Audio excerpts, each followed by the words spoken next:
Chapter 481 True Kindness. Is this guy's brain not fully developed? Looking at the knight, who was roaring continuously, Li Ziyu was a little dazed. It is a good thing for people to have courage. But if there is no fear at all, then it is not courage. It is stupidity. I don't know what kind of magic potion the Lord named Zero's Hardmon gave to the knight to make the knight completely ignore the strength of his opponent. Li Ziyu asked the black warrior to kill the knight's horse in order to let the knight understand that not only did he have more people, but even his individual combat capability was much stronger than theirs. The knight didn't think about that at all. Instead of being afraid, he became even more crazy. It's really surprising that such a ruffian was not beaten to death, but became a knight. Just when Li Ziyu was surprised, the knight pointed his sword at him and shouted. They refused to cooperate. Kill them! The knight on the opposite side was stunned for just a second, then urged his horse to charge towards Li Ziyu. The sound of horse hooves rumbled, and a dozen heavily armored knights in front and hundreds of cavalrymen behind, with guns and swords in hand, rushed towards Li Ziyu and others with an indomitable momentum. Master! Looking at the cavalry rushing towards him, Tarento's lips trembled. The cavalry charge was too shocking. The rumbling sound of the horse's hooves was like a death warrant. Tarento was naturally afraid. Li Ziyu looked coldly at the cavalrymen rushing towards him, without making any unnecessary movements. Just a few hundred cavalrymen. Nothing was there to make him moved. The 100 black warriors he brought with him as guards raised their swords, stepped forward, and stood in the path of the knight's charge. The long sword was swung up, and sword energy spread out in all directions. The Dark Knight activated his skills decisively. The extremely sharp and unrivaled sword energy easily cut through the knights' bodies and the horses they rode. And with one strike of the sword, both the men and the horses were cut in pieces. Blood splattered everywhere, and screams were heard. Tarento's eyes turned bloodshot, and his widened eyes were filled with shock and disbelief. The knights and cavalrymen who had frightened him were killed on the ground. The only knight left in the field was the reckless man whose horse had just been killed, and who was unable to rush forward. He now stood there in a daze. That's it? Li Ziyu was not moved at all by the dead knights in front of him. He looked at the only remaining knight calmly and asked, You? What have you done? How dare you? How dare you? The knight shouted. With a crazy shout, the knight rushed over with his sword in hand. The black warrior did not show any mercy, and went forward to cut him with his sword, forcing him to accompany his comrades. Li Ziyu glanced at the corpse on the ground, turned around and walked towards the elephant fortress. He was already a little impatient. He didn't understand why it was so troublesome when he just wanted to get his castle back. Waves of people came to cause trouble. What good would it do them to stop themselves? Return to the mammoth fortress and let the undead continue their journey.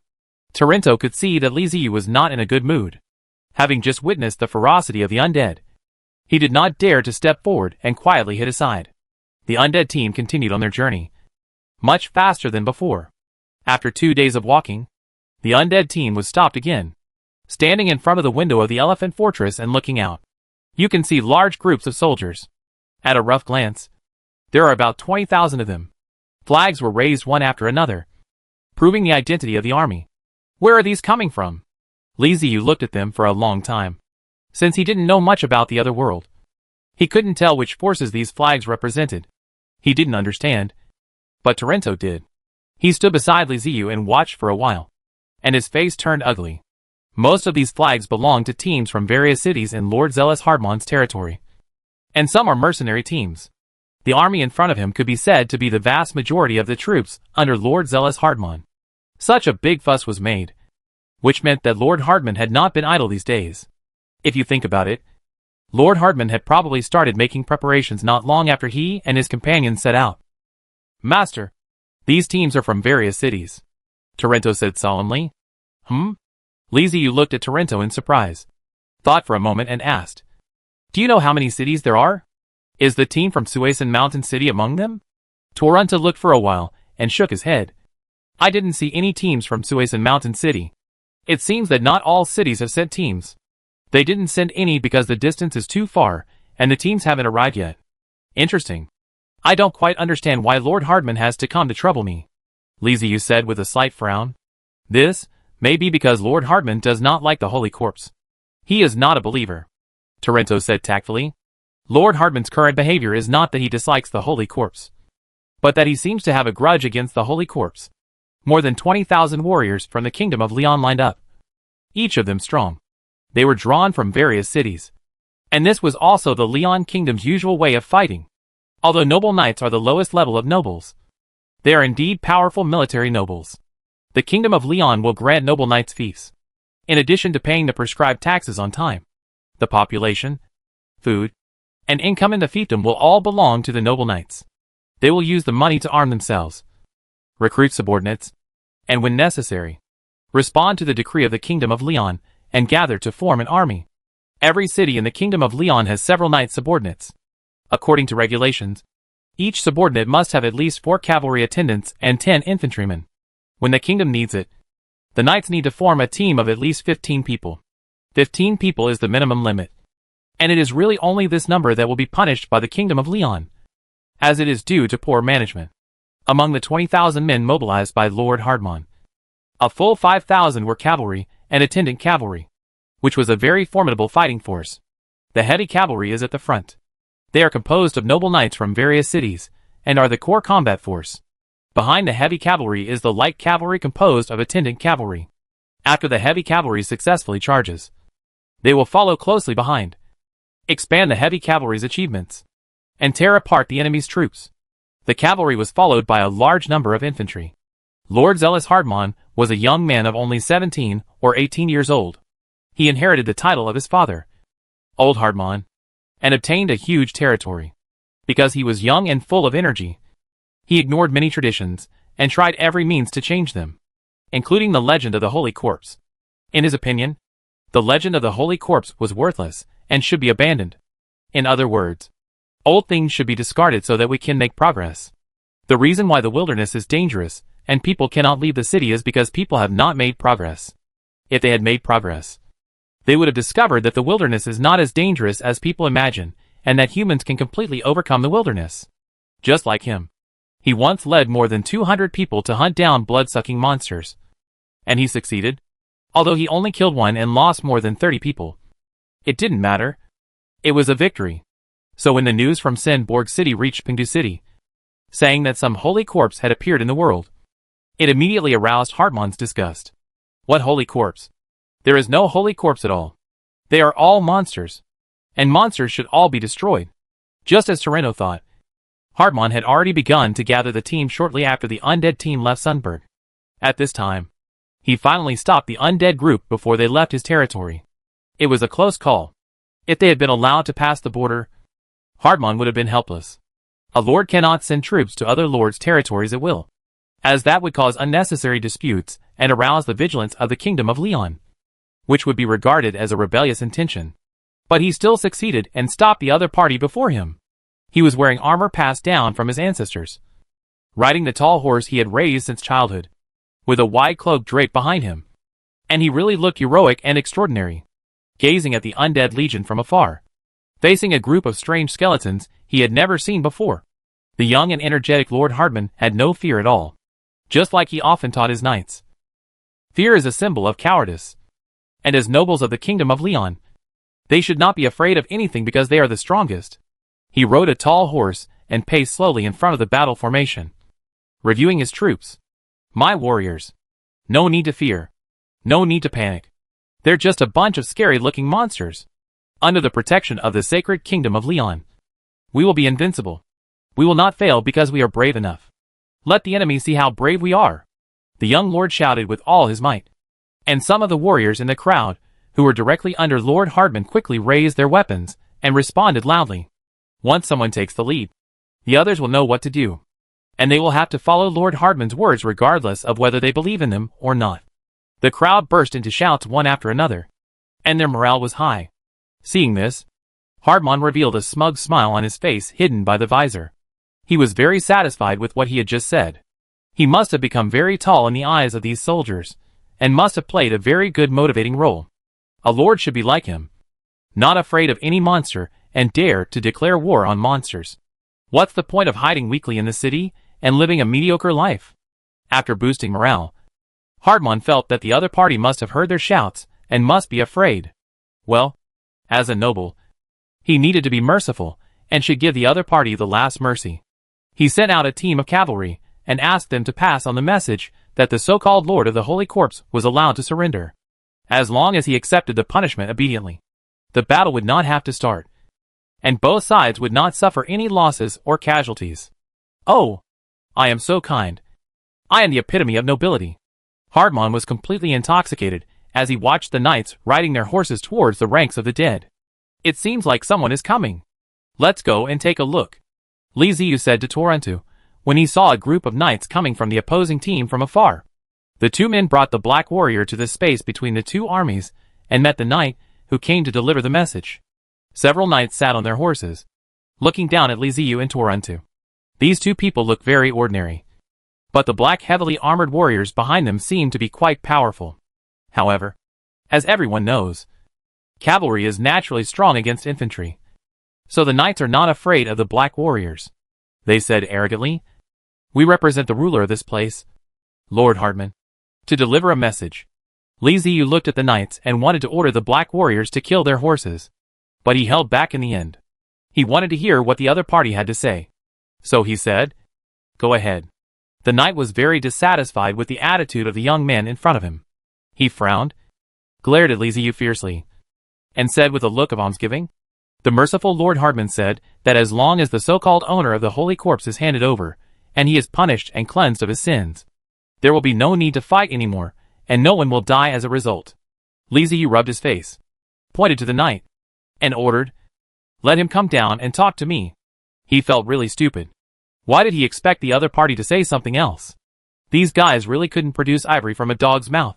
It turns out that he is still using the same trick as before, just wanting to arrest himself, then fabricate false charges, put him on trial, and prove his rights. The key point is that the undead are really the holy corpses these people talk about. And the undead are very powerful. So why do they dare to start a war? And wow! As for the saying that no one will die in the battle, that is just speaking for himself. Okay, Li Ziyu doesn't care what will happen if a few undead die. Since he traveled through time, he has fought in countless battles, with the undead dying in droves. But the undead never cared. The undead are the embodiment of death. So why would they care about whether they are dead or alive? With Li Ziyu's order, a black warrior immediately flashed out and rushed in front of the knight in an instant. With a sweep of his sword, the knight's horse was cut in half, and the knight fell to the ground. The black warrior reached out and grabbed the knight, and brought him back to Li Ziyu like a chicken. The black knight was completely overwhelming against such a guy. The opposing knight team didn't even have time to react before they found out that their messenger had been taken away. The black warrior threw the messenger in front of Li Ziyu, with a long sword on his neck. If he dared to make any special moves, he would be beheaded. Li Ziyu leaned slightly and said to the messenger, "I am very busy. I don't have time to play house with your shitty lord. If he is willing to start a war, then start the war. Hurry up." After saying that, he waved his hand and asked the black warrior to send the unfortunate guy back. Then he turned around and walked back with Torrento. Do we really want to go to war with them? Lord Hardman is a great noble of the Kingdom of Leon. If we kill him, it will be equivalent to declaring war on the entire Kingdom of Leon, Torrento said to Li Ziyu worriedly on the way back. He was not worried about not being able to defeat the undead, as he had already seen the fighting power of the undead. Although Lord Hardman had assembled a large number of troops, they were still not enough to fight against the undead. I just met his request and showed him my kindness at the same time, Li Ziyu said calmly, paused, and suddenly asked Torrento, "Do you know what the kindness of the dead is?" Torrento was stunned and shook his head. It's death. Because only death can bring eternal peace and not be tortured by illness, poverty, etc. Li Ziyu turned his head and glanced at Torrento. The look was calm and cold, causing Torrento to tremble all over. He finally realized that the legendary Holy Corpse was different from the Holy Corpse he had actually seen. When the Holy Corpse was good to them, they could define the other party with their own kindness. But when the other party tore off their own area, then the true kindness could only be described as horror. Death is a great terror for the living. But for the Holy Corpse, death is just the beginning in mercy. The racial differences are too great. Torrento and his companions had not come into contact with the undead for too long and had completely forgotten their true appearance. Their legends had always been related to death, and the so-called protection of their followers was because they killed enemies that might threaten their followers. Chapter 482, Heavy cavalry destroyed. The servants came back and told Lord Hardman what Liziu had said to them, adding exaggeration. What? Did he really say that? Hardman's anger was rising. He could no longer suppress his rage. His face flushed red under the visor, and he asked loudly. Yes. He doesn't take you seriously, and told you to start a war quickly. The servant replied with his head down. Damn it! Damn it! How dare he? I am the Lord, the most distinguished noble in the kingdom of Leon. And he actually dared to look down on me. Pass my order? Start the war. Let the knights crush them. Hardman roared loudly and waved the knight's sword in his hand. Looking crazy and funny. The attendants hurried to pass on the order, and the army contacted by Lord Hardman began to move. And the cavalry moved forward, preparing for a charge. After Liziu returned to the Elephant Fortress, he also gave the order for the Skeleton Knights and the Black Warriors to move forward. The firepower of the mechanical skeleton Undead is strong enough. If they are allowed to pass, the enemy will probably die before they can even reach the front of the formation. However, their disadvantages are also great. In the absence of the Undead castle, their ammunition cannot be replenished. Once the ammunition is exhausted, their combat effectiveness will be greatly reduced. In comparison, it would be better to let the Skeleton Knights and Black Warriors, who are accustomed to fighting with cold weapons, to deal with this battle. After accumulating for so many days, the total number of Skeleton Knights and Black Warriors has reached nearly 2,000. In terms of numbers, Lord Hardman's army had 20,000 men, while the Undead only sent out 2,000 men. A tenfold difference. But in terms of quality, they are completely crushed. Not to mention their cavalry. Their infantry is just a bunch of chickens and dogs with low combat effectiveness to the Black Warriors. The Black Warriors simply formed into 2 rows, with a space in the middle. Behind them were the Skeleton Knights who were ready to go. The formation was extremely simple. Lord Hardman's coalition forces moved slowly. The infantry were moving forward, and the cavalry had already begun to ride their horses, preparing to charge. Tap tap tap. The heavy cavalry team composed of noble knights left the camp. The horses slowly increased their speed, and their hooves stepped on the ground, causing it to vibrate slightly. The infantry arrived at the designated location at the same time, took out their bows and arrows, and fired a rain of arrows at the Black Warriors' line. Ha ha ha ha, these idiots. They don't even have archers? Lord Hardman looked from afar, and found that the other party had only sent out heavy armored infantry, and a small group of knights. He couldn't help laughing out loud. When the knights charge, they must have cover, and archers are indispensable. But looking at the enemy's appearance, it seems that they have no long-range attack troops. In his opinion, this wave of attack from his archers could take away a lot of heavy armored infantry. No matter how thick the armor of the heavy infantry is, or how tight the defense is, there are still gaps. And stray arrows will shoot in through these gaps, and kill the people inside. Without ranged troops to fight back, archers can just shoot arrows at will. The enemy already has fewer people than their side, and if they are killed or injured by the rain of arrows, they will definitely lose. The noble heavy cavalry's horses were constantly accelerating, and the knights' lances had changed from an upright position to a straight position, aiming at the enemy in front. The charge of the heavy cavalry was shocking. It was a torrent of steel, giving people the feeling that any enemy in front of it would be pierced and torn to pieces. On ancient battlefields, heavy cavalry was the equivalent of a tank and was unstoppable. The Kingdom of Leon acquired its current territory with the help of heavy cavalry, so it attaches great importance to noble knights. Unfortunately, their opponents this time are different from usual. They are the Undead. The Skeleton Knights took action only after the heavy cavalry had gone halfway and their horses had begun to speed up. A faint blue flame rose above the sole warhorse. There was no neighing. The Skeleton Knight simply pulled the reins, and the warhorse immediately spread its hooves and galloped out. They don't need to walk their horses like human knights. As undead warhorses, they can directly run at high speed and accumulate energy while running. The Skeleton Knight looked down on the heavy cavalry charging towards them, and was even too lazy to charge at the same time as the enemy. He waited for the enemy to speed up before launching an attack. The Skeleton Knights riding soul warhorses were wrapped in soul flames one by one, leaving a path of flames on the ground. Although their numbers were completely disproportionate to the noble heavy cavalry, their momentum was even more overwhelming. Lord Hardman was stunned by the cool performance of the Skeleton Knight during the charge, and his blood began to boil. In his eyes, it was the Iron Torrent under his command versus the Blue Flame Knight Legion. He just likes this kind of scene. The knight's charge is every man's favorite. Charge, my knights. Crush them, and show the style of our Leon Kingdom's heavy cavalry. Lord Hartman, sitting on his horse, straightened his body, and roared wildly in his heart. Countless arrows rained down from the sky, landing on the Black Warrior camp and the charging skeleton knights, covering the charge of their own heavy cavalry. Finally, in the eyes of both sides, the Iron Torrent and the Blue Flame Knight Legion collided with each other. It was not as Lord Hartman had imagined, with both sides fighting hard and being in a stalemate. Instead, it was like a red-hot knife cutting into butter. The skeleton knight, with soul flames burning all over his body, killed his way through the noble heavy cavalry without any hindrance, and directly broke through the enemy's cavalry formation, leaving a long line of fire, like the most gorgeous flower blooming on the battlefield, compared to the heavy cavalry who were thrown to the ground. The skeleton knights were completely unharmed. They rode their horses forward at full speed and were about to reach the infantry. The fear in the opponent's eyes could be seen clearly, regardless of whether they have been on the battlefield or not. All infantrymen know what the outcome will be when facing the charging heavy cavalry. Light cavalry can use cavalry spears to resist, but for heavy cavalry spears are useless. The heavily armored war horses will break the spear shafts and then crash into the crowd. The imagined charge did not come.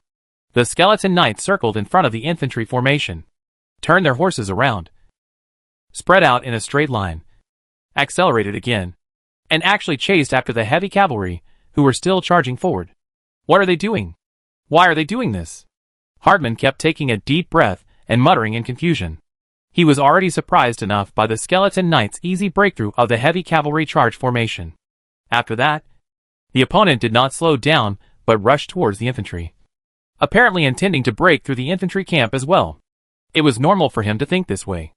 After all, the purpose of the heavy cavalry charge was to charge the formation, not really to fight cavalry against cavalry. But the enemy did not rush into the infantry formation, but turned around to chase the heavy cavalry. What the hell is this? Humiliation. What a naked humiliation. The skeleton knight's detour was a naked humiliation. The first point was to tell the other side that I look down on your infantry and don't bother with them.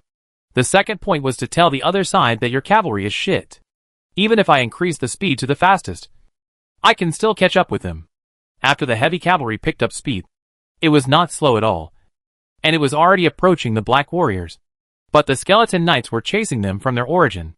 It's terrifying when you think about it. The more you think about it, the scarier it gets. Impossible. They can't do it. Lord Hartman, who had figured it out, had his pupils trembling as he stared at the figure of the knight burning with blue flames. The flames on the skeleton knights became more and more intense. This charge was equivalent to helping them warm up. The energy in their bodies has been connected, allowing them to burst out with more powerful strength in the next charge. Tap tap tap. The Soul Warhorse continued to increase its speed with flames, and rushed towards the remaining noble heavy cavalry visibly. What? Looking at the increasingly faster speed, Hartman's eyes were filled with disbelief. How can there be such a fast warhorse? These guys are scarier than the blood-sucking monsters in the wilderness.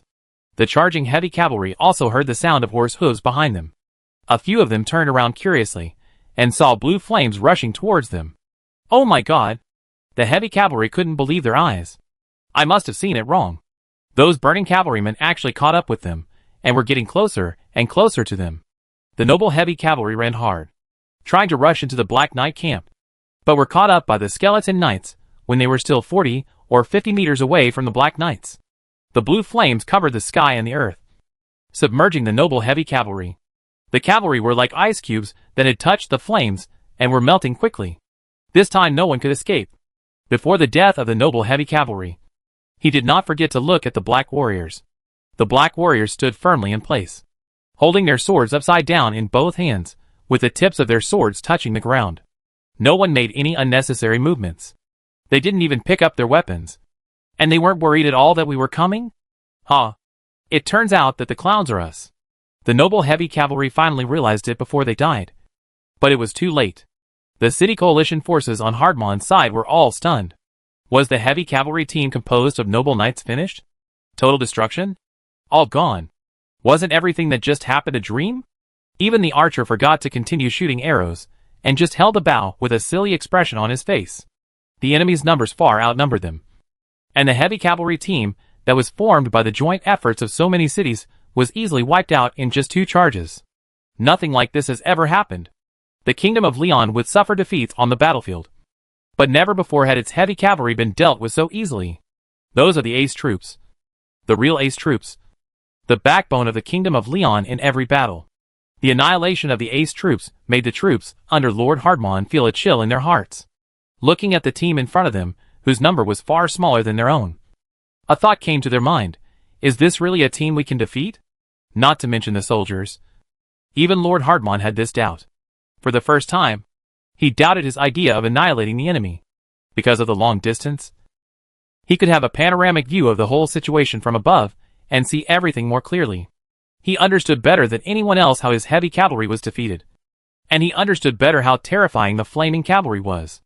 It was not a battle that could be matched at all. The other side didn't even lose a single person. It was so easy to kill the heavy cavalry. Whether it was the initial charge or the second charge after turning the horses' heads, it was all so smooth. Hardman is a lord. He is a knight himself and a member of the heavy cavalry. He knows more about the heavy cavalry. All he can say now is, it's so easy. In the eyes of the enemy, the heavy cavalry is not an enemy at all. Not even prey. But just a toy. Can kill at will. Just like killing chickens and dogs. If I went to the battlefield, thinking about how he almost chose to charge with the heavy cavalry just now, Hardman broke out in a cold sweat. If he had gone, he would probably have become a corpse on the battlefield like those heavy cavalry. Unreasonably powerful. Inside the giant elephant fortress, Torrento was shocked again. Ever since he followed Liziu, he has been in shock. There were too many things that overturned his cognition and shook his worldview. After being shocked again and again, every time he felt that his nerves had become stronger, new things would shock him even more. He stared blankly at the blue flames that were still burning on the battlefield. He wanted to say something, but found that he couldn't make any sound and his mouth was dry. Heavy cavalry. That is the heavy cavalry. The pride of the Kingdom of Leon. Known as the Iron Torrent. The heavy cavalry king of the battlefield. Even if he is defeated, he won't be killed so easily. So how strong are the fighting power of those cavalrymen in the Holy Corps? Liziu, who was standing at the window with him and looking at the battlefield, had a calm and matter-of-fact look on his face. There's nothing surprising about that. After experiencing battle after battle, how could he not understand the fighting power of the Skeleton Knight and the Black Warrior? The core troops of the Undead are just core troops. And not just any Tom, Dick or Harry can challenge them. The combat effectiveness of the Skeleton Knight and the Black Knight is almost the same, depending on the situation.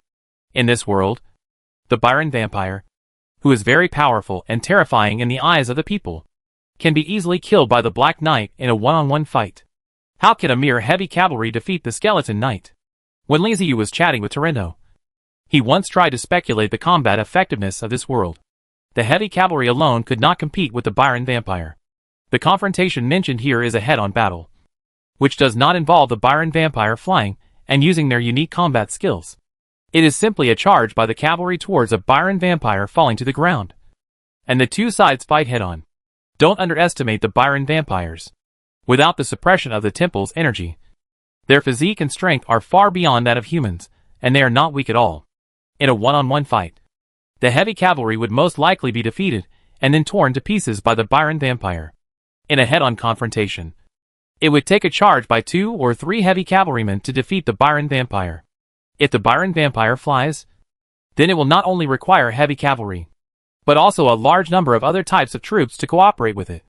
And it will cost a huge price to kill it. This made Liziu understand that the humans in this world were very weak. They also had their own soldiers and extraordinary powers. They were stronger than ordinary people. But they were far inferior to the Black Knight. After knowing this, Liziu had nothing to worry about. Why should he be surprised that the Skeleton Knights could easily wipe out the heavy cavalry who far outnumbered them? Isn't this a very normal thing? Liziu was very surprised that both sides could fight evenly. The current result is exactly as expected. Regardless of whether they were shocked or not, the battle had to continue. After losing the heavy cavalry, Hardman's troops still decided to continue fighting. It's not that they are not afraid of the Skeleton Knight, nor that they don't want to leave, but that they dare not. Turning around and retreating in front of the cavalry. Does that mean you think your life is too long? The enemy's charge speed was so fast that they could catch up with their own cavalry by just turning around. The heavy cavalry was much faster than the light cavalry. How could they retreat? They would be chased and killed by the enemy all the way. They decided to fight to the end. I would rather die in battle than retreat in such a hurry. Of course, the ones who would die would only be ordinary soldiers. The noble knights were already dead. But there were still many powerful people who were ready to retreat. They would use ordinary soldiers as bait in exchange for their own chance to escape. Chapter 483 Budapest. Corpses were scattered all over the ground. The soil was dyed red with blood. And broken limbs were everywhere. The final counterattack, by the coalition forces from various cities, under Lord Hardman, was a boring joke to the skeleton knights and black warriors sent by Liziu. The infantry raised their spears, but they could not stop the charge of any skeleton knight. They rushed into the infantry formation with flames that could burn all living things. They didn't even need to swing their swords to kill. The impact of the soul horses alone was enough to cause heavy casualties to the infantry. After several charges back and forth, the infantry phalanx was completely defeated. The Kingdom of Leon has never relied on its infantry. Their infantry is only auxiliary, and will only launch an attack after the heavy cavalry has charged into the enemy's phalanx. Most infantrymen only have leather armor, and the defensive power of leather armor is no different from that of cloth in front of the skeleton knight. Rounded off, it is almost equivalent to not wearing any armor. The light cavalry launched an attack on the black warriors. But when they collided with the black warriors, they found that what they ran into was not heavy infantry at all, but an iron wall. The black warrior who was hit still had his feet firmly on the ground. But the cavalrymen flew off their horses. This didn't seem like a charge, but more like a massive mass suicide. The cavalryman fell off his horse, and before he could get up, the black warrior's sword had already fallen. A miserable defeat, even if Lord Hardman no longer believes it or wants to acknowledge it. The facts are facts, and the corpses on the battlefield cannot be fake. The coalition forces were defeated, and everyone was running away, wishing they had 2 more legs so they could run faster. The followers pulled the helpless and roaring Lord Hardman away from the battlefield. What Zero's Hardman had to think about was not how to avenge the undead, but how to explain to the Kingdom of Leon. The loss is too great.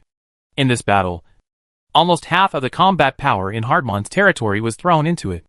The heavy cavalry composed of noble knights were completely wiped out. The light cavalry loss exceeded 80%, and the infantry loss was nearly 50%. After the battle with the undead, Hardman will no longer have any soldiers capable of fighting for a long time to come, and his territory will be extremely empty. There is no absolute harmony among the lords of the Kingdom of Leon. They just maintain peace on the surface under the supervision of the Kingdom of Leon.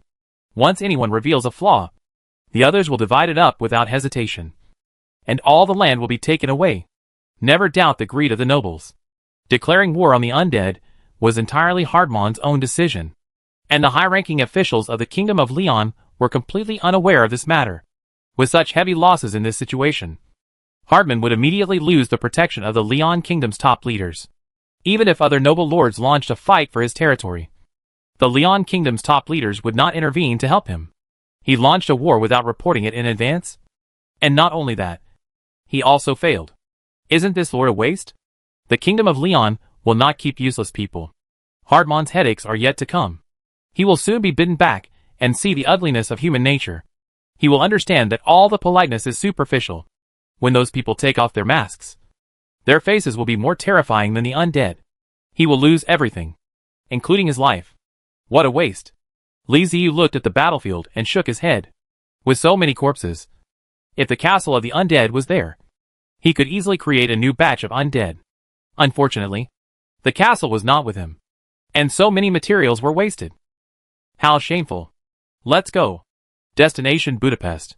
At Li Ziyu's command, the undead army crossed the bloody battlefield and continued forward. I don't know if the news about Lord Hardman spread, but the journey afterwards was unusually smooth, and no one tried to intercept the undead team, and they arrived in Budapest smoothly. Budapest is the name of the capital of the Kingdom of Leon. It also represents a large territory governed by the capital, not just a city. Signal boost. Lock on the castle location. Soon after entering Budapest, the system sent a new prompt. Perhaps because they were closer to the castle of the dead, the positioning became more accurate. Li Ziyu opened the positioning map and took a look. He found that the location of his castle was actually very close to the castle of Budapest, almost touching it. The closer he got, the more Li Ziyu missed his castle. I don't know how my castle is. Whether it was damaged during the exile. Whether the undead inside were harmed. And whether Mingni, and the others are okay. Accelerate. The longing made Li Ziyu anxious. And he gave orders to the undead legion. With the sound of an elephant, the speed of the undead team increased a bit. He forgot that this was a kingdom. The most important and central place in the kingdom. The representative of the kingdom. And the center of power in the kingdom. The center of any kingdom is the most important place in the kingdom.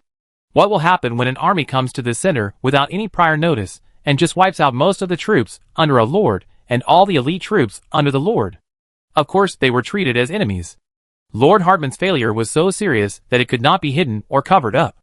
Because of his wrong judgment. The standing armies in various cities in the territory suffered heavy losses and lost their main combat power.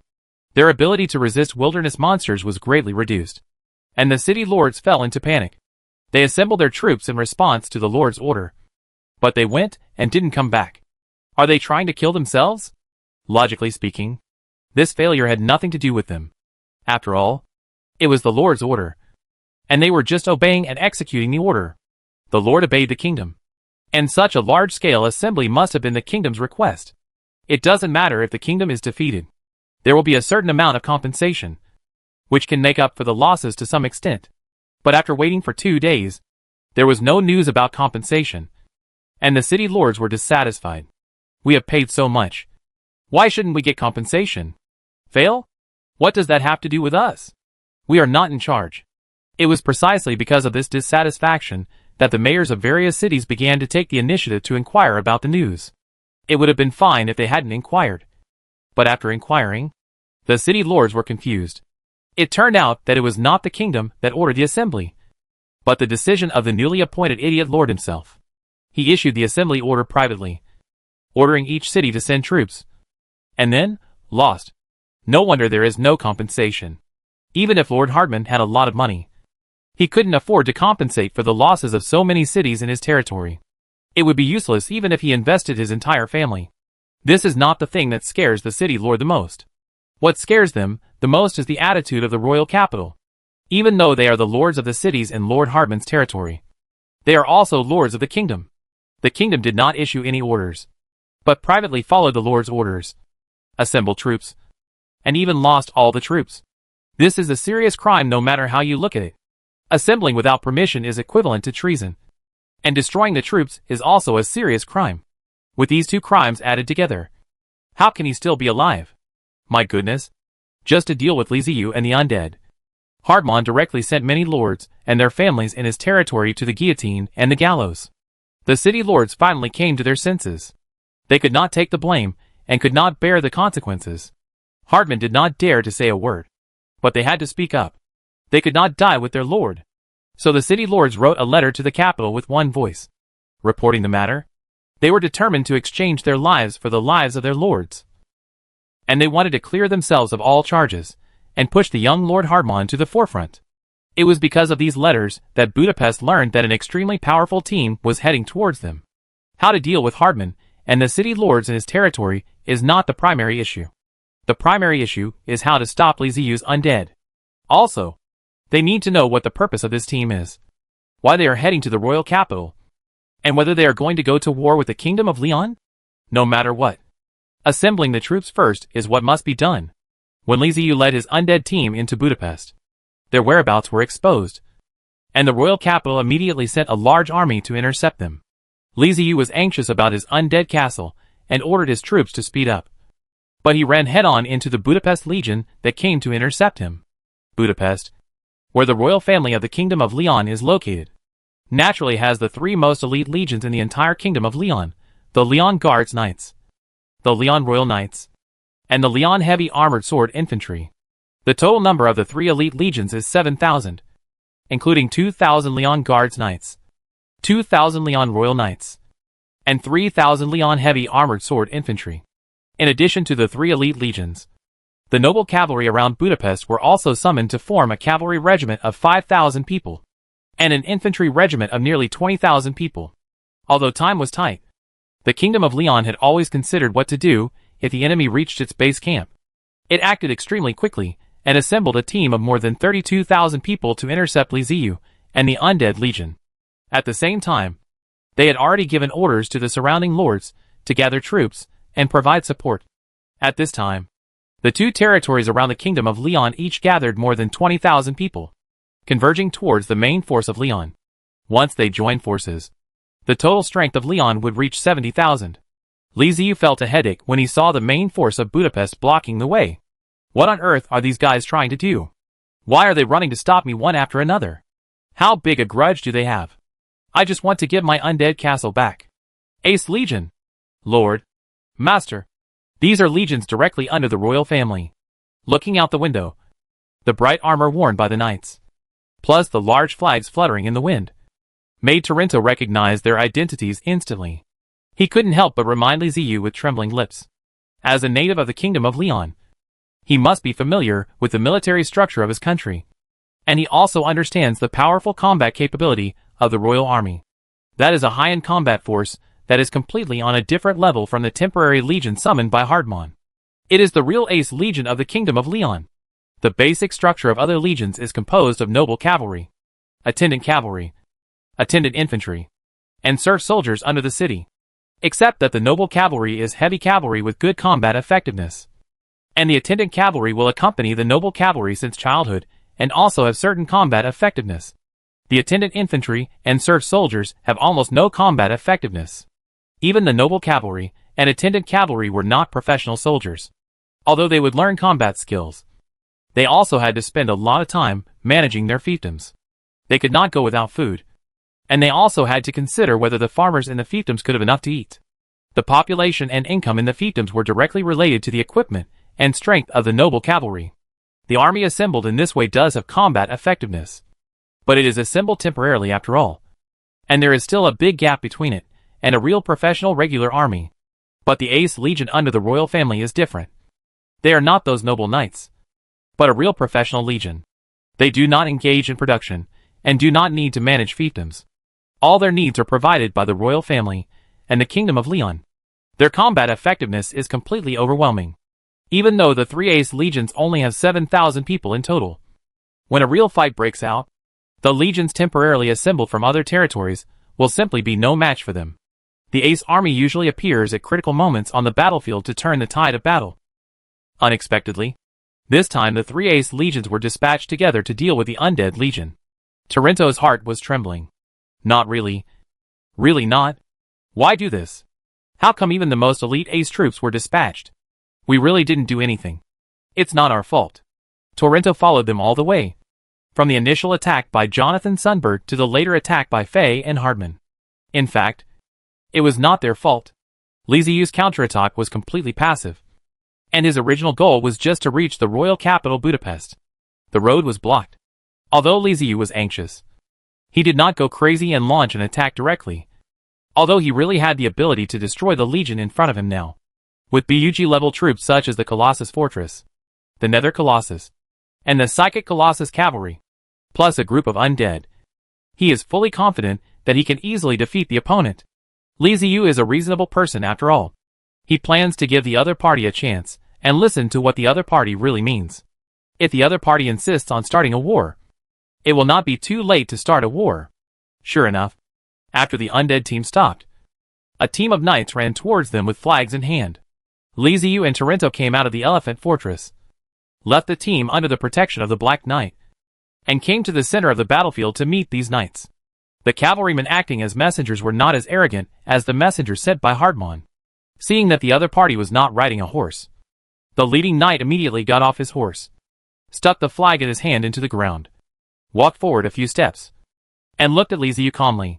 Li Ziyu raised his eyebrows, feeling that this was a good sign. At least the other party did not come up arrogantly and shout for war, but looked like he was negotiating. He calmed down a lot and walked calmly to a place 5 or 6 meters away from the other party. At this distance, even if the opponent wants to attack, the Black Warrior can protect him. The knight patted his chest, saluted like a knight of Leon to Li Ziyu, and said, "On behalf of the King of Leon and the royal family of Leon, I am honored to meet you. Sir, may I ask if you are the Lord of the Holy Corpse?" Li Ziyu, seeing that the other party spoke very politely, Li Ziyu's expression became calmer, nodded and said, "Yes, I am Li Ziyu. What do you mean by your Lian army blocking my way?" He was very direct, and got straight to the point without any hypocritical courtesy. Li Ziyu now just wants to resolve the matter here quickly, and get back his undead castle as soon as possible. The knight didn't expect Li Ziyu to be so direct. It was completely different from the normal politeness between nobles. He was stunned by the question. And then he reacted and said to Li Ziyu, "I'm sorry, sir. Although you and your subordinates claim to be the master of the Holy Corpse, there is no evidence to prove that you are really the master of the Holy Corpse. No one has ever claimed this to the public. I need your proof." Li Ziyu sighed, pointed at the army of undead behind him, and said to him, "Can't you see my army? Do you think the soldiers in my army are normal humans? Isn't this enough to prove my identity?" The knight shook his head and said to Li Ziyu, "Sir, the Holy Corpse has not appeared in the world for many years. No one knows what the real Holy Corpse Legion looks like. We cannot be sure whether your Legion is the Holy Corpse. In the absence of certainty, we can only call it a monster. Please understand." Chapter 484. Finally meeting Ming and I. The Holy Corpses you are talking about are right in front of you. But you can't recognize them, and call them monsters. Then you ask me to prove that these are Holy Corpses? Li Ziyu was amused by the knight in front of him. "Sir, we can only think this way now. The Great Holy Corpse has various forms. We cannot determine whether your army is made up of zombies, or the Great Holy Corpse. Especially after you destroyed Lord Hardman's army." The knight still looked serious, and said to Li Ziyu without any arrogance, "He really makes me feel mad at him." Li Ziyu feels that he is not an unreasonable or unruly person. When someone tries to reason with him, he is also willing to reason with them. This knight is quite interesting, and seems to really want to resolve this dispute through negotiation. I have to make it clear here that it's not that I am willing to destroy Lord Hardman's army, but he was the first to attack my troops, so I was forced to order them to be destroyed. When the enemy attacks me, I won't stretch my neck and wait for them to chop off my head." Li Ziyu said with a smile on his face.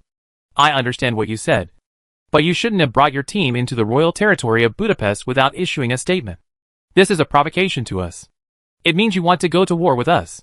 If you are the master of the Holy Corpse, you should understand us and choose to withdraw from the territory of Budapest. After formally submitting an application to the Leon royal family, wait for approval before making further plans." The knight said very formally. "Wow, this is like giving me an instruction manual." Li Ziyu blinked, and felt that there was nothing wrong with what the other party said. If you think about it carefully, you will realize that your approach is indeed problematic. After all, they are a country. A team with extremely powerful combat effectiveness has appeared in the country, and is heading directly for the capital. How can they not panic? What if it's the enemy who directly kills into the capital? Wouldn't that mean the country is destroyed? There's nothing wrong with mobilizing the army to guard the capital. However, this knight was quite cunning, and he set a trap with his words, making Li Ziyu admit that he was the owner of the Holy Corpse.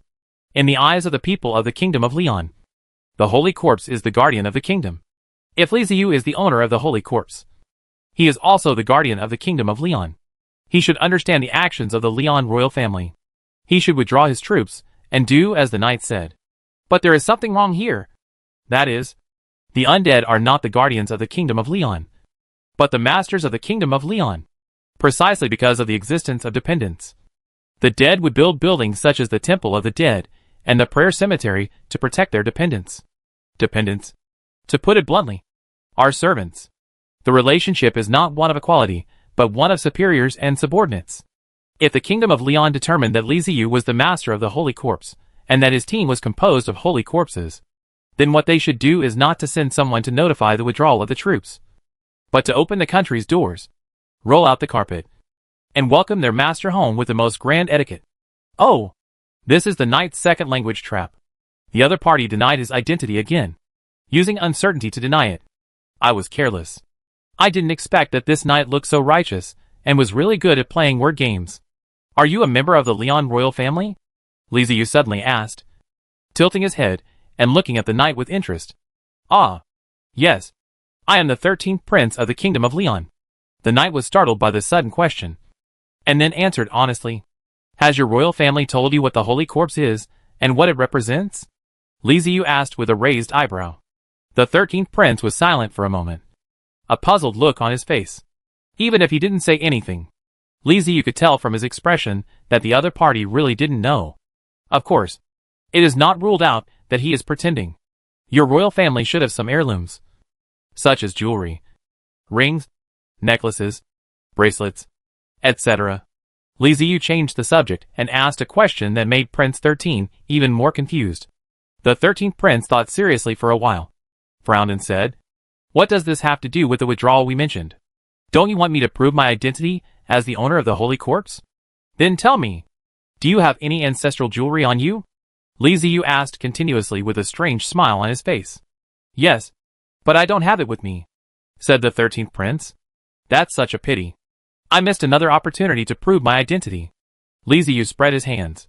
He had expected this kind of answer. If the other party foolishly said yes, then that person would be too stupid. The Lian royal family would never send a fool to communicate with them. "Can we not talk about jewelry? Please give me a positive answer. Are you willing to withdraw from Budapest? This is related to whether a war will break out." The 13th prince was unwilling to answer any more irrelevant questions. He found that it was better to be more direct when talking to the person in front of him. So he asked directly, "I don't want war. I don't want to hurt you. The reason I came to Budapest is to get my things back." Li Ziyu shrugged and said helplessly, "It is impossible to retreat."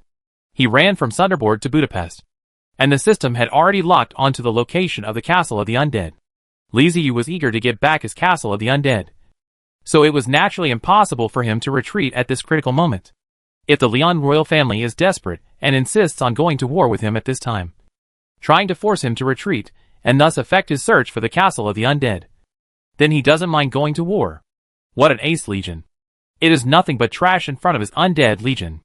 If it weren't for the fact that the kingdom of Lian was most likely a kingdom built by the followers of the Undead, Li Ziyu would not even bother to say more nonsense, and would have pushed all the way to his own Undead castle long ago. Only then would the kingdom of Lian know how terrifying he was. He would destroy any city he encountered and massacre any army he encountered. Anyone who dared to stand in his way would face ruthless destruction at the hands of the merciless Undead.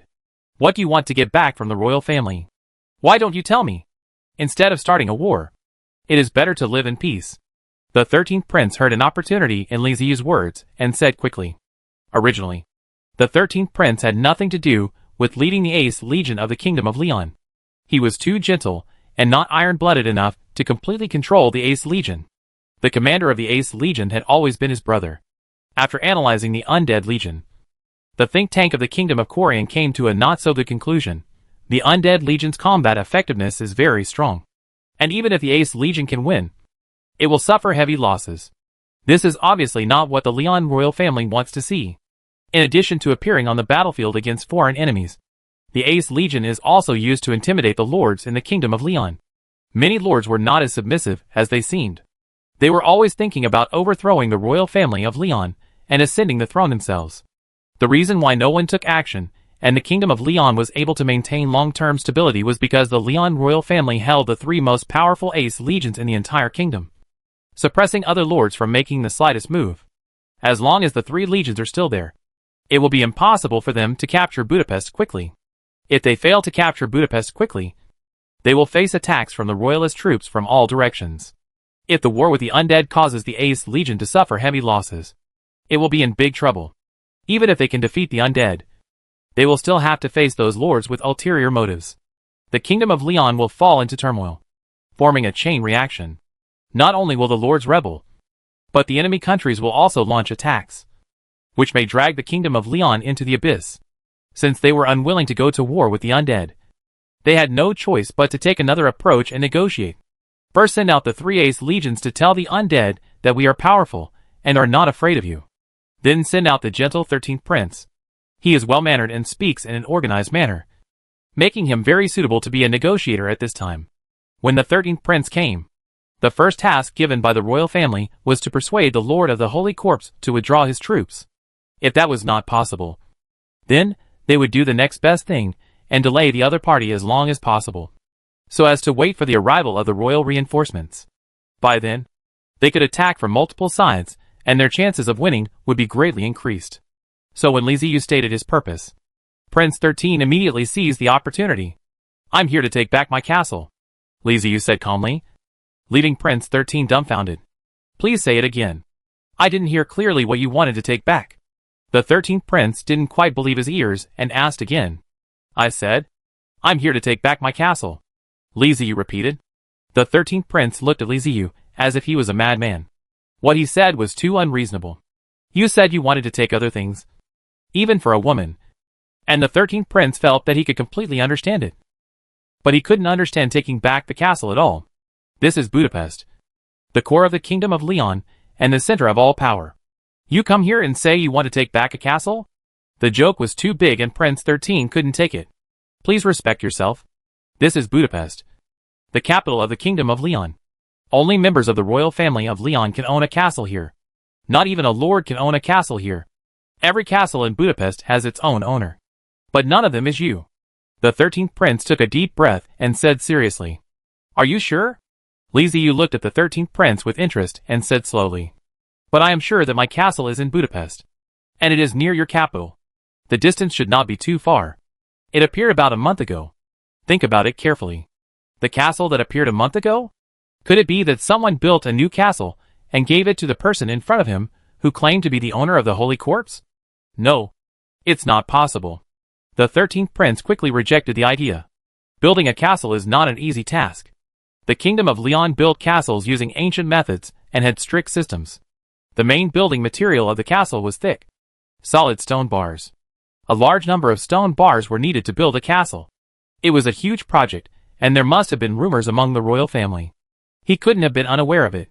The 13th prince was very sure that no one had any plans to build a castle recently. However, the other parties seemed very confident and sure about it. So what was going on? The 13th prince frowned in thought. And suddenly he thought of something, and his face changed abruptly. It seems that you have thought of it. Li Ziyu looked at his changing expression and laughed. He has not been in this world for long. He was exiled to the castle of the undead together with him. So the time he fell into this world should not be much different. Such a huge castle is probably much bigger than their capital Budapest. How come no one knows about it? I do know there was a castle. No. To be precise, it was a city. But it didn't happen a month ago as you said. It happened several years ago. The 13th prince said hesitantly. If this is really the city he described, then it is possible. Li Ziyu was confused. What the H? I was going on a few years ago. He has only been in this world for over a month. What does the city from a few years ago have to do with him? The 13th prince's next words made him even more confused. Excuse me. Do you know Miss Mingni? Prince 13 asked cautiously. Huh? Do you know Mingni? Li Ziyu's eyes lit up when he heard the familiar name. Mingni and Mingming were the people he was most worried about. When they were exiled, they were all in the castle, and were thrown into the space channel together. They were separated from Li Ziyu, and their lives or deaths were unknown. How could Li Ziyu not be excited when she heard her name at this time? You really know Miss Mingni? The 13th prince widened his eyes, and said in disbelief. How is she now?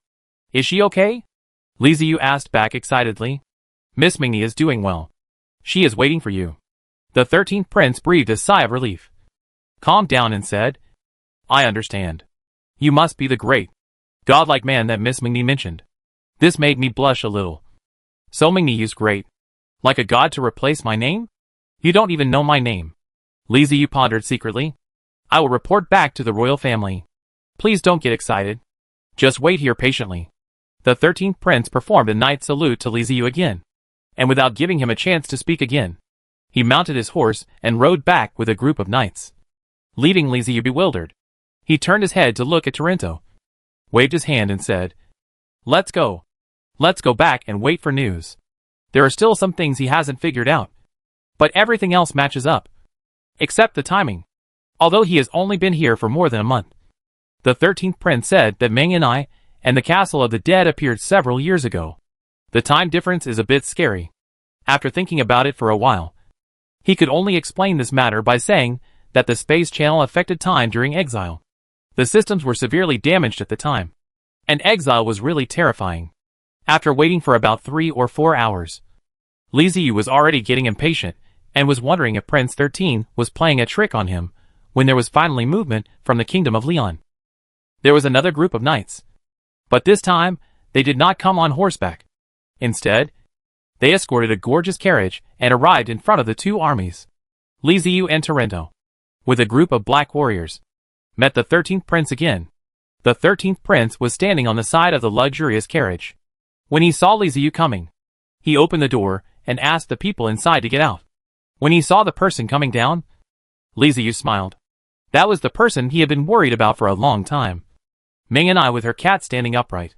When Ming and I got out of the car, she saw Li Ziyu the first thing she saw. Owner!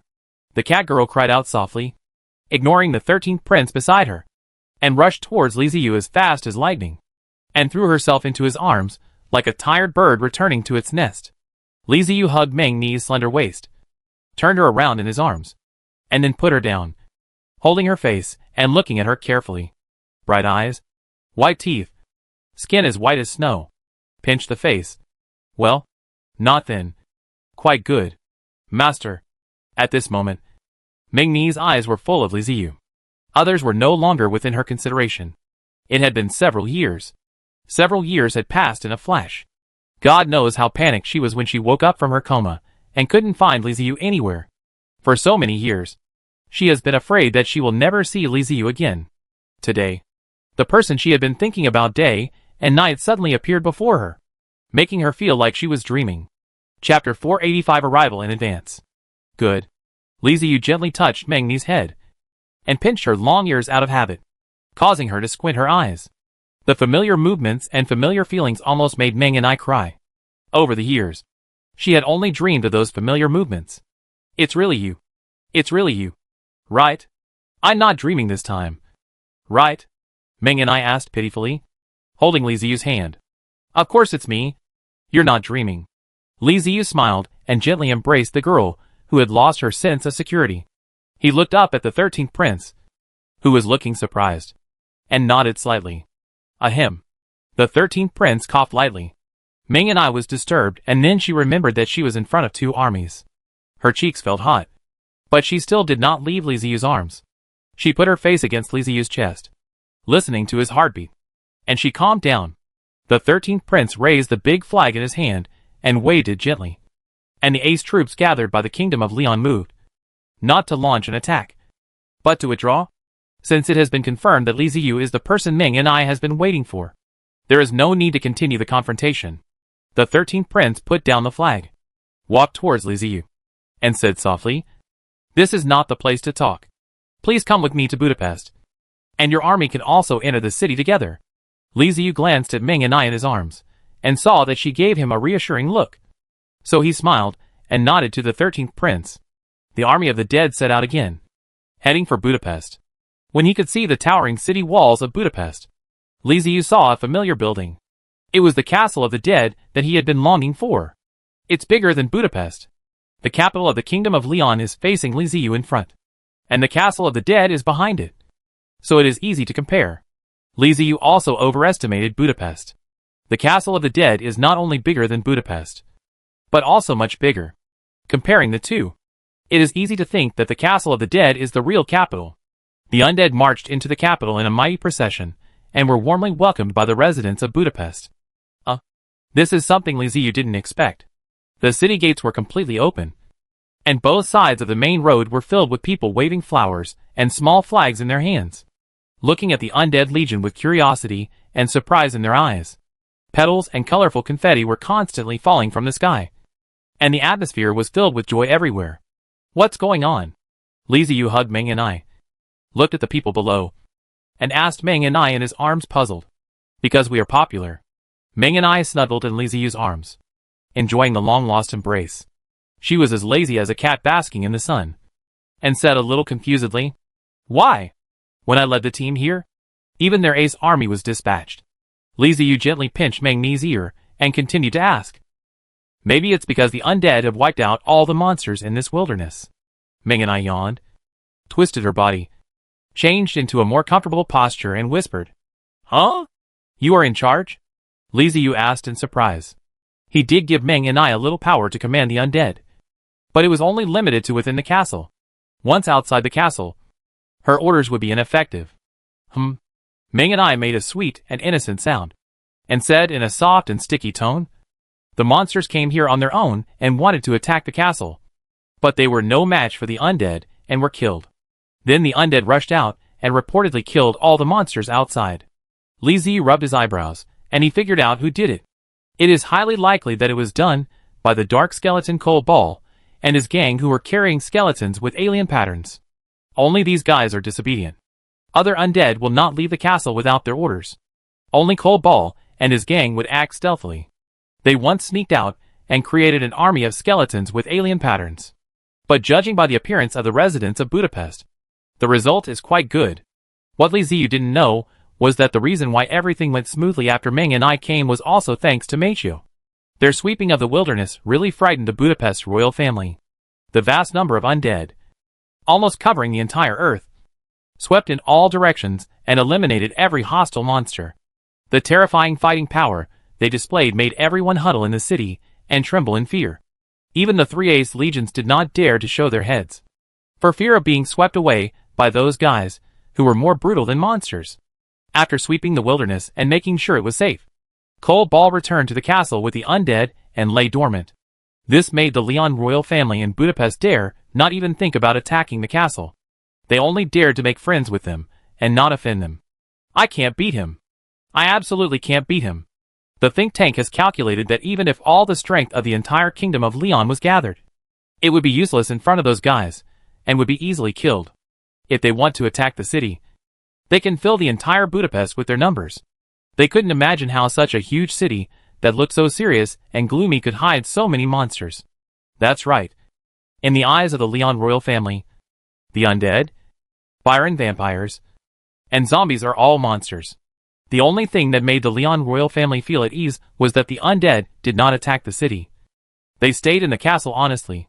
Such a big city would naturally attract people's curiosity, especially when the wilderness was swept.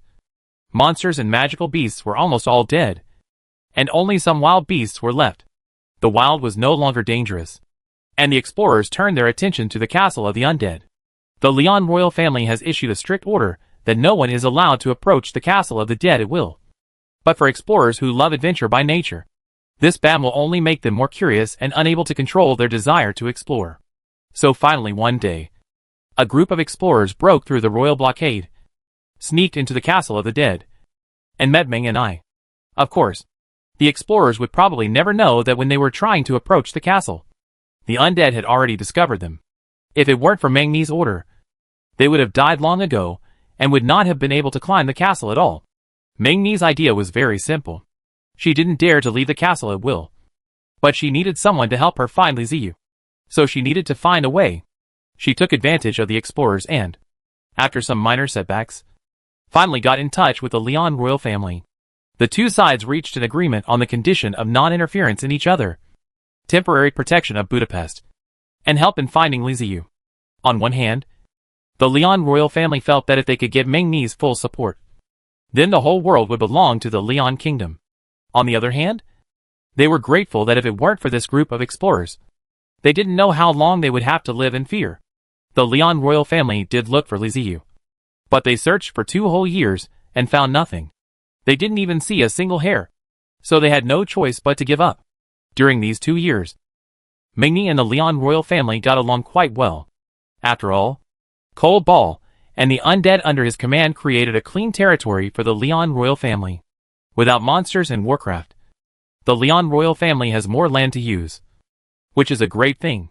The Leon royal family also showed due respect to Meng and I, who represented the castle of the dead. In a flash, several years passed. The castle of the dead has remained near Budapest. The undead rarely move. As long as no one disturbs them, they can rest in the castle. The Leon royal family has given up looking for Li Ziyu, but Meng and I has not given up. Unfortunately, she could not command the undead, and once she left the castle, she would lose command of the undead. The only one who could move freely was the disobedient Cold Ball. But Cold Ball did not want to run out to find Li Ziyu, because Li Ziyu would always control him. When Li Ziyu was not around, he could do whatever he wanted and was very free. In addition, time does not have much meaning for the undead. Li Ziyu disappeared for several years, and the undead were not affected at all. After all, they sleep longer than this, so there is nothing to worry about. It was not until today that Li Ziyu was found and reunited with Ming and I here. On the way to the palace, Ming and I curled up in Li Ziyu's arms with endless things to say. She told Li Ziyu about the few years since she came to this world. Li Ziyu then realized that Meng and I had been in this world for 5 years. After being exiled by Anjuan Med, they were scattered in the space channel. The undead castle fell out of the space channel and crashed into the ground. Meng and I and the others arrived much earlier than Li Ziyu. Li Ziyu listened carefully without interrupting Meng and I, and at the same time learned about the world from her words. The team of undead came to the palace and set up camp. Li Ziyu brought Meng, Torrento, Elena and the 13th prince into the palace. Elena was a native aboriginal and had never had the opportunity to go to the inner city of Sunburg before. Unexpectedly, after saving someone, she was able to enter the palace.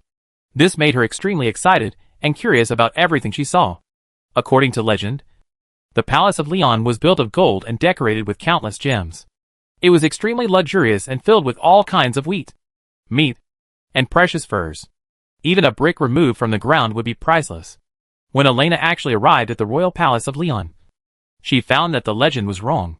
The palace was not built with gold, nor was it filled with gems. It was luxurious, but not as exaggerated as the legend said. The palace covered a large area, and the 13th prince did not take them around for a stroll, but walked straight inside. Except for Elena, everyone else looked straight ahead. Torrento understood etiquette and knew that he couldn't look around here randomly, as it would easily lead to conflicts. However, Li Ziyu and Meng and I didn't care at all because the castle of the undead, where they lived, was bigger and more luxurious than this one. Comparing the two, the castle of the undead is a large manor, while the Leon Palace is not even a townhouse.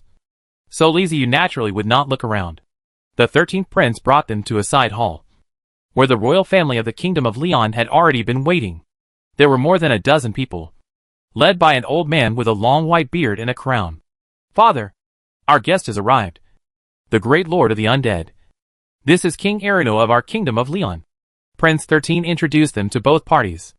On the way here, Meng and I had asked him to change the name and call Li Ziyu the lord of the undead. This is Li Ziyu's true identity. "Hello, His Majesty Li Ziyu, the great lord of the undead." King Arino crossed his hands in front of his chest and bowed to Li Ziyu. He lacked the majesty of an emperor at all, and kept a very humble attitude. Arino is not a brainless person. He acts according to his own judgment. Ever since that huge city fell from the sky 5 years ago and demonstrated its terrifying power to them, Arino understood that the other party was definitely not someone they could afford to provoke. They could only make friends with them and not offend them. Miss Ming, who came out of that city, mentioned to them many times that she was not the owner of the city. The owner of that city was someone else, the great lord of the undead. Now that he had met him, he naturally did not dare to be rude, because the other party had the ability to destroy Leon with just one sentence, in the face of absolute strength. "Faces a fart. Are you the king of the kingdom of Leon?" Li Ziyu looked at the old man in front of him named Arino. The smile on this guy's face was gentle, but Li Ziyu just felt that something was not right. How does this guy manage the country? If it weren't for his men, I would probably have come here earlier, met Meng and I earlier, and found my own castle of the undead earlier. Li Ziyu's words were very impolite, but Arino kept smiling and nodded. "I didn't want to come to see you at first, but you took care of Ming for so long and didn't let her get hurt, so I changed my mind," Li Ziyu said bluntly.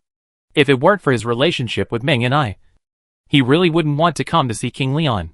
He has no feelings for this country, nor for King Leon.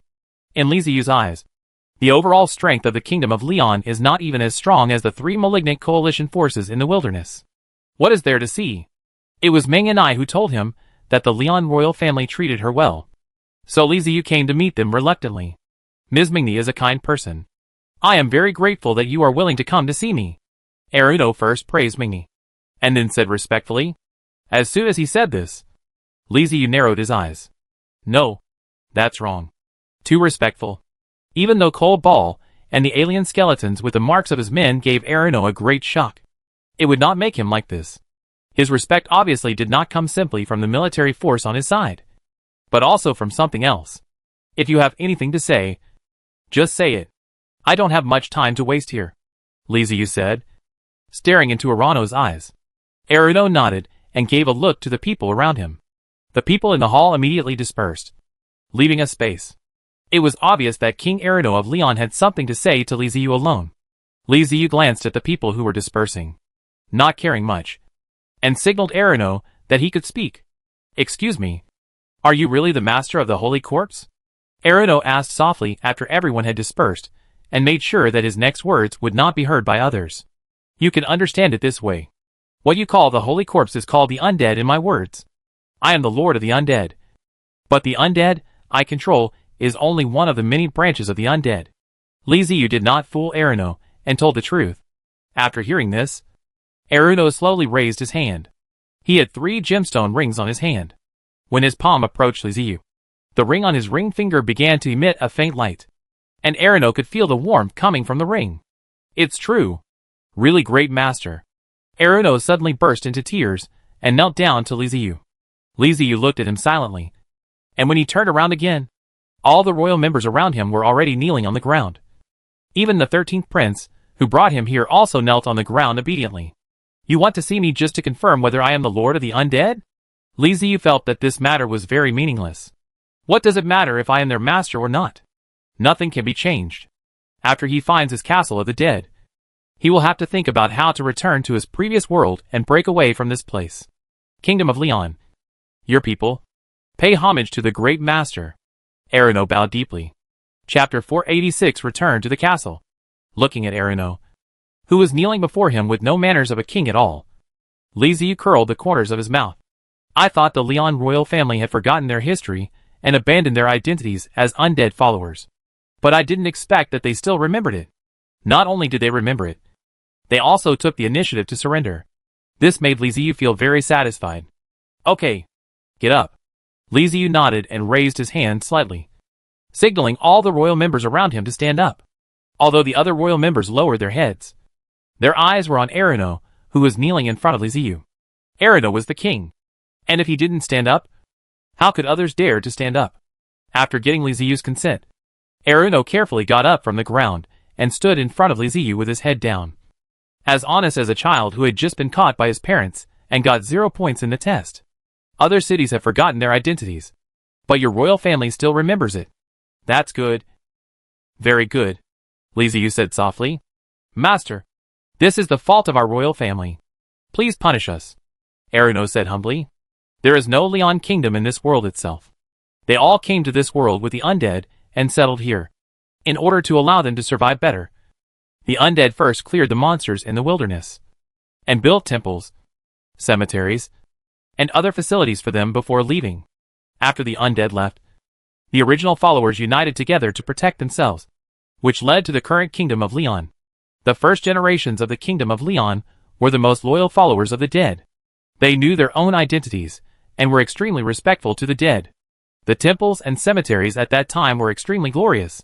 But as time went on, the dead did not come back, and because of various accidents, their descendants gradually forgot or chose to ignore the family heritage. Not everyone wants to have a master on their head. Many descendants of the first generation have become nobles of the kingdom of Leon. They are developing their own power, and sometimes they are unwilling to even give face to the royal family. So how could they give face to the undead, who have long since left? This is why the people in Sinberg and Suez Mountain City go to the temple of the dead to pray. They have long abandoned the tradition. Human lifespan is too short, only 100 years, and they do not have the special ability of blood inheritance like other races. Human inheritance must rely on writing and oral tradition. There is a lot to consider here, as the nobles will always have selfish motives. As the king of the kingdom of Leon and the most favored descendant of the dead, Erino has the obligation to preserve traditions for the dead and pass everything on. But it has been too long, and the royal family has passed down from generation to generation. Now, the strength of their royal family is not enough to completely suppress the entire kingdom of Leon. They have undergone many changes, which have led to the current situation. They have to rely on other lords to provide troops and to keep each other warm. If you want to oppress other lords, you will suffer backlash. When the royal family of Leon was in danger, it was already very difficult for Erino to stabilize the current situation and suppress those lords with rebellious intentions, let alone restore the tradition. However, Erino did not mention these things in front of Li Ziyu, the lord of the undead. This was their master, and what they had to do was to solve the master's troubles instead of throwing the troubles on the master. If you do something wrong, don't try to make excuses. Just admit it honestly. It's easier to win people's favor by being open and above board. So Arano simply admitted his mistake. His choice was correct. As expected, Li Ziyu not only did not pursue his problem, but also appreciated his honesty. I don't want to blame you for anything. There is no need. I won't interfere with the operations of the Kingdom of Leon, Li Ziyu said softly. No. Master.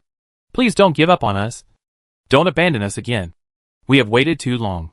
Arano pleaded sadly. The master you are waiting for is not me. I am just a traveler, and will leave eventually. Li Ziyu sighed and said to Arano. He really didn't think about inheriting the undead followers. It had nothing to do with him. He just wanted to find his castle and return to his original world. Now the castle is right in front of him. When he returns to the castle, he will probably leave directly. At that time, what happens in this world will have nothing to do with him. Whether he will still be as devout as before under the hands of the undead is of no importance to Li Ziyu. Looking at the pleading old man in front of him, Li Ziyu shook his head and said to him, I am here to retrieve the castle that belongs to me. I will go and take a look first. I will come back when things are almost settled. Li Ziyu's words made Arano's eyes shine. A light called hope. Everyone in the royal family knew how powerful the castle near Budapest was. And it contained a terrifying number of holy corpses. If the other party was really willing to do something for them, it would be a gift of mercy. After a brief exchange with the royal family of the Kingdom of Leon, Li Ziyu took Ming and I and the others out of the palace and headed to the location of the castle of the undead. The place where the castle of the dead fell was really close to Budapest. Less than an hour away. So the team of the dead arrived there easily. Arriving at the bottom of the castle of the undead, Li Ziyu took a deep breath and felt a dull pain in his heart. My castle? How come it has become so shabby? Anjuin used the banishment skill, not a teleportation magic. When he came out of the space channel, the castle of the undead was not teleported easily, but fell from the air and hit the ground at an angle. Half of the castle sank into the ground and is still sticking out at an angle on the ground. Like a city destroyed by war and abandoned after being bombarded by magic. The former solemnity is gone, leaving behind a desolate state, collapsed city walls, and damaged buildings. It is impossible to repair them without heavy bleeding, as the injuries are too severe. Is this the castle you have been looking for? Elena looked up at the dilapidated and huge city, and couldn't help but ask Li Ziyu. Yes, this is my castle. Li Ziyu took a deep breath, barely suppressed his anger, and spoke to Elena in a calm tone. This place must have been spectacular before, but now it's been ruined, Elena said honestly.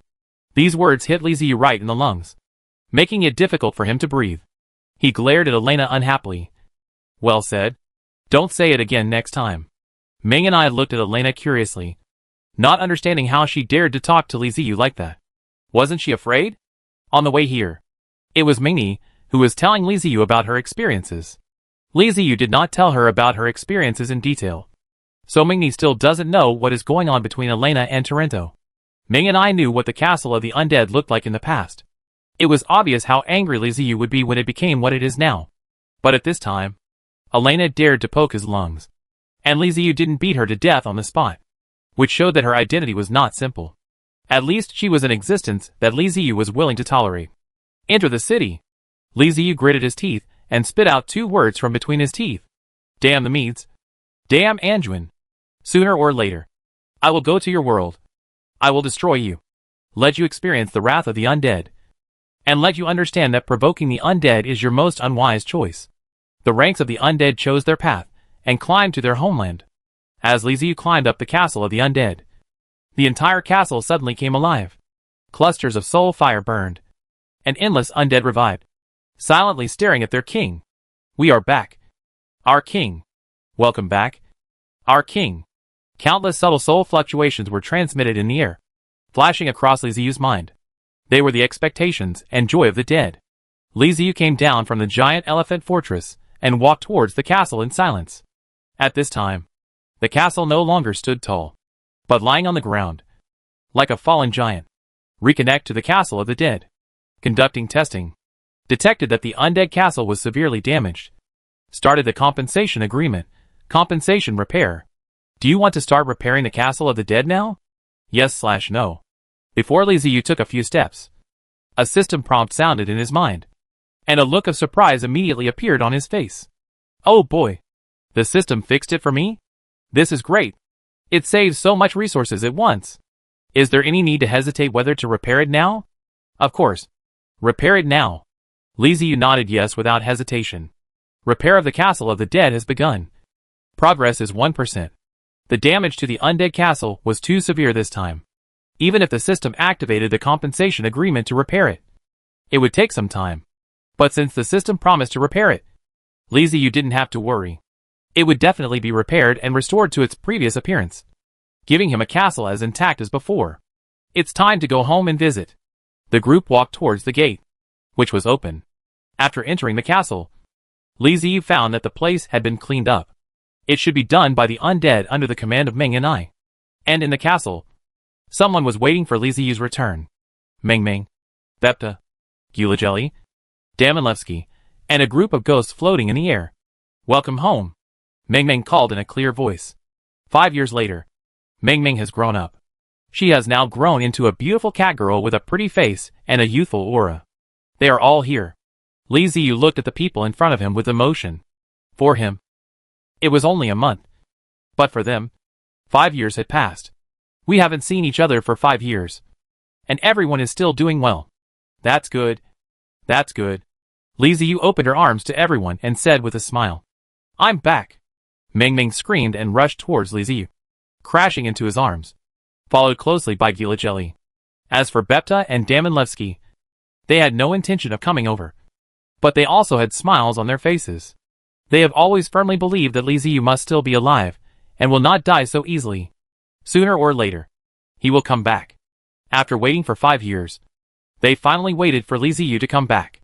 These two rough guys are the most leisurely in the entire undead castle. Bepta doesn't care at all. He is the Lord of Space, and can leave whenever he wants. Space has no restrictions for him at all. So it doesn't matter where he goes. Damanlevsky didn't care at all. It was the same to him wherever he was. The only thing that made him unhappy was that there were too few people who could fight here. On weekdays, there were only those strange undead spirits who accompanied him in fighting. He didn't dare to fight hard. If he used a little strength, the undead spirits would not be able to withstand it. Damanlevsky had been holding it in for 5 years, and was very strong. He wanted to leave the castle several times, but was stopped by Bepta, who told him to wait patiently, and not to cause trouble. Now that Li Ziyu is back, the days ahead will probably become more colorful again. Thinking of the wonderful life in the future, Damanlevsky grinned and looked very happy. Although the castle was severely damaged, the people inside were fine. And even the undead did not suffer too much loss. Except for some unlucky guys who were smashed to pieces when the castle fell. Most of the undead were fine. This is a blessing in disguise. Although the house has become shabby, Li Ziyu still wants to say, it feels so good to be home.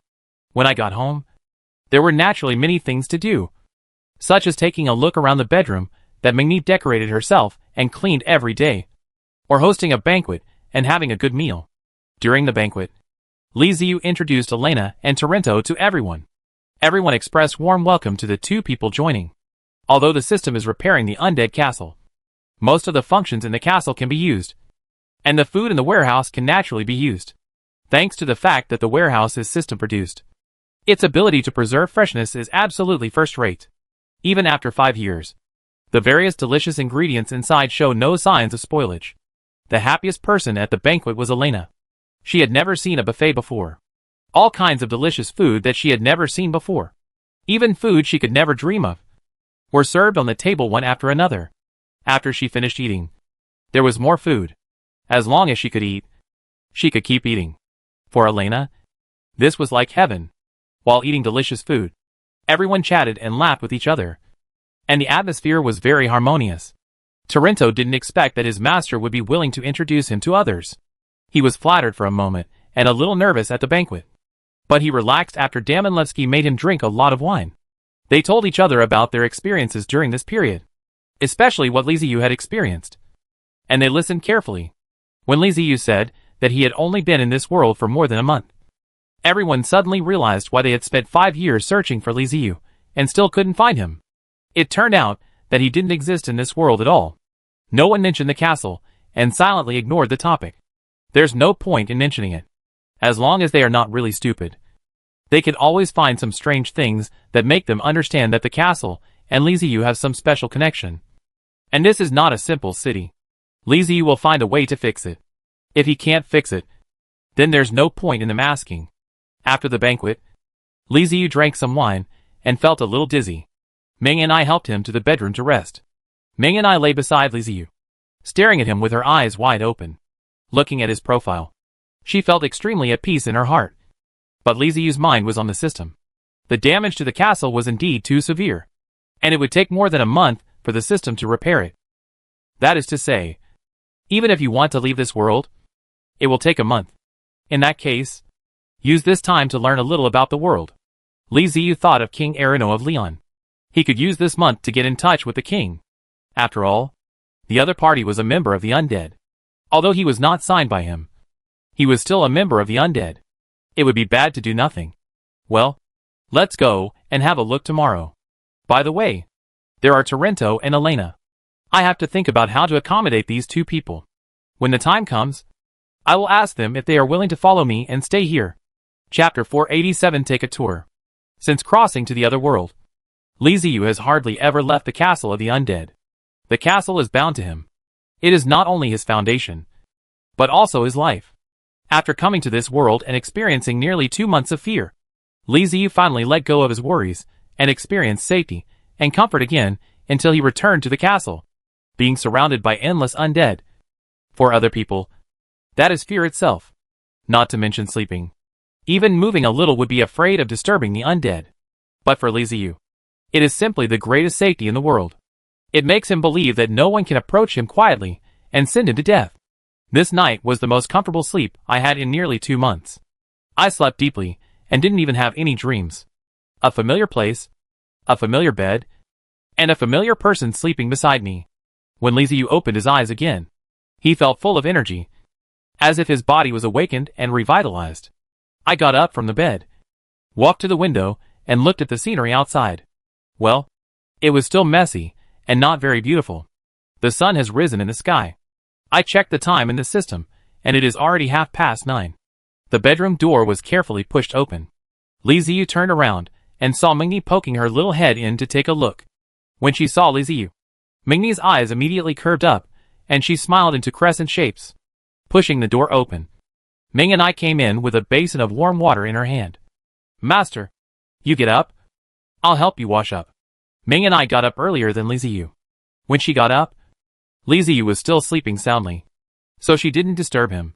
She only brought him some warm water when she felt it was about time. With Mingni's service, Li Ziyu washed up, changed into new clothes, and then took Mingni to the restaurant. While having breakfast, Li Ziyu asked someone to call Elena, Torrento, Damanlevsky and others, who had already finished their breakfast. Please sit down. After everyone arrived, Li Ziyu pointed to the seats at the dining table and said to them. When they pulled out the chairs and sat down, Li Ziyu said while eating, it will take some time to recover. During this time, I plan to contact the royal family of the Kingdom of Leon. Are you interested in joining me? He was mainly asking Torrento and Elena, both of whom were born and raised here, while Bepta and Damanlevsky were outsiders just like him. I will be at your service at any time, Torrento said without hesitation. Having contact with the royal family is important, but being by Li Ziyu's side is even more important. He saw it too clearly. Li Ziyu was not an ordinary thigh. To call her a thigh of pure gold would be an understatement. Such a thigh must be held tightly. Elena also planned to follow Li Ziyu. She herself was born in a poor family. After following Li Ziyu out of the slums, everything she experienced made her feel extremely curious. It was an unforgettable journey. If she could experience more, she also hoped to experience more. After breakfast, Li Ziyu took Mingni, Torrento, Elena, and the undead who served as guards, and headed towards Budapest. The royal family had been keeping an eye on the movements of the undead, and when they knew the undead were coming, they immediately gave orders to let them in directly. So no one stopped Li Ziyu at all. The city gates were wide open, and the streets were cleared, leaving a wide road for Li Ziyu and the undead, leading directly to the palace. When he arrived at the palace, Li Ziyu met Erino. Master. Erino bowed with great respect and greeted Li Ziyu. Well, Erino, take me to the temple in Budapest. Li Ziyu nodded and said to him, Yes, sir. Arano responded and went to make preparations himself. The reason why Li Ziyu wanted to see the temple as soon as she arrived was that she wanted to make sure whether the royal family really retained its old traditions as she thought. Temples and cemeteries are the best test methods. If these two places were the same as Sunburg and Suisun Mountain City, it would mean that the royal family's respect yesterday was just pretense. And I need to change my attitude towards them. Under the guidance of Arano, Li Ziyu visited the Temple of the Dead and the Prayer Cemetery in Budapest. The Leon royal family really respects tradition and always cares about the dead. In Budapest, the Basilica of the Dead and the Cemetery of Prayers are surprisingly two very popular attractions. The first place we went to was the Prayer Cemetery. This is a huge cemetery, which not only buries the people of the capital of Leon, but is also the largest park in Budapest. That's right. The Prayer Cemetery was built very well, with roads paved with stone slabs, rockery, benches for resting, blooming flowers and shady trees. If it weren't for the tombstones, Li Ziyu would never have imagined that this was a prayer cemetery. There was no gloomy feeling of a cemetery at all. When Arano led Li Ziyu and the others over, they prayed that there were still a large number of Budapest residents in the cemetery, who came here to relax in their spare time. People not only come to the cemetery to pray and remember their loved ones, but they also really treat it as a park. When they have nothing to do, they like to take a walk here. The prayer cemetery is a growing building. As more and more bodies are buried in the cemetery, the cemetery will grow and become larger. At the same time, new functions will appear, such as naturally formed underground tombs. The prayer cemetery in Budapest has become an underground tomb because of its age, the large number of bodies buried there, and the good care it has received. The naturally formed underground tombs in the prayer cemetery are of course not decorated. The entrance to the tomb is just a big dark hole. After entering, there is a spacious downward passage. At the bottom is a tomb room of about 100 square meters. This is what the original underground tomb looked like. Every newly formed underground tomb in the prayer cemetery is the same. When Arano led Li Ziyu to the entrance of the catacombs, Li Ziyu was surprised to find that above the entrance was a tomb that looked carefully designed with a sign hanging on it. Torrento secretly told him that the sign read Public Cemetery. Arano explained to Li Ziyu that according to the instructions of the Holy Corpse, the prayer cemetery is open to everyone in Budapest, no matter if they are poor, nobles, or royal family members. They can be buried in the cemetery, and can only be buried in the prayer cemetery. However, the space in the cemetery is limited. Budapest itself, plus the surrounding villages and towns, has a population of several million people in the entire territory, and all of them need to be buried in the prayer cemetery. The royal family had long discovered that the cemetery would gradually expand on its own, but the expansion speed was limited. They found that sometimes there was not enough space, and some bodies could not be buried. Just when the royal family was worried, an underground tomb suddenly appeared. After some research, the royal family made a decision. They would plan a prayer cemetery, and would not allow others to bury bodies at will. The cemetery would start charging fees. The location where the body is buried varies depending on the cost, and the aesthetics of the tombstone must also be taken into consideration. The civilians and the poor who could not afford it would be buried in the underground tombs. The nobles expressed their satisfaction with this approach. They were not short of money, and even after death, they wanted to show the world how different they were. The royal family's approach just met their needs.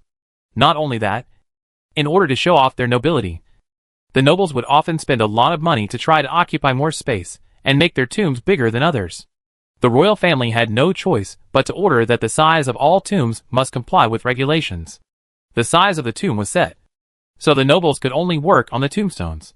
Therefore, in the prayer cemetery, exquisite tombstones were everywhere, and the materials, carvings, and epitaphs were extremely sophisticated. The royal family was surprised to find that they made a fortune by buying graves in the prayer cemetery.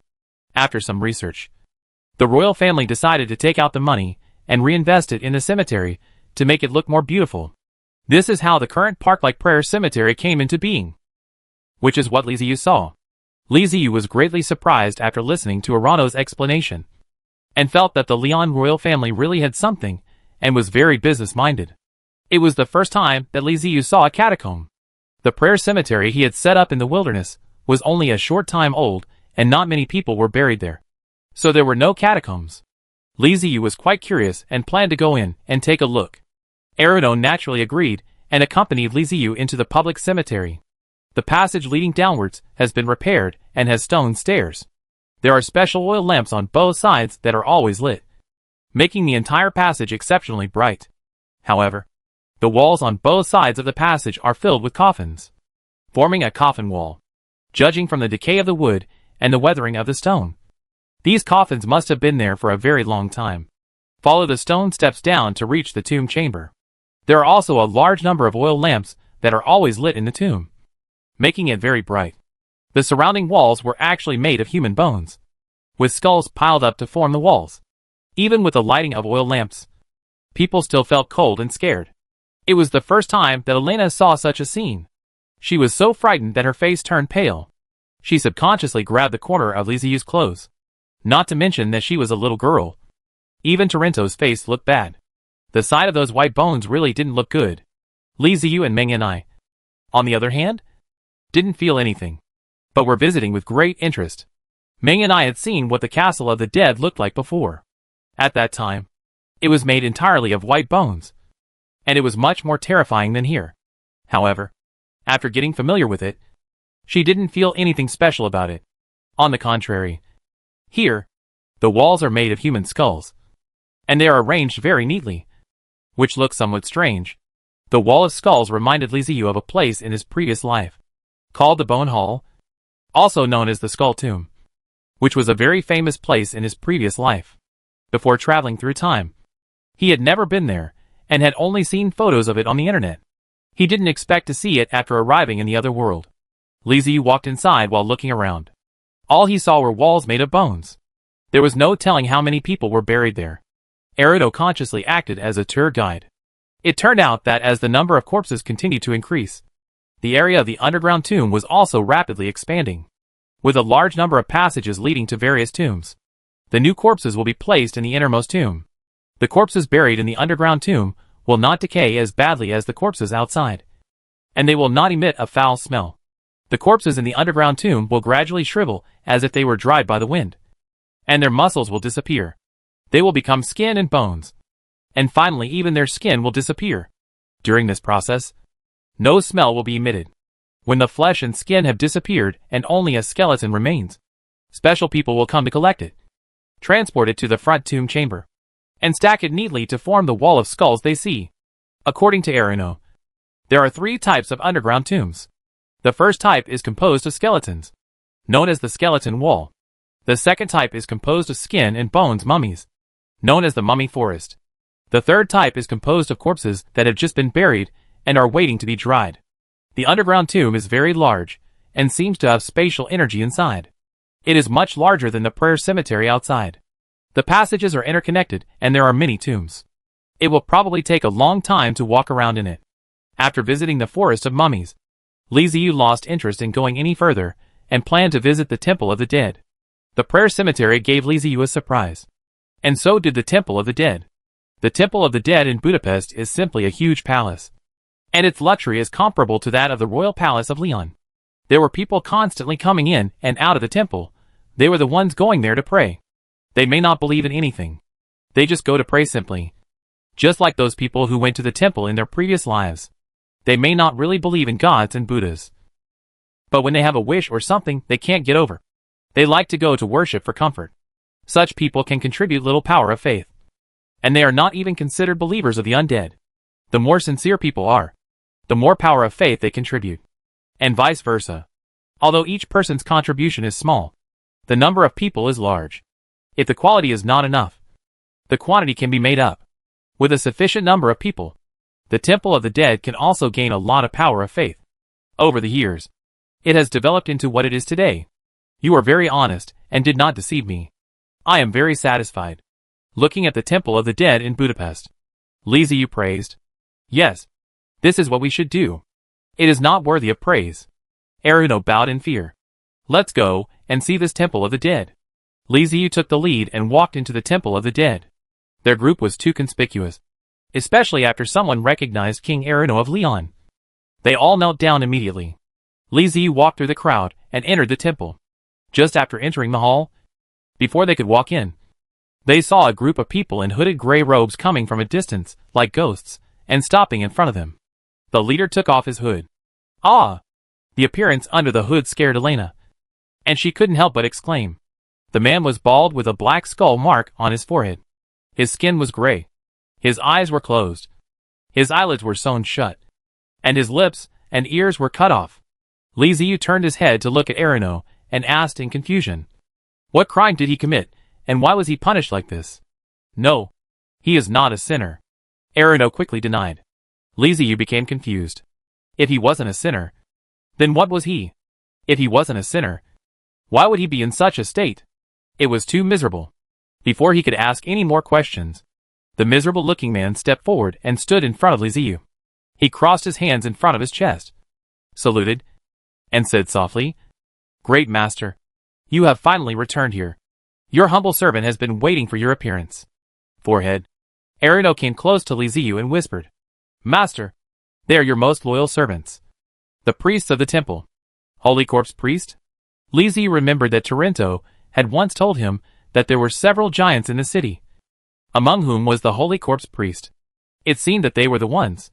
If he was a priest of the Holy Corpse, how could he end up in such a miserable state? His ears and lips were cut off. His eyes were sewn up. And his tongue was almost lost. Who is so bold as to attack the priest of the undead? Chapter 488 Voodoo Corpse Demon. Since you are a priest of the temple, why do you become like this? Li Ziyu frowned and looked at Erino, asking in a stern tone. They kept saying that they had not forgotten the tradition, and that both the prayer cemetery and the temple of the dead were run well. But problems arose with the temple priests. Li Ziyu was not very familiar with the group of temple priests, although he had given up the temple of the dead in the wilderness. He had never taken care of it, and had no idea what the priests were like. But no matter what, at least the priest should not be treated so harshly. That is the face of the undead. What will others think if he is made into such a horrible look? Isn't it embarrassing for the undead?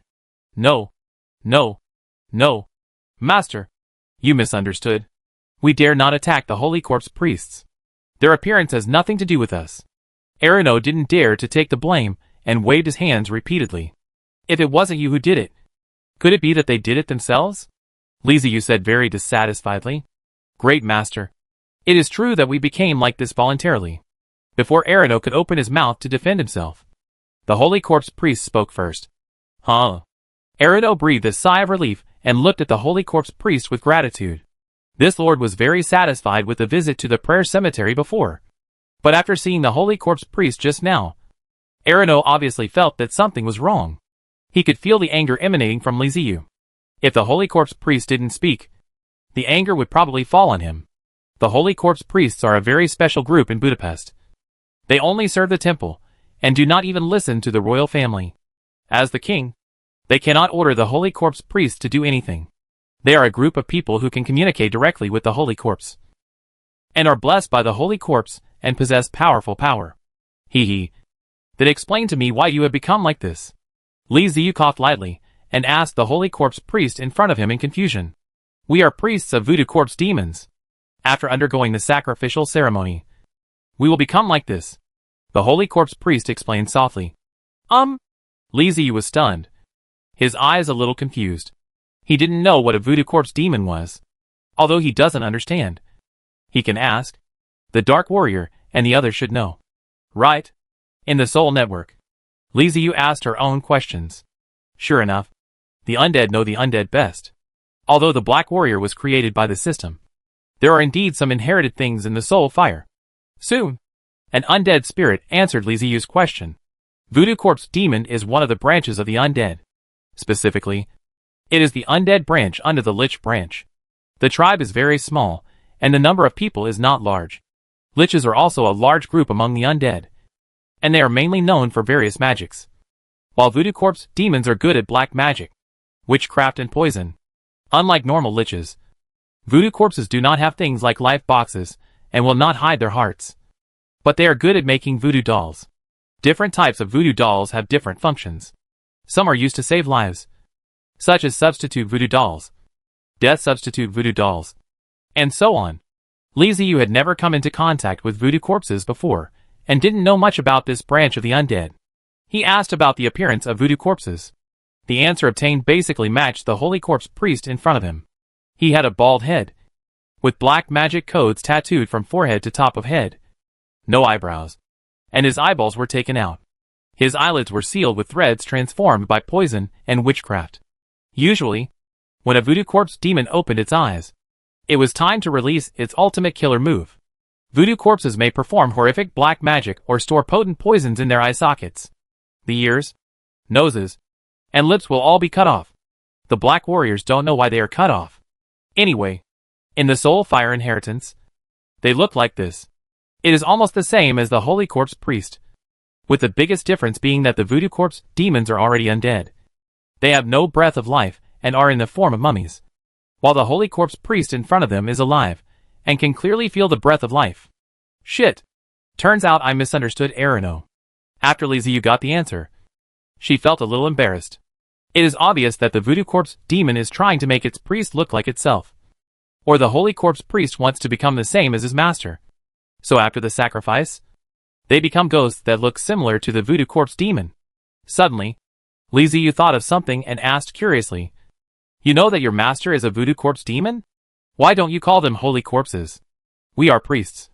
And the master will naturally tell us some secrets that others don't know." The voodoo corpse priest said slowly.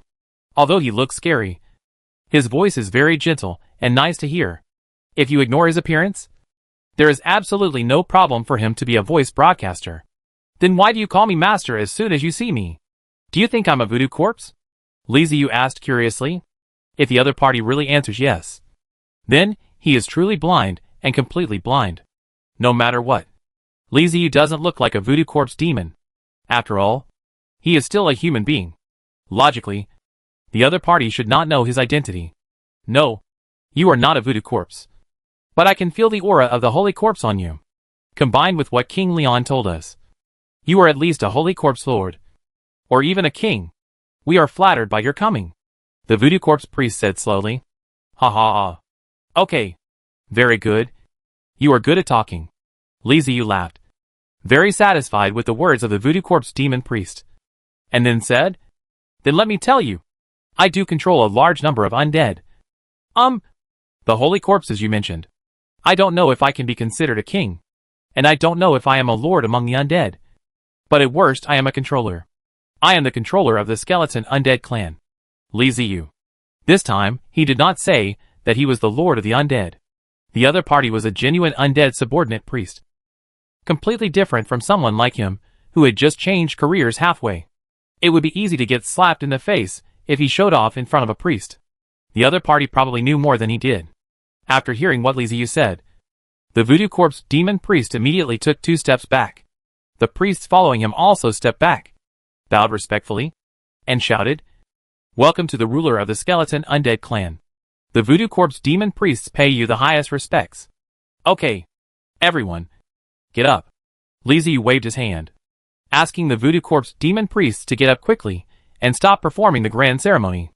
After the voodoo corpse priests stood up, their expressions were even more respectful than before. This is not only because Liziu claims to be the controller, but also because he knows that what he controls are the skeletons and undead. As priests who can communicate directly with the voodoo corpse demons in the temple, they do know many things that outsiders do not know, such as the most important branches of the undead, skeleton undead, liches, dead souls and zombies. No branch of the undead would put its name before the skeleton undead, because the skeleton undead are the recognized representative race of the undead. The number of skeleton undead is the largest among all undead branches, and the total number of other undead branches added together is not even a fraction of that.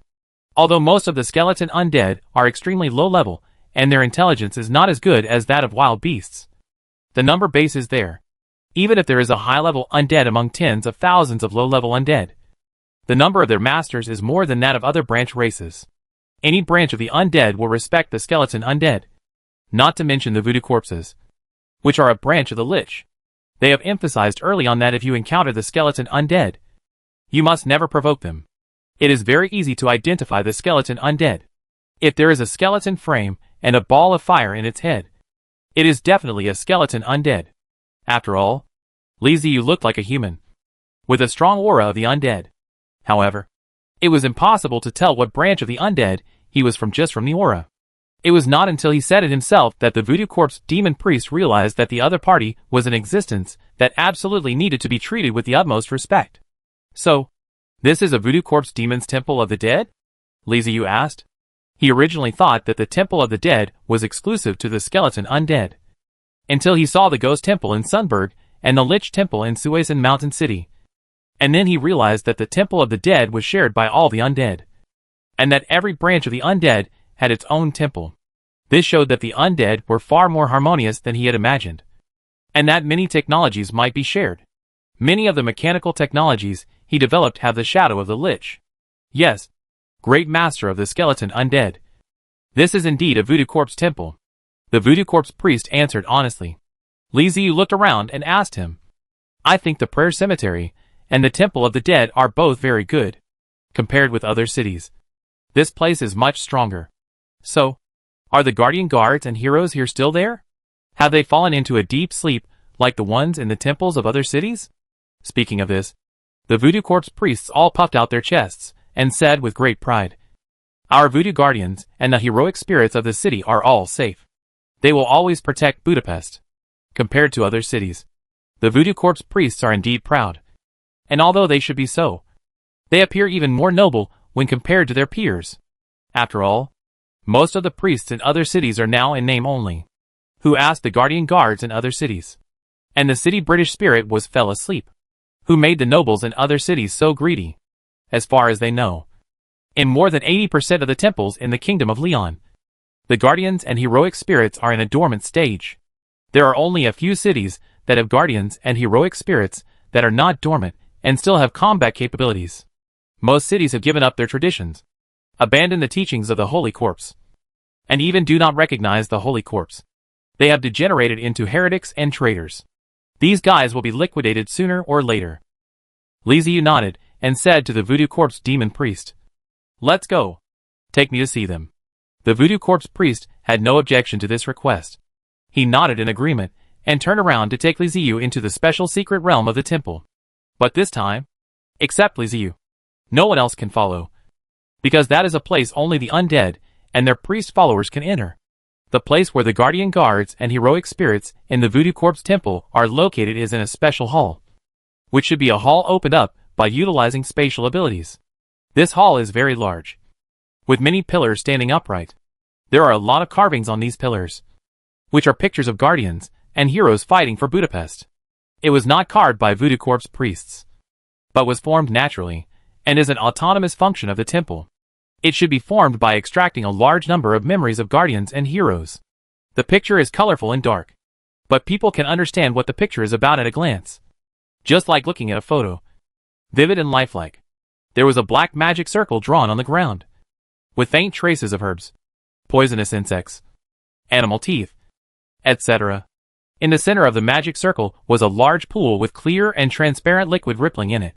When Li Ziyu approached, the liquid immediately emitted a faint blue light. Soul energy. Li Ziyu's eyebrows jumped, a little surprised.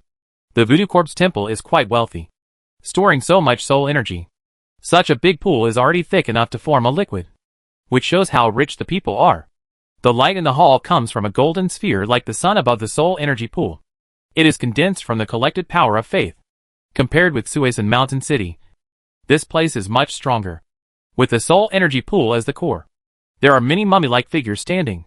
At first glance, there are nearly 10,000 of them, divided into two parts. These are the Voodoo Guardians in the temple and the city heroes. As Li Ziyu moved forward, the body trembling of the virus and the city's heroes slowly opened her eyes, curiously looking at Li Ziyu. They felt an extremely strong aura of the undead on Li Ziyu, which was even purer than theirs. But the strange thing was that this was a living person, a real human being, not an undead. They couldn't understand what was going on. Human, why are you here? Are you here to become a priest? A slightly hoarse voice was heard in the hall. It was the question from the Voodoo Guardian, with curiosity in the voice. Li Ziyu turned around and looked at the Voodoo Guardians and city spirits who were staring at him. He smiled and said, I am not trying to become a priest. And the Voodoo Corp's demons cannot make me a priest. My name is Li Ziyu, and I am the controller of the skeleton undead clan. Call. Suddenly, Wind blew in the extremely peaceful hall. It was caused by the Voodoo Guardians and the city heroes who could not control their surprise. The controller of the skeleton undead? You are human. Why can humans become the masters of the dead? You are lying. After the wind passed, there were chaotic sounds. Some doubtful, some surprised, some angry, some mourning. The Voodoo Corpse demon priest, who brought Li Ziyu here, had never seen such a scene before. He trembled in fear and dared not say a word. This is a fight between great masters. There is no reason for him to interfere. Okay. Stop arguing. Li Ziyu raised his hand and pressed down, trying to get the Voodoo Guardian and the city spirit to stop. But they didn't give you face and kept making a lot of noise. It felt like there were 10,000 ducks pulling their necks and clucking in your ears. It was really like a devilish sound. Li Ziyu's blood pressure rose a little due to the noise. He became impatient and suddenly widened his eyes and shouted, "Quiet!" As he roared, a wave suddenly burst out from his body, sweeping across the entire hall with a rumbling sound. The Voodoo Corpse priests could only hear the roar. But in the consciousness of the Voodoo Guardians and the city's heroes, there were countless undead roaring, like a huge soul storm sweeping through, shaking their souls unstable. It was not just one or two souls, but countless souls gathered together and roared at them. Their king was angry.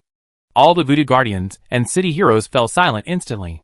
This terrifying soul storm made them realize that even though the person in front of them was a living human, he was indeed the controller of the skeletal undead. Chapter 489, Conquer. Quiet. After Li Ziyu's roar, all the Voodoo Guardians and heroic spirits fell silent and pretended to be mummies. Waves of soul fluctuations jumped back and forth between the Voodoo Guardian and the heroic spirit. They carefully savored the power and soul energy emanating from Li Ziyu just now. Well, it was really pure. At least, he was a controller of skeleton undead. Although they couldn't understand why humans became the controllers of the undead, it was not their turn to question the affairs of the skeleton undead. Even the Lich did not dare to question what the skeleton dwellings did, let alone a branch in the Lich. According to their understanding of the skeleton undead, most of them are very lazy. They like to sleep and can sleep for dozens or hundreds of years. After waking up, they will move around and check their bones to see if there are any broken parts or if they have been eaten by insects. If they are broken or have wormholes, they will look for new bones to replace them and then continue to sleep. In addition to most of the lazy skeleton undead who like to sleep, there is also a group of crazy guys. These guys have abnormal soul fire and are even crazier than liches. They think about making trouble all day long and feel uncomfortable if they don't. It's no surprise that this group of crazy people would do anything. And it seems completely reasonable to find a human to be their controller. Li Ziyu rubbed his temples, feeling that he might have been hit by the opponent's magic. The devil's sound pierced his ears and gave him a headache. Okay. There's no need to argue. You don't need to doubt my identity. I just came here to take a look. I have no other intentions. Li Ziyu took a deep breath and explained to the Voodoo guards and heroic spirits around him. There was still silence, and all the Voodoo Guardians and heroic spirits did not respond to his words. You are much stronger than the defenders and heroes of other cities. Seeing your condition, I feel relieved. Li Ziyu nodded with satisfaction and continued. Then, I will leave now. He didn't want to stay here any longer. The devilish sound just now pierced his ears, and he didn't want to experience it again. Dear controller, please stay. Just when Li Ziyu was about to leave, he heard the voice of the Voodoo Guardian, which made him stop. Is there anything else? Li Ziyu didn't know who was talking. There were a lot of Voodoo Guardians and heroic spirits standing around him. We hope you can help us restore our former glory. The voice of the Voodoo Guardian came again. Huh? What do you mean? Li Ziyu asked with a frown. Please conquer this world and let us, the undead, rise again. The past era has been forgotten by people, and it's time for them to remember it again. The Voodoo Guardian's voice was filled with excitement. This was once a small world conquered by the undead. At that time, it was very desolate. It was unknown when other races began to arrive here. The undead defeated wave after wave of enemies and ruled this small world for a long time. When the undead left, some remaining alien races began to emerge. Human beings are magical creatures. Sometimes they are very strong and sometimes they are very weak. Humans in this world are very weak now.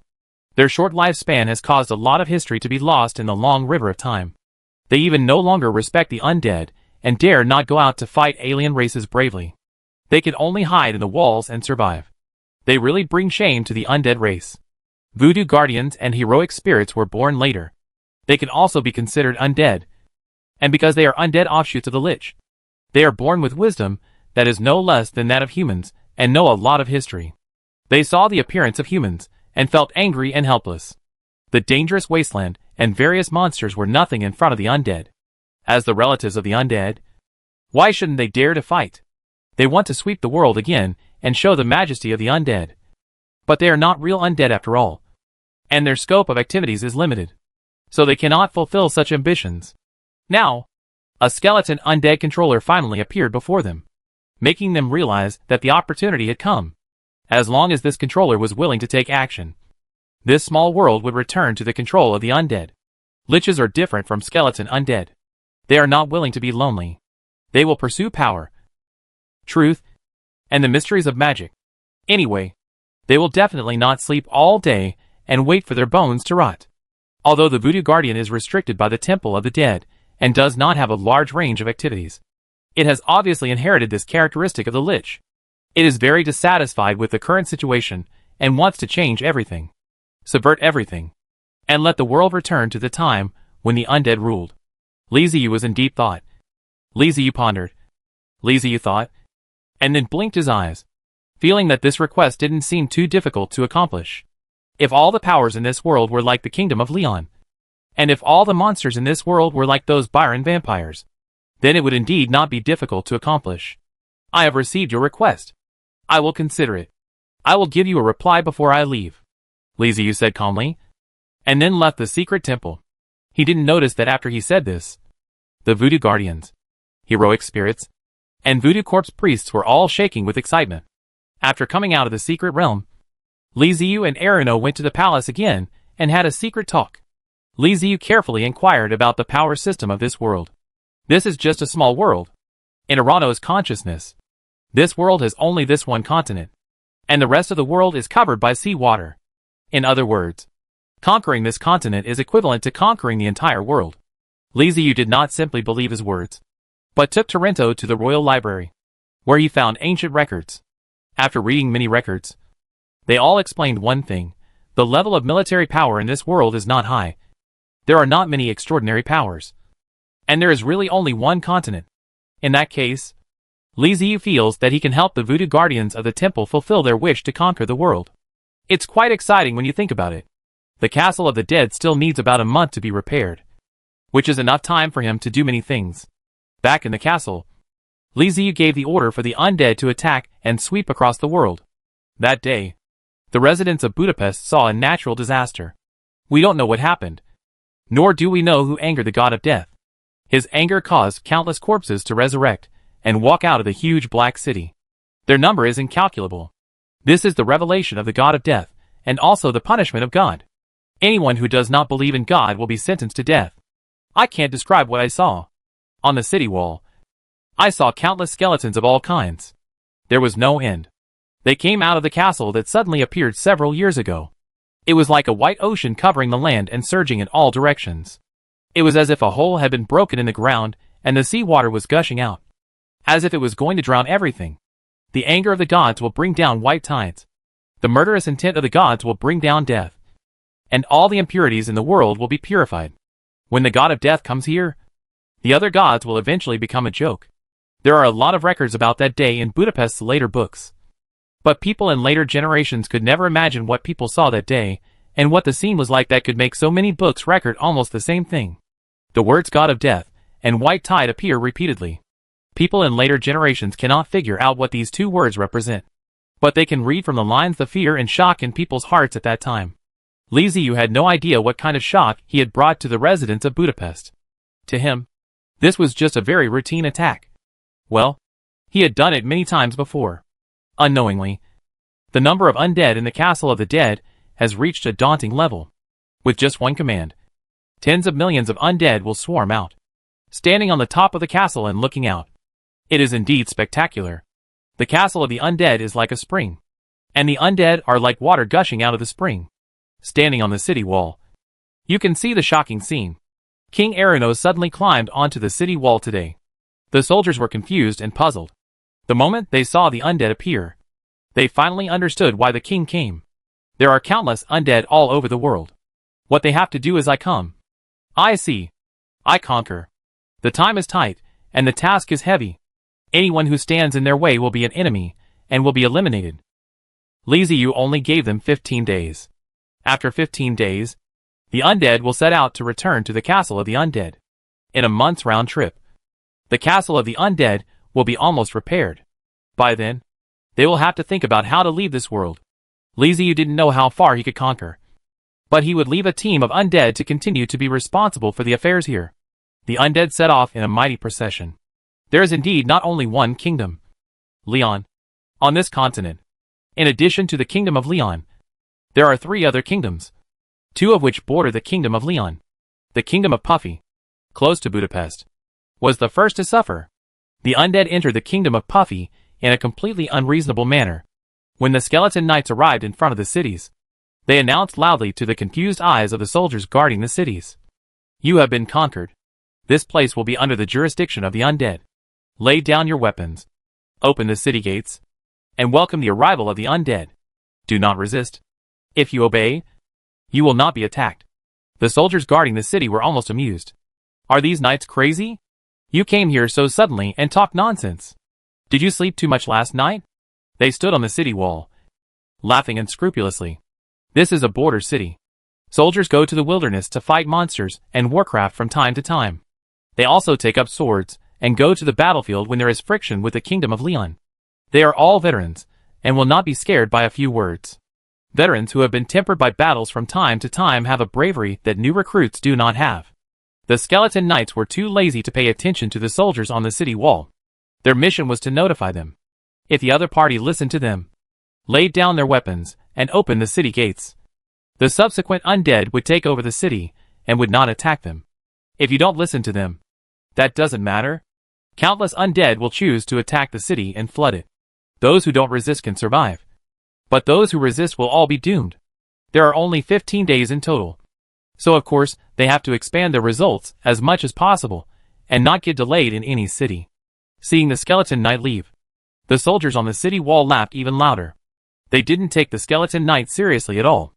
Everything returned to normal. They patrolled as usual, chatted as usual, and no one took the skeleton knight's words to heart. As for opening the city gate and surrendering, that was out of the question. But a few hours later, their smiles disappeared. Cold sweat covered their foreheads. Their hands holding weapons were shaking, and their eyes were staring straight ahead. White. All I see is white. The skeletons creaked, and skeletons came from afar. There was no end in sight, and no way to count the number. The only thing they understood was, they were finished. The undead showed no mercy to cities that refused to surrender. Their siege method was simple and crude. They just rushed in without caring about anything. City gate? Who cares about the city gate? Since it's not open, why not just climb the wall? As for the stones and rolling logs thrown from above by the other side, the undead didn't care either. A city did not last even an hour from the time the undead began to attack it to its fall. Soldiers with weapons are the first targets of the undead, followed by those who dare to resist. As long as they try to resist, the undead will show them mercy. Kill them, and let them enjoy eternal silence. On the contrary, some cowardly ones knelt down and begged for mercy when they saw the undead, or curled up in the corner and hid. The undead turned a blind eye to them. When others saw this, they followed suit and gave up resistance. Except for the soldiers and resistors who died in the initial panic, others did not actually suffer much harm. The undead gathered the surrendered people, leaving behind a few of them, as well as the black warrior who could communicate with them, while the rest of the undead continued to march forward in a mighty force. After a day, the undead easily captured 5 cities, but this was because they had to hurry and waste time. When the news reached back to Budapest, everyone was stunned, especially Arino. He learned from the Voodoo Corpse priest that Li Ziyu might conquer the world. He was a little skeptical at the time, but now he believes it. This is damn fast. Yesterday you were planning to conquer the world, and today you've taken over 5 cities? Doesn't that mean the entire kingdom will be taken over in 2 days? In fact, this is true. The undead displayed their terrifying fighting power to the inexperienced King Arino. They never rested and traveled day and night. Whenever they encountered a city, they would rush into it. Their numbers were so large that it made people scalp numb. Any team could have hundreds of thousands of undead, which was considered a small number. The strength of the kingdoms in this world is similar to that of Leon. Generally, the number of their armies is in the hundreds or thousands, and it is considered a great achievement if they can have tens of thousands. As for the army of hundreds of thousands, that would definitely be a super large-scale war.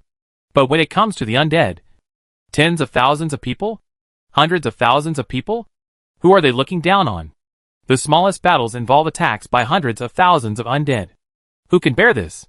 It is said that defending a city is easy, as one soldier can defeat 10. But what if you can defeat 100 with one? What the hell are you guarding? The undead are invincible and victorious in every battle, conquering everything they pass by. Everyone in the unfortunate Puffy Kingdom was in a panic. The nobles and dignitaries didn't dare to stay in their own cities any longer, for fear that they would open their eyes one day and see the army of the undead. So they all rushed to the capital with their families, regarding the capital as their last hope. On the 10th day, the undead arrived at the capital of the Puffy Kingdom. On that day, the capital of the Puffy Kingdom fell. The Puffy Kingdom was destroyed, leaving only a group of vagrants, who claimed to be the Savage Resistance Army. The undead had 5 days left to continue their spread, occupying the entire territory of the Kingdom of Puffy, and began to return on the 15th day. In just half a month, the Puffy Kingdom disappeared. Under Liziu's instructions, Erino sent his people to take over the city that was once the Puffy Kingdom. Even after taking over the city, Erino still felt dazed and felt something was unreal, as if he was dreaming. Chapter 490 Zhang Peng's Promotion. The military strength of the Fake Kingdom is almost the same as that of the Leon Kingdom. Because of this, the two sides have minor frictions from time to time, but have not started a large-scale war, and are relatively restrained against each other. In just half a month, the Puffy Kingdom was completely destroyed. The remaining resistance forces were obviously unable to make any waves. This made Erino break out in a cold sweat. The fighting power of the undead was too powerful. If they could destroy the Puffy Kingdom so easily, they could use the same method to deal with the Leon Kingdom. Fortunately, he and the other party were on the same side. Otherwise his Leon Kingdom would probably be ahead of the Puffy Kingdom. After the shock came immense joy. The people sent out had successfully taken over the cities of the Puffy Kingdom and brought them under the jurisdiction of the Leon Kingdom, nearly doubling the territory of the Leon Kingdom. The territory of the Kingdom of Puffy is larger than that of the Kingdom of Leon, but the land is relatively barren. Even so, Erino still feels happy. As long as the territory increases, it will be a great achievement. Which king doesn't want to have more land in his hands? Maybe I can really fulfill my ancestors' ambition to rule the world. After the Puffy Kingdom was destroyed and annexed by the Leon Kingdom, the remaining two kingdoms immediately became alert. They had received news sent back by spies, and were very clear about the terrifying force that had emerged in the Puffy Kingdom. The attack launched by the undead came without any warning, and the Puffy Kingdom had no chance to prepare for a counterattack. But even so, it fell too quickly, and it had no ability to resist at all. Cities fell one after another until the capital, even the capital city, which had assembled a large number of troops, could not hold out for a single day. This cannot be explained by a surprise attack, but by the complete inability to resist. It is a battle that is not even on the same level. The remaining two kingdoms decided to unite. Don't be like the Puffy Kingdom, which was defeated in one wave. Just when the two kingdoms united as quickly as possible and gathered troops to rush to the border, the undead retreated, just like when they attacked. They came in a rush and didn't give anyone time to prepare. And they left in a rush as well, leaving no one time to prepare. The two kingdoms, who were still anxiously mobilizing their troops, woke up to see new intelligence sent by spies. The enemy had retreated, and they were immediately at a loss. Let's go! Let's go! Why? Do not fight? Although the spies had clearly stated that the undead had retreated, the two kingdoms still did not dare to believe it, and continued to mobilize their troops. When the troops marched to the front and lined up at the border, ready for battle, all they faced was the howling wind. After 5 days, the undead had already retreated to who knows how far. Every day the spies sent news about how far the undead had retreated, and were still moving towards the kingdom of Leon. The news was exactly the same, which made the kings of the two kingdoms believe that the terrifying force was not prepared to fight them. He let out a long sigh of relief. Well, since that terrifying force has retreated, isn't the Puffy Kingdom a big piece of fat meat? What? You said the Kingdom of Leon took over the Kingdom of Puffy? What can be done? The Kingdom of Leon and the Kingdom of Puffy are evenly matched. Now the territory has expanded. But it also means that it is more difficult to defend. Without enough troops, the defense will naturally be weaker as the territory expands. The two kingdoms were eager to take advantage and get a piece of the pie from the Kingdom of Leon. Anyway, the armies had already been assembled, and with just a single order, they could charge into the territory of the Kingdom of Puffy. But on second thought, the two kingdoms were afraid to act rashly. They did not dare to do so for fear of angering the force that wanted to destroy the Puffy Kingdom. It would be such a shame if they came to kill them because of this. Just as the two kingdoms were struggling over whether to take a bite of the meat, the undead had already returned to the castle of the dead one after another. The record is impressive. He destroyed a country in half a month, which is fast enough. It is unrealistic to conquer the entire continent in half a month, unless the power in Li Ziyu's hands is complete. With two clone fortresses, the sky-splitting fortress and the like, he can quickly conquer the continent in half a month. This doesn't mean that he just ignores it. Although he can't do it, he can still help Arano do it. He told Aronir that he would leave him an army of undead to help him wipe out everything and bring the entire continent under the rule of the undead. This is an undead team composed of millions of tattooed skeletons. Yes, it is a crazy team. Li Ziyu asked Cole Ball to be pulled out of his team and handed over the command to Arano. At the same time, he told Arano that this team only obeys the royal family. And it is a royal family with special marks. The special mark was imprinted in Arano's blood by the Cole Ball. Whoever is the king will have the most prominent mark. And the millions of skeletons left behind will obey the king's orders. This insurance made Arano ecstatic. Of course, Li Ziyu couldn't just give Arano a team for no reason, while branding a special mark. It was also equivalent to signing a new soul contract.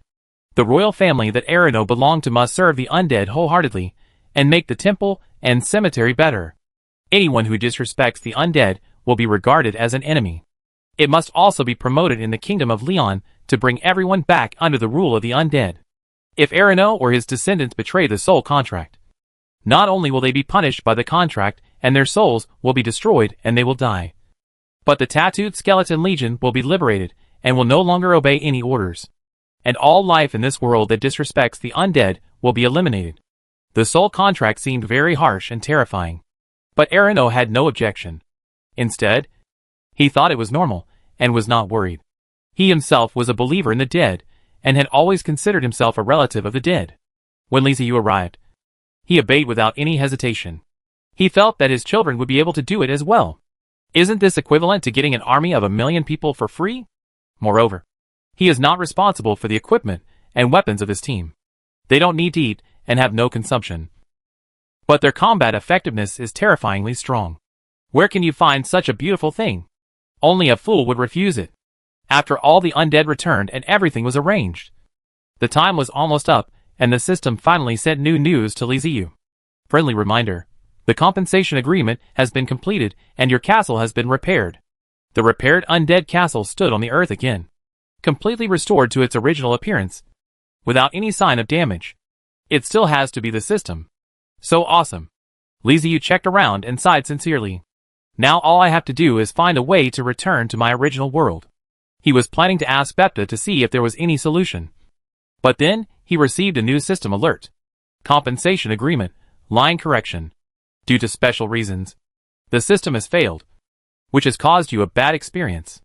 The system will provide a special service and locate the coordinates. You can choose to return to the previous world. The location is the starting point of the failure. The energy required for this special service will be provided by the system. Oh! This is a pillow for you just because you feel sleepy. There was nothing to hesitate about. Li Ziyu chose to return directly. An extremely huge space channel opened above the undead castle, pulling the huge undead castle into it extremely smoothly. This time it wasn't exile, but a teleportation prepared by the system. Many people in the Kingdom of Leon saw this scene.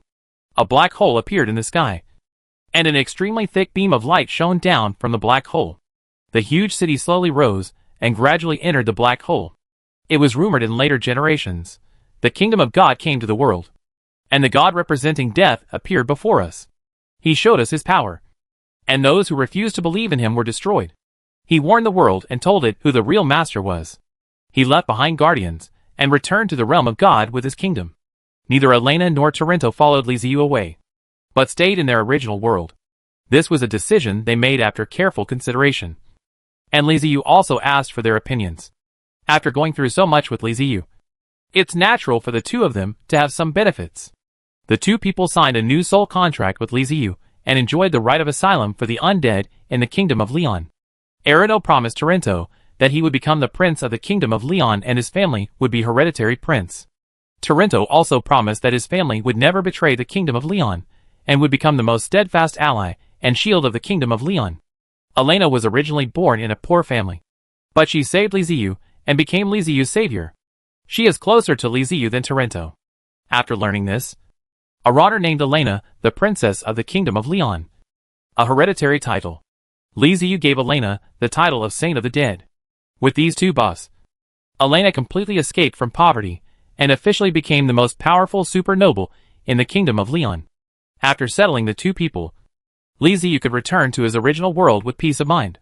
The main world, Grassland, the former Bandit Hill City, and the Med battlefield. At night, the sky is cloudless and silvery moonlight shines from the sky. The void fluctuated, and the phantom of a huge castle appeared and disappeared, like a dream bubble, becoming clearer and clearer, and gradually solidifying. The castle of the undead appeared silently on the grassland. The cool breeze blew through the grass that was more than half a person's height, bringing the fragrance of soil mixed with grass leaves. Liziu reached the top of the castle and looked around, then opened the system to confirm. After a while, a smile finally appeared on his face. I'm back. I'm finally back. Ha ha ha. Liziu couldn't help but burst into laughter. Along with his loud laughter, green ghosts rose up from the castle of the dead, dancing and circling above the castle, as if they were happy to be back in a familiar place. Compensation agreement ends. The system prompt sounded, indicating that everything had returned to normal. I wonder how the others are doing. Are Lu Xingxing and Zhang Peng okay? How is the grassland going? Has the Orc Empire been dealt with? Has Brother Bata found a new area? After a hearty laugh, Liziu had many emotions and questions in his mind and opened his chat interface. Private chat. Don't want to take a driving test. Ha ha. Hu Han-san. Am back? Don't want to get a driver's license. Surprised or unexpected. Don't want to take a driving test. Xingxing. Zhang Peng. Come out and greet me. Treasure hunter, boss? Conscientious businessman, boss. Conscientious merchant, is it really you? Boss? You're back? Don't want to take a driver's license test. It's me. The real deal. Damn it. That bastard Anjuan exiled me. Fortunately, I'm lucky and fell out of a small world. I came back after going through a lot of hardships. How about you too? Treasure hunter, boss. You are finally back. Don't want to take a driving test. Ha ha. Xingxing. Do you miss me? Zunbeixing, I miss you so much. Boss. If you come back later, we might not be able to see you. Why did you come back just now? Where are you? I'll go find you. Conscientious businessman, yes. Send us the coordinates quickly, and we will come to find you. Liziu sent the coordinates to the two of them, and they both replied with 2 words at the same time. Wait for me. And then, there was no more news. Looking at the messages the two people had just sent, Liziu frowned slightly. He always felt that something was not right about this conversation. As if something big had happened. But what could happen on the grassland? Before he was exiled, the Life Empire was defeated.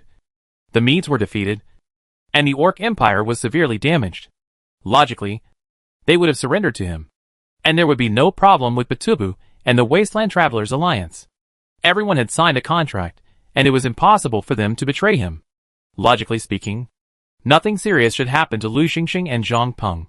Lu Xingxing and Zhang Peng both said they would come as soon as possible. But Liziu didn't see them until he fell asleep. The next day, Liziu woke up after a deep sleep all night. It was already around 10 o'clock in the morning. Returning to the grassland made him feel very happy. Without any worries, he slept soundly. After taking a look outside, he found that Lu Xingxing and Zhang Peng had not arrived yet. So Liziu went back to eat. It was not until 1 o'clock in the afternoon that the dead spirit came to deliver a message saying that there was movement outside. Li Ziyu hurried to the top of the building and saw that about 2 kilometers away from the castle of the undead, the ground collapsed silently, forming a huge circular deep pit.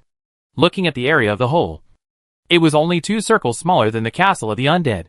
Zhang Peng is here? Li Ziyu is very familiar with this way of appearance. The mole fortress controlled by Zhang Peng always appears in this way. But this time the hole is a bit bigger. It seems that he has developed well. Judging by the area of the hole, this guy should have evolved to the castle level. Li Ziyu raised his eyebrows. He didn't expect to receive a surprise just after returning. Lu Xingxing and Zhang Peng are his direct subordinates, who have been with him all the way and have the deepest relationship with them. Li Ziyu is sincerely happy to see his good brothers evolve to the castle level. It is impossible for Li Ziyu to be jealous. He will only be happy for Zhang Peng. His improvement is equal to the improvement of his own strength. They prosper together and suffer together. It's not that surprising. Zhang Peng started out as a businessman. If it weren't for the need to supply himself, his upgrade speed would definitely be faster than mine. It's because a large amount of resources are concentrated in his own undead castle that his upgrade speed is delayed. After the deep pit was fully formed, like a train, sections of the moving castle rose into the sky. Like a giant snake flying, it flew very high, but when it came down it was very light, and stopped steadily not far from the castle of the undead, then slowly moved towards it. Seeing the completely changed appearance of the Ratman castle, Li Ziyu can now be sure that Zhang Peng has definitely been promoted to the castle level. The Ratman's castle was skillfully attached to the undead castle. Completing the link, the 2 castles stood side by side, forming a city with a strange style. Li Ziyu missed Zhang Peng very much as they hadn't been in contact for more than 3 months. He took Meng and I to greet him, but he didn't expect that Zhang Peng was even more anxious than him.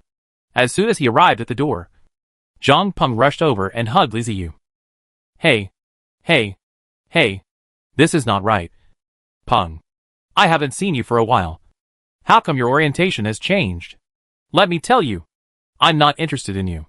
If you want to find someone, you'd have to look for the stars. Li Ziyu opened his arms, with a smile on his face, and said jokingly, Boss, you're finally back. Zhang Peng hugged Li Ziyu. His voice choked with sobs. Not really. Not really. You're such a good man. Why are you crying? Li Ziyu patted Zhang Peng's shoulder and said with a chuckle. Chapter 491 2 Years of Change. Okay. Why are you crying? It's not that serious. It's only been a while since we last met. Li Ziyu pulled Zhang Peng away and looked him up and down. Zhang Peng had lost a lot of weight and had dark circles under his eyes, as if he had painted his eyeshadow with soot from cooking pots. He was slightly hunched over, as if he had been bit over by the burden of life. The crying was not fake. Zhang Peng wiped the tears from the corners of his eyes, took a deep breath, and then said, Boss, it's been 2 years. We wanted to contact you for 2 whole years, but we couldn't. When we sent a message, it said that it could not be received, and there was a red exclamation mark. We all thought we would never see you again. Li Ziyu blinked with a look of surprise, and then showed a look of sudden realization. When he was looking for the castle of the undead before, Ming and I had mentioned that they had arrived in that world 5 years ago. It seemed that the flow of time was different. He felt that several months had passed, but 2 years had passed in the main world. No wonder the other party missed me. 2 years had passed in a flash. No one could find me. Neither my body nor my body. No news could be sent out. There was no news at all. And I was still their biggest backer. Li Ziyu patted Zhang Peng on the shoulder and said, Peng, you may not believe this, but after I was exiled, time has been messed up. For me, I was only away for 3 months, but I didn't expect it to be 2 years for you. How have you and Xingxing been doing in the past 2 years? Talking about his life in the past 2 years, Zhang Peng's face was even more sad. Boss, it's hard. Too hard. Li Ziyu was at a loss, with a puzzled look on his face. You have already upgraded to the castle, right? You should be able to catch up with the main force. And you are not weak anymore. Zhang Peng shook his head and said bitterly, Boss, a lot of things have happened. The brothers haven't had a good time in the past 2 years. Li Ziyu pulled Zhang Peng towards the castle and said to him as they walked, Come on. Go in and tell him. I'm back now. I want to see what's going on. When I arrived at the castle, I met Bepta and Damanlevsky, who were all old acquaintances. After exchanging pleasantries, everyone went to the reception room together. After the host and the guests took their seats, Zhang Peng talked about what happened after Li Ziyu was exiled. 2 years ago, the Medes fought a battle and were defeated. When they were leaving, Anjuan launched a surprise attack and exiled Li Ziyu. The grassland was leaderless and in chaos for a while. But fortunately, Li Ziyu had been steady and cautious before, and the grassland's basic foundation was stable. With the maintenance of Zhang Peng and Batubu, the grassland stabilized again and returned to normal. After experiencing a series of changes, the Orc Empire was in tatters, and it was difficult for it to hold on. The White Tiger Queen Astasia Oriana surrendered on behalf of the Orc Empire to Zhang Peng and Batubu, who represented the Wasteland Travelers, and was officially incorporated into the forces under Li Ziyu. So far, the 2 areas that Li Ziyu had experienced, the Wasteland and the Grassland, were complete. With the Wasteland and Grassland, Zhang Peng can start to move. In terms of business acumen, Zhang Peng is still very good. After integrating the resources of the 2 regions, he carried out a series of business exchanges. Because Li Ziyu left, the resources flowed into the hands of Zhang Peng and Lu Xingxing. Zhang Peng knew very well that there was a price to pay for eating alone. So he brought in the Wasteland Travelers Alliance and distributed the benefits, so that everyone could reap the benefits and help the members of the Wasteland Travelers Alliance grow. In this way, he gained the support of Batubu, Aya, Timur and others. With Zhang Peng's support, a group of traversers in the Wasteland Traversers Alliance, including Eorgil, were successively promoted to the castle level, and Lu Xingxing and Zhang Peng were also promoted to the castle level. At that time, the Wasteland Crossers Alliance had more than 10 castle-level crossers, and they were in the limelight and full of vigor. This was all due to the small number of people in the Wasteland Crossers Alliance, plus the usual accumulation and support from Zhang Peng. Even though their group is small and seems inconspicuous in front of many large forces, the fact that they have more than 10 castle-level traversers is enough to make them the leader in high-end combat power. When he said this, Li Ziyu showed a look of surprise on his face. He didn't expect that there would be such changes after he left. More than a dozen castle-level travelers are indeed very powerful. Because of their different races, there is a huge gap in combat effectiveness between castle-level traversers. Lu Xingxing and Zhang Peng are both castle-level traversers. But even if they are tied together, they are no match for Li Ziyu. This is an obvious example. But a castle-level traverser is still castle-level. No matter how weak he is, his level is there, and his combat power cannot be underestimated. I have to say that the Wilderness Travelers Alliance has developed quite well. In addition to more than 10 castle-level traversers, they also have a large number of fortress-level traversers, and many of them are not far from the castle level. As long as they have time to accumulate enough resources, they can enter the castle level at any time. The development momentum of the Wasteland Crossers Alliance is encouraging. But when people have strength, they are unwilling to be lonely. The members of the Wasteland Travelers Alliance have benefited from the basic territory. They feel that if they can occupy a few more pieces of land, they will develop even faster. So they began to look for ways to leave the grassland and go to other areas, just like they did from the wasteland to the grassland. But Tubi did not stop them. He felt that this was a good thing. And he also had a sense of urgency. Compared to other members like Lation, he still remembered the feud with the Life Empire Alliance. Even though they didn't come to kill them now, they might remember it one day, as they had killed a big shot of theirs. Perhaps at this moment the Life Empire is gathering strength, preparing to give them a big attack. Finding a new way out is a good choice. Just as the Alliance of Wilderness Travelers was looking for a passage to leave the grassland, the Orc Empire also entered a recovery phase. The economy was revitalized, and the lives of the orcs became better and better. They had emerged from the suffering brought to them by the war, and their lives were even better than before. A good life has a purpose. The orcs no longer have any resistance to the traversers from the Wasteland Alliance. They obey the arrangements obediently and form a two-way rush. Hard work pays off. 1 year after Li Ziyu was exiled, the traversers of the Wasteland Alliance finally found a way to leave the grassland. This news was exciting, and a group of members volunteered to become pathfinders and entered the new area. The discovery of a new area means a new battlefield is about to open. The habitual action of all time travelers is to carry out a wave of plundering and absorb a large amount of resources when they arrive at a new place. This is the reward for the first person to try it out. The pioneers of the Wasteland Travelers Alliance did the same thing. But this time, they stirred up a hornet's nest. They didn't expect that the newly found place actually belonged to the territory of the Life Empire Alliance. This was like meeting an old rival. In the early stages, the Wasteland Travelers Alliance did not suffer any losses.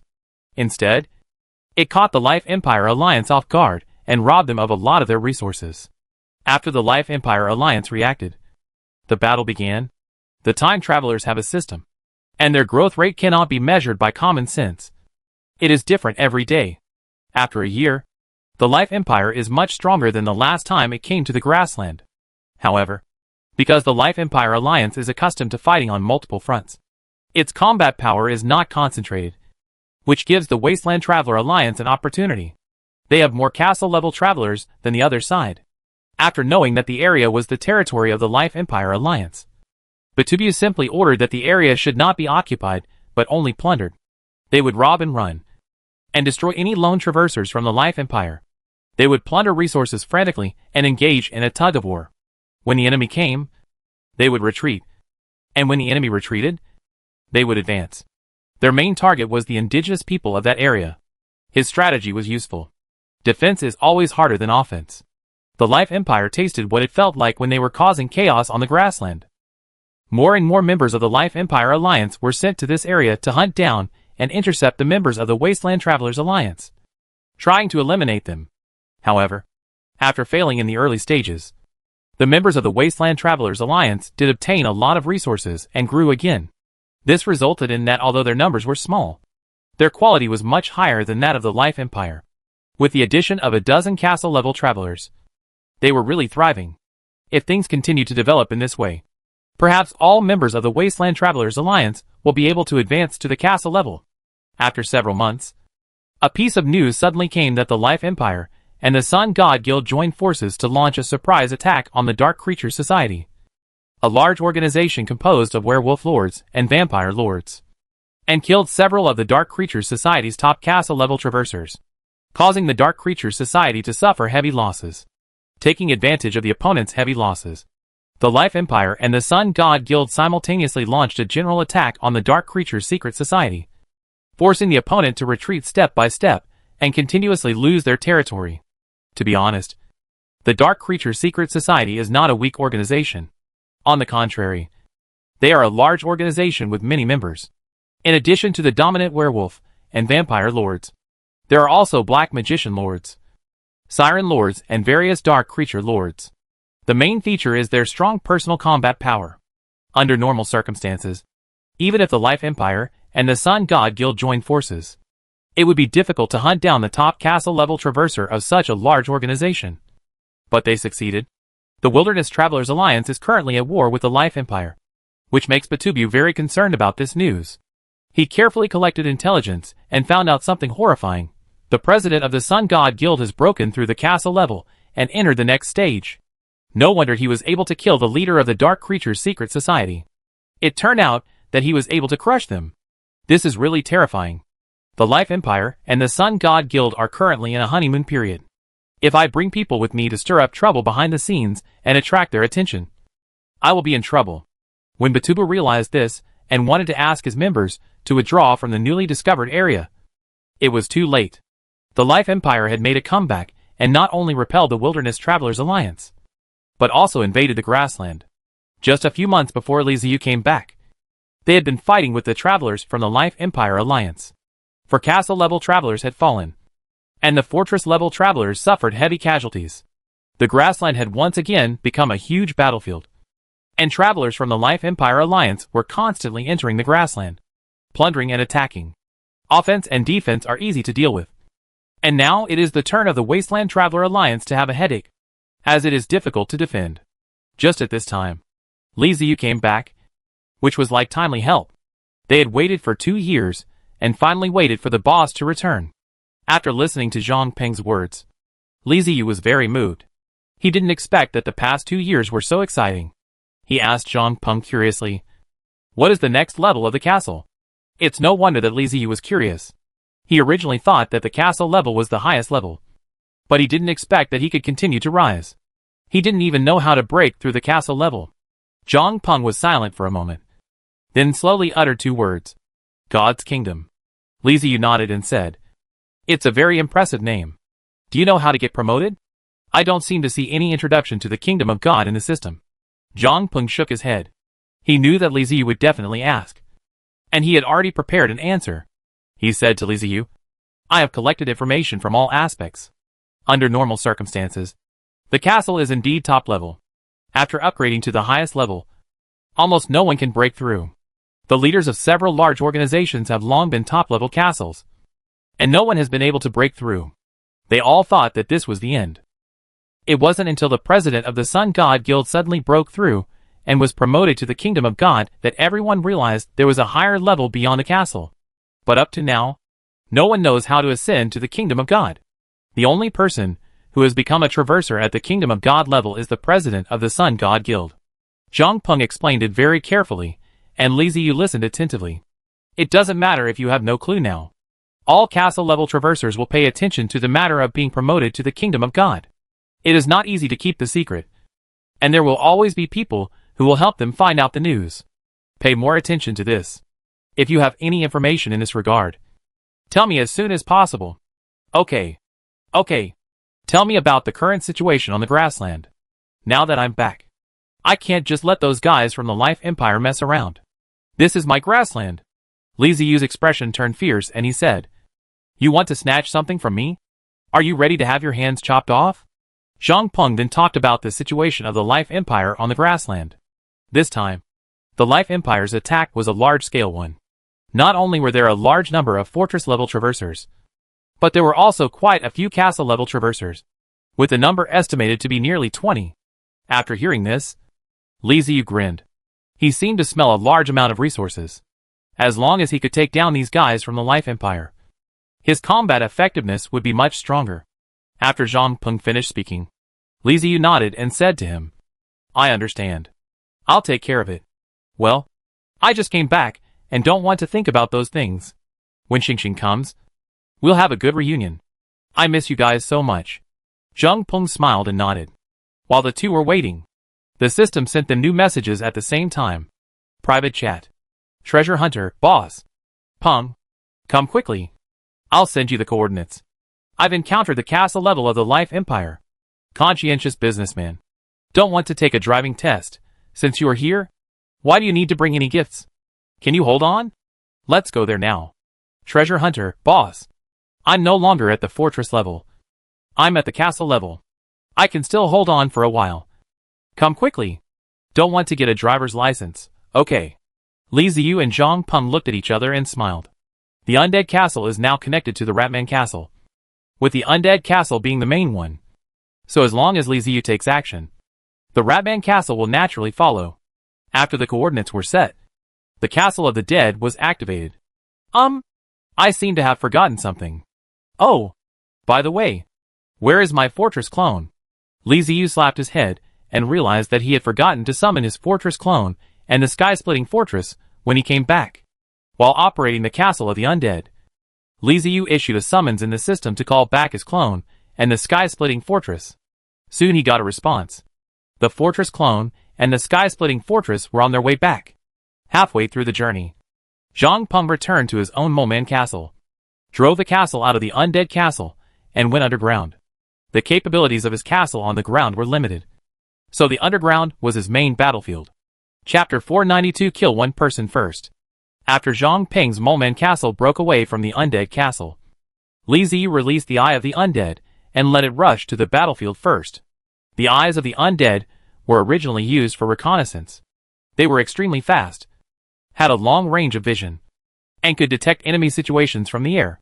Soon, the battlefield appeared in front of Li Ziyu. There were two cities, one big and one small. The big one was a typical human city in medieval style. The buildings were built with huge stones. It had huge walls and towering buildings. A castle-like palace stood in the center of the city. The smaller city was very strange. It was more like a transformer that looked like a city than a city. Huge mechanical arms popped out from the city, rotating all kinds of tools, including big iron balls, shovels, machetes, mechanical claws, and pliers. Li Ziyu also saw oversized hand cannons and flamethrowers. On the top of this strange city there is a huge sign, with a big golden word meow written on it. If it weren't for the word meow, Li Ziyu really wouldn't have believed that the castle in front of him was actually Lu Xingxing's treasure-hunting cat castle. The two fortresses met on the grassland and started fighting without any further ado. Cannons were set up in the human castle, bombarding the treasure-hunting cat castle crazily. The air was filled with smoke, and LS with long tails of flame smashed into the treasure-hunting cat castle.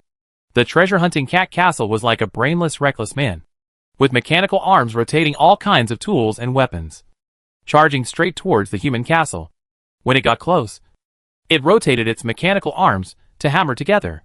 The treasure-hunting cat castle did not seem to have a regular energy shield. The LS fired from the human castle blew large holes on the castle, but its recovery ability seemed to be far superior to that of other castles. As soon as a large hole was blown out, a small mechanical arm would immediately extend out to quickly repair it. He was so busy repairing the house that he was extremely busy.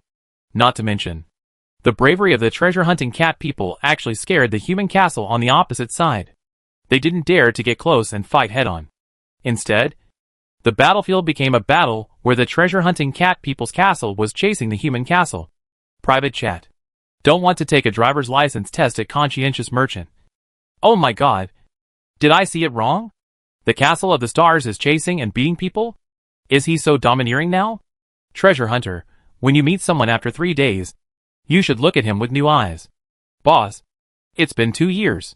I must have made some progress. Right? Conscientious Merchant, you read it right. That is indeed the treasure-hunting Catman Castle. Ever since it was promoted to the castle level, Xingxing has become a reckless man. Very stubborn and dares to fight with anyone. Don't want to take a driver's license test. Is the style such a big change after being promoted to the castle?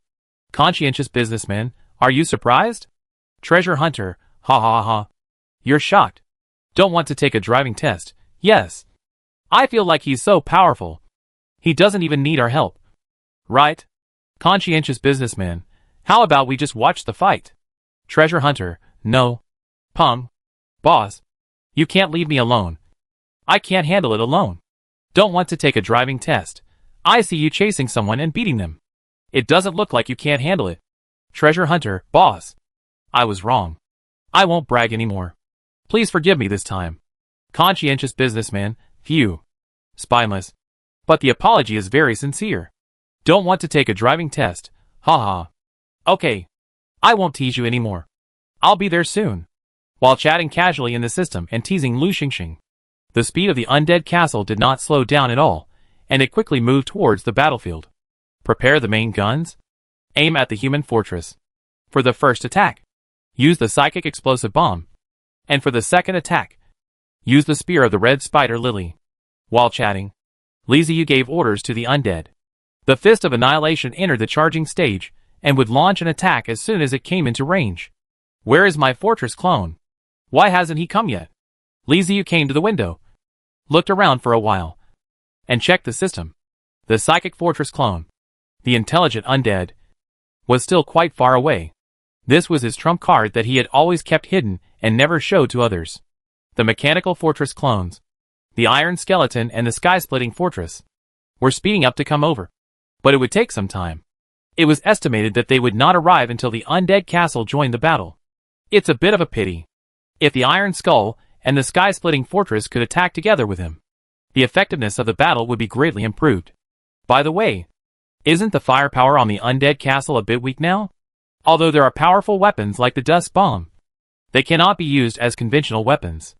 In addition to the main gun, the Fist of Annihilation, there are only 2 secondary guns, the Death Song and the Rain of Death. Well, after this is over, we have to add some weapons to the undead castle.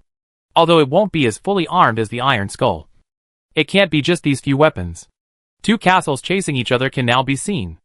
The fully charged Fist of Annihilation fired its first shot, and the little sun rose into the sky. Rush! As the first shot was fired, Li Ziyu gave the order without hesitation. This time, 3 castles were to be attacked against 1. The advantage was in my hands, so there was no need to be afraid. The undead castle locked onto its target, and launched a charge towards the human castle. The human castle, which was originally struggling with the treasure-hunting cat castle, detected energy fluctuations in the distance, and then discovered the undead castle rushing towards them. There is an ambush! The traverser from the Life Empire's face suddenly changed, and he gave a loud order, and the human castle activated the energy shield. Circles of magical halos flickered from the city walls. Psychic explosive bombs fell from the sky, deviating slightly, brushing the edge of the protective shield and flying far away, exploding into flames all over the ground, burning fiercely on the grassland. Li Ziyu's undead castle also rushed out from the side of the human castle. Death Song. Armor-breaking cone. Death Rain launch. The opponent was a castle-level traverser. Li Ziyu did not dare to underestimate the enemy and attack directly. Armor-piercing cones, spears of red spider lily, and rain of death were fired one after another. With the cover of artillery fire, the castle of the undead moved forward. The barrier of despair opened and crashed straight into the castle of the humans. He came out from the side, and the human castle had no time to turn around, so it could only speed up again to avoid the charge of the undead castle. The speed suddenly increased, and the human castle moved forward a long way in an instant, avoiding the attacks of the armor-breaking cone, the spear of the red spider lily, and the rain of death. Before the traversers of the Life Empire could be happy, the ground in front of the castle suddenly sank, forming a big pit. Normally, this kind of sudden pit would not be a big deal, as he could find a way to avoid it. But now the castle was running at its fastest speed, and it could not avoid it in time. A quarter of the human castle fell into the pit, and the castle tilted and was trapped. What's going on? The traveler from the Life Empire was suddenly panicked, unable to move. There is no need for anyone to tell you what this means for a moving castle. The ground rumbled and shook. On the other side of the castle, the earth trembled. The soil was lifted up, and a poisonous dragon drill from the Rat-Man castle shot up into the sky. Boom! Like the sky collapsing and the earth splitting apart, the castle's protective shield was instantly shattered, and 1/3 of the castle was destroyed by the poisonous dragon drill. Lu Xingxing also caught up and used various tools from the treasure-hunting Catman castle to smash it one after another. Stones flew everywhere, and there were screams of pain inside the human castle. Li Ziyu's undead castle chased up from the side and slammed into the human castle hard. Endless undead poured into the human castle like a tide, having lost power and being attacked by 3 castles. The Life Alliance traverser turned pale in an instant.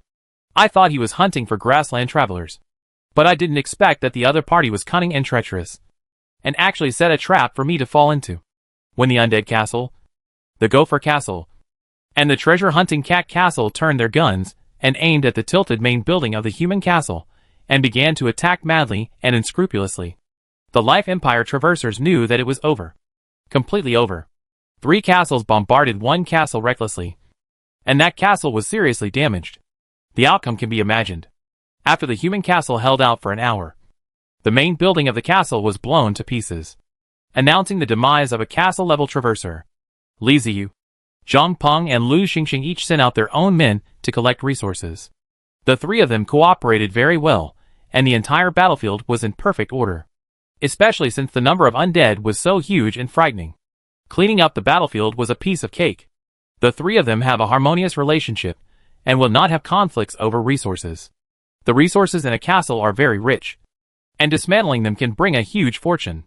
The battle would attract other people's attention. Li Ziyu and his companions did not dare to waste time. After collecting resources as quickly as possible, the 3 of them started the castle and left.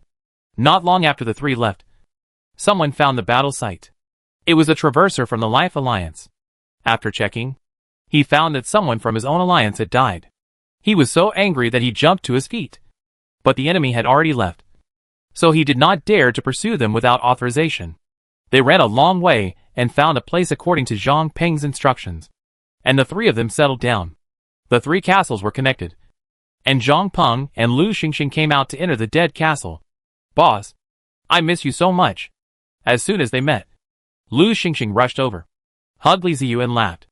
Li Ziyu smiled and pulled Lu Xingxing away, looking him up and down. He seemed much more mature, although he still had the smile of a sunny and cheerful big boy. There was a hint of determination in his eyes. He had experienced a lot in the past 2 years. Xingxing, you've grown up. These 2 years haven't been easy, have they? Li Ziyu asked while nodding. It's okay. Brother Peng has the hardest job.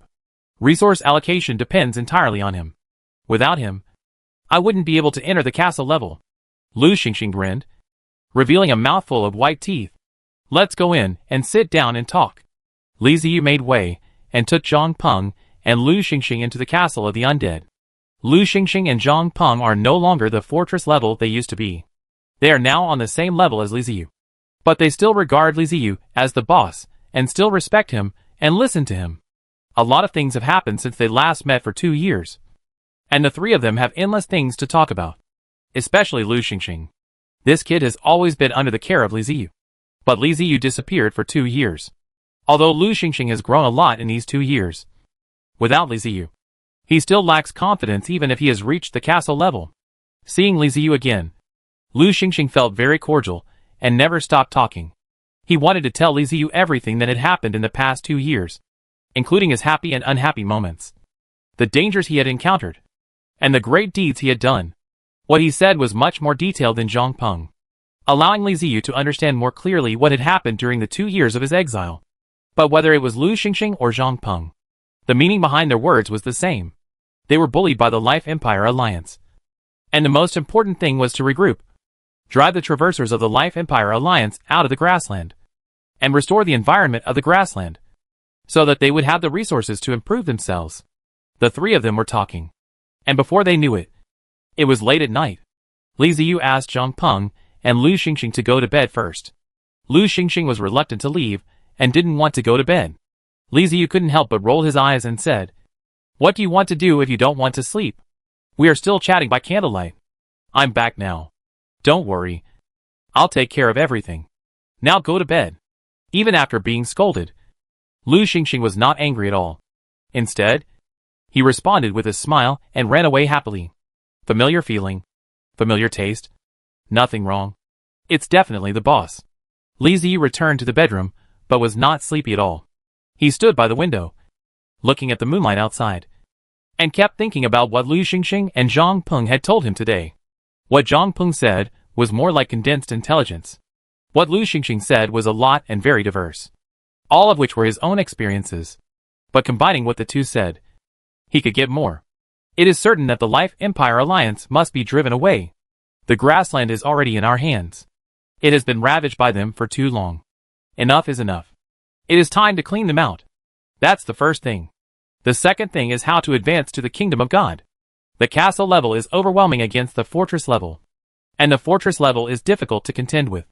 And if there are no accidents, the kingdom of God will deal with the castle level in the same way as the castle level deals with the fortress level, which is equally crushing. The president of the Sun God Guild has become a divine level traverser, and is a huge threat.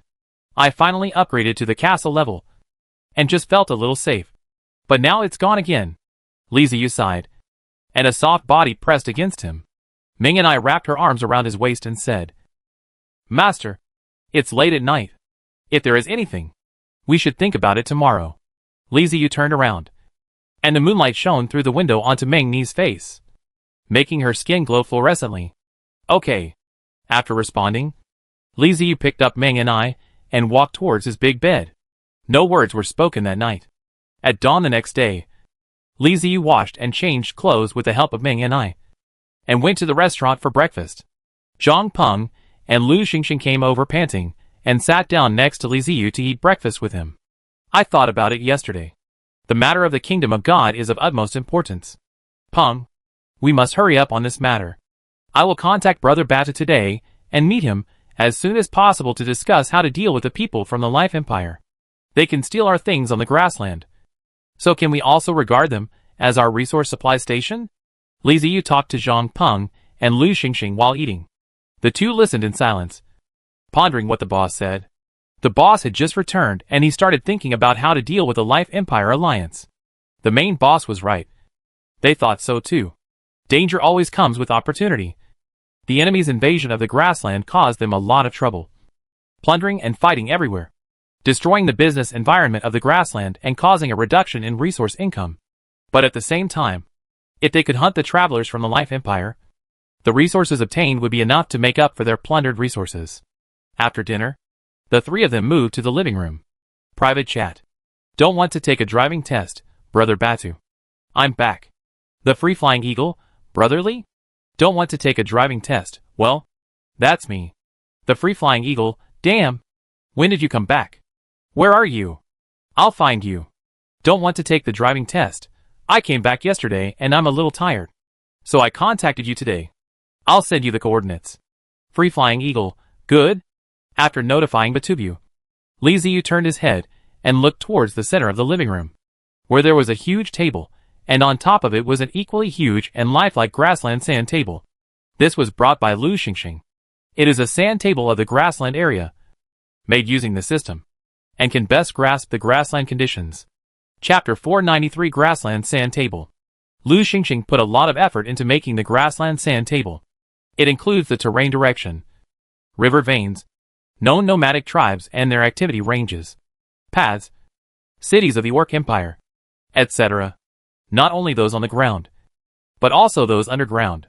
As long as you turn the sand table around, you will see the underground environment of the grassland.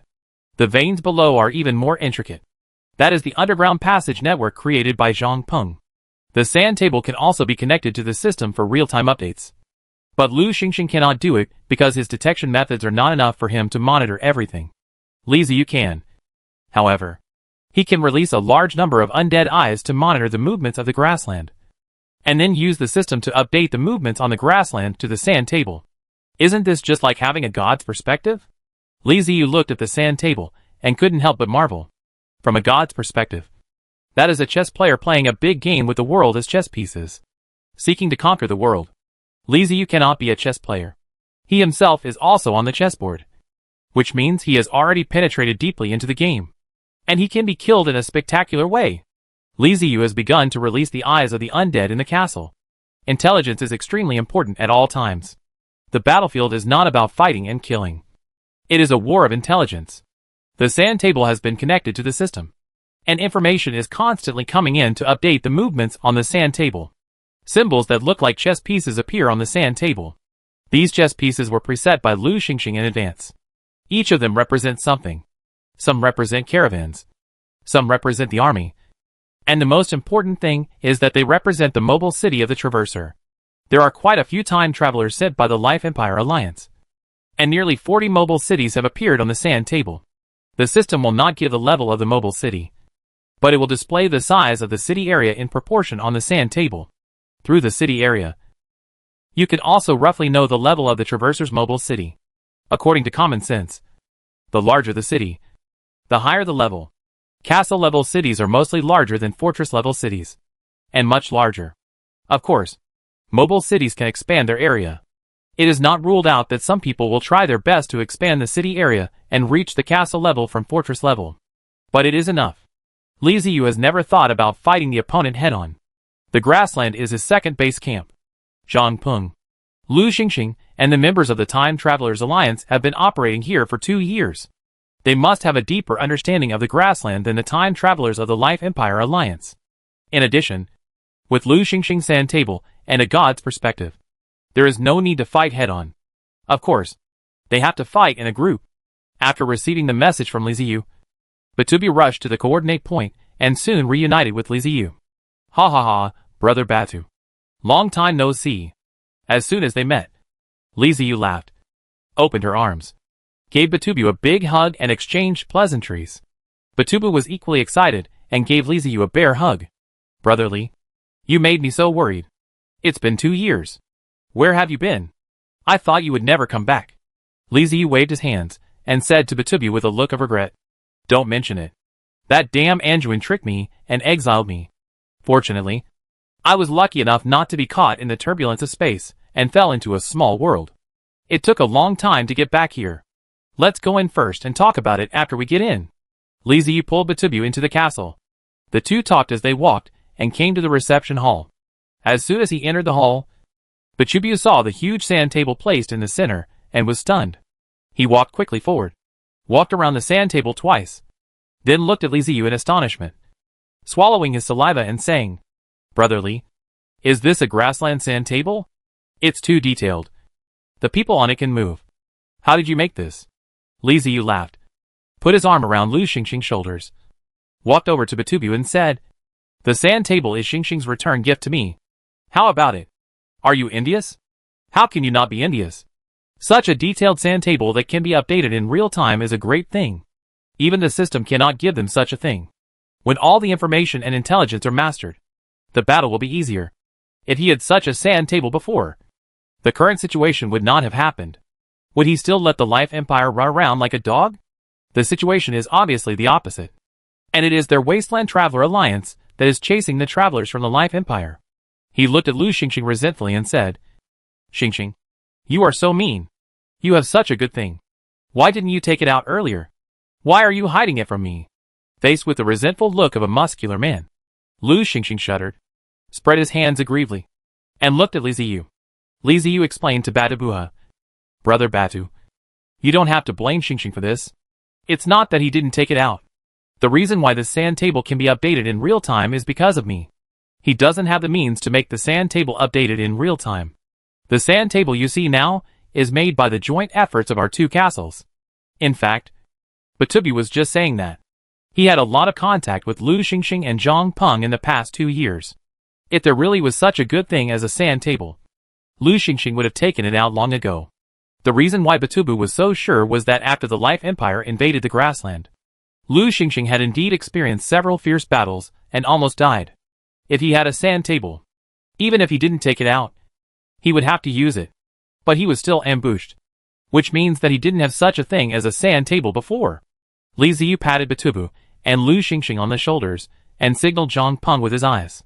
Several people gathered in front of the sand table. Li Ziyu said, Brother, the current situation is not good. We will have time to deal with things in the future. Now we still have to take care of the current things. How to deal with these guys from the Life Empire is the most important thing to do. As long as they are here, we will be worried for a day. Right? Batubu stared at the chess pieces on the sand table and nodded vigorously. Yes. That's right. Brotherly. You are right. The guys from the Life Empire Alliance are rampant on the grassland, causing our resources to become scarce. If this continues, those guys will become stronger and stronger, and we will become weaker and weaker. Resources are the main arteries of traversers. Whoever has more resources has more powerful power. And vice versa. These are two rings. The strong become stronger, and the weak become weaker. And the strong prey on the weak. Batubu felt that this trip was worthwhile. Not to mention meeting Li Ziyu, whom he hadn't seen for 2 years. The grassland sand table alone made his trip worthwhile. With this sand table, they could launch a counterattack against the Life Empire Alliance. On the sand table, the travelers from the Life Empire understood everything clearly. And several people were constantly studying the sand table. This is a gentle slope.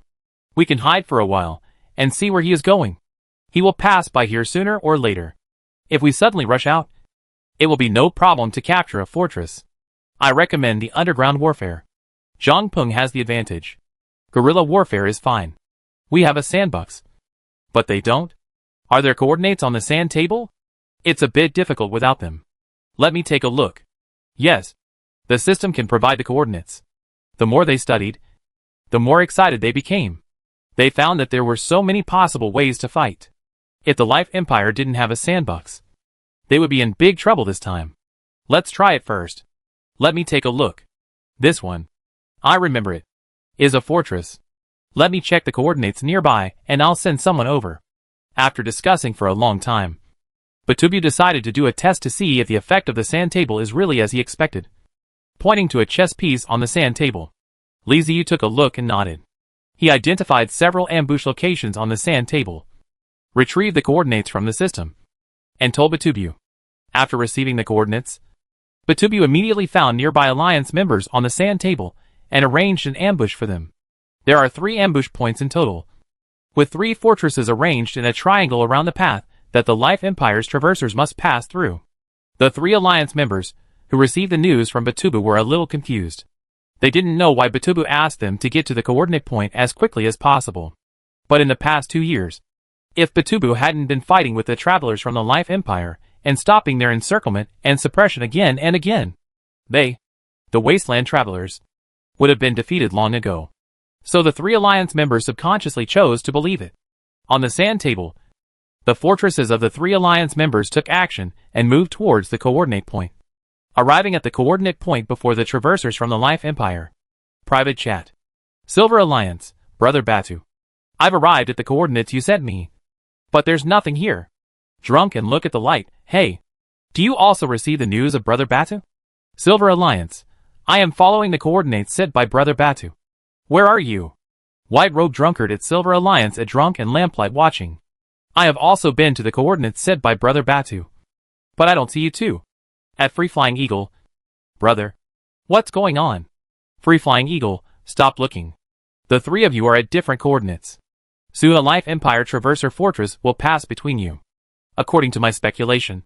It should not be able to find you. So, do you know what to do? Drunkenly looking at the villain. Shit. Is this true? Can't you really find us? White Robe Drinker, Brother Batu. Have you changed your career to fortune-telling? Silver Alliance, when will it arrive? The Free Flying Eagle, stop talking nonsense. The other party is here. White Robe Drinker. You should be able to see the other party. Right? White Robe Drinker, damn. Brother Batu. You are amazing. How did you do that? I saw that guy. Drunk and looking at the cheap things under the lamplight at White Robe Drunkard. Did you really see that? White Robe Drinker, I see. A human fortress. It looks like a magician. I see the magic tower. Silver Alliance, fortress level? White Robe Drinker, yes. Fortress level? Brothers. He really seems not to have noticed me. I plan to charge. Free Flying Eagle at White Robe Drinker, don't be impatient. Wait for my order. I arranged for you to surround him in a triangle. Don't act without authorization. It's difficult for you to deal with him alone. White Robe Drinker. White Robe Drinker, brother. Are you really changing your career to fortune-telling? White Robe Drinker, can this be planned in advance? The Free Flying Eagle, you will know it soon. Just follow my orders. Drunk and looking at the cheap things under the lamp. I saw it. The Free Flying Eagle, stay still. Don't move. Silver Alliance, Brother Batu. I saw it too. On the sand table, a chess piece representing the mobile city of the Life Empire travelers was moving slowly forward and arrived at a position marked with an X. Around it, there were 3 chess pieces representing the mobile cities of the Wasteland Travelers Alliance. Having entered the designated ambush site, Batubu and Li Ziyu looked at each other, and both saw excitement in each other's eyes. The Free Flying Eagle, go ahead. Get him. Silver Alliance, received. White Robe Drinker, got it. Drunk and looking at the cheap man, got it. The 3 chess pieces of the Wasteland Travelers Alliance's mobile city suddenly moved and rushed towards the chess pieces of the Life Empire Alliance's mobile city. On the grassland, a human magician fortress is moving aimlessly. The lord of the fortress is bored. He has been looking for travelers on the grassland, intending to hunt them down to obtain resources. However, the grassland is too vast, and it is easy to lose your sense of direction. He doesn't even know where he is, and hasn't seen other travelers for several days.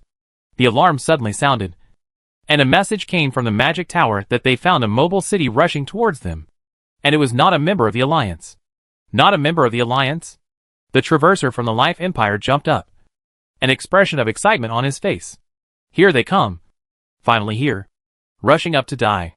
This is what they mean. If you don't take the road to heaven, you will end up in HL anyway. Ha ha ha. I'm destined to get rich today. He was very confident in his human magician fortress. Whether it was defense or combat capability, the human magician fortress was very powerful. In the words of people in the Alliance, any mobile city connected to a magician is a mobile turret, and a mobile turret with a tortoise SHL protective shield. The traverser from the Life Alliance quickly gave orders to put his fortress into combat mode, ready to use magic to baptize any traverser who dared to challenge him. Just as the order was issued, new news came that another mobile city had been discovered. Two? A bit tricky. But it doesn't matter. As long as you are careful, you can still run away if you can't win. The traveler from the Life Empire still had confidence. Even if he was attacked from both sides, he was confident that he could escape. But his confidence lasted less than a minute, because the third fortress appeared, and the 3 fortresses formed a triangle and surrounded him in the middle. Shit! We're ambushed. The traveler from the Life Empire finally broke through his defense and couldn't help but swear. The Silver Alliance, drunk and looking at the cheap people, and the 3 white-robed drunkards don't care whether the travelers from the Life Empire swore or not. They are so excited now. Isn't this a big fish? How can they not win when 3 against 1? Human Magician City. This is something interesting. The biggest advantage of this kind of city is that it has abundant resources. That's right. It has abundant resources. Among all human cities, the Magician City has the strongest combat power. It has powerful long-range firepower, and can cover a large area of the battlefield with magic. At the same time, it has various magic shields to protect it.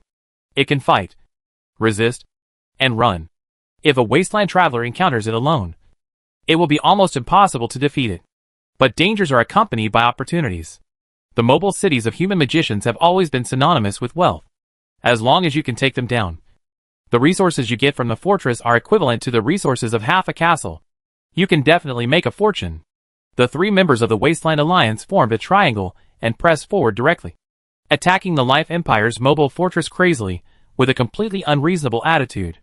No matter how powerful the human magician fortress is, it cannot withstand the 3 fortresses that have been prepared here. On the sand table, 3 fortresses were circling around another fortress. The system could simulate chess pieces, but could not simulate the battlefield situation. However, Li Ziyu and the others knew that the battle had begun. Several people were a little nervous. Until more than an hour later, the chess piece symbolizing the mobile fortress of the Life Empire suddenly cracked and turned into pieces. What does this mean? Was he killed? Li Ziyu turned and asked Lu Xingxing. Yes, boss. The traveler from the Life Empire was killed. Lu Xingxing said excitedly. This ambush means that his sandbox is fully usable. As long as they operate properly, they can easily hunt down the travelers from the Life Empire. Chapter 494. There is a ghost. Looking from a high place, the grassland seemed to have alopecia areata, with potholes and a piece of grass disappearing from time to time. These were the traces left by the recent battle. Around a human mobile fortress, whose main building had been destroyed, 3 fortresses were sending people out to clean up the battlefield and quickly collect resources. Resources continued to flow into the warehouse. The Silver Alliance, Zualishiot and Kanjian and the White-Robed Drunkard were extremely excited. The feeling of ambush, sneak attack and gang attack was just too good. The Traverser from the Life Empire had hardly made any effective attack before the main building was destroyed. The other side failed too quickly, and victory came too easily, making the 3 of them hard to believe the facts before their eyes. Private chat. Drunk and watching under the lamplight at Free Flying Eagle. Boss, we won. Silver Alliance, amazing. Boss, how did you do it? White Road Drinker, ha ha ha. That feels so good. Free Flying Eagle, well, are you 3 okay? Silver Alliance, it's okay. 3 against 1. What can happen? White Road Drinker, yes. He can't run away. Drunk and looking at the cheap man, boss. Is there any more good thing like this? Come a few more times. I can bear it. Free Flying Eagle, I'm glad you're okay. Collect resources and leave quickly. I'll notify you next time something like this happens. Silver Alliance, okay. Drunk and looking at the cheap man, you must notify me. White Road Drinker, got it. After finishing the private chat with the 3 Alliance members, Batubia told Li Ziyu and others the news of victory. It seems that the plan is completely feasible. Then let's do it next, and try to drive out the guys from the Life Empire as soon as possible. Li Ziyu said to Batubia with a look of joy on his face. This sand table is amazing. It's simply a magical tool. Batubia exclaimed. The more he looked at the sand table, the more he liked it, and his eyes were almost shining. With a sandbox in hand and a god's perspective, it is very easy to deal with the travelers from the Life Empire. In the next few days, Li Ziyu, Batubia, Zhang Peng, and Lu Xingxing got together, lying in front of the sand table every day to study and constantly set ambushes for the travelers from the Life Empire. They did not attack the castle-level ones. After all, the castle-level traversers had many ways to preserve their lives and might not be able to set up a successful ambush. Their main targets were the fortress-level traversers. Their ambushes were so accurate that no one could escape. Batubia would not only remind them of the ambush of the travelers from the Life Empire, but also give them early warning, telling them that the travelers from the Life Empire would come. This ability to predict the future and its repeated success have made the wasteland travelers more and more surprised, and their confidence in Batubia has grown. Previously, the travelers from the Life Empire launched a massive invasion, and the travelers from the wasteland were beaten and fled in panic. Finally, they got the chance to fight back. As more and more fortresses were destroyed, the Life Empire finally realized that something was wrong. The Traversers in the Alliance would frequently exchange information. It was normal to be ambushed, but it was abnormal to succeed every time. During this period, the opponent's losses were very small. In the chat, almost no one hunted the mobile cities of the Wasteland Traversers. Even the castle-level powerhouses of the Life Empire gained nothing. It was as if all the Traversers on the grassland had disappeared at once. What on earth was going on? Why did they suddenly find themselves at a disadvantage? Clearly, they were taking the initiative some time ago, hunting the other party's time travelers all over the grassland. The travelers from the Life Empire became alert. But being alert did not change anything. Those travelers from the grassland seemed to have suddenly become smarter. They could always find the right opportunity to sneak attack them. They were hard to defend against. Once the other party made a move, it would be a dead end, and they could not escape. Every time it was an ambush. And every time, they had more people against fewer people. What's going on? Why is our location exposed? The other party has changed so much from before. What happened in the past few days? There is a spy. There must be a spy leaking the information. Don't talk nonsense. We are in an alliance, and we need to trust each other. Then explain it to me. If there is no traitor, how did the other party know our location? How could they be so accurate every time and set up an ambush in advance? Yeah. No one tipped off. So how did the other party know? Maybe there are some special means of investigation. Bullshit. If they had that kind of means, they would have used it long ago. Why would they wait until now? The time travelers in the Life Empire Grassland chat group have been arguing fiercely. Because for some unknown reason, they began to suspect and distrust each other. Although some people have been shouting at everyone not to be suspicious and to unite. A crisis of trust has still emerged. They can't understand why the other party can know the location of their own people. And there seems to be no other explanation except that there is an insider. They would rather believe that there is a traitor than become the next target. The time travelers are no longer willing to share their information and intelligence in chats. And some are even planning to leave the grassland. The danger level here has increased a lot. And it is no longer suitable to mix for resources. Rather than facing the danger, some people choose to retreat and survive. Liziu and the others had no idea what the travelers from the Life Empire were thinking. If they knew, they would definitely laugh out loud. If the other party was fighting among themselves, wouldn't that be a clear opportunity for them? The travelers from the Life Empire did not trust each other, which meant that it would be difficult for them to act in unison, making it even easier to ambush. This is indeed the case. They are constantly consuming the opponent's fortress-level traversers. The castle-level traverser from the Life Empire tried to fish, and after communicating with the fortress-level traverser, he let him act alone while he followed quietly behind. If someone ambushed him, he would immediately rush out to rescue him. But the castle-level traverser from the Life Empire didn't know that everything he did was clearly visible on the grassland sand table. And Liziu and the others saw it all. Wanting to fish from a god's perspective is just a foolish dream. There is no chance of that. The castle-level traverser of the Life Empire fished for several days, but found that the other party was not fooled at all. Instead, several mobile fortresses on his side were ambushed by the other party. Now, let alone fortress-level traversers. Even castle-level traversers began to become suspicious because the situation was really too weird. The other side was completely targeting them and ignored the castle-level traversers on their side. They just waited for the fortress-level traversers to attack them. And each attack was accurate and successful every time. So the castle-level traversers had no time to rescue them. There were several times when he almost caught the other party. But when he arrived, he saw the other party's back walking away. And there was even some unclean battlefield left on the ground. This doesn't make sense. The other party obviously knew they were coming and ran away in advance. It is absolutely impossible to say that someone didn't tip off. Who tipped off the person so promptly? It seems like it must be an insider. Everything that happened at this time reminded the travelers from the Life Empire of a few years ago, when they had come here before. At first, they were full of high spirits and complacent. And then, things took a sudden turn for the worse, and they suffered a great defeat. Many travelers died in that battle. Do I have to copy it again? This shouldn't be the case. They are much stronger than last time. The number of castle-level traversers is incomparable. How did they end up like this? No matter how they think, things cannot be changed. The traitor seems to be real, and the other side can grasp all their movements. No matter how they resist, The other side can still ambush successfully again and destroy fortresses. Their counterattacks have never been effective. After fighting for a long time, they are still running around exhausted. Castle-level travelers are going crazy. Counterattack. How to counterattack? The opponent will never fight them head-on. They will just ambush. It will always be an ambush. Even the castle-level traversers can't catch a glimpse of the opponent. On the other hand, the Wasteland Travelers Alliance was thriving, constantly hunting fortress-level travelers, allowing them to obtain a large amount of resources. At the same time, it had a huge deterrent effect on the travelers from the Life Empire, making them dare not continue to run rampant on the grassland.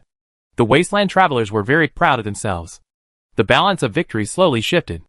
As for Li Ziyu, he was not idle during this period. He handed over the task of researching how to ambush the travelers from the Life Empire to Batubu, Lu Xingxing and Zhang Peng, and devoted himself to the research and development. The two fortress clones, the Wisdom Undead and the Iron Skeleton, have returned to him, and the Sky-Splitting Fortress has also flown back. It is time for him to upgrade his Undead Castle and add some new things, mainly weapons. There are a huge number of undead legions in the Castle of the Dead. When fighting against the indigenous people, the undead legions are enough and can directly overwhelm the enemy. However, when facing the mobile city of the Traversers, the combat effectiveness of the Castle of the Dead is not so sufficient. There are only 3 types: the main gun Fist of Annihilation, the secondary gun Song of Death, and Reign of Death. During this period, he also studied with Batubu and discovered his own shortcomings. By the time they reached the moving castle stage, the Traversers must have experienced numerous battles and are no longer the newbies they were before. There are many combat techniques, which can be summarized into 2 categories: close combat and kite attack. There is no conflict between the two. Most castles have both, with a slight bias towards one over the other. For example, Batubu prefers to use his ultimate skill at close range. After all, his castle has a melee attack attribute. When he gets close, he can use the castle's special skills to attack the opponent, which is more cost-effective. As long as he can rush forward with speed, it will be easier to expand the results of the battle. In the Castle of Human Magicians, there are mobile turrets, which prefer the kite attack fighting method. They keep their distance, use all kinds of magic to bombard the enemy, and try to avoid close combat with the enemy. Li Ziyu previously preferred to attack close to the opponent. After all, he had a very large army of undead at his disposal. As long as Yuzuru was there, a steady stream of undead armies would pour into the opponent's castle, and few castles of any race would be able to withstand it. There was absolutely no problem with this style of fighting before, because there were few castle-level traversers at the time, and everyone was trying to figure out how to fight in the castle stage. But after 2 years of settling down, his style of play is no longer so effective. Let me put it this way. People like Batubu and others who prefer close combat are waiting for Li Ziyu to rush over the moment of collision. It is no longer a question of whether the Undead Legion will be dispatched or not, but whether the castle will be seriously damaged. Li Ziyu's close combat is to use the Barrier of Despair for defense. Use the ramming horns to break through the opponent's protective shield, and then send the undead in. But Batubu is different. He attacks the castle directly. What do you mean by soldiers or not? I'll destroy your castle first. We had already taken the initiative in the first wave of close combat, after the castle suffered extensive damage. What was the point of sending Li Ziyu's undead army there? Could they be more destructive than Batubu's castle? However, if he encounters a human magician castle, the opponent will not give Li Ziyu the chance to get close, and will continue to widen the distance and fight a war of attrition. If the human magician castle is willing to get close, it means the battle is basically over. Now is no longer the time to compete in military strength, but the time to compete in castle combat effectiveness. If Li Ziyu cannot improve the combat effectiveness of his undead castle itself, he will definitely suffer a great loss in future battles. His main gun and secondary gun are really not enough. The moving castle can move, not a fixed target. His guns may not be able to hit the opponent, and they do not have the function of tracking and locking. Batubu, Zhang Peng, Lu Xingxing and Li Ziyu talked a lot and passed on their experiences gained in the past 2 years to Li Ziyu, asking him to refer to them and think about what to do next. The 3 of them did not hide anything and told Li Ziyu all the useful information so that he could make a better judgment. No matter what, Li Ziyu was the real leader of the Wasteland Travelers Alliance, and their real backbone. He was the one who had to lead the way in the future. After gaining the experience of the three people, Li Ziyu began to consider how to transform the castle of the undead, and what the future combat mode of the castle of the undead would be like. Long-range weapons certainly cannot be abandoned. And the same goes for melee weapons. He can't just leave so many undead legions in the undead castle unused. In addition to these, he also has 2 fortress clones for assistance, as well as troops such as the Colossus Fortress and the Sky-Splitting Fortress on the ground and in the sky respectively. Oh! It seems like I suddenly found a highlight. The undead are so well prepared. If I calculate carefully, the external force is also very strong. They can easily gang up on us. Well, this is very undead. It is in line with the habits and routines of the undead, which is to win by numbers. When you upgrade to a 3rd level castle, you can add another fortress, which will further enhance your combat effectiveness. Forget it. Let's not think about the clones for now. Let's think about the castle. There are enough troops, but not enough firepower. It is imperative to increase the firepower. The weapons on the Iron Skull are the most sufficient. So why not install a batch of them in the undead castle as well? It seems that it is not quite good enough. We need to research a batch of more advanced weapons. It would be best to have both psychic and physical weapons to be more comprehensive. As for the area that the weapons will need to occupy, don't worry about it. At worst, you can just expand it. Li Ziyu opened the system and began to study the technologies in it, hoping to find a breakthrough. After spending several days, he really found a clue among countless technologies. It was not a technology, but a building called Vinat Institute. Vinat Institute. Level, Research Institute. Category, Architecture. Introduction. One of the most famous research institutes among the undead. Founded by the wise man Vinat among the skeleton undead. It brings together lunatics from various undead branches. And many crazy technologies were born here. P.S. They have no taboos. And the fusion of psychic energy and mechanical technology began to germinate here. Requirements: Bones *1, 000 units. Stone *100, 000 units. Psychic energy *1, 000 units. Occupied area, 150 units.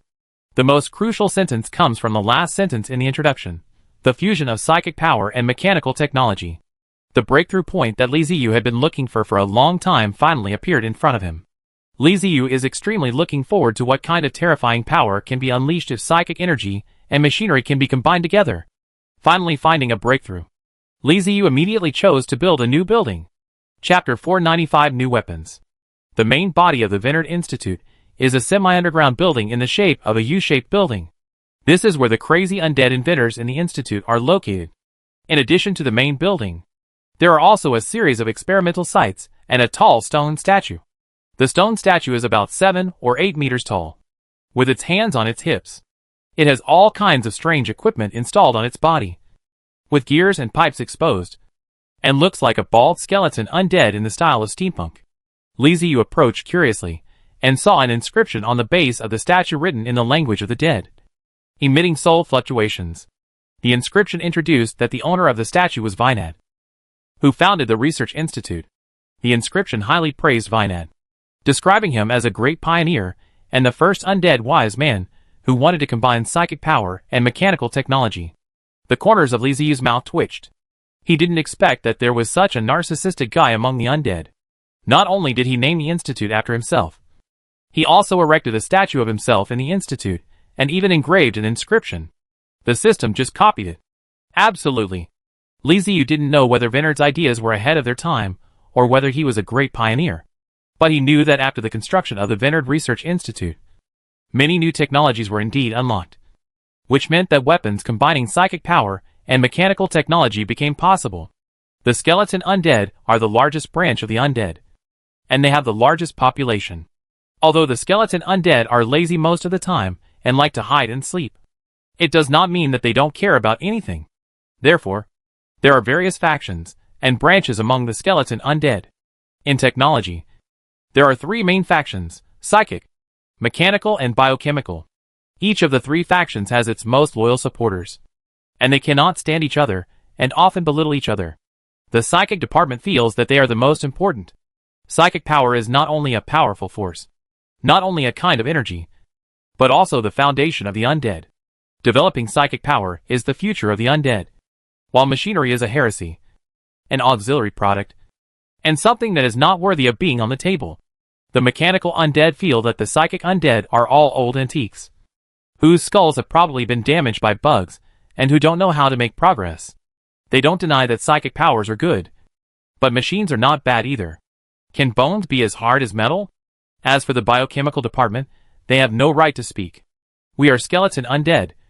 Who wants to study flesh and blood?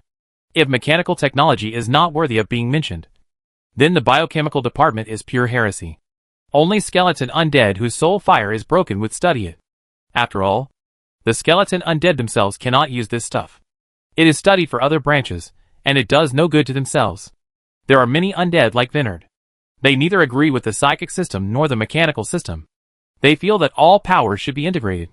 Why must they choose one? Wouldn't it be more powerful if they were added together? Wouldn't it be fine as long as they became stronger? These lunatics ignore tradition and think they are the most advanced undead wise men.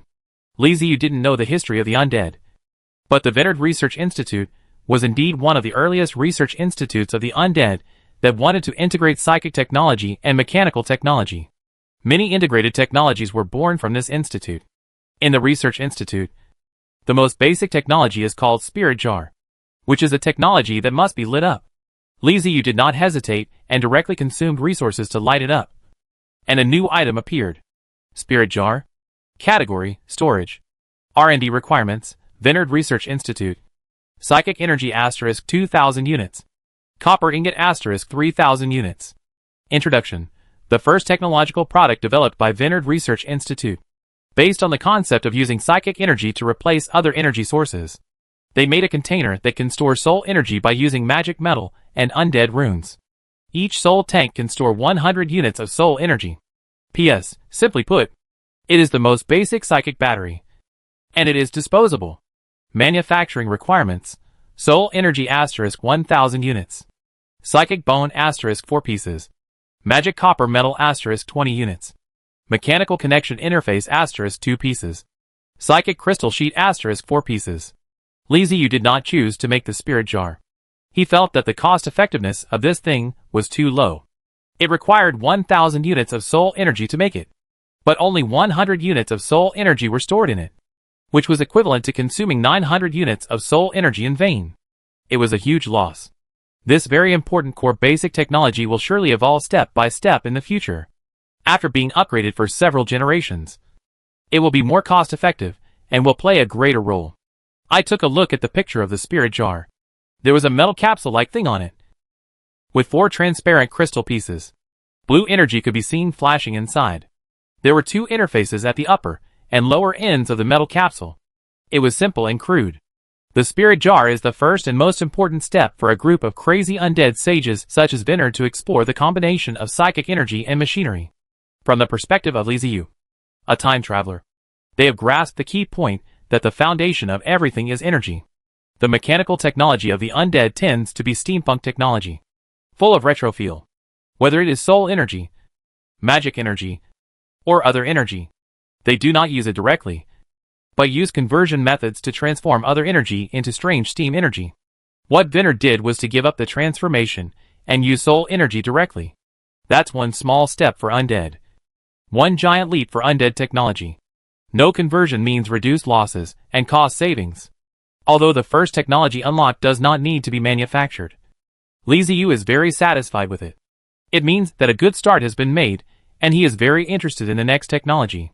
As Lizzie expected, the following technologies were basically aimed at upgrading and supplementing the spirit jar, involving the compression and storage of spiritual energy, reuse, reduction of spiritual energy loss, metal upgrades, research on runes and inscriptions, etc. Lizzie had to admit that the technological research and development in the Vinard Institute was very sophisticated. At least it was different from other technologies. It was not so confusing and was clearer, allowing people to clearly understand what they were going to do and what the uses of the things they made were. Charge type soul energy block. Category, storage. Introduction. A special container specially used to store a large amount of soul energy. Soul crystals are compressed by secret methods to form a standard energy block. Soul energy is poured into it and stored in liquid form. After the birth of this technology, the storage capacity of spiritual energy of items such as spirit jars has been greatly increased, making it possible to combine spiritual energy with mechanical technology. Each energy block can store 1,000 soul energy and can be recharged repeatedly. Manufacturing: soul energy * 2,000 units. Psychic bone * 1 unit. Soul crystal * 100 units. The soul energy block is designed to solve the problem that the soul energy stored in the spirit tank is insufficient, cannot be used repeatedly, and has large losses. It can be simply understood as the inner core of a battery. In order to produce a universal type, Vinard standardized the energy blocks. Each soul energy block is a cube with a side length of 5 centimeters. With the standard rechargeable soul energy blocks, a new generation of soul jars was born. Vinad Spirit Jar. Category: Storage. Introduction: the first rechargeable, reusable, standardized universal spirit tank.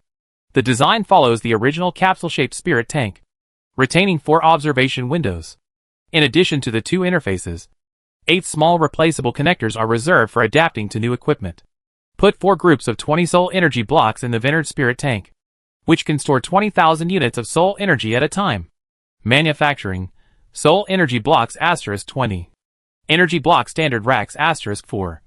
Psychic bone * 4. Magic copper metal * 20 units.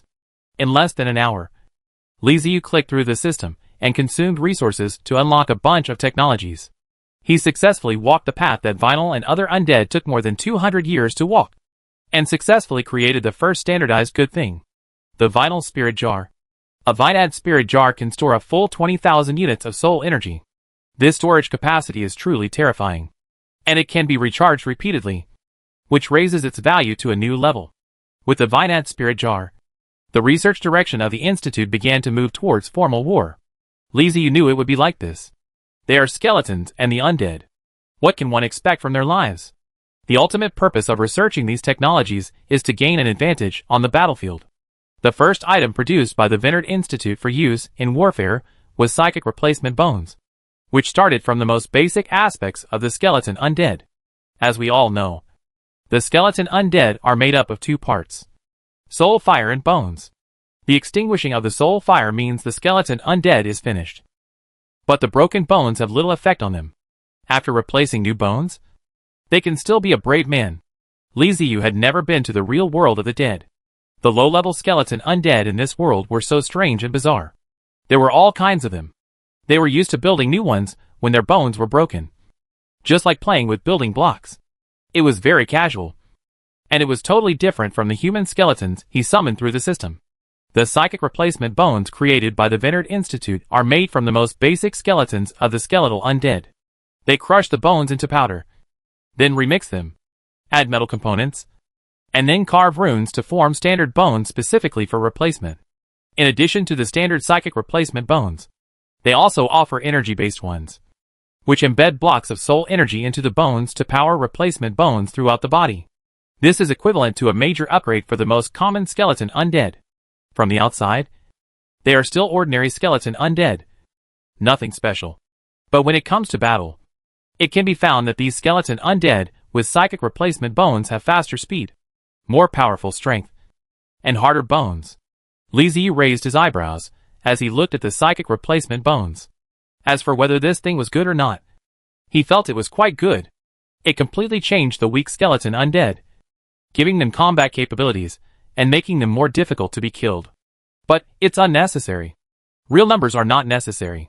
The lowest level skeleton undead are the most numerous, so numerous that their number cannot be counted. They are also the least valuable, and even if they are lost at random, no undead will feel the slightest bit of heartache. Spending so many resources on a skeleton undead just to keep them alive a little longer on the battlefield is really a bit stupid. No lord would be stupid enough to invest so many resources in a cannon fodder undead. If it is a mid to high level skeleton warrior, it can barely be accepted. Therefore, the first product of the Vinard Research Institute was quite useless. But this did not hinder the research enthusiasm of the undead. Instead, it stimulated their imagination. Li Ziyu looked at the technologies one by one, and found that many of them were very imaginative and there were a lot of practical technologies. The technologies in the Vineyard Institute range from individual soldiers to tanks, aircraft, and heavy weapons. They are all products of the fusion of psychic power and machinery. Heavy weapons. Li Ziyu's eyes lit up when he looked at those heavy weapons. But the technology of Venus Research Institute was in a standard step-by-step manner, emphasizing steady progress. If one wanted to obtain heavy weapons that could be used in the castle, one had to research the technologies one by one, from unlocking individual soldiers to chariots, and finally to heavy weapons. It was impossible to do it recklessly like other undead technologies. Well, then unlock it. Just because the unlocked things are not useful now doesn't mean they won't be useful in the future. Anyway, the resources won't be wasted. Li Ziyu thought very clearly and started clicking. More than half a month passed in a flash. Batubu and the people over there were causing a lot of trouble. With the grassland sand table, the travelers from the Life Empire were ambushed and confused. They were so panicked that they even wanted to unite and force the travelers from the wasteland to have a decisive battle. However, it was of no use. Seeing that they had signs of uniting, Batubu immediately started deploying, constantly harassing, speeding up ambushes, and disrupting the opponent's plans. The castle-level travelers of the Life Empire were going crazy. They couldn't understand what kind of methods the other party had to be able to deal with them with such near omniscience and omnipotence. That's right. They just felt that there was an omniscient and omnipotent guy on the side of the wasteland travelers. Otherwise, why would their deployment be known to the other party? There was no need to worry about the traitor anymore. For the past half-month, they had been looking for the traitor and had tried every possible method, but to no avail. This only proved that they had been wrong before. There was no traitor at all. It was the other party's problem. They also discovered the eyes of the undead and sent people to wipe them out. But it was of no use. There were too many of them, and they were small in size, so they were not easy to detect. The castle-level traverser from the Life Empire suspected that his ambush by the wasteland traverser might have something to do with these eyeballs flying in the air. But what can we do even if we know it? They eliminate uncleanliness. Batubu and they were very happy. And their main theme was you know it. So what? I just like the way you know everything but can't do anything to me. Li Ziyu worked hard for half a month, and finally successfully unlocked the first castle-level heavy weapon in the Vineyard Research Institute. Terra Gravity Cannon. Level, Castle Level. Category, Psychic and Mechanical.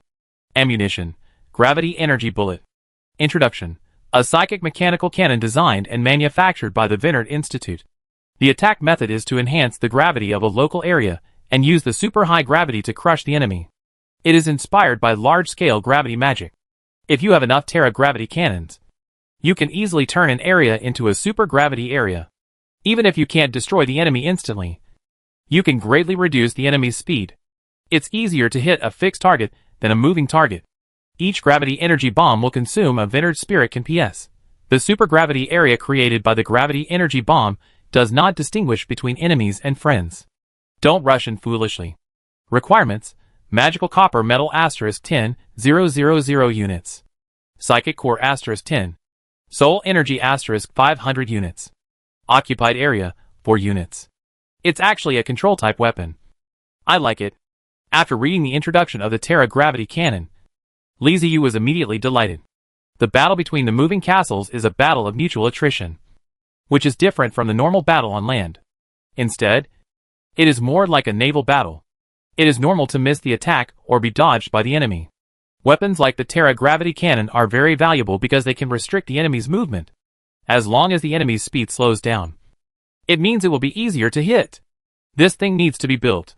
Chapter 496 Knight's Castle. Li Ziyu built 32 Terra Gravity Cannons in one go, and deployed them on the surrounding walls of the Wall of Despair. With 8 cannons on each wall, a heavy alloy base rose from the city wall.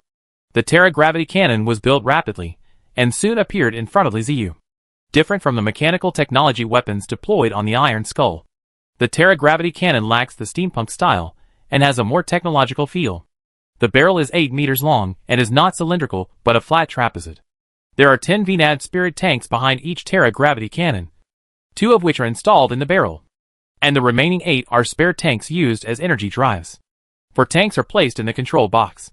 According to the preparation, the Terra's gravity cannon can continuously fires 10 rounds of gravity energy bombs, and then rest for a period of time to cool the gun to replenish energy. and then attack again. After dealing with the Terra gravity cannon, Li Ziyu went back into the house and continued unlocking technology. 5 days later, new equipment came out. City Devourer. Level, Castle level. Category, Siege Weapons. Introduction. A weapon designed by the Vineyard Research Institute specifically for destroying enemy cities. Its appearance is very simple. Like the buckets of an excavator buckled together to imitate the shape of a mouth. They have special chains on their bodies. When attacking an enemy city, they can bite off the opponent's city wall and forcibly restore it through the internal magic circle, or bite the city wall tightly to form a ladder for the undead to pass through.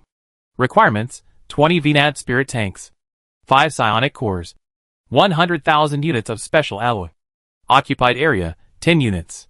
At the beginning, Li Ziyu installed the Plunderer's hand bones in the Iron Skull, allowing the Iron Skull to grab the enemy and output crazy damage.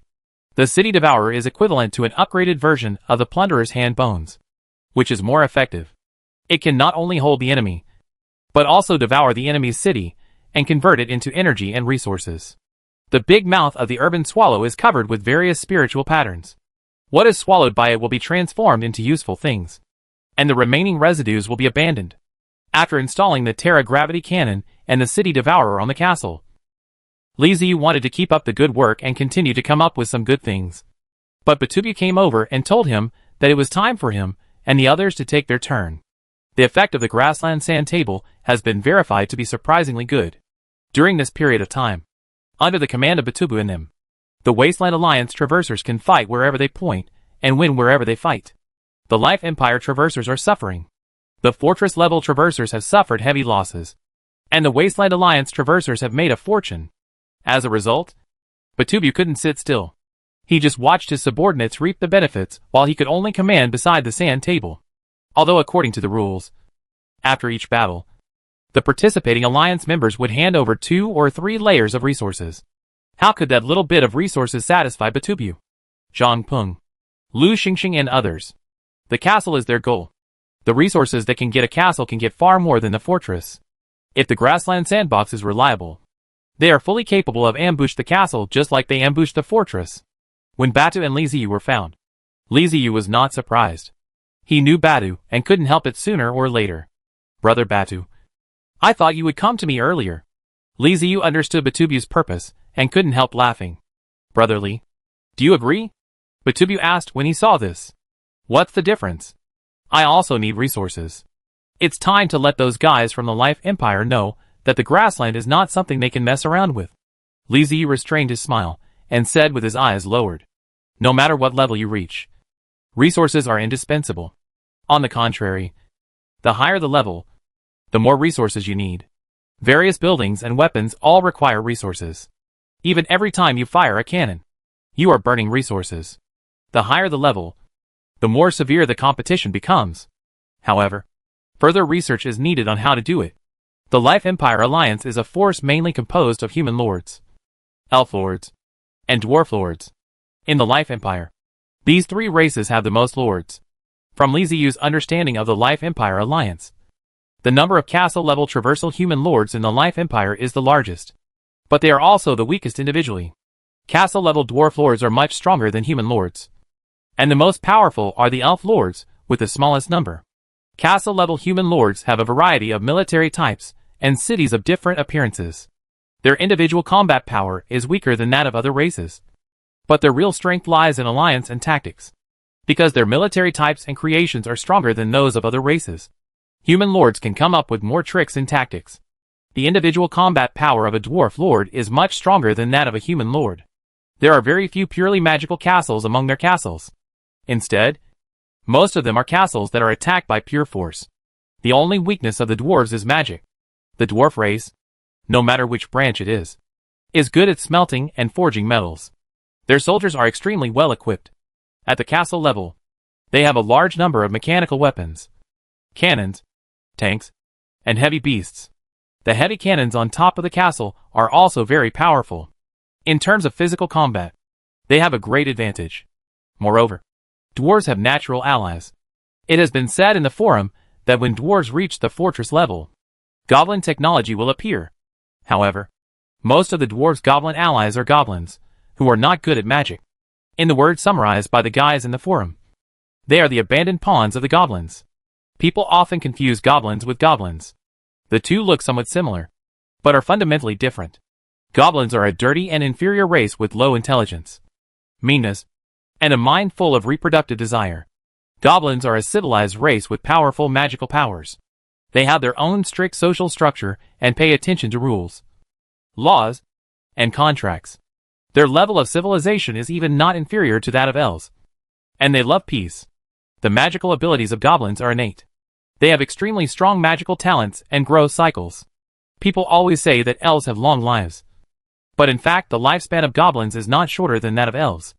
After they reach adulthood, any one of them has magical abilities above the level of a great magician.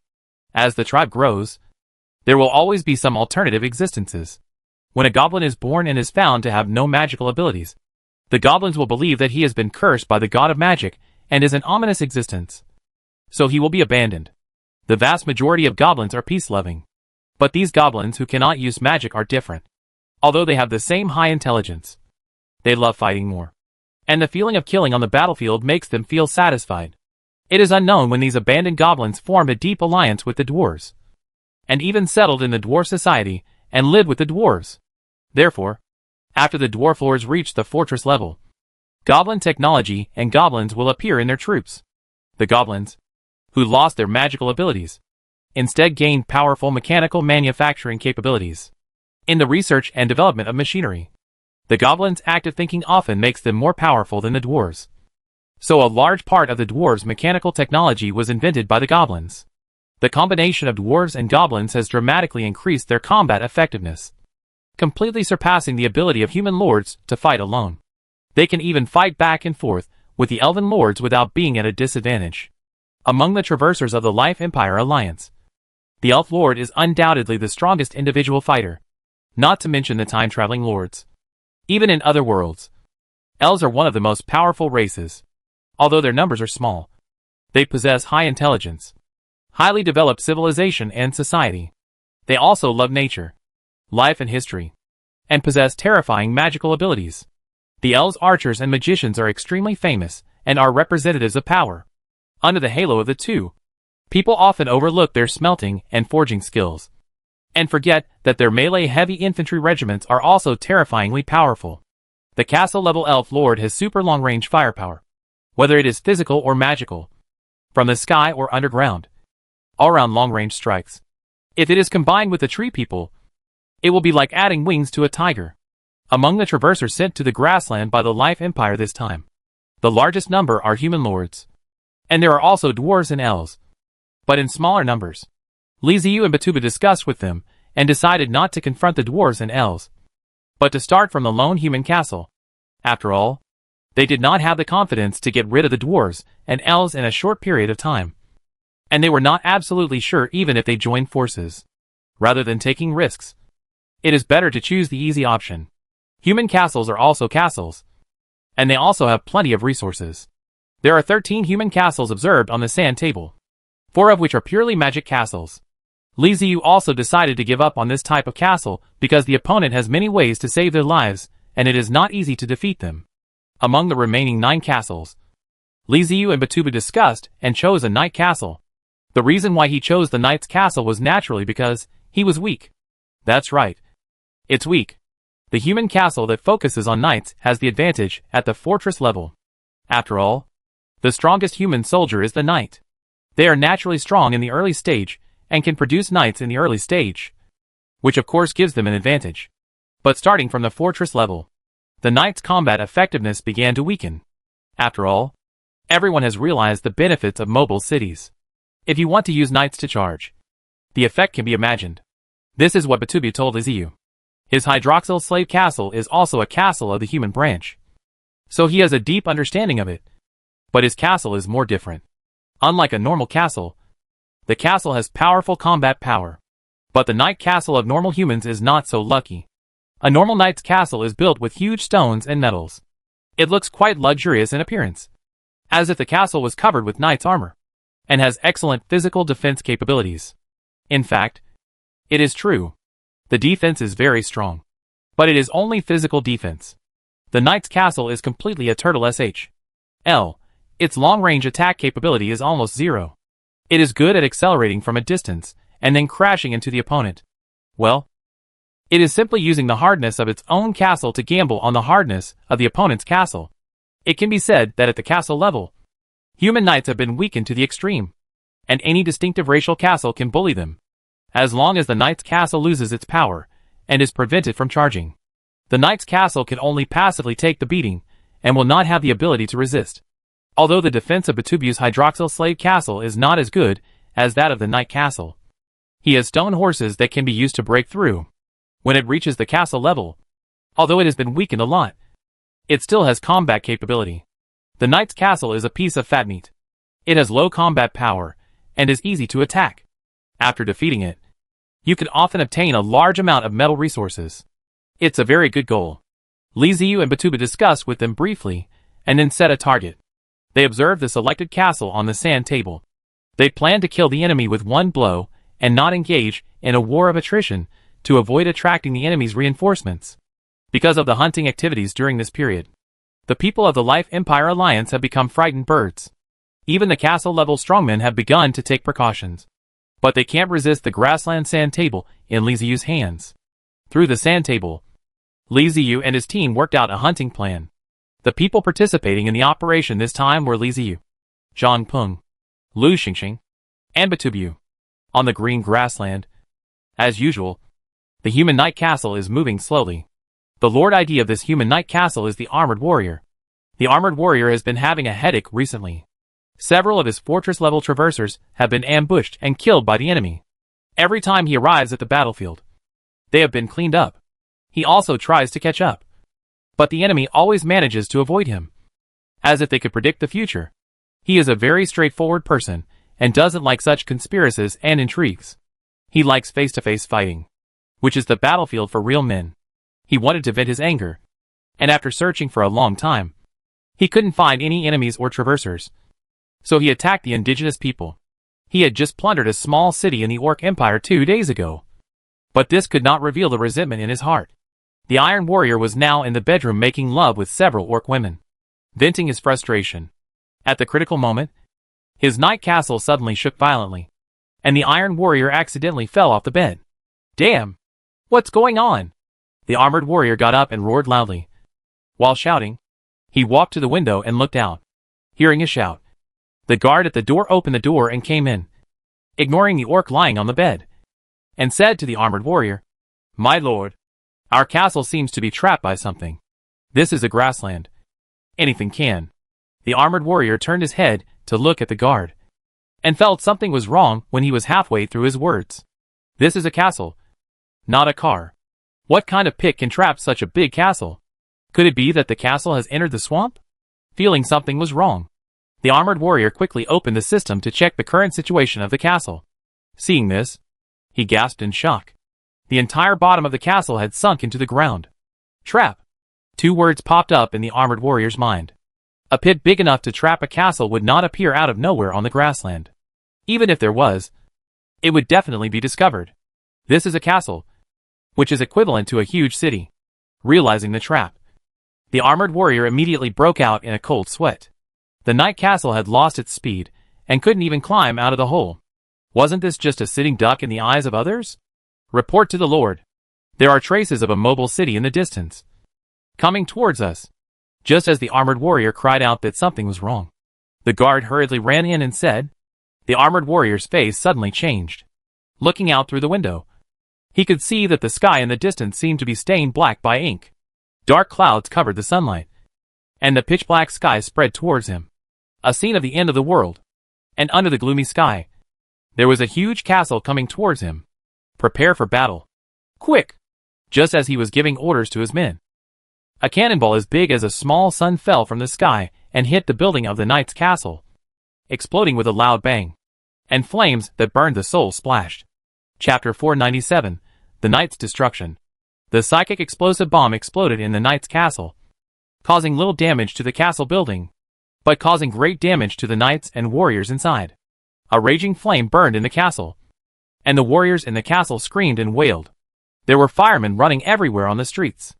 As they ran, They ignited the people who were hiding around them, and finally fell to the ground and lost their voice. The biggest feature of the knight's castle is that the main building is the largest and most solid building in this city. The main building of the knight's castle will occupy more than 2/3 of the entire castle's building area, and the rest is streets and other buildings. The damage to other buildings and the casualties on the streets did not actually cause much loss to the knight's castle. Most of their main troops were in the main building of the castle. This was also an effective means of defense for the knight's castle, which lacked a magic shield.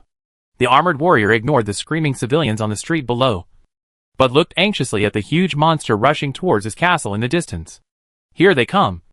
These guys have really started to attack the castle-level traversers. The travelers from the Life Empire had held a meeting to discuss that the other side had been attacking the fortress-level travelers and had always been successful. So were they. The castle-level travelers. Really safe? Would the other side use the same method to deal with them? Some time travelers feel that the other party should not have the courage to do so. After all, they are castle level, which is incomparable to those fortress level. The level strength is completely different. It is not so easy to eliminate a castle level time traveler. They can hold on longer than the fortress level and wait for support to arrive. If the other party wants to eliminate the castle level traversers, he will have to pay a heavy price himself. So he should not be so stupid. However, the Iron Frame warriors are more pessimistic. They believe that the other side will use the same method to attack the castle-level traversers. After all, this method is very useful. Now it seems that the armored warriors guessed correctly. The other side will really use an ambush to deal with them. But what can they do if they guess correctly? There's no way to avoid it. Just like a fortress-level traverser, he fell into the enemy's ambush without knowing it or realizing it. Life Empire Grassland Branch Contact Station. Armored warrior, I've been ambushed. Come and support me. Green mood, how is it possible? How dare those grassland travelers do that? I have always been a human being. Stop talking nonsense and send the coordinates quickly. Armored warrior, my coordinates are. I have always been a human being, damn. How come it is so far away? It will take me some time to get there. Can you hold on? I'm coming to your side now. Armored warrior, quick. Quick. Quick. Now I see the enemy's castle, which should be able to resist their attack. Green mood, I'm coming too. Hold on. The armored warrior opened the system and sent a call for help to the travelers from the Life Empire in the grassland. Soon someone responded and began to rush towards the coordinates set by the armored warrior. At the same time, Lu Xingxing's treasure-hunting cat castle and Batubu's hydroxyl slave castle appeared on both sides of the armored warrior's armored castle, and cooperated with Li Ziyu's undead castle to form a triangle and surround him in the center. The armored warrior who noticed this broke out in a cold sweat and quickly continued to send messages in the system. Life Empire Grassland Branch Contact Station. Armored warrior, damn. This is bad. The enemy has 3 castles. 3 in total. I'm freaking surrounded. I have always been a human being, hold on. Wait for support. Green mood, how shameless. There are more and more messages in the system, all asking the armored warriors to hold on. Never give up. And wait for them to come. The armored warrior looked at the message in the system and fell silent. Is it a question of whether I can hold on or not? It's a question of whether I can hold on. He was ambushed and fell directly into a hole dug by the enemy. Until now, he still didn't understand how such a big castle of his fell into the pit. The knight's castle, which had lost its mobility, was just a big target, and the enemy could hit him however they wanted. He lacks long-range attack means, and it is difficult for him to fight back. The opponent just needs to hide in the distance and bombard him. It is unknown whether he can hold on until his own people rescue him. But no matter what, don't give up hope. The armored warrior gritted his teeth, and his eyes became firm. Private chat. Don't want to take a driving test, brothers. Speed up. The sand table shows that other castle-level travelers are moving. We have to deal with this guy quickly. Otherwise we will be surrounded by them. Free-flying eagle, got it. Treasure hunter, it's really exciting. Conscientious businessman, is it my turn? Don't want to take a driving test, Peng. You take action first and create opportunities for us. Don't want to take a driver's license test, everyone. Pay attention. After Peng severely damages the castle, we will launch a charge. Now provide cover fire. Freedom of the eagle, okay. Treasure hunter, Peng. Hurry up. Li Ziyu stood beside the grassland sand table. watching the constantly moving chess pieces of the Life Empire on it, and communicating with the other 3 people in the system. Their tactics were simple, inspired by the last battle Liziu had. The 3 of them were responsible for long-range consumption to attract the opponent's attention. And then Zhang Peng used the poison dragon drill to launch an attack from under the knight's castle, trying to cripple the opponent. And then, their 3 castles rushed over to end the battle. The messy attacks fell on the knight's castle, in order to attract the opponent's attention. Liziu and the others responded with whatever they had, and did not launch a full-scale attack. The knight's castle was able to resist. The strong defense system allows the castle to stand firm in the face of various explosions. The armored warrior was a little nervous at first, but when he found that the opponent's attack did not seem to cause devastating damage to his castle, he couldn't help but be stunned. The long-range attack power of these 3 castles seems to be a bit weak, and he doesn't seem to have any intention of rushing over for close combat. This way, I can hold on for a long time. Realizing this, the armored warrior suddenly gained confidence. Maybe there's a chance we can hold on until reinforcements arrive. When the reinforcements arrive, I'll show you how I'll kill you.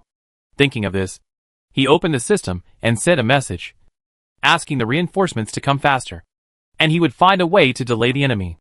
The armored warrior who sent the message confidently didn't know that in the underground passage that trapped the castle, the Ratman castle was whistling and accelerating. The thick turning head on the front of the car was spinning so fast that it was impossible to see clearly, and it was rushing towards the knight castle. What's that sound? The armored warrior who was sending a message in the knight's castle suddenly raised his head and asked with a frown. He vaguely heard a strange sound. The guards around listened attentively, shook their heads slightly and said, "My lord." It was an explosion outside the city. Outside the castle, various attacks rumbled, and the streets and buildings without main building defenses were blown to pieces. Only the castle remained strong, covered by the sound of the explosion. The sound of the ratmen charging into the castle was not worth mentioning.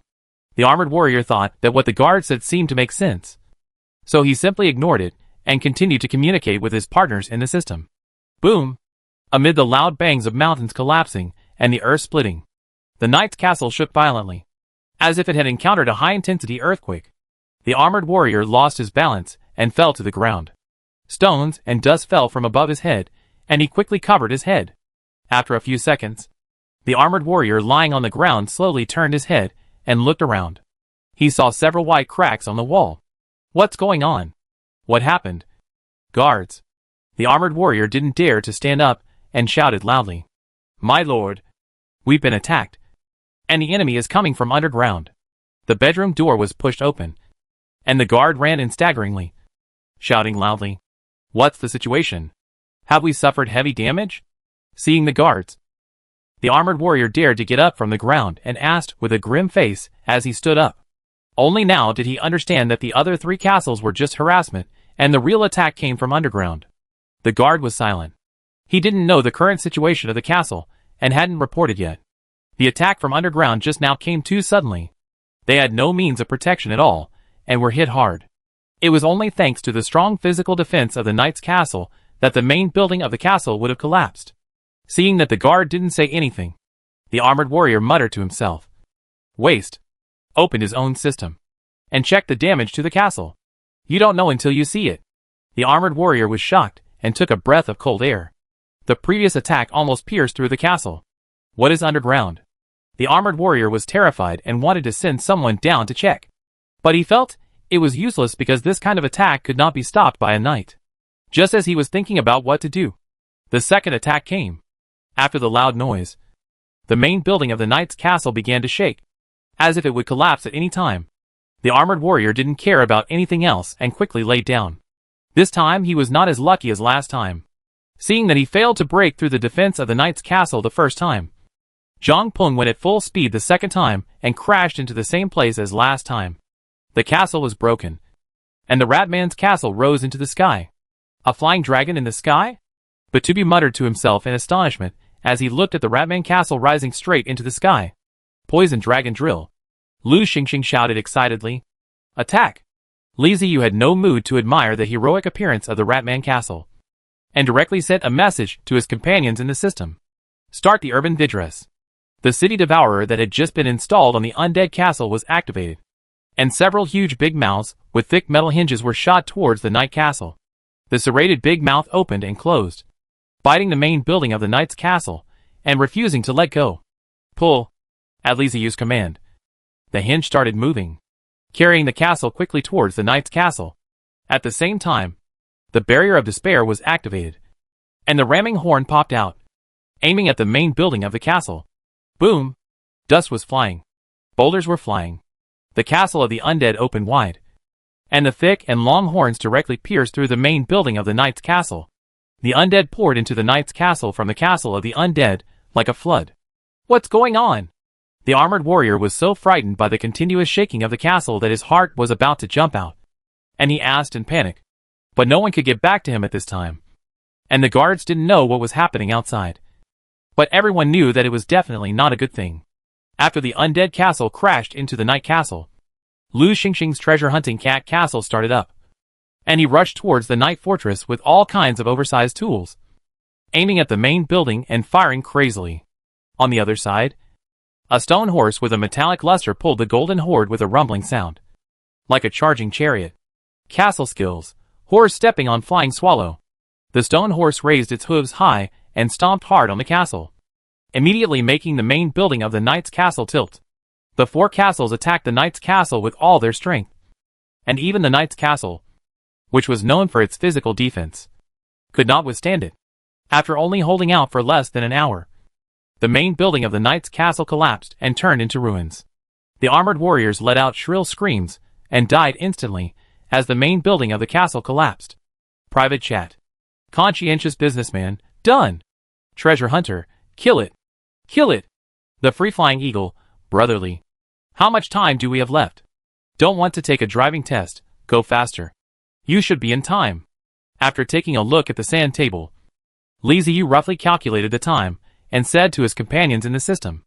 The four of them no longer hesitated and sent out a large number of people to clean up the battlefield as quickly as possible and plunder the resources in the Knight's castle. Just like ants moving, resources continuously flowed into the four castles.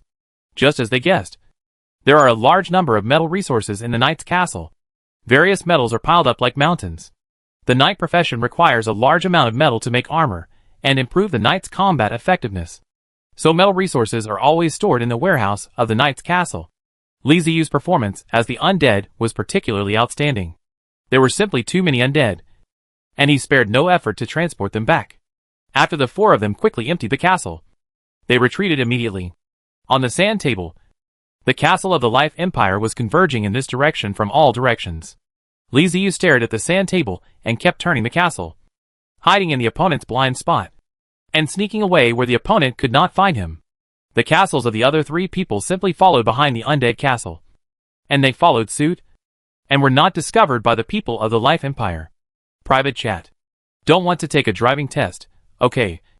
We are out of the encirclement and safe. Treasure hunter, it's really exciting. Conscientious businessman, I gained a lot, and will do it again next time. A few people joked with each other and connected the castles together, and the four of them gathered again at the castle of the dead. The four met and were all smiling. Their hunting plan was a complete success. They used the sand table to hunt a knight's castle. When many Life Empire castles came, they escaped from under their noses and didn't give the other side a chance to catch them. It was thrilling, and they gained a lot. It was awesome. Compared to the joy on Liziu's side, the expression on the face of the traveler from the Life Empire was extremely ugly. They received the distress signal and rushed over immediately. But they were still a step too late. Looking at the mess on the ground, they naturally knew what had happened. Another allied traverser had fallen. But how long had it been? From the time they received the signal and rushed over, it was less than 3 hours in total. In 3 hours, the other side not only destroyed a mobile castle, but also cleaned up the battlefield and emptied the castle. What kind of ambush capability was this? And what terrifying combat power was this? The travelers from the Life Empire who arrived felt a chill in their hearts and were shrouded in dark clouds. If it were them, could they stop it? The answer is not necessarily. Their combat power is definitely above that of the Knight's castle. Even if their physical defense is not as good as that of the Knight's castle, they have special defense measures such as magic protective barriers.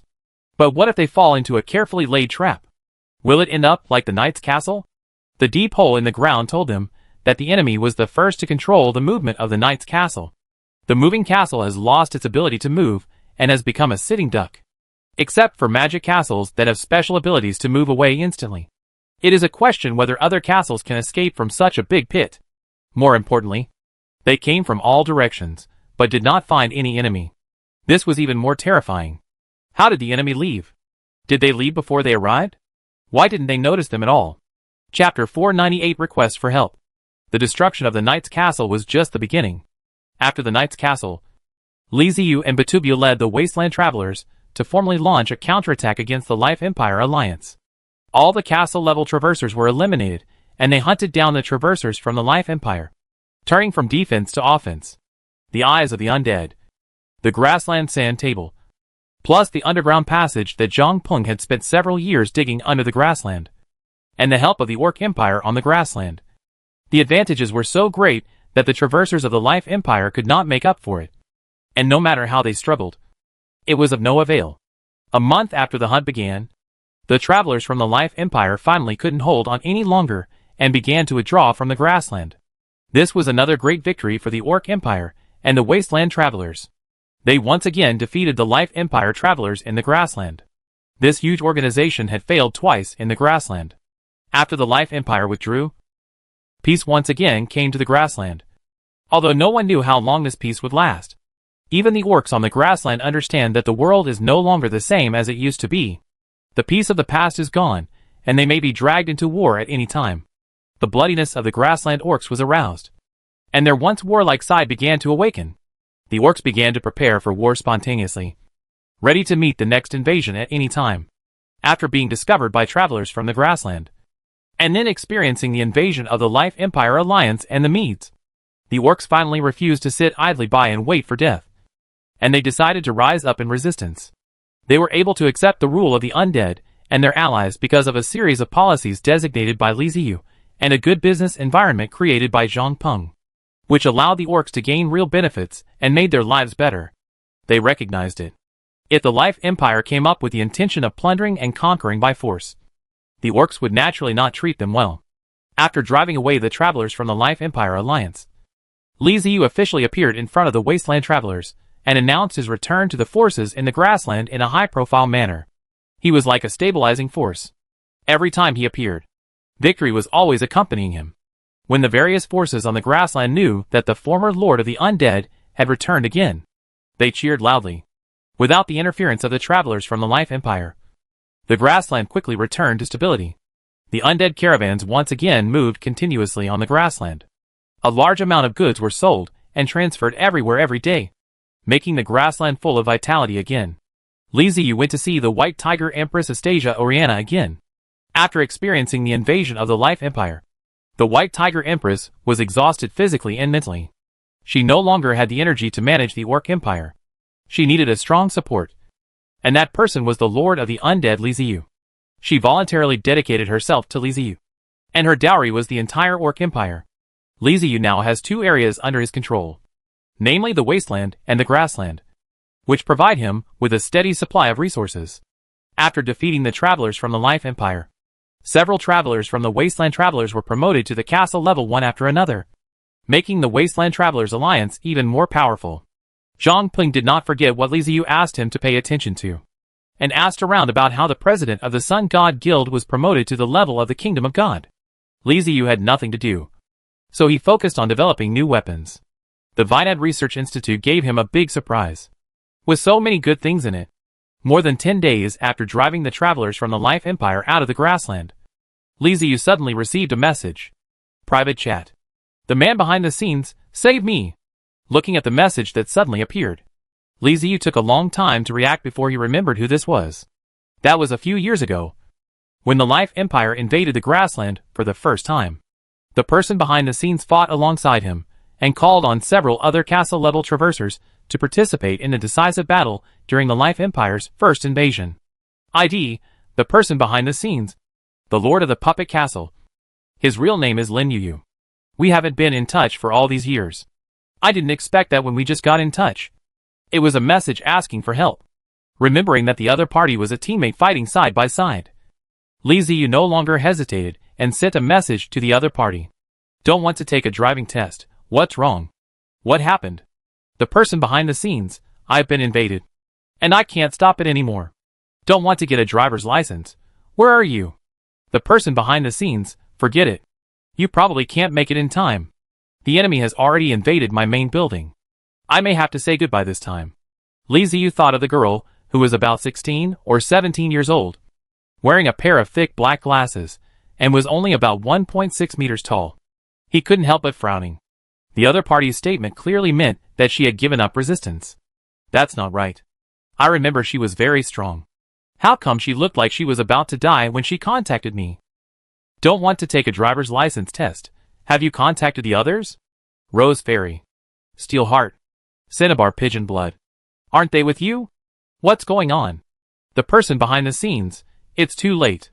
I'm sorry. It's my fault. I panicked and sent a message to the group. Don't want to take a driving test. Let's not talk about this for now. Just tell me what happened, and I'll see if there is any way to save you. The person behind the scenes. It's useless. Unless there is a teleportation item. There is no other way. Don't want to take a driving test. It's useless to have teleportation items. The castle cannot be teleported to. How long can you hold on? The person behind the scenes. I don't need to come over from the castle. I need to send soldiers over. The other party has carried out a decapitation operation on me. They sent a strong team to invade my main building. I can't stop them now. If they continue, they will occupy the main building. I need soldiers to come and help me eliminate the strong team. Looking at the message on the screen, Li Ziyu was stunned. A little confused. Send a strong team to invade? What the hell is this? Isn't the battle between time travelers all about fighting for castles? Why does the key point now fall on the warriors? However, it is actually very simple for a warrior. He doesn't have much other things. But he has too many warriors. And it seems that it is not impossible to teleport items. He had created a gate to break through boundaries before. He had also created a way to destroy the spatial barrier between the two worlds. It was not impossible for him to teleport items over long distances. However, technically, the gate to break through boundaries was much more difficult than normal teleportation. Li Ziyu quickly opened the system and searched through the technology. There were many technologies in the transmission category, and he was too lazy to think too much. So he just got a relatively simple one that was easy to unlock. Gate of the Dead, Altar Small. Level, Space Level. Category, Portal. Introduction, a portal commonly used by the undead. It is simple to use and consumes little energy, but it needs to be arranged and charged before use. A small altar can transport a regular undead team of 1,000 people at a time. It needs to be charged again for transmission. It takes 1 hour to arrange the altar, and 1 hour to charge each time. P.S. 2 altars need to be arranged at the same time before transmission can be performed. Requirements: Stone *10,000 units. Soul Energy *10,000 units. Bones *50,000 units. Space Energy Crystals *500 pieces. The Gate of the Dead is a military teleportation array that is specifically used to teleport undead troops. Although the number of people teleported is small, the requirements are also low, and it is easy to do. After unlocking the small altar, Li Ziyu immediately built 2, threw one directly into his own castle, and clicked on the trade for the other one and traded it to Lin Yuyu. Lin Yuyu didn't hesitate at all and chose to trade directly. Private chat. Don't want to take a driver's license test. Arrange the altar and choose a larger place. I will send troops over. The person behind the scenes. Good. Lin Yuyu was extremely surprised when she received Li Ziyu's trade application. She was even more surprised when she saw the altar. After the transaction, she realized what it was. She immediately became energetic and saw hope. She couldn't read all the information about the altar, but she could know the approximate purpose of the altar through the system, which was to teleport the undead. She had seen the power of the undead, not to mention how strong the castle was. The terrifying number of the undead was enough to make her feel at ease. What elite team! What powerful team! Is nothing in front of the vast number of undead. Lin Yuyu didn't think too much about it. The place where she was now was probably the safest place in the entire puppet castle. So she placed the altar next to herself without hesitation, and summoned her own puppet senior soldiers to guard it. Don't want to take a driver's license test. 2 hours. You must hold on. After 2 hours, I will send the undead to help you. Person behind the scenes. Okay. The altar is already being set up, so we'll have to wait for a while. Li Ziyu just took advantage of this time to assemble a team of 1,000 people. And they have to be regular undead. That is, ordinary human-shaped undead. Well, there are not many of them. So he directly uses high-level undead. Looking at the situation on Lin Yuyu's side, it doesn't seem to be very good. It is estimated that there are not enough black warriors and skeleton knights. Li Ziyu directly summoned 1,000 Lord-level guards knights. This is the most powerful undead he has now, and is known as one of the killer weapons of the skeleton undead lord. I hope it can help Lin Yuyu. The guards knights alone seem not enough. We need to get something else. Well, let's take a few altars and put them over there. And also take the eye of the undead over there. Although it may not work. Why not give it a try? Just in case it does. After everything was ready, I waited for a while, and finally 2 hours had passed. Li Ziyu tried to activate the altar of the Gate of the Dead placed in the Castle of the Dead. And runes lit up one by one. Altar starts. Pairing begins. Pairing is successful. Please select the altar you want to pair with. How come it's like Bluetooth, and can even be paired? Li Ziyu listened to the system prompt, and couldn't help but complain in his heart.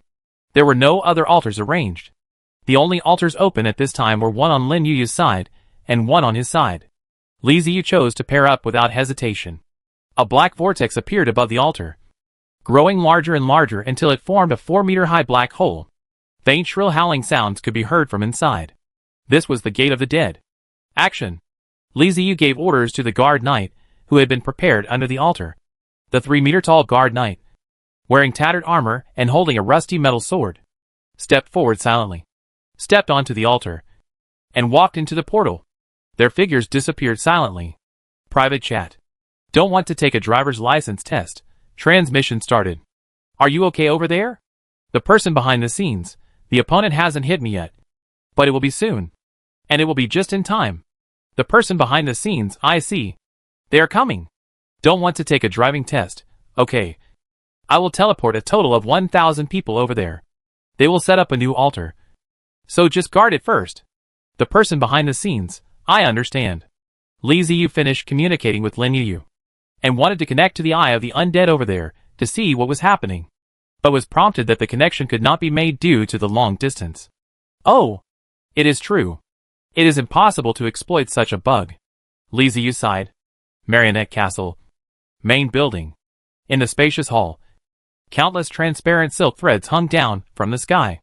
Metal puppets covered in golden colors stood silently. The door was closed, and sounds of metal clashing and shouting could be heard from outside. Lin Yuyu glanced in the direction of the gate, then looked at the system light screen hovering in front of her. And finally her eyes fell on the altar in the center of the hall. It was an altar nearly 3 meters high, made of white bones. The bones were covered with runes, and a faint blue light shone through the gaps. There were several ghost fires flickering above the altar. Time passed minute by minute, and the enemy had broken through layer after layer of defense and reached outside the door. At this time, they were breaking through the gate. Lin Yuyu frowned and waved his hand gently. The golden puppets standing in the hall woke up one after another and looked towards the direction of the gate. These golden puppets are her last resort, and their status is equivalent to the guards under Li Ziyu. However, the cost of golden puppets is extremely high, far exceeding the guards under Li Ziyu. With the resources at Lin Yuyu's disposal, there are only 100 of them. The gate made a sound of being unable to bear the weight. Cracks appeared all over it, and it looked like it could not hold. Just as the enemy was about to break in, a black vortex suddenly appeared on the altar, rapidly expanding and forming a black hole. Coming! Lin Yuyu suddenly stood up and looked at the black hole in surprise. A foot made of bone stepped out from the black hole, and the royal guard knight walked out step by step with a sword in hand and came to the main hall of the puppet castle. He turned his skull and looked around, his eyes fixed on the gate that was about to break. Ignoring the puppets around him, he walked straight to the gate and stood in front of it with a sword in his hand. One after another, the guards knights walked out of the black hole and lined up in front of the gate. As long as the enemy broke through the gate, they would immediately inflict a devastating blow on the enemy. The guards who came over later brought out a new altar. It was a palm-sized model that would quickly grow larger when thrown on the ground. It was also such an altar that Li Ziyu traded to Lin Yuyu. Lin Yu was not unfamiliar with it, and had no intention of stopping them. Fortunately, her hall was wide enough, and 10 altars in a row took up a considerable area. The cracks on the door continued to expand, and the 2 doors finally broke into pieces. And human warriors wearing heavy magic-powered mechanical armor walked into the hall. Heavy magic-powered mechanical armor is not as simple as heavy infantry. The armor is 4 meters high, and humans are equivalent to operators. It is equipped with a variety of weapons, and is fully enhanced. This kind of armor was designed by humans and manufactured with the help of elves, dwarves and goblins. It is almost like a humanoid Gundam. Unfortunately, the undead have no sense of fear, and the guards' knights feel nothing when seeing the heavy magic-powered mechanical armor. To them, it doesn't matter what the enemy looks like. All they have to do is kill the enemy. Either the enemy dies, or they die. The nearest guard knight immediately stepped forward with a sword in hand. Runes lit up on the rusty sword, and he swung it up to chop at the armor. Their movements were straightforward and simple, without any fancy moves. But the power and spiritual energy gathered in the swords could not be faked. The armored man who had just walked into the hall was hit head-on. He raised his weapon and started fighting back, fighting with the guard's knight.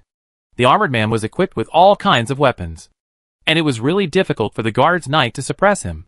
However, the fearless guard's knight did not retreat, but stood in front of the door and formed a wall with his body.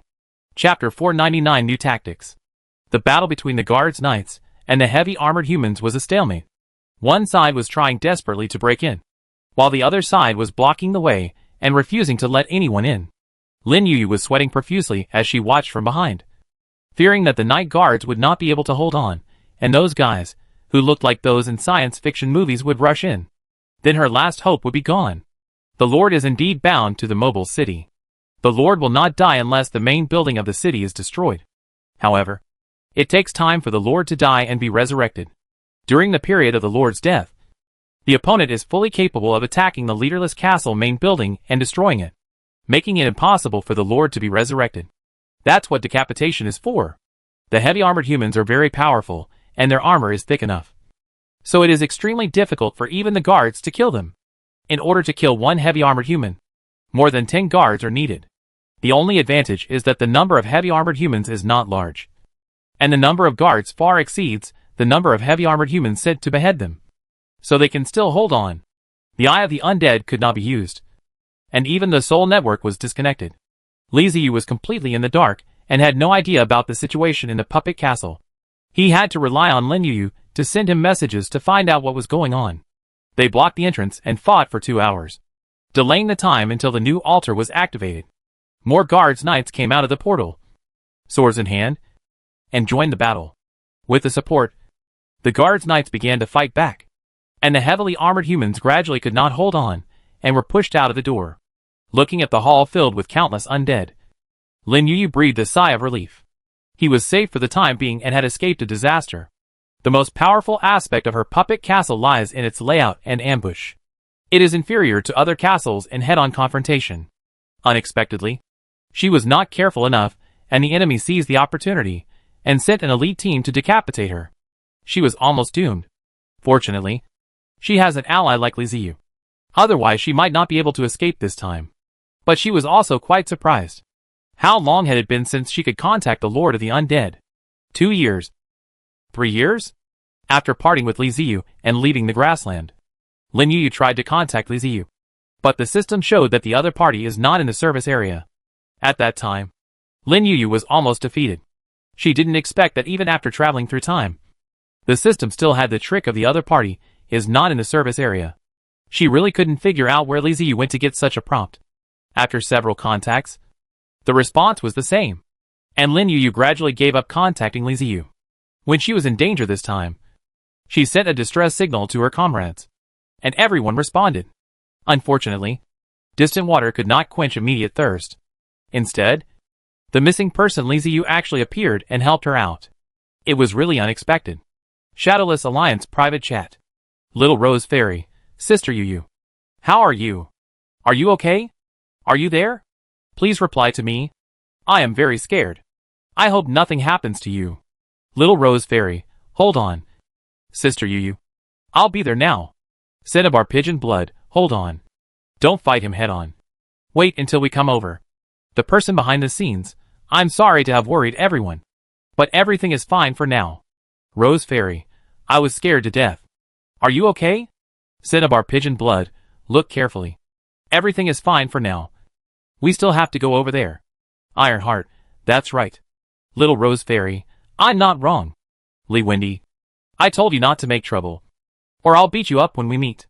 Heart of Steel at the person behind the scenes. What happened? Wasn't it very urgent just now? Don't want to get a driver's license. Don't worry. I'll help. Cinnabar Pigeon Blood? Heart of Steel. Little Rose Fairy. Who is this? The person behind the scenes at Little Rose Fairy. Is the Lord of the Undead Liziu. When we were on the grassland, have you forgotten? Rose Fairy. The missing person? Don't want to take a driving test. I can see your message. Thank you. At Little Rose Fairy. Rose Fairy. I know you can see. But why did you suddenly appear? Don't want to take a driver's license test. Well, because Lin Yu is in danger? Little Rose Fairy. Cinnabar Pigeon Blood. Heart of Steel. Little Rose Fairy. Are you flirting with Sister Yu? The person behind the scenes. Hai Tang. What nonsense are you talking about? Cinnabar Pigeon Blood. It seems like I know some incredible and explosive news. Ironheart. Well, you're right. Don't want to take a driver's license test. Ha ha. Just kidding. But you don't have to worry too much. I have sent troops for support. Lin Yu said that the enemy has been repelled. Little Rose Fairy. Sister Yu said? Weren't you there? The person behind the scenes. Said via the teleportation array. Rose Fairy. Oh. There is such a convenient thing as a teleportation array? Don't want to get a driver's license. I did it by accident. Little Rose Fairy. Don't want to take a driving test at the person behind the scenes. Send me the coordinates, so I can see how far you are from me now. The person behind the scenes. Okay. If Lin Yu hadn't suddenly contacted Li Ziyu would have almost forgotten that he had such an ally, and that he had once joined another alliance. In addition, Li Ziyu was very concerned about Lin Yu's incident this time. In his impression, battles between castles rely on long-range attacks or melee attacks, and the usefulness of racial warriors is greatly weakened. However, Lin Yu's incident this time told him that this does not seem to be the case. The opponent came up with the idea of sending elite warriors to carry out decapitation combat, which broke the fighting style in Li Ziyu's mind. This means that the time travelers outside the grassland may have more combat skills. And it is not as simple as long-range bombardment or close combat between two castles. Lin Yu's coordinates were transmitted, and it showed an unknown area. Li Ziyu was unable to judge how far it was, so he had to ask Lin Yu through the system. Upon learning that Li Ziyu was still on the grassland, Lin Yu said that she could go back after finishing things here, and there was no need for Li Ziyu to come. So Li Ziyu could just wait there with peace of mind. He was actually happy about this. It was not easy to find the way outside, so it would be better to wait for Lin Yu to come and let her take him out. Private chat.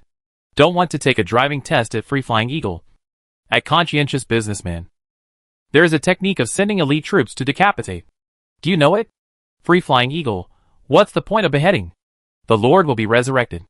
Even if you kill the Lord, there is no way to destroy the opponent's main building.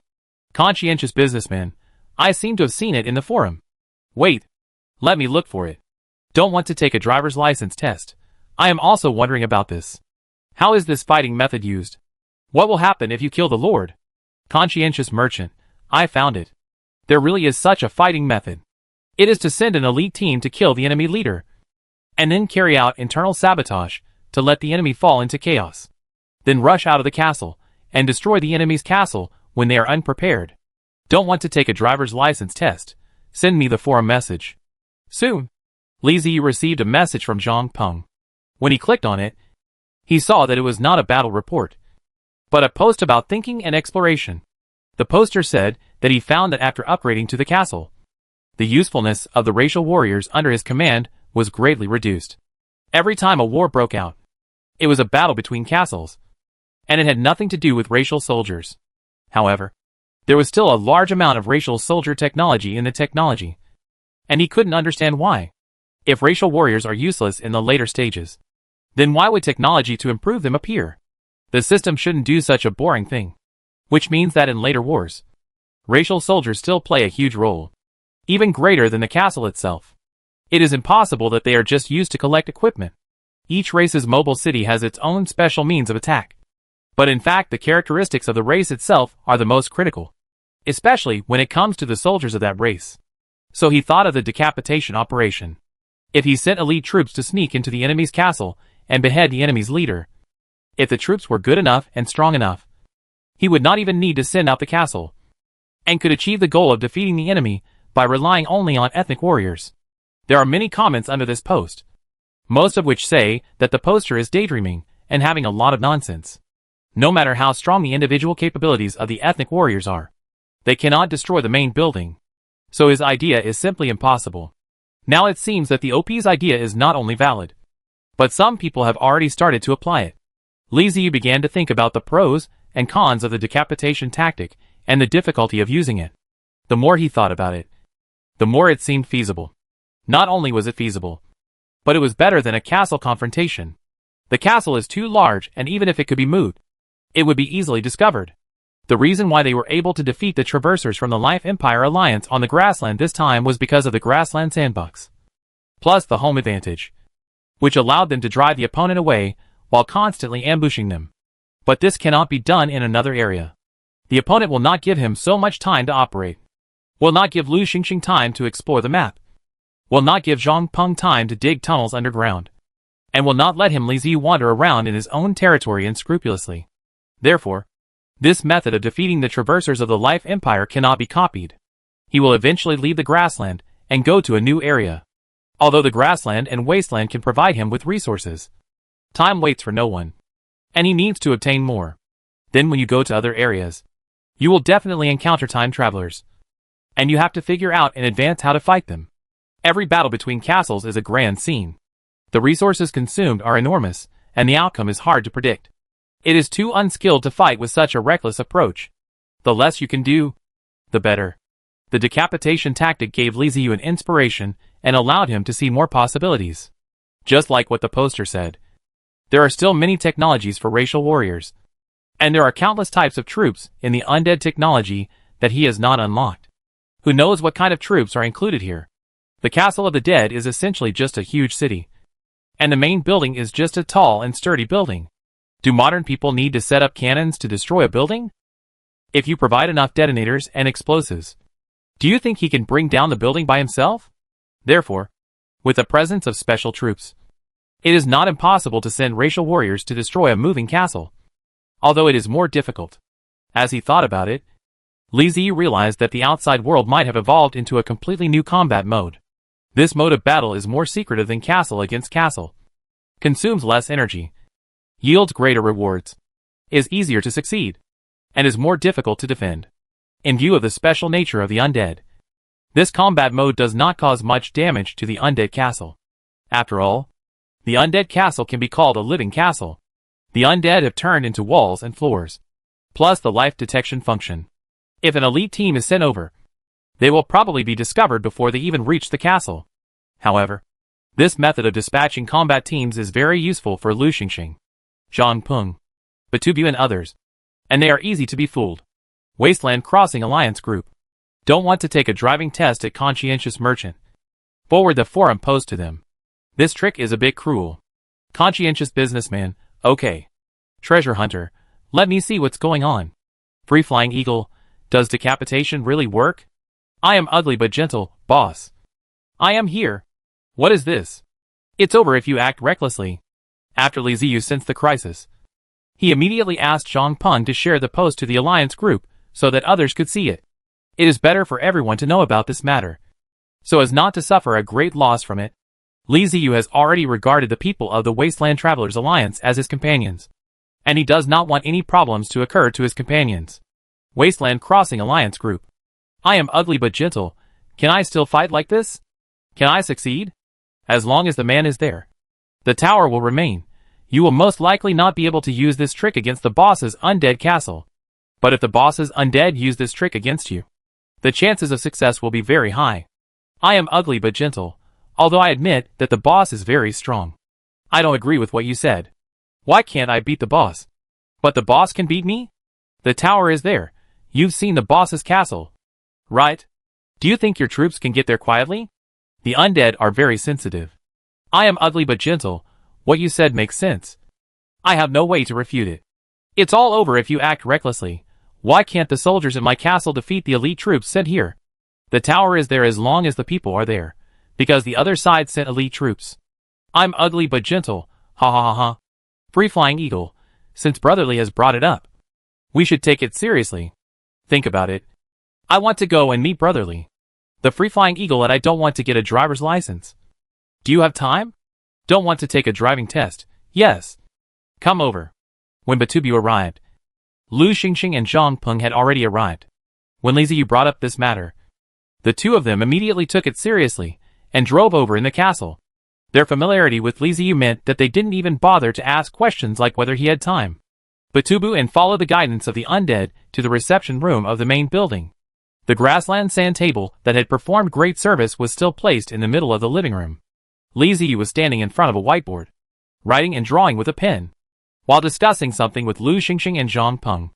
The three men spoke very loudly, and Batubu realized after just listening to 2 sentences that they were just talking about the possibility of decapitation tactics and how to defend against them. There are traps in my castle. I don't think the elites you mentioned can invade it. I usually don't come to the surface. Boss, you know I will dig a lot of tunnels. I doubt the other party can find me at all. It doesn't involve invasion. What if? What if? Actually, the three of them were arguing loudly, and no one was willing to give in to anyone else. Batubu walked up to the three of them and greeted them. Only then did the three of them stop and look at Batubu. Brother Batu, tell me, do you think someone can send an elite team to invade without being discovered by you? Lu Xingxing grabbed Batu and asked loudly. Batubu was silent for a moment. And after thinking carefully, he said, it depends on the race and type of soldiers. It's impossible to draw a conclusion simply by saying so. Li Ziyu pointed at Batubu and said to Lu Xingxing, Look! Look! This is right. This is the normal way of thinking. What do you mean your castle has many traps that cannot be invaded?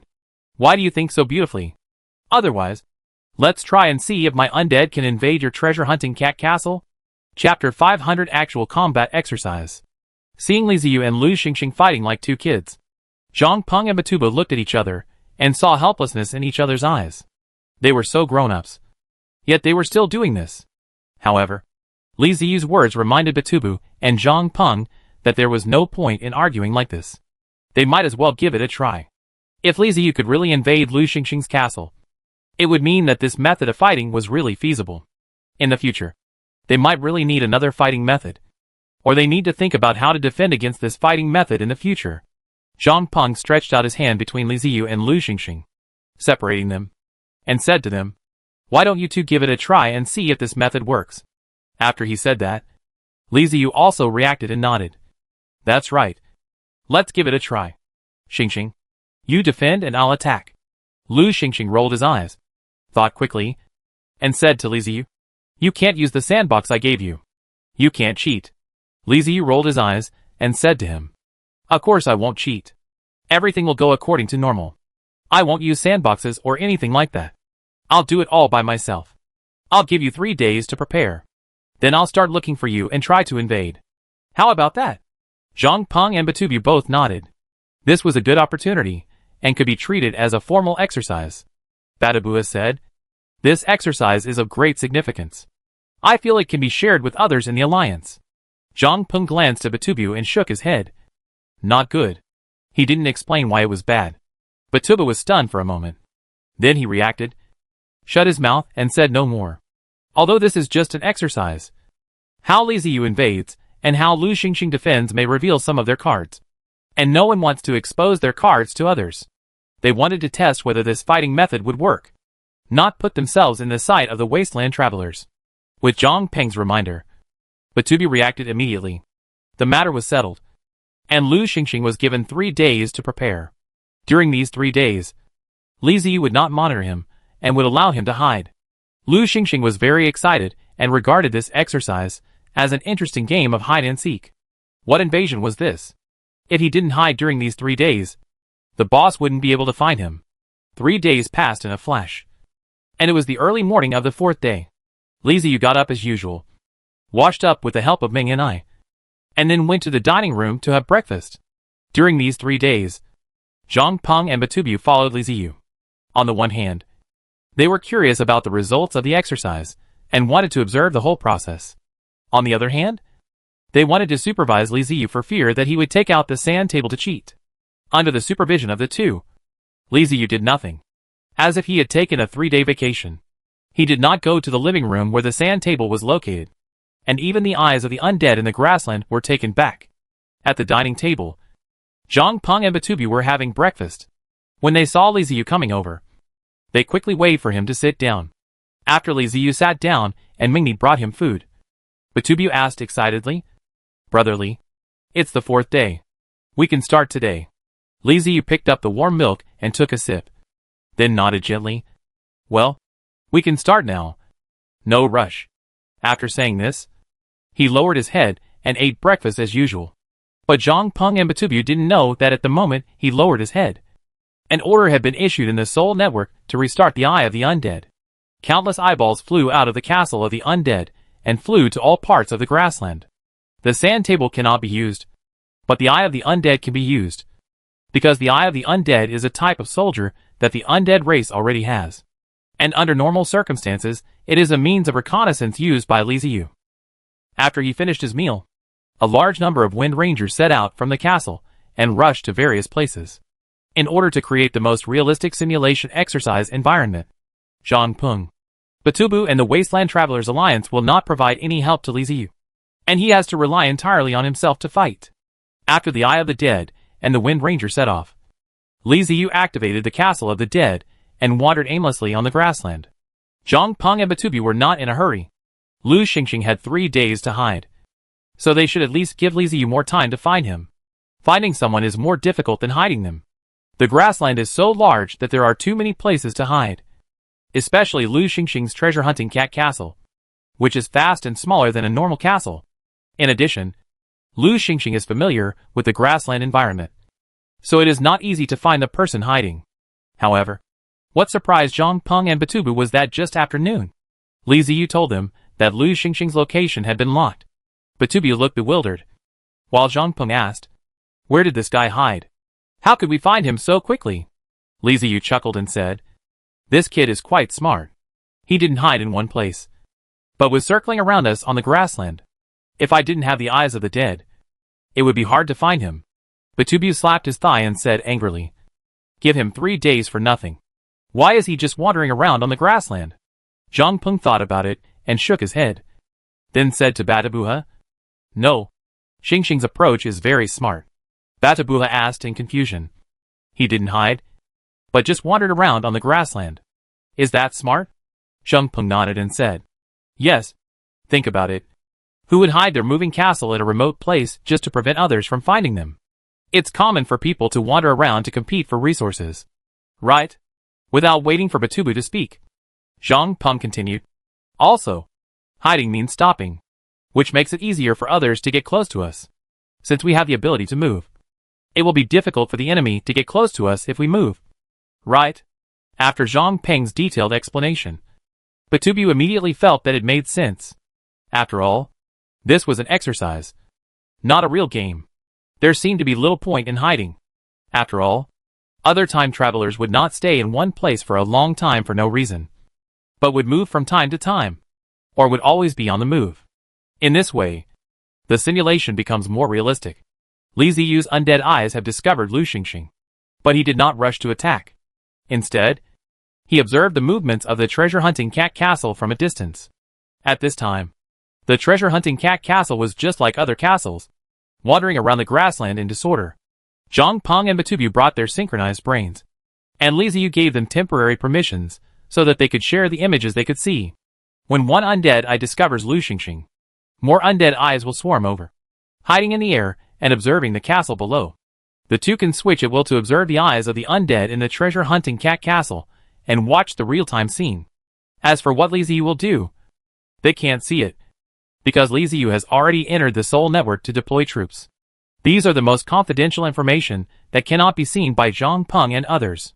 2 days passed in a flash, and Zhang Peng and Batubu both felt bored. They also knew a piece of information that Li Ziyu didn't know, which was that Lu Xingxing didn't know that he had been discovered.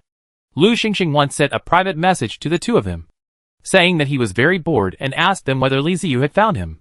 The two did not encourage such a foul practice, so they did not reply to him. However, from his question, they could know that Lu Xingxing did not know that he had been targeted by the eyes of the undead. This is normal. The eyes of the undead released by Li Ziyu are only the size of a palm. They fly in the air and are not easy to be noticed. Even if they are seen occasionally, they will be thought to be birds and will not be suspected. What the two didn't understand was what Li Ziyu was waiting for and what he was thinking. They didn't even see any movement from Li Ziyu in the past 2 days. It was not until the third night after Lu Xingxing was discovered that Li Ziyu found Zhang Peng and Badabuha and said to them with a smile, "My battle is about to begin." This one sentence immediately perked up the two of them. After waiting for several days, they finally got what they wanted. Not long after Li Ziyu said this, Lu Xingxing's treasure-hunting cat castle came under attack. The battle lasted until midnight and ended with Lu Xingxing's castle being broken through by the undead and the death of the Lord Lu Xingxing. Of course, it was impossible to really kill Lu Xingxing. Long before the battle began, the weapons of the undead and the treasure-hunting cats had been replaced with wooden strips painted with white dye. When they were cut on the body, a white mark would be left, and the extent of the opponent's injury could be determined by these white marks. Long-range weapons such as crossbows had their arrowheads removed and were also painted with white dye. Zhang Peng and Batubu could see the battlefield through the eyes of the undead. But the eyes of the undead did not dare to get too close. So the battlefield they saw started from the chaos in the treasure-hunting cat castle. Many scenes in the castle could not be seen, which made the two of them itchy, and they especially wanted to know what was going on and why Lu Xingxing lost. After the battle, Lu Xingxing drove the treasure-hunting cat castle to meet up with them. When they met, Batuba couldn't wait to ask, "Brother Lu, what happened? How come the undead suddenly ran into your castle? How many undead went there?" Lu Xingxing scratched his head, a confused look in his eyes. "There are too many undead. Probably tens of thousands. I don't know when the boss placed the teleportation array in my castle. I know that there were not many undead at the beginning. But as the fight went on, undead rushed in from all directions. The defense of the castle's main building was directly broken down. And then I was gone." Zhang Peng touched his chin and said, "That is to say, without any precautions, the boss can really complete the beheading. And it seems to be very easy." Lu Xingxing said indignantly, "If there is no teleportation array, those undead he sent ahead will have nothing to fear. I can withstand even the elite troops. And it will be easy." At this time, Li Ziyu came over and happened to hear what he said. He rolled his eyes and shrugged. "Who let me have the teleportation array? If we really get to the battlefield, you can't stop the enemy from using the teleportation array. They won't listen to you. As far as I know, there are many races that have teleportation arrays. Races like magicians and elves seem to have similar technology. There is nothing wrong with this. All the methods used by Li Ziyu were within the rules and did not exceed the scope. Everything relied on the technology of the undead." Although Zhang Peng and Batubu saw the whole process through the eyes of the undead, they were still confused. Even with Lu Xingxing's explanation, they only had a vague understanding and didn't understand how Li Ziyu sent the undead to the treasure-hunting cat castle. This is something that Li Ziyu has to answer for herself. Zhang Peng couldn't help but speak first.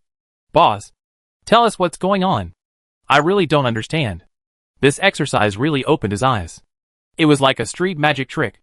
Even though he saw it, he still couldn't understand it. Not to mention him. Even Lu Xingxing, who had personally experienced it, was at a loss. And then said, "Yes, boss, tell me quickly. I feel that my castle is well guarded. How did your undead get in?" After hearing the two people's questions, Li Ziyu laughed and then began to explain. "It is true that the treasure-hunting cat castle is moving. And it is also true that it is wandering around aimlessly. But that doesn't mean that traps can't be set.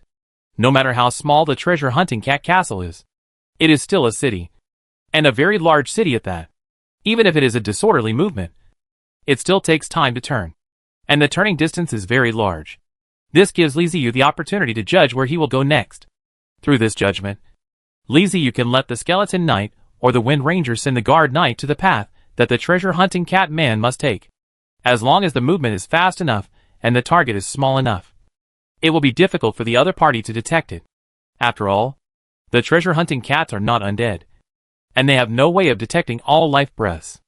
After the Wind Ranger sends the guard knight over, he will immediately leave quietly, and the guard knight will enter the dormant state unique to the undead and turn into a pile of dry bones. No matter how vigilant the treasure-hunting cats are, it is impossible for them to always pay attention to the dry bones hidden in the grass that is more than half a person's height. Right? In this way, the guard's knights were scattered and hidden. At this point, Zhang Peng reacted. So, boss, you waited until night to launch the attack. On the one hand to hide the undead, and on the other hand, the undead are in their best condition at night? Li Ziyu pointed at Zhang Peng and said, Yes, that's it. And I also asked the guards to bring a teleportation array. After night fell, the guard knight did not launch an attack immediately. Instead, after waking up, he secretly invaded from the lower part of the treasure-hunting cat man, found a place that was not easy to detect, put down the teleportation array and activated it, and then rushed into the treasure-hunting cat man's castle. Lu Xingxing stamped his feet and said, I figured it out now. I've been fooled. His shout attracted the attention of Zhang Peng and Batabuha. And then he explained, Those undead that rushed over at the beginning were not used to attack, but to attract my attention. I was wondering why those undead didn't gather together and attack my main building directly, but were messing around in the city. Li Ziyu couldn't help but laugh again. Everything was just as Lu Xingxing said. The first wave of guards knights who rushed to the castle were there to send them off. Their purpose was not to behead people, but to buy time for the teleportation array. Feint. Wow. He even used a trick, pretending to build a plank road but secretly attacking Qinsong. Zhang Peng and Matuba looked at Li Ziyu with slightly different eyes. They thought Li Ziyu would just rush in, but they didn't expect him to change his method, and they didn't understand it yet. There is no need to explain what happened next. The guard knight who rushed into the castle successfully attracted Lu Xingxing's attention, making him excited and thinking that there were only so many undead. He was dragged until the teleportation array was activated. A large number of undead poured out of the teleportation array and attacked frantically, thus breaking through the defense of the treasure-hunting cat people, entering the main building, and beheading Lu Xingxing. After learning about the entire battle process, the three people fell silent at the same time, lowering their heads to think and summarize. Through this exercise, they finally understood that this combat mode that relied on elite infiltration was completely feasible. Chapter 501 It's a mess outside. After summarizing the entire exercise, Zhang Peng said solemnly, Boss, we need to be more careful in the future. Lu Xingxing and Batubu also nodded. Although Lu Xingxing was previously stunned, the facts were better than the argument. He lost and lost. How long did Li Ziyu use it? And he easily beheaded him. The army will not necessarily lose if its lord is beheaded, but the soldiers will be without their general, and the castle will be without its owner. If they are hit hard, the consequences can be imagined. Even if they don't die, they will suffer heavy losses. Earlier, they have not been in contact with such a combat mode. They can only be said to be lucky. Whenever there are life empires and people who pass through, they can play like Li Ziyu. They have long been dead. Li Ziyu is a few humans. Summary. We will have a meeting later and share what we summarize. Brother Batu, please tell me the exercise briefly to the people in the alliance. Let them have a preparation. Be careful to encounter such a combat mode in the future. Don't be taken off guard. Batubu nodded seriously, patted his chest and said, Leave it to me. I promise to cheer them up. Li Ziyu continued. In addition to us summarizing, other people in the alliance should also conduct more experiments to find out how to improve their own defenses, how to defend against similar combat modes, and how to flexibly use this combat mode. I feel that this mode is very useful, with low consumption and low cost. If the decapitation is unsuccessful, you can just run away and it won't cause too much loss. We need everyone to understand and try to summarize. Batuan thought about Ying Tao. I understand. I will let everyone pay attention, but I can still play like this.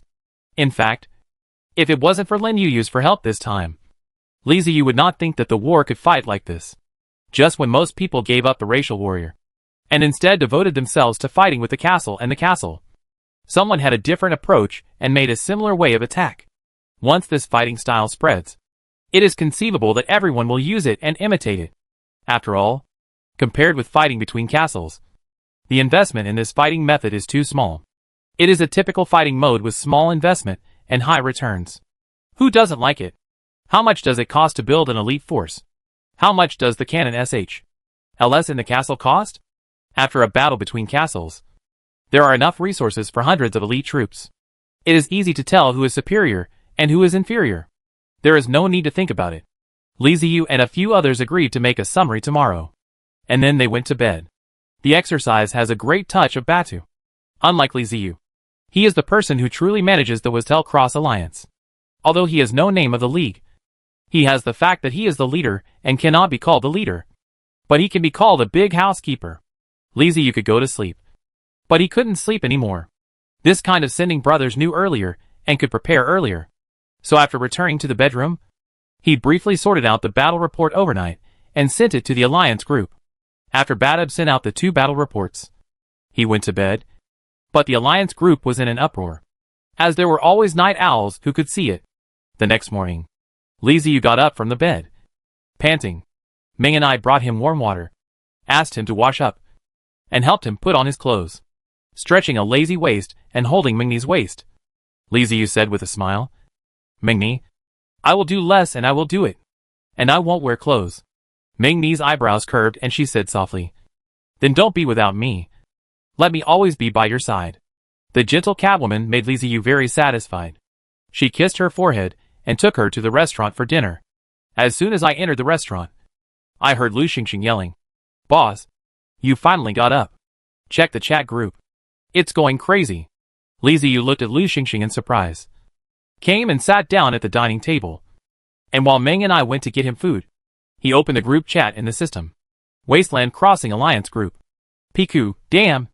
I went to bed early yesterday and didn't see the battle report from Brother Bata first. I was shocked when I saw it in the morning. Is the leader really that powerful that he could push down the castle of Treasure Hunt Star with just soldiers?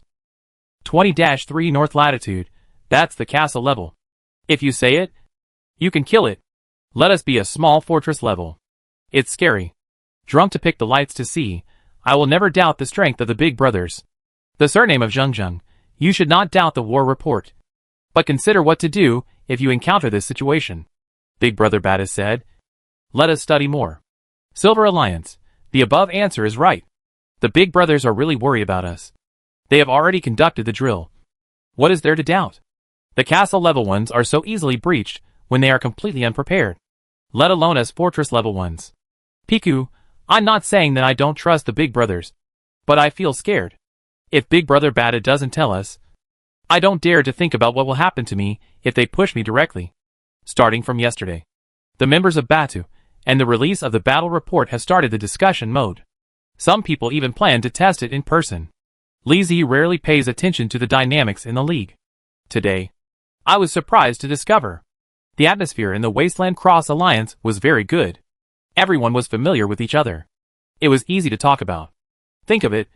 I can understand that after all, the Wistel Cross Alliance was established from the Wasteland area. For so many years, they are all of them. They do not let outsiders come in and maintain purity. There must be no way to compare the scale of the Empire Alliance in life.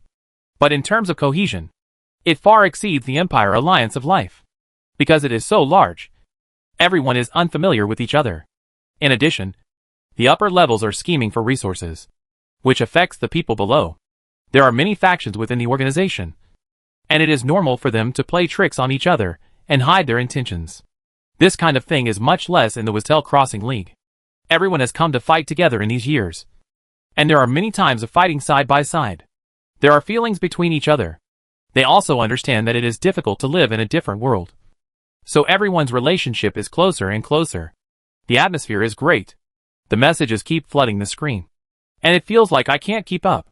The subversive fighting method inspired the enthusiasm of all members. After all, this was a matter of life and death, and no one would ignore it. After watching for a while, Li Ziyu turned off the system and started eating. Lu Xingxing looked at Zhang Peng, looked at Batu, and finally said to Li Ziyu, "Boss, don't you say something?" Li Ziyu raised his head blankly and swallowed the food in his mouth. "What do you say? The comrades have worked hard?" He. Zhang Peng was laughing so hard that he kept coughing. Lu Xingxing rolled his eyes and was angry at Zhang Peng. "Brother Peng, what are you laughing?" Zhang Peng waved his hand, signaling him not to worry about himself. Nothing. I just feel that the boss doesn't need to speak at this time. They are not stupid. They will definitely study it themselves. Besides, we have told them everything we know and can say. What else can the boss say? Jump out and tell them that you are right. I just did the test.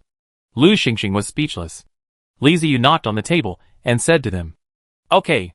Hurry up and eat. I'll go to the living room to summarize later." Everyone hurriedly lowered their heads to eat. After breakfast, the group moved around for a while before gathering in the living room. Li Ziyu pulled out the whiteboard and analyzed the battle last night again, and then looked at Lu Xingxing Road with a lot of words. "Star, don't think that this time you lose. Even if I don't need to teleport, you will still be beheaded by me," Lu Xingxing said in disbelief. "Boss, I admit that your undead are very powerful. But what you said is not true. Your first wave of undead did not rush into the main building of my castle. You were blocked at the door and could not even get in. How could you behead me?"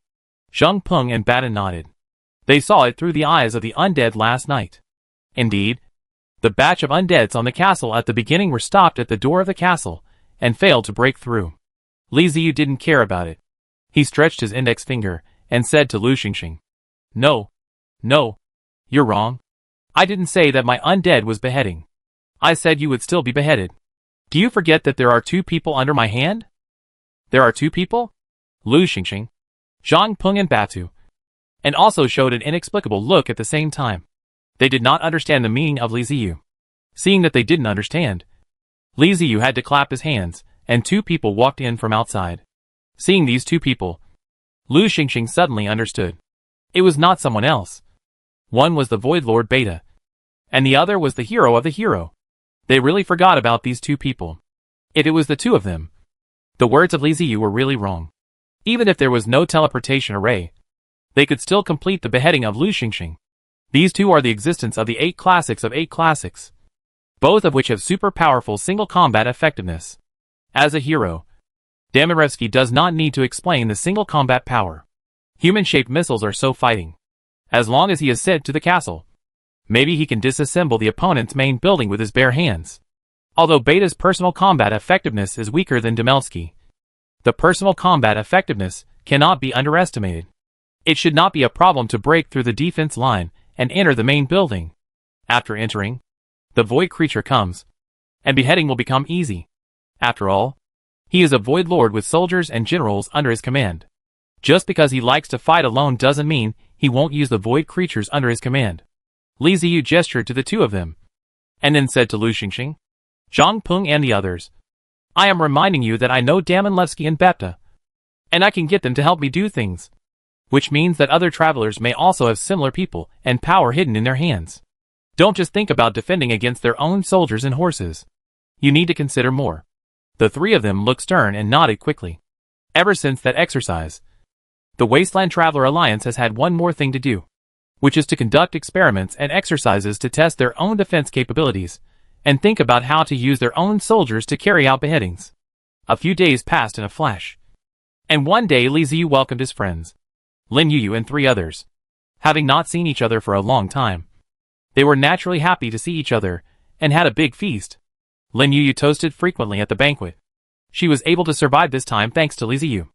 Unfortunately, Li Ziyu was not a good drinker, and he always felt that drinking would cause trouble. Seeing that he was determined, Lin Yuyu stopped trying to persuade him, and just focused on chatting. Although Li Ziyu felt that he had only been exiled for a few months. In fact, more than 2 years had passed in the main world. He had sorted out things on the grassland, but he didn't know enough about the outside world. So he took this opportunity to ask. Lin Yuyu has been traveling around various areas, and knows and has seen more than Zhang Peng. And it is all first-hand information. Li Ziyu spoke first. Yuyu, I want to ask you, is the decapitation tactic used last time often used in other areas? Is the battle outside now mainly based on castles? Or is the decapitation tactic used? This question is critical, and is related to the future development direction. If the decapitation tactics are only a niche tactic, then he should focus on researching various heavy weapons, and the research and development of arms will be slower. If it has already switched to decapitation tactics, then he should consider researching more powerful individual soldiers. Li Windy Cinnabar Pigeon Blood, Castle of Dead Souls, appears in Chapter 410 burped and said to Li Ziyu, "There is everything.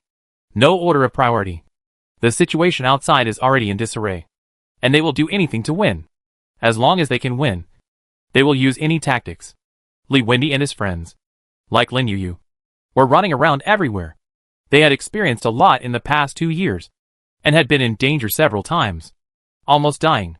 They had seen much more than Zhang Peng and his friends, especially since each of them has their own enemies. For example, Lin Yuyu's main enemy is the Life Empire Alliance. Otherwise she would not have come to the grassland to hunt for time travelers from the Life Empire. The world outside is even more chaotic than Li Ziyu had imagined. Ever since the president of the Sun God Guild achieved the level of a Kingdom of God, the Sun God Guild has started a new round of expansion. With the protection of a Kingdom of God president, no one can stop its edge. The top leaders of various large organizations did not dare to show up at will. They all shrank back, fearing that they would be caught and taken away by the president of the Sun God Guild. Without the support of the top leaders, the people below would suffer heavy losses. It is said that this time the Sun God Guild's territory has expanded several times. The influx of a large amount of resources has given birth to many new castle-level traversers, and they are now in their heyday.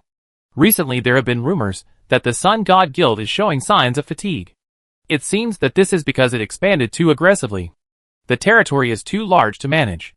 There is a shortage of manpower, and they dare not absorb outsiders into the guild. So they have entered a defensive stage, after being bullied for a long time and having their territories plundered. Other guilds have finally recovered and united to prepare for war with the Sun God Guild. Although the president is powerful, he is the only one who has been promoted to the Kingdom of God level until now. No matter how strong he is only one person. As long as the top leaders of other guilds cannot match him, they can be gradually cannibalized.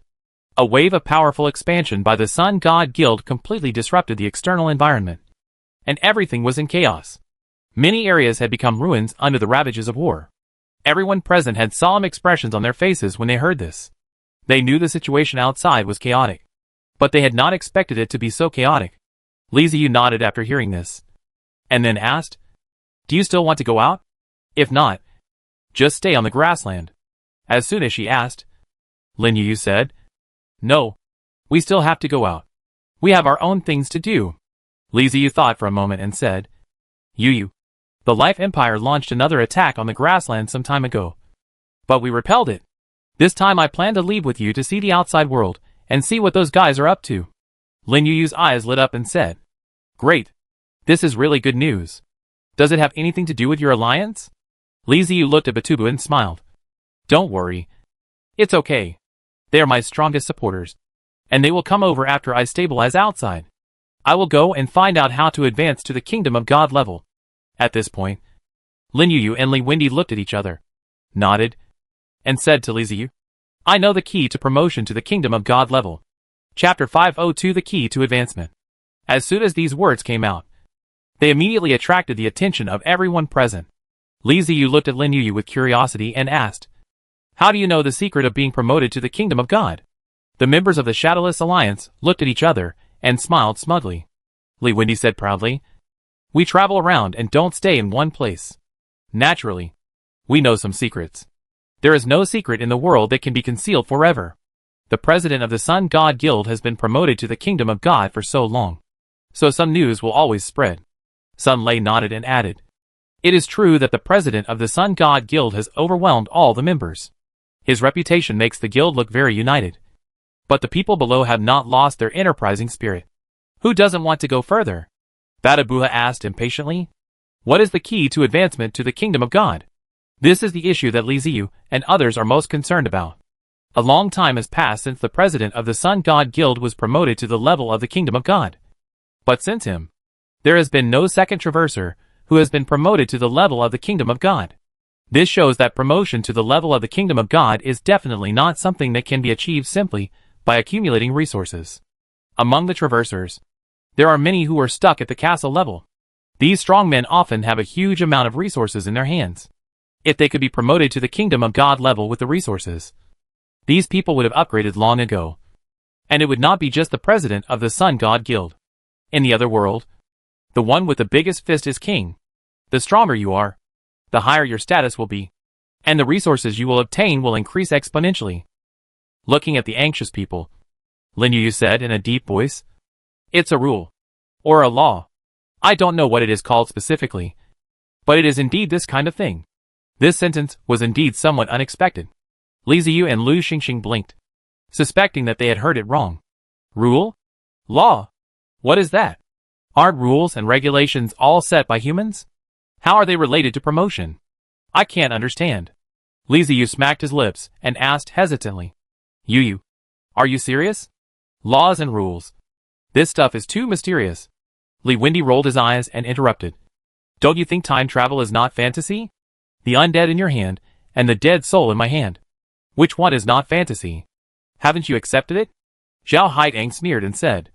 Li Wendy, you are an uneducated guy. This is called fantasy. Not fantasy. Li Wendy turned around and glared at him, saying unhappily, it doesn't make much difference. Okay. I'm happy to say this. What's your business? I said this is cultivation. So what? Li Ziyu tapped the table twice to stop the two people from arguing, and asked in confusion. But how do we collect laws and rules, which are invisible and intangible? The people from the Shadowless Alliance shut their mouths and stared at Li Ziyu, leaving Li Ziyu confused. Is there anything wrong with what I asked? Li Wendy shook his head and said helplessly. No problem. That's a good question. Don't ask it next time. Lin Yu explained. We all know that the secret to advancement to the kingdom of God is the law. But we are still at the castle level because we don't know how to obtain something as mysterious as the law. It's too illusory and has no substance. We can't get it like collecting resources. Li Ziyu suddenly realized that he had asked a very stupid question. If something like the laws could be easily collected, then there would have been others who would have broken through the castle level and advanced to the kingdom of God level long ago. Not just the president of the Sun God Guild. Many of the other powerful people who are stuck at the castle level probably also know this secret. But they have not figured out how to collect the rules. So no one has been able to break through. Knowing is one thing, whether or not you can obtain the law is another. This thing is too illusory and cannot be touched or felt. Only the president of the Sun God Guild knows how to obtain it. But he will not tell anyone else. Well, now that I know an answer, a new question arises. Li Ziyu asked casually. Is there any other information about how to be promoted to the Kingdom of God level? Lin Yu nodded and said without hiding anything. We also know a piece of news. It is said that the president of the Sun God Guild once went to a ruin before he was promoted. It seemed to be the ruins of some god. After the president of the Sun God Guild entered, the ruins were closed. Others didn't know what happened to him in there. But when he came out again, he was already a powerful god-level warrior. Remains. Li Ziyu was no stranger to this thing. It was because of the ruins that the Medes invaded. Most of the relics in other worlds are related to gods, which means that the key to advancement to the kingdom of God is likely to be related to the special life form of gods. Li Ziyu glanced at Lu Xingxing and found that his eyes were bright and sharp, as if he had the same thought as her. Li Ziyu was not sure whether the president of the Sun God Guild was good at exploring ruins, but Lu Xingxing was definitely good at it. The race under his command were all treasure-hunting cat people, and they were born to like exploring such places. Xingxing, work harder. The key to promotion depends on you, Li Ziyu said to Lu Xingxing jokingly. Lu Xingxing sighed and said to Li Ziyu, Boss, your request is too high. The world is so big, and there are so many ruins. Can I rely on myself? Li Ziyu shrugged. We all rely on luck. You are a professional. Who else can we rely on? The conversation between the two successfully attracted the attention of the members of the Shadowless Alliance. They looked at Lu Xingxing curiously, wanting to know what the two meant.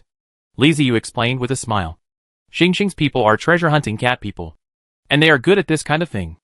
After understanding what Li Ziyu said, Lin Yu and the others immediately became alert and looked at Lu Xingxing expectantly. Lu Xingxing felt a little embarrassed by being looked at, and shrank his neck and said, Don't look at me like that. I'm under a lot of pressure. I can't guarantee anything. This world is too big, and we don't know how many areas there are. There are even more ruins, both real and fake, and all kinds of them. I don't know if I can find them. Everyone was amused by Lu Xingxing's appearance, regardless of whether Lu Xingxing can really find it. At least Li Ziyu already has a direction and knows where the key to the next promotion lies. To celebrate, Lin Yu and the others returned to the grassland. Li Ziyu organized a large banquet and partied for 3 consecutive days. During the 3 days, Li Ziyu asked Lin Yuyu what the world outside was like. Lin Yuyu said a lot, but there was only one word between the lines: chaos. Very messy. The cause of the chaos was that the president of the Sun God Guild was promoted to the level of a divine kingdom, becoming the strongest known person among the time travelers. The Sun God Guild has always been known for its tyranny, and they often started quarrels over disagreements. Now that the president has become the strongest person in the world, he is even more unscrupulous. The surprise attack by the Sun God Guild and the Life Empire Alliance on the Dark Biological Society was the beginning of chaos. When the Dark Biological Society was defeated, the Sun God Guild was still not satisfied and declared war on the Abyss Federation. For large guilds fought each other in a chaotic and turbulent situation. Not to mention whether the indigenous people feel good or not. Even the time travelers feel bad too, whether they are in guilds or not. If you have a guild, everyone has friends. If your ally is declared dead, can you just stand there and watch? No. Well, join the war. More and more forces were drawn into this battle, and it was an exciting one. There was a huge fight between the forces, and the unlucky ones were the indigenous people and the individual people without guilds. No one cares about the indigenous people. When the time travelers are fighting, who would care about the lives of the indigenous people? In order to increase their strength, the time travelers unscrupulously plundered the resources of the indigenous people. Many prosperous cities were turned into ruins, and countless indigenous people were displaced. The individual travelers sandwiched between the guilds are also having a hard time. They are also automatic resource packages in the eyes of others, and anyone who passes by wants to kick them and collect some money. Environments like grasslands are rare and can probably only be found in the core areas of large forces. In the words of outsiders, it is now divided into two factions. One is the Light faction, led by the Sun God Guild and the Life Empire Alliance, and the other is the Dark faction, led by the Dark Life Secret Society and the Abyss Federation. These two factions are at the center of the war vortex. When Li Ziyu asked Lin Yuyu which faction she favored, Lin Yuyu said, as a matter of course, it's the Dark faction. I have a grudge against the Life Empire Alliance. By the way, if you go out with me, it means you automatically join the Dark faction, because you also have a grudge against the Life Empire Alliance. Li Ziyu said that she was right. Not to mention that it was very strange for an undead lord like himself to join the Light faction. The other party would not accommodate him just because he and the Life Empire Alliance fought for the grassland area and defeated the Life Empire Alliance twice in a row, causing them to suffer heavy losses in the grassland and lose a lot of traversers. He is a member of the naturally Dark faction. Lin Yuyu talked about the funny things about the two factions again. The Light faction was quite self-identifying and organized, while the Dark faction was completely dismissive. In the words of the Dark faction, "Are you playing house? We still have factions? What era are we in?" They preferred to be free, and as long as the people from the Light faction did not mess with them, they would not consider fighting them. Even if people in the Guangming faction want to join the Dark faction, they will not oppose it, but they are very welcome. Therefore, they are penetrated by the Bright School and the Civ. After hearing this, Li Ziyu couldn't help but twitch his lips, and sighed sincerely that the members of the Dark faction were really lucky. It was really not easy for them to be alive in such a situation, and not be directly wiped out by the Light faction. Li Wendy was amused when he heard this. You underestimate the Dark faction. Let me ask you, how many castles do you think it would take to capture you? This question came quite suddenly. Li Ziyu thought about it, and felt that in addition to the castle, he also had two fortress clones, the Sky-Splitting Fortress and the Evil Arkansas. If someone wanted to capture him, he would need at least 3 castles. Right? 3 seats. Please. Li Wendy smiled and continued. Yes, the Dark faction's travelers are generally stronger than the Light faction's travelers. They can fight many at once. How could they be eliminated so easily? Xiao Haitang took over the topic and said, You think the Light faction has never thought of wiping us out? They have done it several times, but it was useless. We are not only strong, but also ruthless. I remember one time when we purged them so badly that the president of the Sun God Guild was dispatched to defeat the Dark faction at once. As a result, several elders of the Abyss Union were completely annoyed and rushed over to self-destruct. The people who were listening to the story suddenly widened their eyes. What a guy. If he can't win, he will just blow himself up. How cruel. Lu Xingxing asked with a curious desire. What if it exploded? Was the president's kingdom of God destroyed? Xiao Haitang shook his head. The Sun God Guild's president's kingdom was fine. But the other castles were blown up. Lu Xingxing asked. The kingdom of God is fine. So didn't those elders of the Abyss Union die in vain? Who said the elders are dead? Xiao Haitang rolled his eyes and said to him. Those elders are all demon lords. They will drop in level after self-destruction. But they will not die. As long as there are enough resources, they can return to the castle level. Lu Xingxing took a deep breath and said in surprise. Is it possible?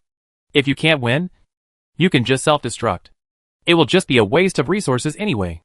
Li Wendy laughed and said to Lu Xingxing. Those are racial characteristics. Every race has its own characteristics. Demons are a chaotic race and are naturally warlike. That's why the demon castle has the characteristic of self-destruction. Doesn't your castle also have its own characteristics? What's so surprising about that? Lu Xingxing scratched his head, thinking of his characteristics as a treasure-hunting cat man, and couldn't help but sigh. This treasure-hunting characteristic was really not suitable for combat. There is no way around it. Strictly speaking, the treasure-hunting cats are not a fighting race, and cannot be compared with races like demons. In addition to communicating with Lin Yuyu and the others, Li Ziyu also discussed with Lu Xingxing, Zhang Peng, and Batubu, and decided to follow Lin Yuyu first, and let them wait for his news to see whether they should rush out of the grassland. If there is no news from you, then you should manage the grassland well, and restore it to its most normal condition. The three of them understood that Li Ziyu did not want them to fall into danger, and wanted to take the lead himself. After the banquet, Lin Yuyu and the others prepared to set off, and Li Ziyu was also ready to leave with them. Where is the area we are going to next? Can you tell me about it? Li Ziyu asked Lin Yuyu curiously. Lin Yuyu nodded and introduced. The next place we are going to is a desert area. The main resources there are various metals, coal mines, oil, etc. Then, Lin Yuyu explained to Li Ziyu the things between regions. Each area has several channels connecting to other different areas. Some channels even connect to small worlds. It is not as simple as one area being connected to only another area. As for how to find passages to other areas, besides relying on luck, you can also ask the indigenous people or trade information with local travelers. For those who often walk around in various areas, these are basic exercises, and they go to other areas through this method. The passages to other areas are not necessarily located in a certain place, and their forms are also different. For example, the passage to the desert area is hidden in a secret underground cave. Underground cave? How big would the underground cave have to be to allow the castle to go down? Li Ziyu asked with some disbelief. Hey, you haven't seen much. We don't have to go down. Instead, it sucks us in. Don't ask why. I don't know.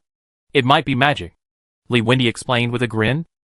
Li Ziyu followed Lin Yuyu and walked around for a long time before reaching his destination. Here, it still looks like a plain grassland. If it is not led by someone, it is difficult to find that there is an underground cave that can lead to other regions. Li Wendy reminded. Record the coordinates so you don't lose them later. Li Ziyu quickly wrote down the coordinates, and then followed Lin Yuyu into the cave. Chapter 503 Arriving in the Desert. Just as Li Wendy said, Li Ziyu didn't need to drive the castle into the cave by himself. But the cave sucked him in. In fact, the word inhalation is not very accurate. Li Ziyu is not very good to describe that feeling. As if it is caught in an illusion. Everything in front of me is getting bigger. And then the sight is blurred, and there is a new place. The passage leading away from the grassland is a cave-like space. Dark and humid, with stalactites hanging from the ceiling. Water droplets condense on the tips of the stalactites and drip down, hitting the rocks below with a splashing sound. The cave is not completely dark. Many kinds of luminous plants grow on the moist walls. Mostly mosses and ferns. There are also many luminous insects like fireflies flying around in the air. Combined with the stalactites, it is very mysterious and beautiful. There is a naturally formed wide road in the center of the cave. The road surface is as smooth and slippery as pebbles. There are two waterways on both sides of the road. The groundwater in the cave, and the water dripping from the top gather in the waterways and flow through. Li Ziyu climbed to the top floor of the castle and looked out. He was amazed at the scene in front of him, and marveled at the wonders of nature. Others also came to the top floor of the castle, and looked into the cave. Huh? Space channel? No. No. The breath is a bit strange. But it is indeed a space channel. Which is amazing. Even Bepta made an incredulous sound, observing with bright eyes. He was a void creature, and a void lord at the same time. He had seen countless space channels, void channels and space cracks. That was their main way of moving, just like humans walking on the road. But he had never seen a place like a cave. So it was a very novel experience. The cave is said to be a space channel, because Beta Tower feels the fluctuations and breath of space energy. But it is not exactly the space channel. It is not as dark or colorful as the normal space channel, with natural landscapes and plants and insects. Because of the effect of space energy, no scenery will appear in a normal space channel. Stones, sand, and plants cannot exist in the space channel for a long time. Only temporary void creatures can move unimpeded in the space channel. Everything before his eyes somewhat overturned Bepta's cognition. But as a space lord, he believed what he saw with his own eyes. Since it appeared, it was the fact, and he would choose to accept it. Li Wendy came to Li Ziyu's side, put one hand on his shoulder, pointed to the wide and smooth road leading to the distance, and said to him, "There is only this one road in the passage. There are no other forks. Just go straight along this road and go to the end, and you will reach our destination, the desert area." Zhao Haitang, who was behind him, said with a bit of sarcasm, "Don't drive the castle too fast because you're impatient. This road is very slippery, as if it's covered with oil. If you slip into the ditch, it will take a lot of effort to get out." Li Wendy once drove his castle into a ditch. Li Wendy, who was exposed, turned his head and glared, shouting in dissatisfaction, "Just remind me. Don't say the rest." Li Ziyu looked at the two people arguing and chuckled, then ordered the castle to start and move along the road. The people of the Shadowless Alliance did not connect their castle with Li Ziyu's undead castle. Although the road in the cave was very spacious, it could only accommodate one castle, and it was impossible for them to move forward side by side. The road to the cave is not straight, but winding. Walking along the road, you can appreciate the scenery of the cave. It is the first time for Li Ziyu and Bepta to enter here. They are full of curiosity, and do not feel bored at all. Time passed by little. I didn't know how long I had walked, but I finally reached the end. The trace of the end is obvious. It is covered with sand, and is out of place with the rest of the cave. Li Ziyu sent a message to his fellow Shadowless Alliance members. "We're here. I can see the end of the cave road." Soon he got a reply from Lin Yuyu. "Go straight. Don't worry about anything. The cave will take us out." Li Ziyu reached the end of the undead castle, and the scene in front of him suddenly changed. When he opened his eyes again, he was already in a large desert. The castles of several people from the Shadowless Alliance were not far from him. Private chat. Cinnabar Pigeon Blood, welcome to the new map Yellow Sand Desert. I don't want to take a driver's license test. Don't want to take a driving test, thank you. It's really stress-free. Don't want to take a driver's license. Can you introduce me here? The person behind the scenes. There is a main river in the desert and oases can be seen occasionally. For the indigenous people, the environment here is very harsh and water and food are difficult to obtain. But for the time travelers, it doesn't matter. If they run out of food, they can get it through the trading system. Behind the scenes, the main resources here are ore. In addition to normal mineral resources, there are various magic gems, especially the fire system. And the optical system is mainly. Don't want to get a driver's license, anything else. Spheres of influence or anything like that. Are there any enemies I need to watch out for? Cinnabar Pigeon Blood, watch out for the Sun God Guild. Don't want to take a driver's license test. Has the Sun God Guild reached this point? Cinnabar Pigeon Blood, yes. After all, there are light magic stones here. For some members of the Sun God Guild, it is a good thing. Equivalent to our soul energy crystal. It is a pure good thing. Don't want to take a driving test. I understand. Just run away when you encounter one. Ironheart, hit him. Cinnabar Pigeon Blood, beat him. The man behind the scenes, hit him. Rose Fairy, hit him. Don't want to get a driver's license. Don't want to take a driving test. It's not a good idea to fight. From what you guys said, it seems that the Sun God Guild is quite strong. Heart of Steel, this is a chaos. And there is no way to cover the sky in one hand. Don't want to get a driver's license. What does the confusion zone mean? The person behind the scenes, there is no most powerful force. And no force has declared the ownership of this area. So everyone here has to rely on their own means. The Chaos Zone is the favorite area for individual travelers. Don't want to get a driver's license. Is this still possible? I don't want to take a driver's license, since there is a light magic stone here. It is so important to the people of the Sun God Association.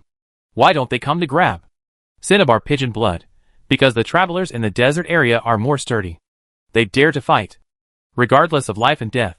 Don't want to take a driver's license. Well, this explanation is very direct. Li Ziyu communicated with his companions in the Shadowless Alliance, and finally got a general understanding of the situation in the desert area. To put it bluntly, it was a lawless area where anyone could come and live. No matter what guild and power you are. As long as your strength is not strong enough, it will be bullied. The desert native crosses are a group of crazy batch. Even if they are a behemoth like the Sun God Association, they dare to talk. Looking at Li Wendy's statement, it is estimated that the Sun God Association has suffered in the hands of these people. Desert crossers should be pretty strong. After arriving at the desert area, Li Wendy, Sun Lei, and Zhao Haitang successively said goodbye to Li Ziyu. Lin Yuyu and Lin Yuyu will say goodbye. The next journey will not go with each other. Where they have to go. When they parted, Li Wendy gave Li Ziyu a coordinate point in the desert. Private chat. Don't want to take a driver's license. What is this coordinates? Is it a gift? Where is there a treasure you hidden? Cinnabar Pigeon Blood. It can be considered a gift. I got it from a time traveler. It is said to be a relic related to the dead. Don't want to get a driver's license. Don't want to take a driver's license test. Is this true or false? The ruins of the dead may hide the secrets of the kingdom of God. Haven't you gone to see it yourself? Cinnabar Pigeon Blood. Why didn't I go there? I went to the coordinate point, but didn't find the ruins. Don't want to get a driver's license. So you were cheated? Why did you give me the coordinates if you were cheated? Cinnabar Pigeon Blood. I don't know if I was scammed or not. Because more than one person has confirmed that there is indeed a relic there. But that relic is extremely dangerous, and almost no one who has entered has come out. But because it is a relic of the undead, I gave you the coordinates. You can try to see if you can find it. Don't want to take a driving test. How about I let Xing try? Cinnabar Pigeon Blood. It's up to you. I've given you the coordinates anyway. It's up to you how to do it. But I hope you don't let too many people know about it. After all, this is the relic of our undead. And it's an undeveloped relic at that. There may be good things in it. Don't want to get a driver's license. Okay. I get it. I'll go check it out. After the others left, only Lin Yuyu and Li Ziyu were left. The two of them brought the castles together, and Lin Yuyu came to the castle of the undead. The two were not in a hurry to act, and they had to discuss it first to see what to do next. In the living room, Lin Yuyu took a cup of iced milk tea from the undead. He took a sip and met with a satisfaction before he looked at Li Ziyu. Do you want to turn around in the desert or go directly to me? Li Ziyu looked at the empty desert outside, and then said, let's take a walk first. I'm not familiar with this place at all.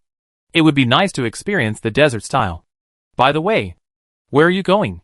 Lin Yuyu said, I have always been chasing the life of the life of the life. Wherever there are guys in the life of the life of the life, I go wherever I go. And I can kill one. What a great hatred and resentment. Li Ziyu stabbed his teeth and suppressed his curiosity. He didn't ask Lin Yuyu's reason why he hated the Empire of Life. Instead, he said, Li Wendy left me a coordinate before leaving, saying that it was the remains of the undead. I plan to see it. Lin Yuyu immediately laughed. He gave you the coordinates? Go if you want to. But don't hold your hopes too high. I went there with him. And there was nothing there. Just a piece of yellow sand. Talking about her experience with Li Wendy. This desert area was actually discovered by Li Wendy. He was the earliest here. He was pretty good here. One day, he changed from a cross person to a relic coordinate. The other party vowed that it was a dead spirit relic, and he had never been developed.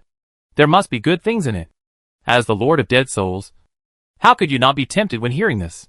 But Li Wendy also knew that it would be a bit difficult for him to get there alone with his own abilities. So he found helpers, including Lin Yuyu and several other travelers who were already from the desert area. They set out in a mighty group and rushed to the ruins. When it comes to that coordinates, there is nothing. There is no difference between other places in the desert. There is no mark. No special features. And the eyes are yellow sand. Speaking of which, Li Ziyu couldn't help asking, can that be under the sand? Coincidentally, Li Wendy thought the same thing at the time. With the help of a group of people, he dug several meters deep, but found nothing. The exploration was unsuccessful, making Li Wendy very angry, thinking that he was deceived, and wanted to find someone who exchanged coordinates to settle the account. When they found the person, he seemed to have anticipated this and told Li Wendy that many people knew about the undead ruins, but they just didn't know the coordinates. Li Wendy, who was skeptical, went to ask a few people and actually found out. The remains of the undead seemed to be strange, and not everyone can find them, no matter what. Since he knew there were remains of the undead, Li Ziyu would naturally not let them go. He would go and take a look at the situation first. Maybe he was the chosen one. Do you have a map of the desert? Let's see how to get there. Li Ziyu asked Lin Yuyu. There is a simple map, but it's not very useful. Lin Yuyu said expressionlessly. As long as you have a map, take it out and have a look first. Li Ziyu said casually. It was not until Lin Yuyu took out the map and unfolded it in front of Li Ziyu that he understood what Lin Yuyu meant by simple. That's not a map at all. It's clearly just a child's doodle.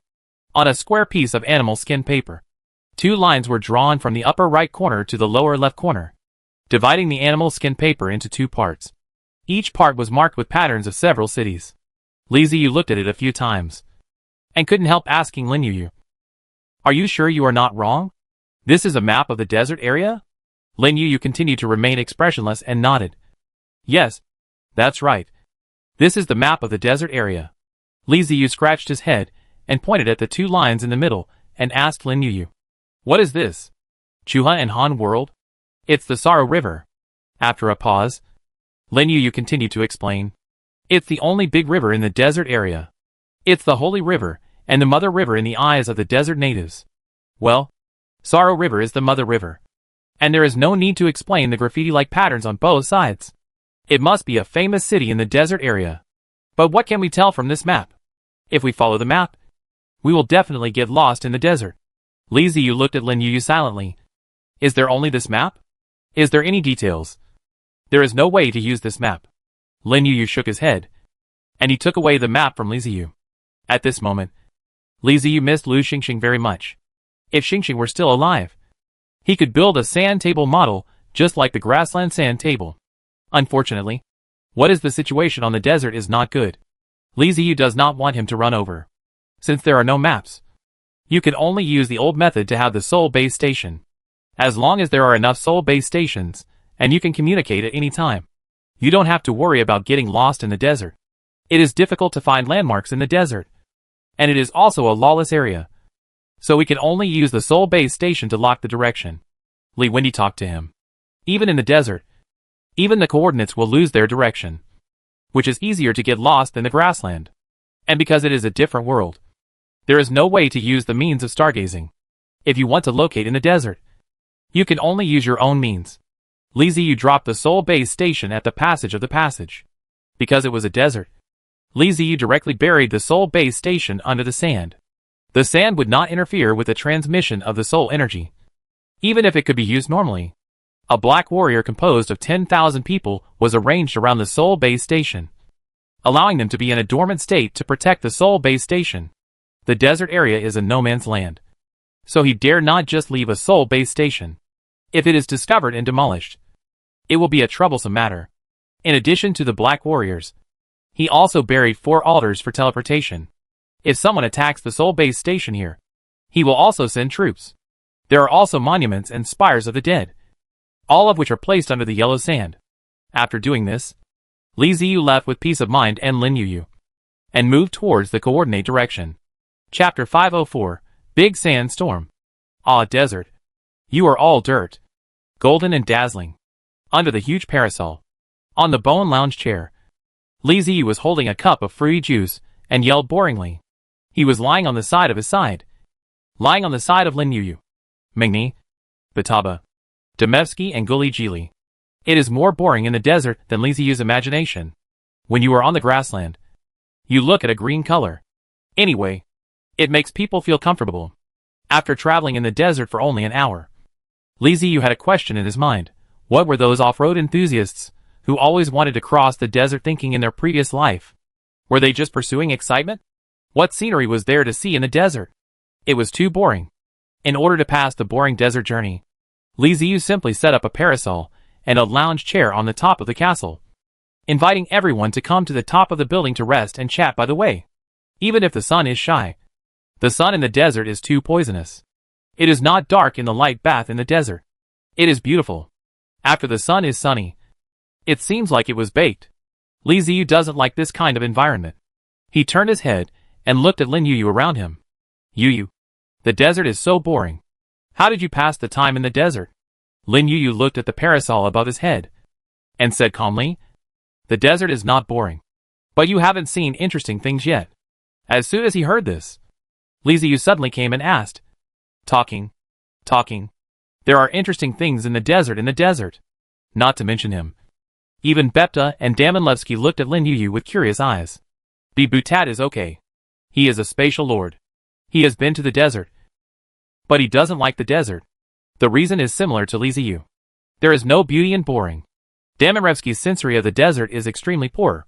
The whole person seems to have split personality. After a while, he is extremely depressed. Has no motivation. Has no dynamic. Has no love. And is irritating. After a while, he seems to see the crazy cow with red lights. He is a northern region. He lives in a bitter cold place and adapts to the cold and cold. It is extremely uncomfortable with a dry and hot place like the desert. Lin Yuyu didn't move his head, and he still stared at the parasol above his head. He said in a slow tone, for example, the big sandstorm is particularly spectacular. Smoke and dust will cover the rolled yellow sand. The yellow sand will move forward like a wave in the wind. It is so high by the tons of tons. And the weight is taken down fiercely. Even if the castle can be buried in it. Many civilizations in the desert. Many cities are buried by Dasha. The corner of Li Ziyu's mouth twitched. And it was not very interesting to think about what Dasha violently thought. He didn't want to talk. So he twisted his face aside. And then asked slightly, You just said, Dasha's smoke is rolling. Covering the sky? Lin Yuyu said lightly. Li Ziyu sat up and pointed at the distance. Then you see, is that the big sandstorm in your mouth? Lin Yuyu turned her head silently and looked in the direction of Li Ziyu's finger. She was silent for a moment, then said, Do you remember what I just said? That the castle will also be buried in the sandstorm? The others who were still basking in the sun couldn't help but sigh. Damn. Are you too stunned by the sun? Big sandstorm. That was one of the most horrific natural disasters in the desert. How could you be so calm and even have the heart to complain about it? Then Li Ziyu and Lin Yuyu suddenly disappeared from everyone's sight, apparently using their teleportation ability to leave the roof and return to the castle. The people on the rooftop also teleported quickly, as they didn't want to face the sandstorm directly. When Li Ziyu first spoke, he could only see smoke and dust billowing on the horizon. By the time he left, a huge sandstorm was approaching rapidly. Li Ziyu returned to the castle without any hesitation and gave the order directly, allowing the undead castle to move forward at the maximum speed. Lin Yuyu was much calmer than him. She stood beside him and waited for him to give the order to the undead before she said silently, It's useless. The moving castle is much slower than the sandstorm. The sandstorm is coming from the side. We can't escape with our speed. Li Ziyu looked at Lin Yuyu puzzled and asked, How do you know? Lin Yuyu rolled her eyes and looked at Li Ziyu as if she was a fool. Of course, it's because I experienced a big sandstorm. You. Li Ziyu thought of something and suddenly laughed out loud. Lin Yuyu knew what Li Ziyu was thinking of, and said helplessly, Yes, that buried castle is my puppet castle. Li Ziyu held back her laughter and asked Lin Yuyu, who had experienced a sandstorm before, for advice. Now that we can't avoid this situation, what should we do? Lin Yuyu spread his hands and said calmly, What can we do? Just stop. We are a moving castle, not an ordinary city. Even if we are buried, what can we do? Is it your undead, who is afraid of being buried in the soil? Or is it my puppet, who is afraid of being buried in the soil? Wait until the sandstorm is over, and then we can move on. Right? Damn. That makes so much sense. I have absolutely no way to refute it. Li Ziyu widened her eyes. It seemed to be true. So what was I afraid of? Not to mention the sandstorm. Even if he was really buried underground, he would not be afraid at all. There was food and drink in the castle, and there was no need to worry about oxygen. The castle seemed to have some mechanism that could continuously produce oxygen. If he wanted, he could even live underground forever. Wait. Why the hell did I have to be buried in a sandstorm? Can't I just hide it? Li Ziyu almost forgot that his castle characteristic was in dormant mode. Because I haven't used it for a long time. I didn't think of it for a while. He grinned at Lin Yuyu and said, "It seems that only your castle will be buried. Lin Yuyu, stop moving forward and activate hibernation mode." Li Ziyu gave orders to the castle of the undead. The castle, which was moving at full speed, slowly stopped and quickly dived underground, leaving the puppet castle alone to face the rapidly approaching sandstorm. Lin Yuyu looked at Li Ziyu silently.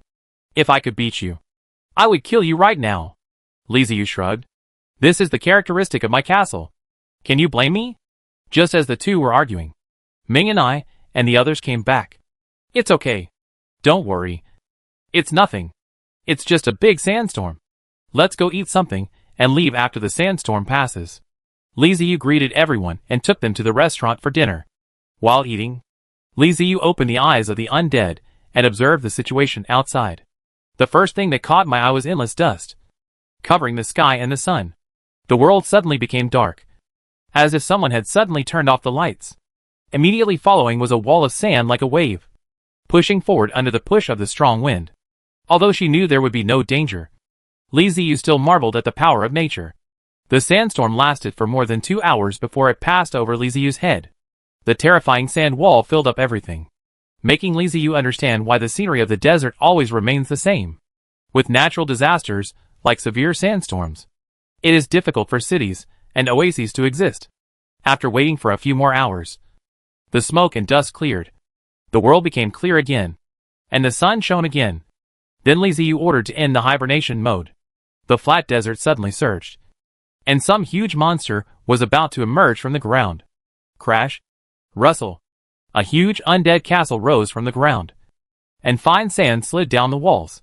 The sand next to the castle of the undead also began to move, but not as easily as when the castle of the undead appeared. It was more like a person with a leg cramp struggling to move forward. After waiting for a long time, the puppet castle finally emerged from the sand and reconnected with the undead castle. After the big sandstorm, no one wanted to go to the roof anymore, and everyone went looking for other things to do. The castle continued on its journey to the coordinate point. The next 2 days were calm after the big sandstorm. Even though Li Ziyu had the coordinates, Castle still took the wrong path several times and deviated from his location. It was just as Li Wendy said. It was easy to lose the sense of direction in the desert. At certain intervals, Li Ziyu would drop a Soul Base station to ensure that there was no problem in the information transmission between himself and the undead. His main strategy was to proceed step by step. Day 3. Li Ziyu was lying on the rooftop board when Lin Yuyu suddenly came over. "Are you here to bask in the sun?" Li Ziyu tilted his head to look at Lin Yuyu and asked with a smile. "No. Someone is coming towards us," Lin Yuyu said expressionlessly. "Huh? Who? Aboriginals?" Li Ziyu asked in surprise. "No. It should be a fortress," Lin Yuyu said after thinking for a while. "She has her own means of detection, but it is not as precise as the eyes of the undead. It can see directly into the distance, but the detection range is farther." Li Ziyu sat up and stretched, still looking lazy. He felt it was good to have someone come over to kill some boring time. It was just a fortress level 1 anyway. "In what direction?" Lin Yuyu pointed in a direction to Li Ziyu. Li Ziyu nodded and released more eyes of the undead in the direction Lin Yuyu pointed. At the same time, he turned around and headed that way. Lin Yuyu asked in confusion, "Aren't you going to the coordinate point?" Li Ziyu smiled and said, "Go. But it's too boring. I want to find some fun." After following the direction given by Lin Yuyu for more than an hour, the eyes of the undead finally found the fortress that Lin Yuyu mentioned. Well, it is a golden beetle-like fortress. Its 6 huge insect legs are constantly moving quickly on the ground, and it can move through the desert as if it were flat ground. Its speed is astonishingly fast. Li Ziyu estimates that the moving speed of this golden beetle fortress is not slower than Lu Xingxing's treasure hunting cat castle, and may even be faster. Treasure hunting cat castle is the fastest among them. Li Ziyu smacked his lips and said, "Interesting. The beetle-like fortress seems to be being hunted by someone." Lin Yuyu was silent for a moment, then said to Li Ziyu, "This may be a traveler from the desert area. Castles like the beetle are characteristic castles of the desert, and are rarely seen in other areas. Li Ziyu nodded, controlled the eyes of the undead, and looked into the distance, wanting to see who was chasing the Golden Beetle Fortress. When he saw his pursuer, he was immediately delighted, as it turned out to be a large, lush forest fortress. It is also a special fortress. Such a fortress is most likely a fortress of the Tree People or the Elves. These two types of fortresses are the most common in the Life Empire. Li Ziyu nudged Lin Yuyu with his elbow and winked. Yours. Lin Yuyu was stunned and asked. What mine? Li Ziyu pointed ahead and said. The forest chasing the beetle is a big forest. After hearing this, Lin Yuyu immediately understood. The Empire of Life. Nodding to Li Ziyu, Lin Yuyu turned around and returned to her puppet castle. She wouldn't care about things like castles bullying fortresses. For her, destroying the travelers from the Life Empire was what she had to do. Not to mention that the other party was a fortress. Even if it was a fortress, she would act without hesitation. The marionette castle and the dead castle separated and moved forward. Li Ziyu ignored Lin Yuyu. A mere fortress was an easy task for Lin Yuyu. If she couldn't handle it, then she would have no point in living. He was very interested in the Golden Beetle Fortress. A very unique fortress. Li Ziyu locked onto the target and ordered the Undead Castle to intercept. Although Li Ziyu's Undead Castle was not as fast as the Golden Beetle Fortress, with the undead eyes watching, the opponent could not escape.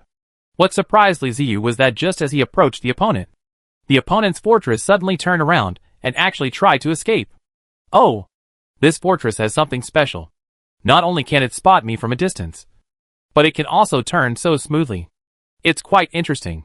Li Ziyu, who discovered the other parties turned through the eyes of the undead, became more excited and sent out the Iron Skeleton, the sky-splitting fortress, and the evil arc to intercept the other party. No matter how much the other side could find him or turn around, they were still helpless in the face of the double blockade from the ground and air, and were stopped by the Iron Skull. Faced with the Iron Skeleton, which had a large amount of metal structures, and was equipped with various heavy weapons, the Golden Beetle Fortress did not dare to act rashly. The two sides were about 3 kilometers apart and confronted each other from a distance. The Golden Beetle Fortress thought that the Iron Skull was a helper sent by the fortress that was chasing him. But to his surprise, this Iron Fortress, which was equipped with various weapons, did not seem to have any intention of attacking him, but just watched him and did not let him run away. What does this mean? Just as the Golden Beetle was hesitating, a dark cloud covered the sky in the distance. Under the dark cloud, a huge castle slowly moved towards him. Castle? The traveler from the Golden Beetle Fortress almost cried. It's just a small fortress. Why bother so many people? Even castle-level warriors have been dispatched. Do you want to make people so desperate? Unfortunately, he couldn't escape. There was the Iron Skull blocking the way ahead, and the Sky Rift Fortress, and the evil arc watching him from the sky. No matter how fast he could run, it was useless. Being unable to escape on the ground doesn't mean that the Golden Beetle Fortress will just sit there and wait for death. When the traversers of the Golden Beetle Fortress knew that the other party was waiting for the castle to come, they activated another mode and drilled into the ground. The Beetle Fortress's legs suddenly slid, and as the sand flew, the fortress was about to drill into the sand. Boom, boom, boom. A series of explosions roared around the Beetle Fortress, causing it to stop moving. The Beetle Fortress traverser could see clearly that the attacks did not fall on the fortress, but fell to the side. It was obviously a warning to him not to think about escaping. Otherwise the next attack would fall on him. Well, the boss has set his sights on him, and won't give him any chance at all. The travelers from the Beetle Fortress simply calmed down, and waited for the Undead Castle to approach. After getting closer, Li Ziyu sent the Skeleton Knight to negotiate with the other party, and asked for the other party's ID. The Golden Scarab. Private chat. I don't want to get a driver's license. Are you the traverser of the fortress in front of me? Golden Scarab. Boss. It's me. Please tell me what you want to say. What can I do for you? Don't want to take a driving test. Haha. Don't be so nervous. I just feel that your fortress is interesting, so I came to take a look. I am not in the same group with the person who is chasing you. My companion has gone to deal with him, and he will be here soon. Golden Scarab. Phew. I was so scared. I thought I was doomed. Chapter 505 Gai Qin Nan. Even though Lin Yuyu was already a castle-level traverser, it would still take some time to destroy a fortress. Li Ziyu simply let the Beetle Fortress come over and connect with himself. Castle connection is very dangerous, which is equivalent to trusting the other party. If the other party launches a surprise attack, the damage will be great.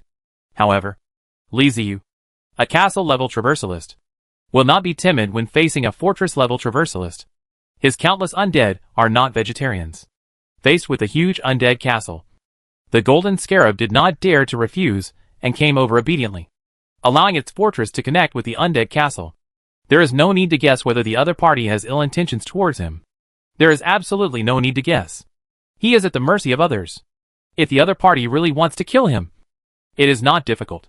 It is actually a good thing that the other party is willing to communicate with you. Li Ziyu sent a team of undead to lead the golden scarab.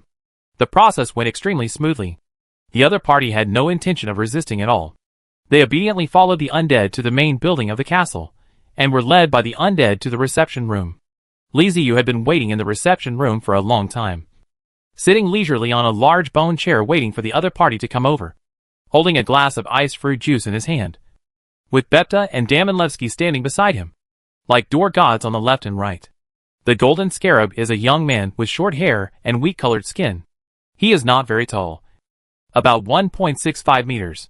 He seems to exercise regularly and has a muscular body. After sending the golden scarab in, the undead retreated on their own accord and closed the door of the reception room. The golden scarab turned its head and took a look, then looked at Li Ziyu, who was sitting on the big bone chair with a smile on his face. After a pause of 1 second, the golden scarab showed a humble smile on his face, bent his waist slightly, and trotted 2 steps, trying to get closer to Li Ziyu, but was stopped by Bepta. His expression froze for a moment, and he stopped and shouted to Li Ziyu, "Boss, you look mighty and domineering, with extraordinary looks. You must be a rare talent, and you must be the owner of this castle. I am the golden scarab. I wonder if you want to ask me to come over for advice."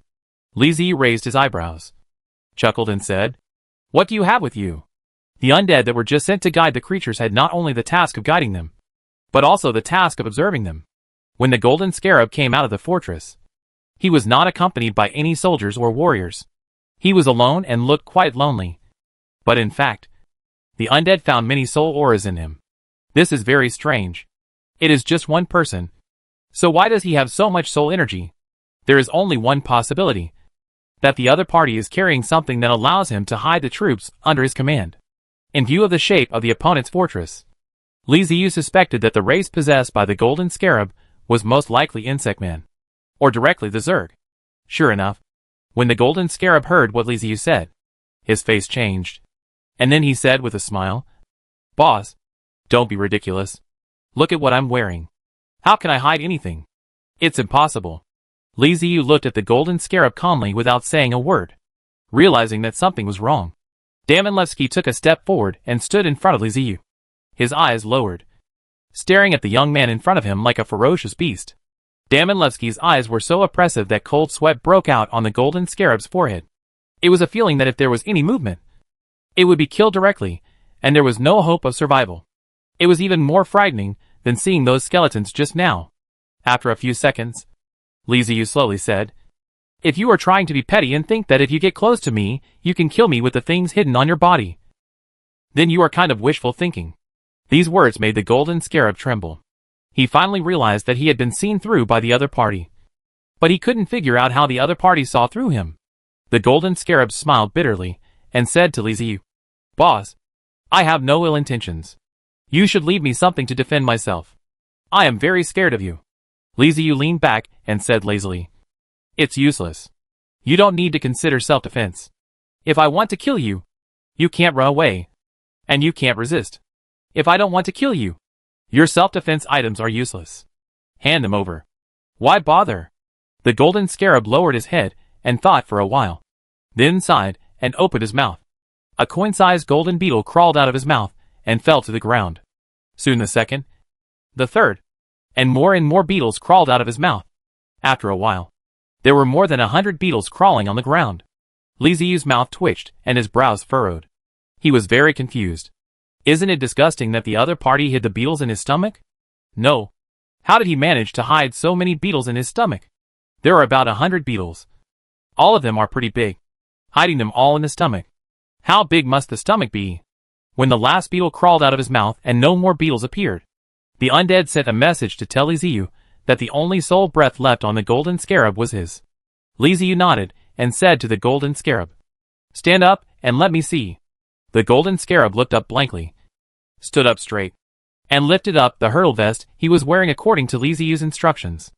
Not only does this guy not have any fat on his stomach, but you can also see six-pack abdominal muscles. Li Ziyu smacked his lips and said, "Tell me, how did you hide so many worms in your stomach? With so many worms, they must be a big ball. And if they are hidden in your stomach must be swollen. Right?" The golden scarab laughed and said, "It's my skills, sir. Without them, how could I dare to swallow so many live bugs?" "Oh, yes, that's possible." Li Ziyu easily accepted his statement and nodded, not pursuing the matter any further. However, he became more curious about the golden scarab and his fortress, and had a vague feeling that the other party's fortress might not be simple. With a wave of his hand, Undead appeared on the walls and the ground, collected the beetles spit out by the golden scarab, and brought him a chair. Li Ziyu nodded at him, motioning him to sit down, and the golden scarab then carefully sat down opposite Li Ziyu. "You don't have to be so nervous. I just told you that I don't want to kill you, and you won't be in any danger. When you leave, I will return your beetle to you." With Li Ziyu's words, the golden scarab felt more at ease, but his body was still tense. He didn't know who was in front of him, nor did he know if the other party was lying to him. But he still said obediently, "Thank you for not killing me." Li Ziyu nodded and then said to him, "Please introduce yourself. What is your real name?" The golden scarab said honestly, "My name is Qin Nan. You can call me whatever you want." Li Ziyu did not directly ask about the fortress and race, but instead asked about the current situation of the desert. Seeing that Li Ziyu didn't ask about himself, Qin Nan was relieved and became more honest. He answered whatever Li Ziyu asked, and was extremely well behaved. As he continued to answer, Qin Nan's body gradually relaxed. He was no longer as tense as before, and his guard was lowered a little. He already knew that the other party was not from the desert, and he didn't know where he came from. But he should have just arrived in the desert and didn't know much about the place. So he probably called him over to inquire about the situation. He had experienced this kind of thing before, and as long as he answered honestly, the other party would most likely let him go. The two were chatting happily when Lin Yu came back, connected the puppet castle to Li Ziyu's undead castle, and came to the main building of the castle. When he entered the reception room, he saw Qin Nan chatting happily. He was slightly stunned, looked at Li Ziyu and asked, "Who is this?" Qin Nan heard the voice behind him and quickly stood up, nodding and bowing. "Boss, my name is Qin Nan, and I was just rescued by Boss Li." "Oh, that beetle-like fortress is yours, right?" As Lin Yu spoke, she sat on the chair sent by the undead and looked Qin Nan up and down.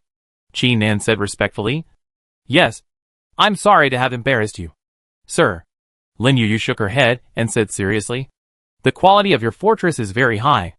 I rarely see a fortress that is so realistic." Li Ziyu discovered something he didn't know, and hurriedly asked, Yu, what do you mean?" Lin Yu glanced at Li Ziyu and asked in confusion, "Don't you know about the Mimic Mobile City?" Then he suddenly said, "Oh, by the way, I forgot. This is your first time in the desert." Then he explained, "There are many insect mobile cities in this desert, and beetles are the most numerous. It is easy to tell whether a beetle mobile city is strong or not. Just look at whether the mobile city looks like a beetle. The more it looks like a beetle, the higher its aptitude is, and it is different from other mobile cities." After listening to this, Li Ziyu nodded and glanced at Qin Nan. "I said this guy is not simple. He really has something." Qin Nan didn't expect that Lin Yu was so familiar with the travelers in the desert area. He felt a little exposed. He looked at Li Ziyu guiltily, and a wry smile appeared on his face again. Li Ziyu waved his hand and said to Qin Nan, "Okay, the people chasing you have been dealt with. You have two choices now. One is to leave now, and the other is to be our guide and go with us. When we finish our business, we will give you a batch of resources." Qin Nan's eyes lit up, and then he looked at Lin Yu and began to think. Leaving directly is definitely a good choice. It is equivalent to exchanging some information about the desert for shelter. Judging from the other party's appearance, they should really let him go, and will not wait for him to leave, and then launch a surprise attack. Follow along, it seems like a good idea too. The desert area is very different from other areas. Other areas will gradually move towards peace after experiencing a period of chaos. The traversers have the blessing of the system and develop rapidly. They will soon fill the gap with the indigenous people, thereby plundering the resources of the indigenous people and developing rapidly. When a group of traversers stand out, the chaos will come to an end, and the traversers in the area will develop towards unity. But it is different in the desert area. The indigenous people here are extremely tough and know how to take advantage of their own interests. When they can defeat the traversers, they will attack the traversers without hesitation and plunder them. When they cannot defeat the traversers, they will immediately start negotiations. These are not simple negotiations, but business negotiations. The desert natives will promise the time traveler that if they attack their enemies successfully, the enemy's resources will belong to the time traveler. At the same time, they will also offer a considerable amount of resources to ensure that the time traveler will be satisfied. Who wouldn't agree to such a good thing? But once it is agreed to, it will exacerbate the chaos. After all this, the desert is still not unified. At the same time, the indigenous people and travelers in the desert are quite tough. They will not submit to anyone and will start fighting when they are angry. Under such circumstances, obtaining resources has become difficult. Qin Nan was not the first batch of travelers. When he traveled to the desert, there were already castle-level travelers.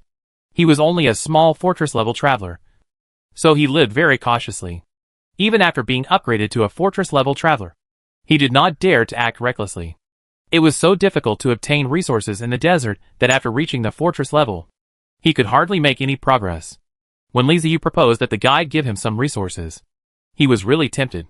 Only with resources can we develop. Without development, we cannot survive in this chaotic world.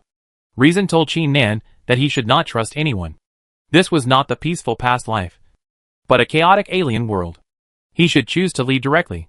However, he could not resist the temptation of resources. The danger of being a guide was obviously much lower than plundering. So, what do you plan to choose? Li Ziyu didn't give Qin Nan too much time and asked as he looked at his conflicted look. Boss, since you said so, I will definitely choose to be your guide. Please take care of me. Qin Nan grinned and made a decision. Li Ziyu also smiled and nodded. Boss Li, where are you planning to go? Tell me first so that I can be prepared. Qin Nan asked. The place I'm going to is a relic. I can't give you the coordinates for now. We can talk about it on the way. You just need to introduce me to the customs and culture of the desert on the way. Li Ziyu did not give the coordinates to Qin Nan directly. He couldn't completely trust this guy yet. When Qin Nan heard that it was a relic, he understood. There are many ruins in the desert, and many of them have been discovered. He heard that there are good things in every relic. So the news of the ruins will be hidden, and will not be told to outsiders it will. Now that both parties are unfamiliar with each other, Qin Nan would be scared only if Li Ziyu really gave him the coordinates of the ruins. On the contrary, the current situation makes Qin Nan feel more at ease. Li Ziyu took out the soul contract and signed an employment contract with Qin Nan. During the time Qin Nan served as a guide, he had to be obedient, not betray, not stab in the back, and not tell anyone what he saw. Otherwise, he would be severely punished. After Qin Nan's guidance is finished, Li Ziyu will give Qin Nan a sum of resources. These are also written in the contract. If Li Ziyu does not pay the compensation afterwards, he will also be punished. The amount of resources in the contract made Qin Nan's eyes almost light up like light bulbs. And the look in his eyes when he looked at Li Ziyu seemed a little strange. Before, I called him Big Brother purely out of habit. But now I call him Big Brother sincerely. What a big guy. With big thick legs. You have to hold on tight. Qin Nan, who signed a temporary soul contract, made up his mind secretly. After finishing all these, Li Ziyu adjusted the direction of the castle and moved forward. As long as the president of the Sun God Guild does not show up, the castle-level traversers are the top ones. Li Ziyu had no intention of hiding it, and casually invited Lin Yuyu and Qin Nan to go to the roof of the castle to sunbathe. When lying on the skeleton recliner, drinking iced juice and eating fresh iced fruit, Qin Nan felt like he was dreaming. It was difficult for him to experience this kind of life in his previous life, let alone after he traveled through time. Ever since he traveled through time, he has been struggling for a living, trying hard to catch up with those who traveled through time earlier, and he dared not slack off at all. Li Ziyu looked at Qin Nan's dazed look and couldn't help laughing. he said to him. Guide Qin, don't just enjoy yourself. If there's anything fun around, remember to remind me. Qin Nan was called back to his senses and quickly said, Don't worry, Boss Li. Leave these small matters to me. I promise not to let you miss any interesting things. Chapter 506 Death Sandworm. With Qin Nan, who is familiar with the desert, as a guide, the days in the desert finally became interesting. The desert, which looks ordinary, is full of mystery in Qin Nan's words. Li Ziyu didn't know how Qin Nan could tell the direction in the desert. This seemed to be a unique ability of people who traveled through desert areas. They could easily find water sources, oases, and cities. They could also tell the difference between quicksand and sandstorms, and issue warnings before danger arrived. That's amazing. The quicksand in the desert is more dangerous than a sandstorm. A sandstorm can hit the castle with tons of sand. When the sandstorm passes, the castle will be buried. But that's all. The castle will not stop because of the sand. As long as it is given some power, it will break out of the sand sooner or later. But quicksand is different. The quicksand in the desert is like a swamp. Once you fall into it, you cannot escape. Even with the power of the castle, it is difficult to get out of the quicksand, and you may be buried in the sand forever. When Li Ziyu first heard that quicksand was so powerful, he didn't believe it. He knew about desert quicksand, but it was too exaggerated that it could sink such a big city underground. It was not until Lin Yu confirmed to him that what Qin Nan said was true. The quicksand traps in the desert area were as famous as the natural disasters and sandstorms. They could really bury the mobile cities of the traversers. Especially the damage to fortresses was terrifying. More importantly, these outsiders who traveled here from outside cannot see the quicksand area at all. In their eyes, the yellow sand everywhere is the same. If they accidentally enter it, it will be too late when they discover it and want to get out. Is it true? Is it as scary as you say? Li Ziyu looked at the serious expressions of the two people and couldn't help but reveal a look of curiosity in his eyes. In his previous life, he lived in the city. Deserts, Gobi deserts, and rainforests were too far away from his life. He had never been there. The knowledge he knew was all acquired from the internet and videos. Boss Li, quicksand can not only swallow up mobile cities, but also hide monsters and behemoths in it. They hunt in the quicksand, and all creatures in the desert are their targets. Qin Nan explained loudly. If you don't live in the desert for a long time, you won't know these things. Only those who live in the desert for a long time know the real danger of the desert. The desert is not as peaceful as it looks. There are many dangers hidden here. It is completely different from the desert in the previous life. For example, there would be no solar fire in the desert of the previous life. The so-called solar fire is that a piece of desert would be ignited with flames under the shining sun. From a distance, one could only feel the extremely high temperature. The sunlight obscured the flames and could not be seen. Only when one was in the middle of it could one see the golden flames burning everywhere. There are also big sandstorms, quicksand, etc., which are different from the natural phenomena in the previous life. They are many times more powerful. Even with the protection of a mobile city, there is still great danger. And if you are not careful, you will die. The dangers in the desert are hidden beneath the calm. As far as Qin Nan knew, many travelers who had just traveled through time, out of curiosity about the other world, relied on their mobile cities to wander around. And as a result, many of them died inexplicably. The degree of danger is completely different between having a guide who has been in the desert for a long time and moving around in the desert without anyone. Boss Li, there's a quicksand over there. Qin Nan turned his head and looked at the desert not far away for a while, suddenly pointing there and said, Where? Let me see. Li Ziyu came close to Qin Nan and looked in the direction of his finger. After looking for a long time, he did not find anything unusual. It looked exactly the same as other places. He turned his head and looked at Qin Nan and said, Where is it? Why can't I see it? Boss Li, stop and wait. I'll go over and do an experiment on you, and then you'll know. Qin Nan said as he left the roof and ran outside in a hurry. Seeing how enthusiastic he was, Li Ziyu didn't know what to say. So he stopped his undead castle and went to the parapet with Lin Yu. Looking down from above, Qin Nan rushed out of the main building of the castle and quickly returned to his own beetle fortress. He activated the fortress and separated from the undead castle, and the beetle fortress quickly moved towards the place suspected to be quicksand. The beetle fortress stopped not long after it ran out. Its two front legs kept rubbing on the ground. And it actually gathered the sand on the ground and glued it together using some unknown means to form a round sand ball. Qin Nan sent a message to Li Ziyu. Bossly, watch out. I'm going to throw it. Beetle Fortress lifted up the round sand ball and threw it out with force. The round sand ball, which seemed to be as big as a human head when viewed from a high vantage point, flew far away and landed in the distant desert. Instead of rolling on the ground as expected, it seemed to hit the soft mud and water. The sand ball gradually sank and soon disappeared in front of Li Ziyu and the others without a trace. Bossly, did you see that? This piece of sand is all quicksand. Don't go near it. Once you get stuck in it, you can't get out. Qin Nan sent a message to Li Ziyu while turning the beetle fortress back to the castle of the undead. Qin Nan, who turned the fort around, did not notice that where he threw the round sand ball, a ripple seemed to spread on the water surface, sweeping across the desert area and causing the sand to surge slightly. Li Ziyu and Lin Yu could see it clearly from a high place, and both of them looked stern at the same time. Something is wrong. This is not an ordinary quicksand area. There is something else here.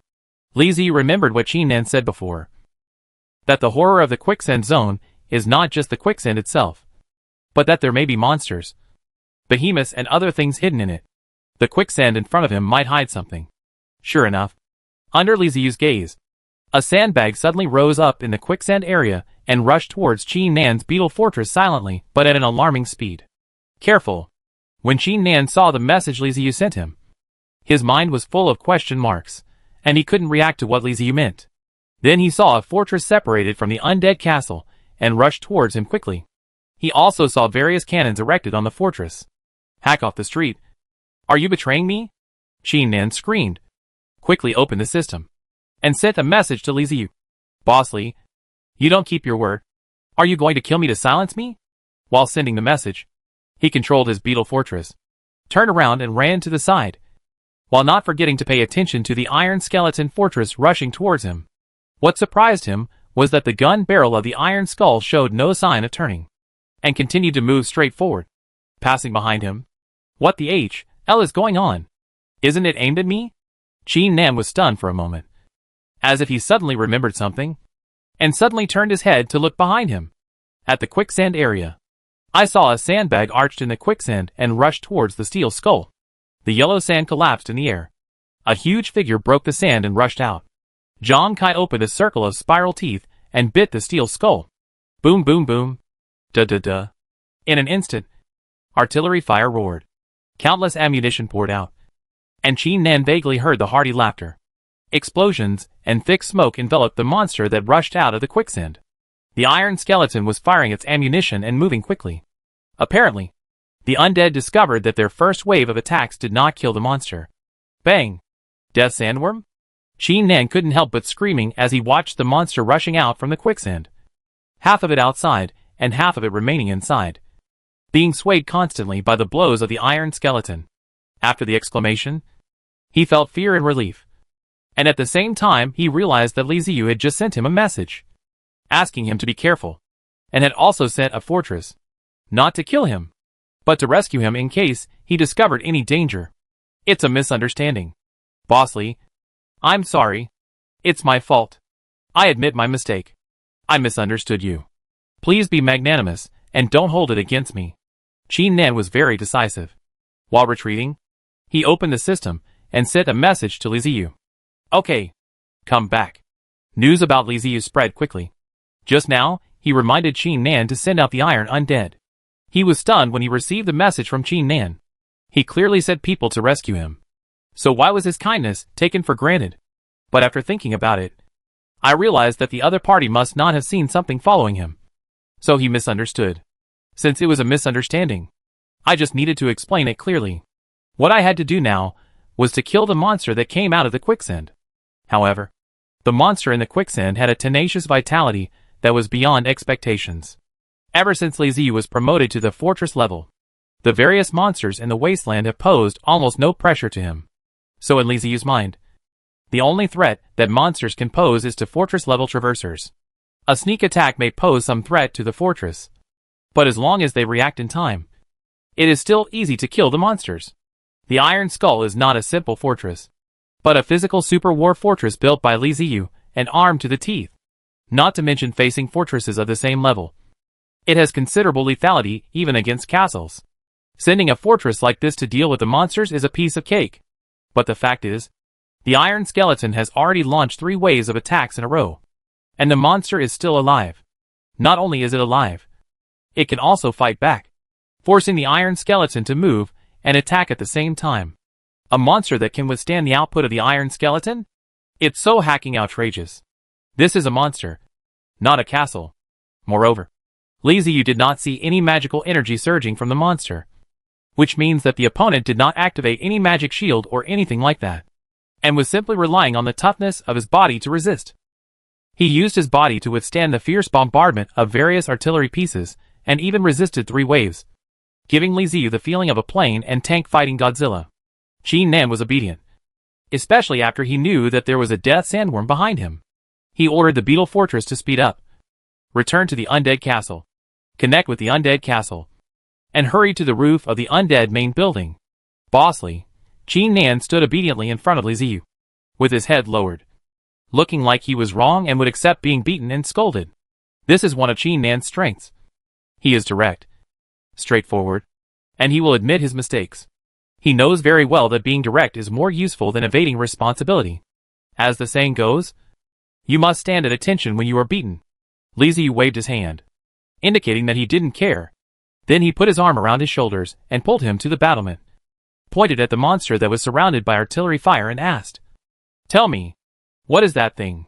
Why is it so hard to kill? Monsters don't have such strong vitality, right?" He sent the undead to watch it and feel the vitality of the monster. The soul of that monster was not strong. At best it was similar to a human soul.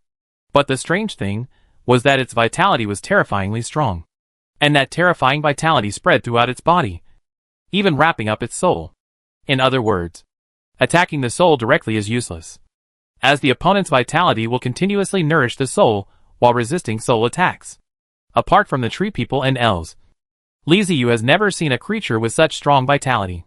Bossly, that is a death sandworm. Not a demon beast, but an ancient sand beast, Qin Nan explained to Li Ziyu. Li Ziyu frowned. It was the first time he heard of the ancient sand beast, and he had no idea about it. He turned to look at Qin Nan and asked him to explain further. Seeing this, Qin Nan quickly told Li Ziyu what he knew. As a native desert traveler, he had deep interactions with the desert natives and obtained a lot of information from them, including various monsters in the desert. The monsters in the desert are mainly of 3 types: Warcraft, Behemoth, and Wild Beast. There is no need to elaborate on the Warcraft. Some are strong and some are weak. It is said that the most powerful Warcraft can even compete with the early castle-level traversers. In the words of the indigenous people, they are monsters that have the ability to easily destroy cities, have magical powers, and are intelligent. As for giant beasts and wild beasts, they generally have no magic power, but they have extremely large bodies, terrifying physical abilities, and extremely strong vitality. They are the most frightening creatures in the desert. Unlike Warcraft, giant beasts and wild beasts have no intelligence. They only have hunting instincts. So compared to Warcraft, giant beasts and wild beasts are more dangerous. Once they meet, a big battle will occur. Of course, danger always accompanies opportunities. Travelers like to hunt giant beasts and wild beasts. If they succeed, they can obtain a lot of special resources, which is of great benefit to them. In addition to these 3 common monsters, there are some other types of monsters, such as the ancient sand beast. According to the indigenous people, the ancient sand beasts are monsters with extremely distant bloodlines that can even fight with gods. They are the original life forms in the desert area, and the giant beasts and wild beasts are derived from them. Compared with giant beasts and wild beasts, ancient sand beasts are more terrifying. They are larger in size, stronger in strength, and have almost endless vitality. If you encounter an ancient sand beast, don't think about killing them. Running is the only thing you can do. Ancient sand beasts are rare and hard to see. The natives have the opportunity to kill giant beasts and wild beasts, but they do not have the ability to kill ancient sand beasts. If they encounter ancient sand beasts, they are doomed. But for a time traveler, it is not impossible to kill the ancient sand beast. However, It requires a castle-level traveler to do so. If a fortress-level traveler fights against the ancient sand beast, the probability of being killed by the ancient sand beast is higher.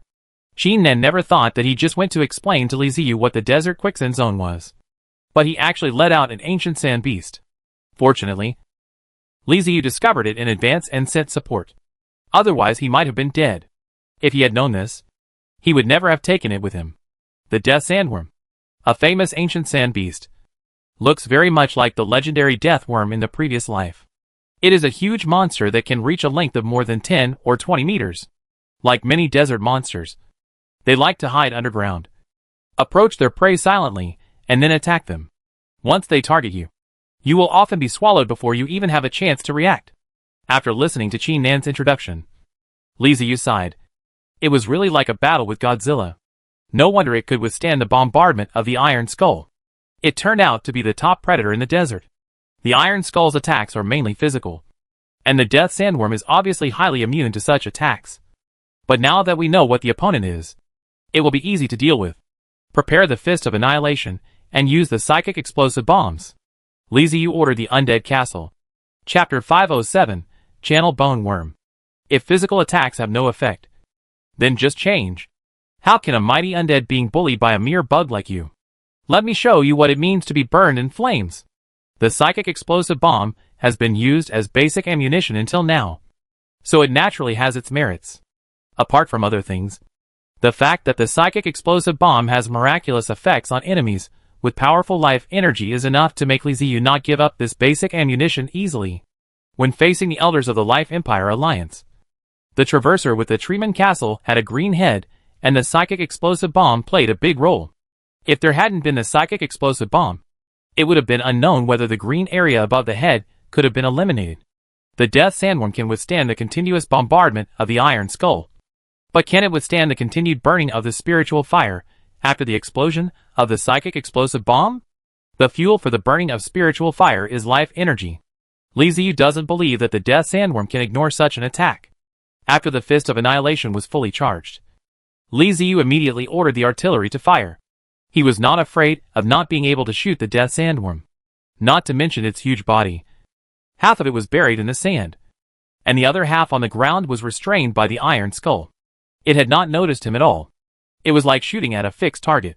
If he still couldn't hit it at such a close distance, Li Ziyu felt that he could just dismantle the cannon.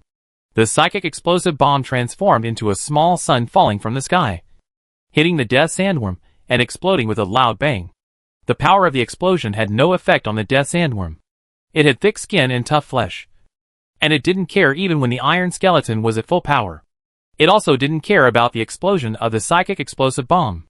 The first and second waves of attacks did not do much damage, and Li Ziyu did not expect the first two waves of psychic explosive bombs to be useful. He was counting on the third wave of attacks. Soul Flame. It was as if a Molotov cocktail had exploded, and flames spread from the body of the death sandworm. The fire was so fierce that it constantly devoured and burned the death sandworm's vitality. But the soul flame of just one psychic explosive bomb was just a drop in the bucket for the death sandworm, which had extremely huge life energy. It ignored the flames on its body and continued to chase the Iron Skull. Keep going. Don't stop. Use psychic explosive bombs. Li Ziyu, standing on the roof of the main building, could see the large area of burning soul flames and gave orders to the undead in the castle. When the Fist of Annihilation was charging and preparing for the second attack, the flames on the death sandworm showed no signs of extinguishing. Instead, they burned more and more fiercely, and the fire increased instead of decreasing, showing a tendency to spread. But the speed of spread was a little slow. Qin Nan noticed the unusualness of the flame. Ordinary flames had absolutely no effect on the death sandworms. No matter how fierce the flame was, it would soon go out. Magic flames were similar, and could be slightly stronger than ordinary flames, but also limited. The fact that the death sandworm has survived from ancient times to the present is enough to prove its power. Many ancient creatures have become extinct, but it has survived. There is a layer of transparent mucus on the surface of its body, which allows them to move unimpeded underground and reduce the damage of physical attacks. The more important function is to resist magical damage. The mucus has a strong resistance to natural elemental magic such as fire, ice, and thunder, which greatly reduces the effectiveness of these magics. The skin under the mucus is not soft, but rough and hard old skin, which also has terrifying defensive power. The mucus and old skin, coupled with the vigorous vitality, are the reasons why the death sandworm is difficult to kill. The SHLS fired by Li Ziyu could actually allow the flame to burn the death sandworms for a long time without extinguishing. Qin Nen naturally guessed that there was something strange about the flame, but he knew what was going on. It was impossible to ask. He was just a guide, not a problem baby. People asked him to solve problems, not to ask questions. Qin Nen knew this very well. Even though he was extremely curious, his mouth was still tightly closed, and his eyes were fixed on the death sandworm. One after another, psychic explosive bombs were fired, igniting flames on the body of the death sandworm. The burning area became larger and larger, and half of the death sandworm's body that was exposed was burning.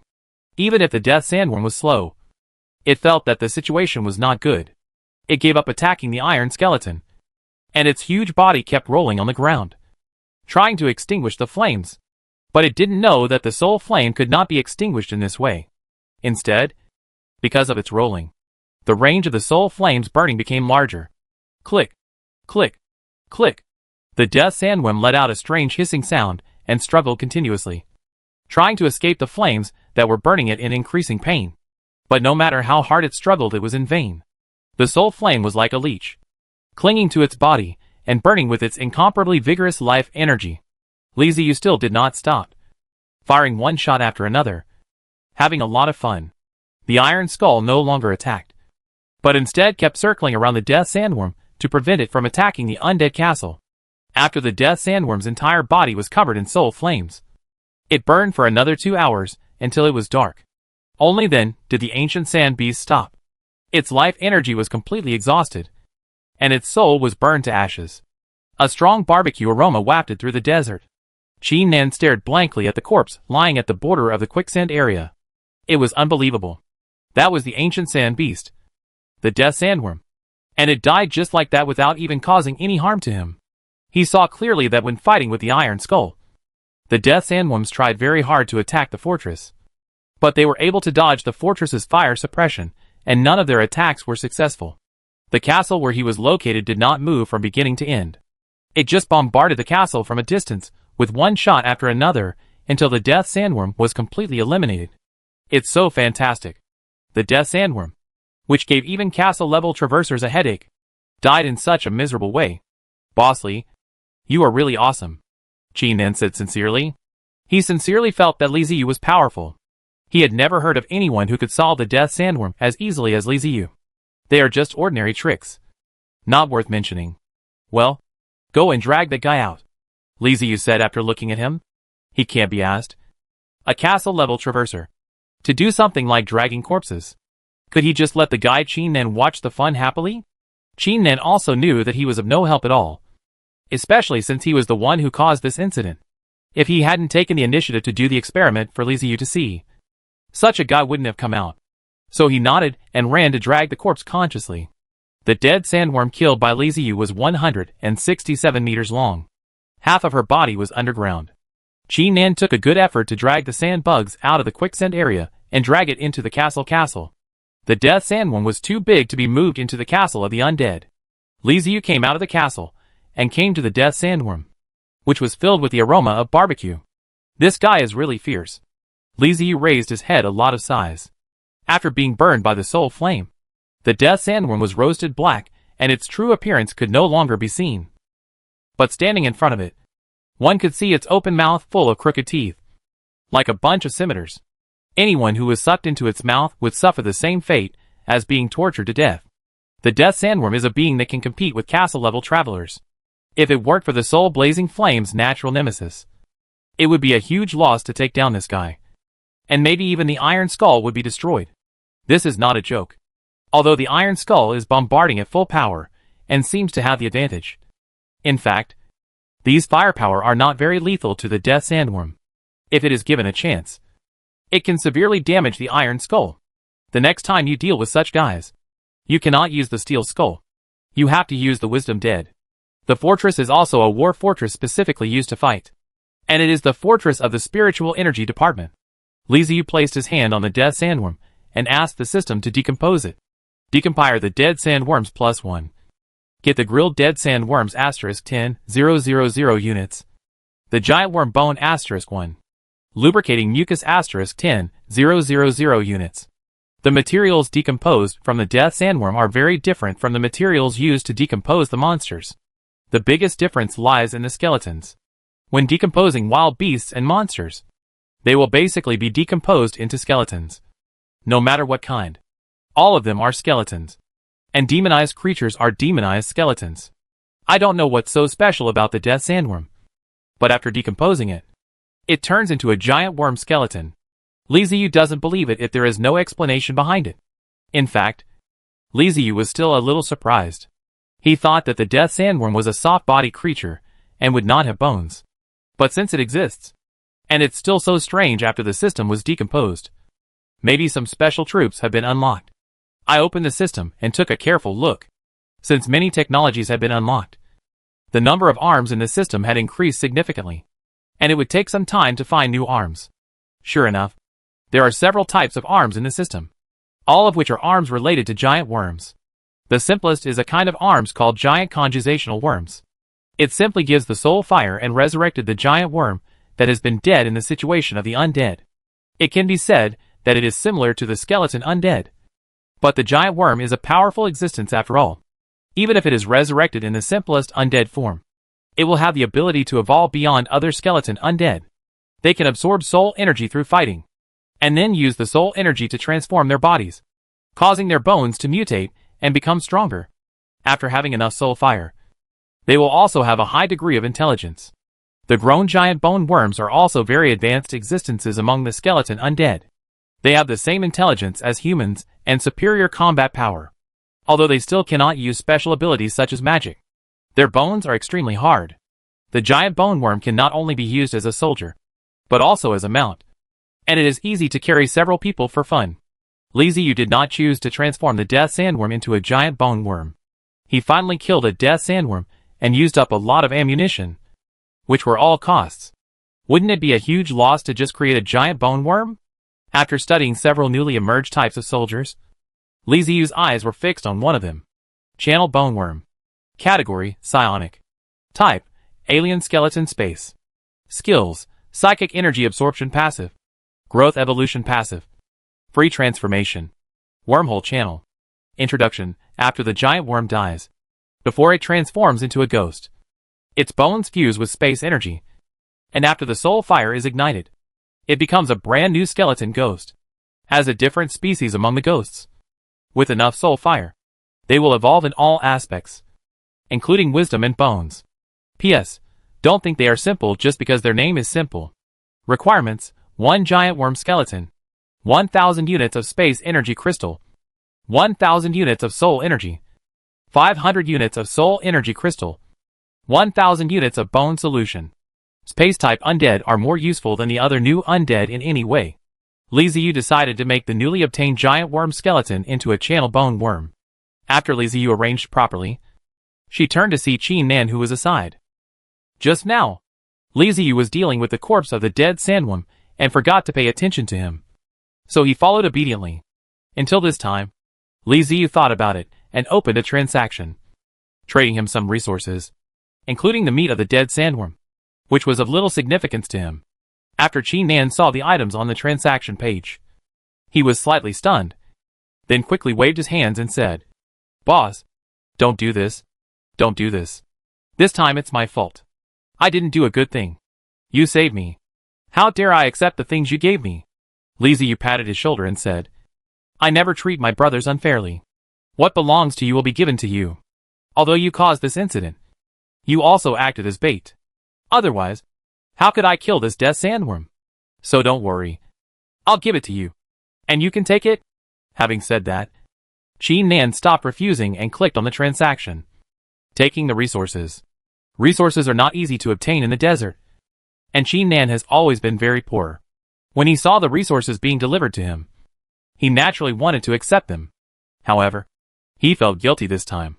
Not to mention that Liziu did not give him the resources. He should even beat him up. It was his fault for causing trouble. But he didn't expect that Liziu not only didn't care, but also shared resources with him. which made his perception of Li Ziyu change a lot. After removing the body of the dead sandworm, Li Ziyu brought Qin Nan and others back to the castle. As soon as I got back to the main building, I heard Damanlevsky yelling. I should have been the one to go. That big guy looks like he can take a beating. It would be such a waste to kill him like this, Bepta added in a calm and low voice. But you didn't go. Damanlevsky's voice sounded again. Bepta, do you want to be beaten? Bepta continued to make up the knife with a calm voice. I don't want it. But you really didn't go. Damanlevsky was so angry that he screamed. Hearing that scream, Li Ziyu's mouth twitched, and he quickly ran over and yelled. Stop! Stop! Stop! Be quiet! Don't get excited! And don't fight in my castle! What the hell is this a joke? Letting Damanlevsky and Bepta take action in the main building of his castle. Who knows how much will be destroyed? These are all resources. Damanlevsky looked at Li Ziyu dissatisfied. He felt that Li Ziyu was intentional. Doesn't he know that he has been looking for his opponent? The desert was so boring. He finally saw an interesting guy. But he was killed by Li Ziyu with a cannon, making him itchy but unable to do anything. Li Ziyu knew that Damanlevsky was a fighting maniac. So he comforted him for a while, and promised him that next time he met such a guy, he would call him and let him deal with it. Only then did Damanlevsky calm down. After Damanlevsky left angrily, Li Ziyu smiled bitterly. What was wrong with his brain? He was used to solving problems with all kinds of weapons. But he forgot that there were several super powerful fighting maniacs in his team. Next time this kind of thing directly allows Damanlevsky or Bepta, the other party will not only be unhappy, but also thank him. It is a pity that such a good player is a pity. Chapter 508 Approaching the Coordinates. While they were chatting, the passage boneworms had already been brought out from the alien tomb.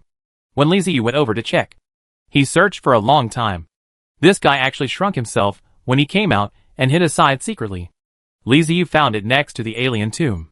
When he found it, it was still shaking its head and observing the undead around it. The appearance of the channel bone bug is not as domineering and fierce as the dead sand bugs at all. A bit like a snake skeleton. But in the mouth, there is a circle of ribbons. After shrinking, it looks like a snake bone bracelet. Li Ziyu spent a lot of effort to find this guy, and even thought the summoning had failed. Li Ziyu came in front of this guy, bent down and picked it up. The soul fire of the channel bone worm jumped, first conveying an emotion of fear, and then as if it felt something, it released emotions of joy, happiness, and excitement, and its body kept entwining and loosening. Li Ziyu brought this guy in front of him, and looked at him carefully. He didn't know whether to laugh or cry. Isn't this guy too small? Is your real body this big? Li Ziyu asked helplessly, looking at the channel bone worm that was about 20 centimeters long, and was being lifted in the air. The channel bone worm seemed to have a certain degree of intelligence as soon as it was born. It understood what Li Ziyu said, and swayed back and forth in the air, trying hard to get out of his hand. Li Ziyu understood what it meant, loosened his hand, and put it on the ground.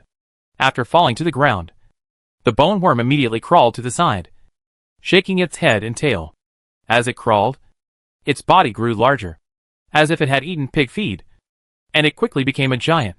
A body of more than 10 meters long stretched out in the empty space of the castle, with its head held high and the flame of its soul burning fiercely. Its joints were not solid but hollow. The channel bone worm attracted the attention of everyone in the castle's main building. They all ran out of the main building and looked up at the big guy. It's quite interesting at this size. Li Ziyu nodded with satisfaction. The channel bone worm bent its head and looked at Li Ziyu, the soul fire flickering in its eyes, with a silly and cute look asking for praise. Li Ziyu smiled and raised his hand. The big guy then behaved himself and lowered his head obediently, gently touching his palm. Okay. Change back to normal, Li Ziyu said to it. The body of the channel bone worm slowly shrank, and finally turned back into the appearance of the snake bone bracelet just now, crawling towards Li Ziyu. Li Ziyu bent down and stretched out his hand. The channel bone worm wrapped around his arm, making it look more like a bracelet. The corner of his mouth twitched. Li Ziyu could feel that the channel bone worm was different from other undead. This guy was not only timid, but also a crying monster. Why do you, an undead, always cry? It's really amazing. After collecting the channel bone worm, Li Ziyu gave the order to continue moving forward. The death sandworm was just a small episode. Qin Nan had already shown him how dangerous the quicksand area was. It was not easy to get out once you got stuck in that kind of terrain. Even if the moving castle got stuck in it, it would be a troublesome thing. The group set off and continued to move towards the coordinate location. Liziu was really enlightened along the way. The desert area was really chaotic, and the fighting was very intense. Without Qin Nan as a guide, the desert was boring. It seemed that there was nothing interesting except the yellow sand. But with Qin Nan, everything became fun. He always finds various battlefields. Mobile fortresses fighting each other. Mobile castles chasing mobile fortresses. Mobile fortresses forming groups to surround mobile castles. Indigenous people forming groups to fight against time travelers. Indigenous cities launching defensive battles in the face of the attacks of mobile fortresses. And the fights are lively and back and forth. Liziu truly witnessed the toughness of the indigenous people in the desert area. They were really daring and dared to rush forward no matter who the opponent was. He even saw a group of thousands of desert bandits attacking the moving castle. Although he only saw it from a distance, Liziu was still shocked. Any mobile castle is not a simple creature. Hundreds of thousands of soldiers and horses are considered few. A few thousand people dare to launch an attack. This shows the courage of the indigenous people in the desert area. When Liziu asked Qin Nan why this happened, Qin Nan had only a simple answer: because I can't afford to live anymore. Both deserts and ice fields are not particularly suitable places for survival. The climate is extreme. Apart from the mother river Sorrow River and the oasis, it is difficult to find water in the desert. There are also natural disasters, such as sandstorms in the desert. Even living in the city is precarious. Just like the heroic tribe of Danlevsky in the Northern Territory, the indigenous people in the desert have also become extremely tough for the sake of survival. In their eyes, there is no possibility of survival if they don't fight. And they don't deserve to live if they don't fight. Weak people cannot live in the desert. Extreme environments create extreme people. On the one hand, desert natives love to enjoy themselves. And on the other hand, they are extremely warlike. It has almost become a consensus that the higher the level of the desert natives, the more luxurious, the more manic, and the more warlike they are. The saying "the bigger the fist, the more truth there is vividly demonstrated in the desert. Liziu could fully understand this. After all, who doesn't like to enjoy themselves? However, when they were enjoying themselves in the desert, the people below were staring at them with hyena-like eyes, ready to tear them apart and eat them at any time. Of course, the people above were very alert. The only things that hyenas fear are creatures that are more ferocious and brutal, and that prey on hyenas and rule them through more horrific means. When talking about something of interest, Qin Nan started to talk about the history he had heard from other senior time travelers. In fact, those who traveled through the desert area had a very satisfying life in the early stages. Although mobile fortresses seem strange to the natives, they are quickly accepted by them.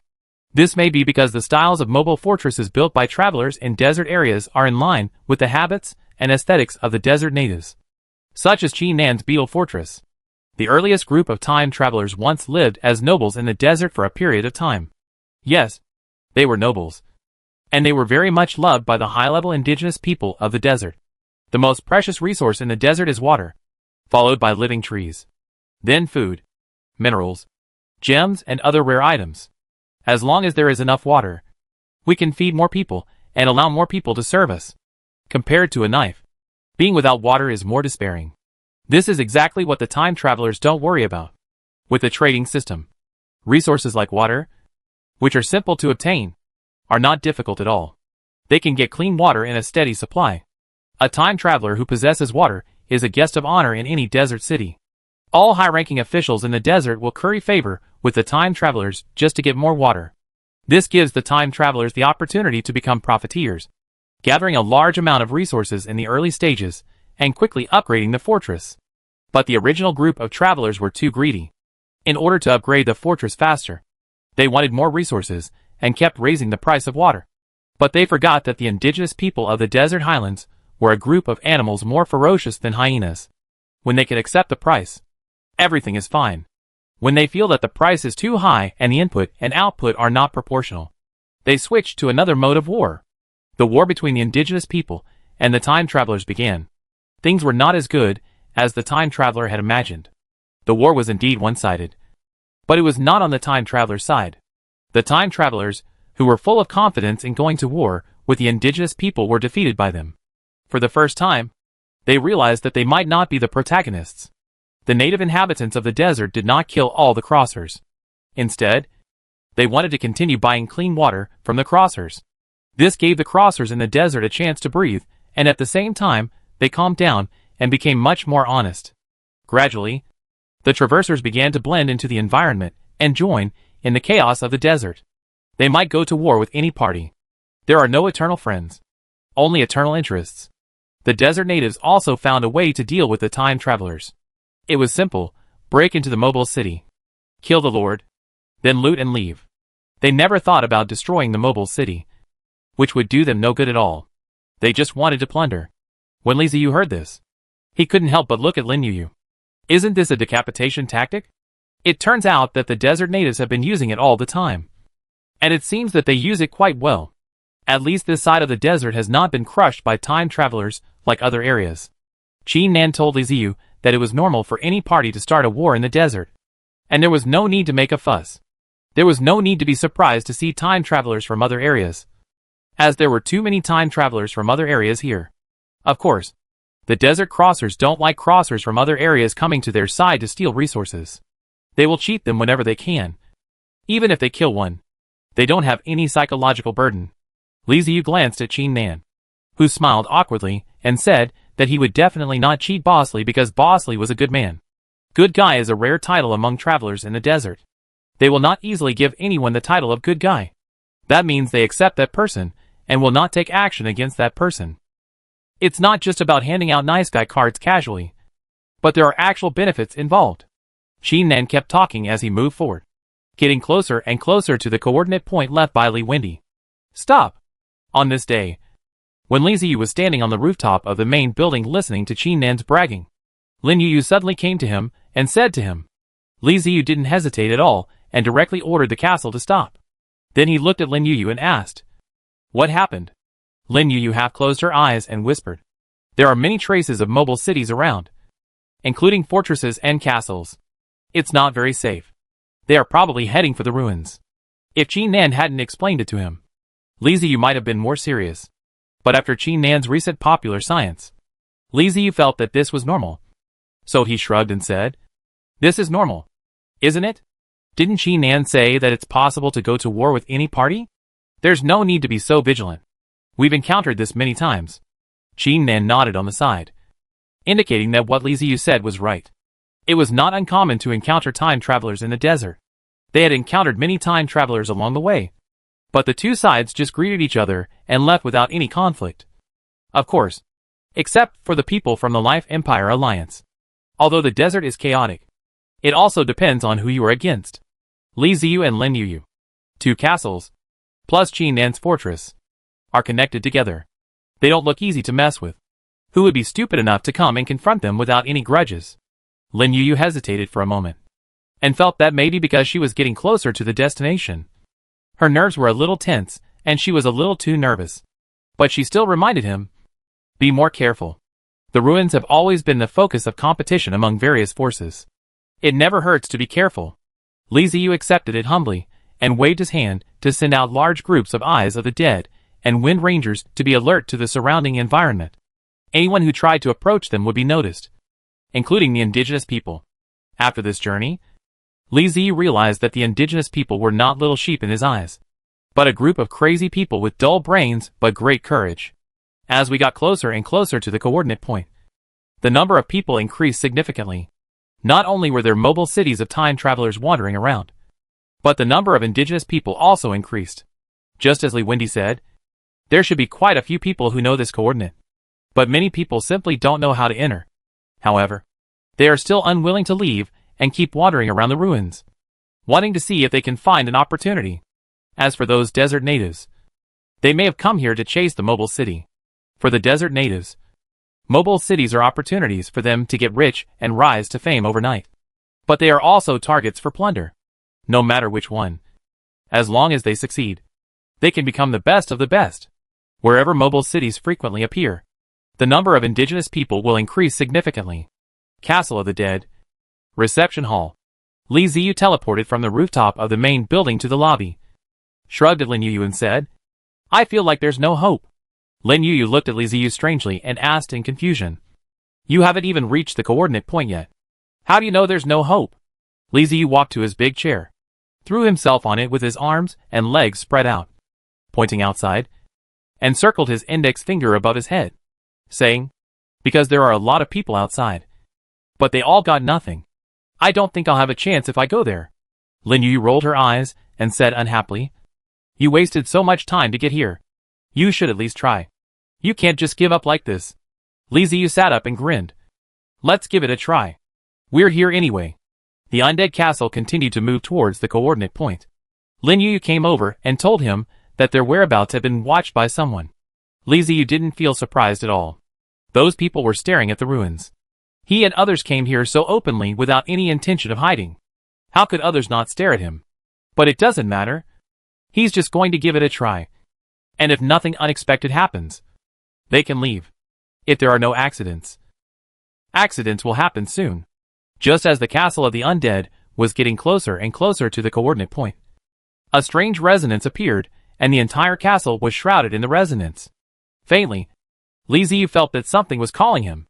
Damn. It looks like this trip might not be in vain. Li Ziyu was speechless, and observed Lin Yu and Qin Nan. The two had no reaction and obviously did not feel the call or resonance. As they got closer to the coordinate point, the castle of the undead began to unconsciously emit soul fluctuations, spreading outward in the form of diffusion waves. Now Lin Yu and Qin Nan also noticed something unusual and looked at Li Ziyu. Li Ziyu's state of mind was not right. His eyes were a little dull, but he exuded an aura that kept strangers away. This was not an aura he emitted actively, but was caused by some special power that prevented Lin Yu and Qin Nan from getting close to him. At the same time, teams of black warriors and skeleton knights emerged from the surroundings and protected Li Ziyu in the center. When Lin Yu saw the undead, she frowned slightly and slowly retreated. The black warrior did not stop her. She pulled Qin Nan and took him to quickly leave the undead castle and return to her mobile city. Something is wrong. Something is going to go wrong. Chapter 509, Relic Activation. The puppet castle and the scarab fortress separated from the undead castle one after another, moving to the sides and keeping a distance from the undead castle. After Lin Yu and Qin Nan left, Li Ziyu's aura continued to grow stronger, resonating with the soul fluctuations in the castle of the undead. Buzz. The cemetery shook, and a column of energy filled with rich soul energy shot up into the sky, dispersing the clouds in the sky and spreading a faint blue halo. The sand on the ground began to shake and jump, as if some huge monster was approaching. Li Ziyu fell into a strange state, confused and seemed to have lost consciousness. The castle of the undead was moving forward on its own under the invisible pull. The abnormality here attracted the attention of other time travelers and indigenous people around, and they all turned their eyes over here. As the castle of the undead approached the coordinate point, the ground shook more and more violently. The castle of the undead stopped. Not because Li Ziyu gave the order, but because it stopped on its own. 2 square pillars, dozens of meters long, angular, and made entirely of gold, engraved with birds, beasts, various totems, and undead characters, grew out from under the sand like 2 giant trees, standing right in front of the undead castle. The ruins are opened. Hurry. Hurry. Spread the news, and have someone come here quickly. Remains. Go quickly. Don't let anyone get there first. 2 golden pillars rose up, and immediately the people who had been wandering around realized that someone had opened the ruins by chance. This is a big deal. Relics are extremely important to both time travelers and indigenous people. According to legend, some people often obtained divine artifacts while exploring ruins and soared to the sky, while others obtained large amounts of treasure and became the best of the best. It's hard to say whether it's true or not, but there's no doubt that an unexplored relic is likely to produce good things. For time travelers, ruins are a point for obtaining resources, and they may even discover new technologies inside. And these 2 things are also what time travelers cannot give up. Many time travelers have learned from conversations that quite a few powerful time travelers made their fortunes because of the ruins. They didn't know that not all ruins could bring benefits, and many ruins were full of dangers. For example, the ruins of the Medes discovered by Lu Xingxing before caused an invasion by the other side, and almost caused big problems on the grassland. None of these can stop the enthusiasm of the time travelers, especially the individual time travelers, whose love for the ruins is even greater than that of other powerful time travelers. They had nothing to worry about. After all, They only had one mobile city. Even if something happened, they could just drive the mobile city away. No matter if there was a flood behind them or the sky collapsed. They had someone tall to hold it up. So every relic attracts people. The news of the opening of the ruins spread, and everyone was ready to enter the ruins. The appearance of the two golden square pillars was just the beginning. The changes had not stopped yet. The energy column shooting out from the cemetery of the Undead castle continued to grow stronger, and more energy radiated from the air. A few minutes later, the ground began to tremble again. There was a rumbling sound, as if a giant beast was roaring underground. The devil from the abyss was about to drill out from the ground, and a huge monster slowly rose from the ground. Gold? Pyramid? Holy crap. It's actually a pyramid. Have I traveled through time again? Or has it traveled through time again? I've never heard that buildings can be traveled through. Looking at the huge building slowly rising from the desert, the time travelers exclaimed in surprise. They were very familiar with the appearance of that building. Even if they had never seen it with their own eyes in their previous lives, it was still extremely familiar to them. After all, it was a wonder. The pyramids are exactly the same as the pyramids standing in the desert in the previous life. Only they are more magnificent, more massive, and more spectacular. The beam of light released from the cemetery was like a key to unlock the ruins, awakening the real ruins that had been sleeping underground and allowing them to show their true appearance. Hurry, hurry, hurry up. Charge forward. We want to be the first to enter the ruins. Go ahead. The treasures in the ruins belong to us. Damn it. Don't let those natives get the upper hand. Charge. The first group of people to react were the indigenous people. After they reacted in shock, their eyes lit up, and they rushed madly towards the pyramid ruins in groups of 3 or 5. Or gathered together. Of course, the things in the desert belong to them. They have lived here for generations, and cannot let outsiders take them away. The natives rushed towards the ruins with all their might. They knew that if the mobile cities reacted, not only would they not be able to drink the soup, but even the residue would be left. Those greedy guys are more disgusting than insects in the desert. The movement of the natives immediately awakened the time travelers, who activated their mobile cities and rushed towards the pyramid from all directions. The castle of the Undead, which was closest to the pyramid ruins, was completely silent at this moment. Li Ziyu was still in the main building, his eyes dull, and he had not yet come to his senses. There was a rustling sound in his ears, disturbing his mind. He didn't know where those voices came from, or how far away they were.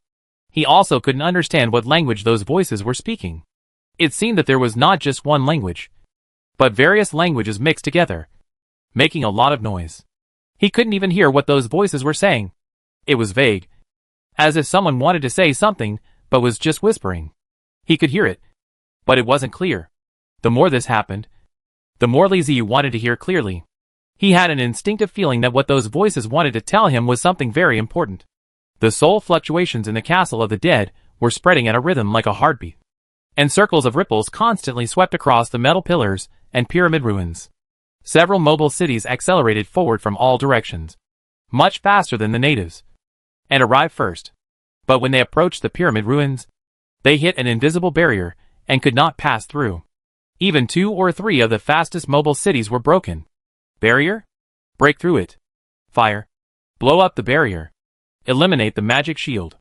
The block traversers were both surprised and happy. They were surprised at the solidity of the barrier, which could even block the castle level. They were happy that there must be good things in the ruins. Otherwise such a solid barrier would not have appeared. The defensive strength of the ruins is related to the quality of the ruins. This is a very simple way to judge. The more good things a ruins has, the tighter its defense is, and it is difficult to get close to it easily. Someone mentioned this in the forum. Many forces have encountered this before, but after breaking through the barrier, they will gain more. The time traveler's mobile city was blocked, but the natives were not blocked. They passed through the invisible barrier without any hindrance, which surprised the time traveler. Damn it. This barrier won't stop the natives. Send out a team to catch up with the natives. The rest of you increase your firepower and bombard. Blast the barrier down quickly. Aim at the natives and shoot them. There are all kinds of time travelers, and the vast majority of them choose to continue destroying the barrier. In their minds, once the barrier is destroyed, the natives will have no chance to compete with them. Only a small number of time travelers quickly gathered a team and let them follow the footsteps of the natives into the barrier. These people are smart and follow the principle of not putting all eggs in one basket. Others were more ruthless. They neither sent out teams nor stopped attacking the barriers. Instead, they launched an attack on the indigenous people. Their thinking was even simpler: if you fight with me, I will kill you. It's a mess. The natives temporarily gained the upper hand, rushed through the barrier unhindered, and ran towards the pyramid ruins. In the chaos, no one noticed that the top of the pyramid was shining with golden light, and a black sun was slowly rising from the top of the pyramid. The black sun gave people the feeling of a total solar eclipse. A thick, dark substance of unknown origin obscured the originally dazzling sun, but golden light was still released from its borders. The black sun rose from the top of the pyramid and hovered above the pyramid. The golden light was blazing and emitting scorching heat. Boom! The skyrocketing light skyrocketed. As if explosion, the burning air flow mixed with high temperatures to sweep all directions, and the blowing yellow sand and dust formed a rolling air wave, and the pyramid spread outward. What? No! Block it! Help! The natives who rushed the fastest were the first to feel this devastating attack. They never expected that they were not blocked by the invisible barrier, but instead encountered an attack more terrifying than the barrier. Before the air wave reached them, they felt the burning sensation, as if they were in a sea of fire. First, their hair and body hair curled, and then their clothes caught fire. They didn't care about the burning clothes. They screamed and turned around to escape. But how could their speed compare to that of the air wave? As the air wave approached, the burning sensation became more and more intense, and the skin made a sizzling sound, just like grilled meat on an iron plate, turning red and burnt, and emitting the aroma of grilled meat. The intense pain made the native howl miserably. He wanted to run faster, but he had no strength left. In a short period of time, his whole body turned into a torch. He struggled forward a few steps with flames all over his body, then fell down powerlessly, buried by the air wave. It was like a gust of air carrying the fire of the sun, sweeping past until it reached the invisible barrier, shattered with a loud bang, and disappeared without a trace. What is this? Shit! That was close. Luckily there's this barrier blocking it. It turns out that this barrier is not meant to stop us, but to protect us. Ha ha ha. These natives deserve to die. Thank you for visiting the road. The time travelers who witnessed everything were shocked at first, and then scared, seeing the surging air waves coming with their own eyes. It was like standing in a high-rise building and watching a nuclear explosion. If it weren't for the invisible barrier, they would have suffered great losses, and it was unclear whether they could survive. They were already covered in cold sweat because of the air wave. The attack stopped for a moment. When the traversers were sure that the danger had passed, the attack on the invisible barrier began again. Now, the natives who attempted to surpass them and enter the ruins first had all died, and their target of racing against time became other traversers. While attacking, they were observing the situation. What they needed to observe was the core undead castle that caused the appearance of the ruins. Just now, someone was sharp-eyed and noticed that when the air waves spread, he spontaneously made way for the castle. The castle was not affected by the air wave at all, and that castle was within the invisible barrier, one step closer to the ruins than any of them. But the castle remained motionless, which gave them the opportunity to speed up their attack on the barrier in order to gain the upper hand. Within the invisible barrier, after a wave of air, the entire space was cleared and lifeless. A patch of sand suddenly moved, and then the sand scattered, and a skeleton crawled out from it. It climbed up, and it seemed very uncomfortable, even if it was just the action of standing up. It made it stabilized and waited for a small fire. A small fire was lightly lit from its skull. With the birth of the first undead skeleton, more and more undead crawled out from the ground. If you look closely, you will find that the locations of these skeletons are the locations of the bodies of the indigenous people who were killed by the air waves. And the newly born skeletons are all transformed from the indigenous people. Oh my god! What the hell is that? A skeleton? Those natives just now turned into skeletons. Damn! What on earth was that air wave just now? How could it transform a corpse? The time traveler finally discovered the new skeleton and couldn't help but exclaim. Unfortunately, no one gave them an answer, so they could only watch the skeleton sway and move, heading towards the ruins of the pyramid. At this time, Li Ziyu's eyes in the castle of the dead gradually became clear. His eyes moved as if he had just woken up from a dream. He walked to the window, looked at the pyramid outside through the window, with a look of surprise on his face. He could never hear clearly what those languages were saying, nor could he understand what they were. But finally he got a message. A clear and understandable message that the pyramid ahead was waiting for him. And it was a relic of the dead. The dead are calling me. Li Ziyu suddenly realized something. He wanted to go to the pyramid of the dead. The mobile castle couldn't enter, so he had to go there in person. Well, he could bring the undead with him. He didn't care at all about the traveler, who was blocked by the transparent barrier. The other party posed no threat to him. For now. Li Ziyu asked Meng and I, and the others to wait for him in the castle of the undead, and never leave the castle. No matter what happened. The area around the ruins is quite dangerous. The undead castle is recognized by the ruins, and is considered one of their own. So they deliberately avoided the undead castle when the air wave attacked. The people in the undead castle are also considered to be one of the undead's own people. But once Meng and I and the others leave, it is hard to say what will happen. Li Ziyu himself didn't care. Although he was a human being, he was also the lord of the undead. It could be seen from the summoning of the ruins that the other party recognized him. After giving the instructions, Li Ziyu set off. Under the protection of a group of high-level undead including the Black Knight and the Skeleton Knight, Li Ziyu left the castle. At the same time, a large number of undead poured out of the castle and followed Li Ziyu to the pyramid ruins. In the eyes of the traversers who were blocked by the invisible barrier, the castle of the dead turned into a spring, from which countless densely packed skeleton undead gushed out. Their number was endless and surged towards the direction of the pyramid like a tide. Well, what is that? Undead? Such a terrifying number of undead? The castle-level masters are so terrifying. Not to mention anything else. The number of the undead alone was enough to shock the time travelers. Even those who were attacking the invisible barrier stopped, their eyes flickering. They were thinking about one thing: even if they broke the barrier, could they defeat the undead castle? The opponent's momentum was too strong, and to describe their numbers as overwhelming would be an understatement. Li Ziyu was in no mood to pay attention to those time travelers. All he had eyes for was the pyramid of the undead. Chapter 510. Entering the ruins. The castle of the dead turned into a spring, and the dead kept gushing out of the castle like spring water, spreading in the desert and covering the entire area in front of the pyramid. Trying to find a human figure among millions of undead souls is like looking for a needle in a haystack. Li Ziyu walked towards the pyramid ruins under the protection of endless undead souls. As he approached, the patterns on the two metal square pillars in front of the pyramid slowly lit up, emitting a faint blue light, full of mystery.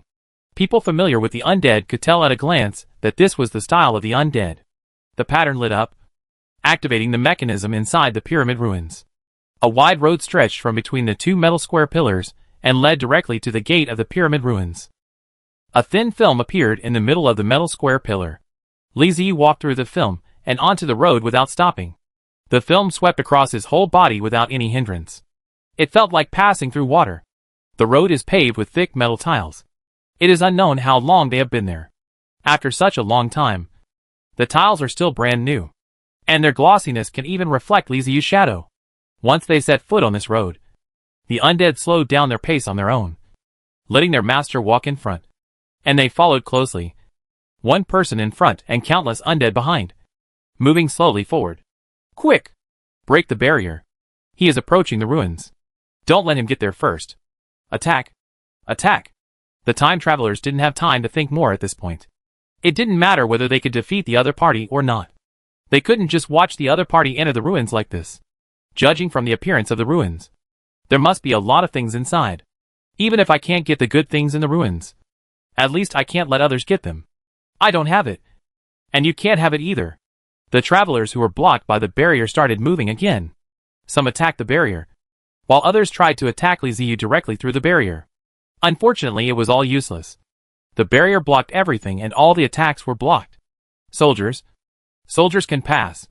Move out. Soldiers. Move out. There won't be any more attacks. There are so many undead over there. But they haven't been attacked. Send someone over there quickly. Seeing that the attack of the mobile city had no effect, the time travelers remembered that the soldiers could pass directly through the barrier. So they sent out their warriors one after another. A large number of warriors left the fortress and castle, passed through the barriers unhindered, and rushed towards the pyramid at the fastest speed. They had just rushed out for a distance when the black sun above the pyramid began to shine again. and the scorching hot air waves swept in all directions. Just like before, the warriors sent by the time travelers had no ability to resist such an attack and were instantly overwhelmed by the air waves. When the gust of wind dissipated, all the warriors disappeared, and they were no different from the natives before. What's going on? Why are those undead spirits okay? Damn. Are we being targeted? After the air wave, the only ones who died were the warriors of the time travelers, who were stopped outside. The countless undead gathered in front of the pyramid ruins were fine. Not a single hair was lost, and there were still the same number of them now as before. The warriors who were swept by the air wave, and whose flesh and blood were burned to ashes now turned into undead, stood up from the sand, and staggered towards the direction of the pyramid ruins. Relics of the undead. This is a relic of the dead. The travelers outside the barrier finally reacted. They all widened their eyes. With this breakthrough, many things became clear to them. For example, when they were wandering here, they did not see any ruins appear. But after they arrived at the castle, the ruins appeared. For example, they were all blocked outside by an invisible barrier, but the castle was inside. For example, after the black sun appeared, it launched an attack, killing the natives and the warriors they sent out. But nothing happened to the castle and the undead. It turns out that this is actually an undead relic, and the other party is exactly what the relic is looking for and waiting for. The black sun is probably the relic's defensive measure, specifically used to deal with non-undead creatures. The emotions of the time travelers at this time are quite complicated. They are angry, envious, surprised, and unwilling. They are all time travelers. Why do the ruins belong to him alone? Why are the ruins specially prepared for him? Why can't we get the favor of the ruins? If you endure it for a while, you will get angrier. If you take a step back, you will suffer a myocardial infarction. Since we can't get in and can't break the barrier of the ruins, we will spread the news. Someone will come and catch us. The system is very convenient. You only need to send a message. Therefore, the news of the appearance of undead relics in the desert area spread rapidly, as if it had wings, thanks to the publicity of time travelers. If I can't get it, you won't be happy either. Especially the Life Empire Alliance and the Sun God Guild. These two major forces attach great importance to the demon ruins and the undead ruins. They regard them as their biggest opponents and want to kill them with all their strength whenever they appear. Now that the undead relics have appeared, are these two guilds likely to just sit there and watch? In order to get the two guilds to step down, the time travelers exaggerated the undead ruins and even made up several short stories, with the purpose of getting the two major forces to take them seriously. Li Ziyu didn't know what was happening outside. He just walked along the wide and flat road, passed through the open main gate, and entered the pyramid ruins. This is a mausoleum. Li Ziyu, who walked into the pyramid, had this idea for some reason, and was extremely certain of it, as if someone had told him clearly. Something was guiding him and telling him how to move forward in the pyramid. All the mechanisms and guards were silent, and all the forks in the road did not hinder his progress. Just like a person returning to his own home, the interior of the pyramid ruins was not pitch black, but was illuminated by bright flames, making the interior brightly lit.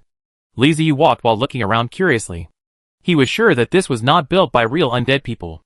The architectural style was different.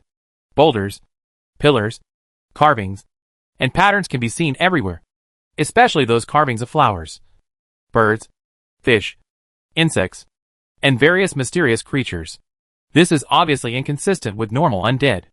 The undead prefer to carve skeletons, liches, ghosts, or simply long passages of undead text. Flowers, birds, fish, insects, and various trees are obviously liked by the living, not by the dead. The dead do not have much preference for these lives, although they will not destroy them all when they see them. They will not carve them into tombs either, since they are not pure-blooded undead. This tomb might have been built by believers and relatives of the undead, and the financial resources consumed are quite astonishing. Li Ziyu continued to move forward. From time to time, a secret door would open, and he would enter without hesitation. He didn't know where he was going, but he knew there was no danger ahead, and that he was going upwards. After walking for an unknown amount of time, Li Ziyu came to a long corridor. The carved patterns here suddenly changed. There were carvings of skeletons and ghosts everywhere, and the words of the dead were everywhere. Li Ziyu moved closer to the wall and read the writings of the dead. It seemed to be a heroic epic of a powerful dynasty, recording the great achievements of the emperors and heroes of that dynasty. Well, it mainly recorded the various emperors in power. Looking at the end of the corridor, Li Ziyu realized that the end was his destination this time. He withdrew his gaze from the wall and walked towards the end of the corridor. After walking through the long corridor, Li Ziyu finally arrived at his destination, which was a spacious and luxurious tomb like a palace. This tomb chamber was separated by an independent device using space magic, just like placing a box into the ruins of a pyramid. The entire tomb chamber is made of gold. It is unknown how much gold was consumed in just the walls, floor tiles, and roof of the tomb chamber. Looking up, I saw a huge star map on the roof. Looking closely, I found that the star map was slowly moving, imitating the star map seen in the desert outside. 2 rows of 18 pure gold pillars support the entire tomb. In front of each pillar, there is a skeleton sculpture of the undead that is more than 10 meters tall. They cross their hands in front of their chests and bend forward slightly, as if they are saluting. There are a large number of reliefs on the walls and pillars of the room, depicting various totems of the dead and historical pictures. Behind the pillars, there were neatly arranged upright coffins. At this moment, the lids of the coffins were tightly closed, and it was unknown whether there were any bodies inside. What caught Li Ziyu's attention was the throne on the high platform in the palace, and the magnificent coffin below the platform. The coffin was lying flat, and its luxury far exceeded the other vertical coffins. Not only was it made of gold, but there was also a human figure emerging on the coffin lid, holding a nearly 2-meter-high scepter in his arms. Various gems and rare metals were inlaid on the coffin. Not to mention anything else. Just say that if this coffin was placed in the previous life, the material alone could easily make a rich man. Li Ziyu stepped forward and took a look. There was a line of words written in the language of the dead on top of the head of the human figure that emerged. Through the soul, Li Ziyu could know the meaning of the words: King of Unos, the great conqueror, ruler of the desert, king of kings, forerunner, boundary breaker. Newbies Ahmed Unos sleeps here. May the voice of the soul awaken him. After reading this line, Li Ziyu smacked his lips, somewhat dissatisfied. This guy named Newbies is too formalistic. I don't even have such a long title. I only have an ordinary title of Lord of the Undead. Show off. Li Ziyu complained in his heart. Looked at the platform in front of the coffin. Walked up. And when he saw the throne, there was also a line of words on it, also written in the language of the dead. Great Lord who commands billions of skeletons, may your will descend here. Show me mercy, and awaken me from my eternal sleep. Summoning a ray? Li Ziyu touched his chin, looked at the magic circle above the throne, identified it carefully, and frowned, as if something was not right. But there was a voice in his heart telling him to sit on it, and he couldn't resist that voice. He didn't know why, but it seemed to be attracting him. Li Ziyu stepped forward and slowly sat on the throne. The moment he sat down, his soul suddenly trembled, and the soul energy was used to continuously fill his soul, making his soul constantly stronger. In the eyes of the undead, the strength of Li Ziyu's soul at this time was as dazzling as the sun. His eyes turned white unconsciously, and a piece of history flooded into his mind. That is the history of the rise of a desert kingdom. From a city-state, step by step to dominating the entire desert. Successive kings worked hard to govern the country, continuously developed it, and used all means possible. This kingdom is Unos. It once had dozens of powerful rulers and nearly 100 heroes. It ruled the entire desert area for nearly 3,000 years, bringing the desert area to its peak, but also experienced decline. Eventually, the kingdom of Unos was destroyed by internal strife, and the desert returned to a barbaric and chaotic era. The entire history of Unos is a history of war. The Unos family has been at war since its rise. All the heroes in the past were war maniacs. They developed and expanded madly, and never stopped their pace of progress. They yearned for power and immortality. Li Ziyu seemed to be using a god's perspective to watch the kingdom of Unos grow from weak to strong, and then gradually decline. They went through 3 stages. The first stage was the expansion of the War of Gods. That was when the kingdom of Unos had just risen. They had their own beliefs, and believed in many gods. No matter what they did, they needed to pray and wait for the revelation of the gods. The memories in his mind told Li Ziyu that those gods were not imaginary but real. They should be similar to Kelrudos, the main god of the true forest civilization worshipped by the Medes. They were a super powerful race, a strange life form that was beyond their cognition and possessed great power. The desert people of this period had firm beliefs. As long as the gods said they could go to war, they would attack frantically. The first stage was the most prosperous time for the kingdom of Unos. Their territory was extremely large, even beyond the desert, entering other areas. They ruled over multiple races, and forced other races to believe in their own gods. But for unknown reasons, one day, the gods suddenly stopped responding to their prayers, and seemed to have abandoned the Unos family. And this was the beginning of the disaster. Without the blessing of the gods' power, the combat effectiveness of the Unos kingdom's army plummeted, and it no longer had an advantage in foreign wars. Many races who discovered this began to revolt and fight back against the Unos kingdom. The army was defeated and lost control of other areas. It retreated to the desert and was even attacked in the capital at one point. The kingdom of Unos declined because it lost the protection of the gods. The second stage began with the birth of a new leader in the kingdom of Unos. This leader did not trust any gods. Or rather, he did not trust anyone but himself. He was a dictator who ruled the corrupt and declining kingdom of Unos with harsh means. The iron-blooded, cruel and cold means did not lead to the destruction of the kingdom of Unos, but instead gave it a breath of life and helped it revive again. But even if it revived, it would only drive out other enemies that invaded the desert and regain control of the desert. The decline in the second stage was due to natural disasters. The kingdom of Unos experienced 3 large-scale invasions in the second stage, 2 of which seemed to be from a race of gods similar to the Medes, and 1 was from a demon race. Although the kingdom of Unos won the victory after a difficult resistance, the price was extremely painful. The population was almost wiped out. With only 1 in 10 left, they could only hide away and endure, waiting for new opportunities. The third stage is known as the Age of Conquest, during which the great ruler Nubis Ahmed Unos was born. Nubis is a special existence in the Unos family. He is not a direct descendant of the Unos family, but an illegitimate child. The Unos family's inheritance is a strong physique and a natural affinity for fire magic. But Nubis is very strange. His physique is not as strong as other Unos family members, and the magic ability he inherited is not a fire attribute, but dark magic. Nubis has a very high affinity for dark magic. Because of this, he was nearly killed shortly after he was born. However, just like in a novel script, the surviving child will definitely become stronger because of the protagonist's halo, and will come back for revenge with endless grief and anger. Chapter 511 Resurrection. Nubis Ahmed Unos, one of the powerful lords of the desert kingdom of Unos, is the king who led Unos to the pinnacle. The identity of an illegitimate child brought Nubis endless suffering, but it also tempered him. As the saying goes, if life doesn't kill you, you will become stronger. So Nubis came back. When the Unos dynasty was facing internal and external troubles, Nubis returned. His strength shocked everyone. Both the royal family and the enemies surrendered to him and acknowledged him as the greatest king of the Unos dynasty in thousands of years. He holds power in one hand and force in the other, and uses terrifying dark magic to suppress all disobedient people. All those who try to resist him will be sent into darkness to repent, and use their lives to witness the rise of Nubis. Nubis refused to acknowledge the gods of the past. He called them the old gods, believing them to be corrupt, degenerate, and unbearable. If anyone could really be called a god, it was only himself, the greatest king of Unos in thousands of years. Nubis was indeed powerful enough.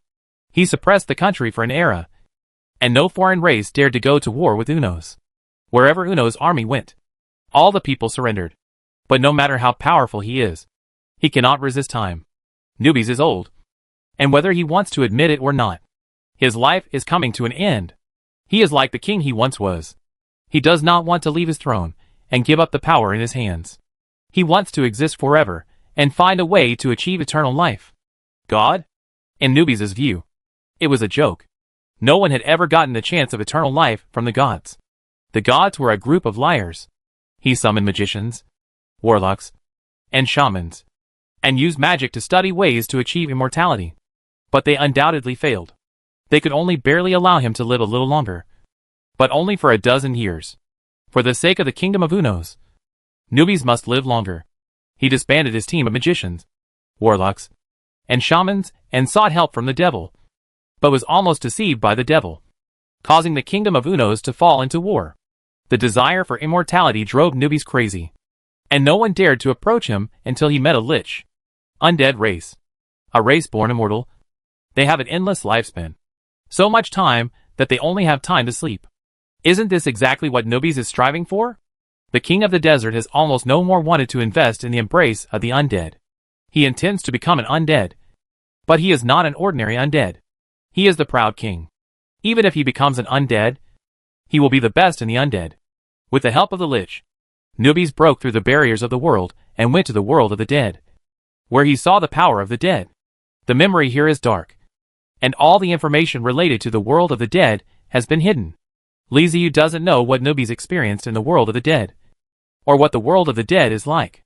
The blankness remained for a while, before the picture reappeared, and the memory continued to flow.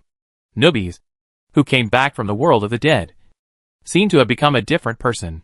He had faith, but not faith in the old gods, but faith in the dead. He did not rush to transform himself into a dead soul, but built a mausoleum, a huge pyramid, extremely luxurious. This was his dignity, and also a gift to the dead souls in the future. He needs a ritual and a guide. It cannot be an ordinary lich, nor an ordinary undead, but a king among the undead, the king of billions of undead. Seeing this, Liziu finally understood what the words on the throne meant. So this is the root cause. He also understood why the ruins of the pyramids were calling him. It seemed that Nubis had chosen him and made him his guide. TSK. You have a pretty good eye. That's right. Liziu is a qualified dead person. At least the number of undead he controls is qualified. The reason why Li Wendy failed to discover the ruins, and why Nubis did not choose him as his guide must be because he was not strong enough and did not have so many dead souls. Liziu doesn't need to worry about how to wake up Nubis. Before Nubis died, he had set up a magic circle in the mausoleum. Liziu only needs to activate it, and the magic circle will naturally transform Nubis into an undead. Automatically. Correspondingly, Liziu will gain the loyalty of Nubis, the former king of the desert. I always feel like something is missing. As if the effort and reward are not proportional. Coming all the way to this coordinate point seems like it was delivered to my doorstep. Apart from getting an undead, there doesn't seem to be much other benefit. This is not worth it. He has a lot of undead in his hands. So Nubis is not a big deal. Liziu frowned slightly. He always felt as if he had overlooked something. He sat on the throne and fell into deep thought.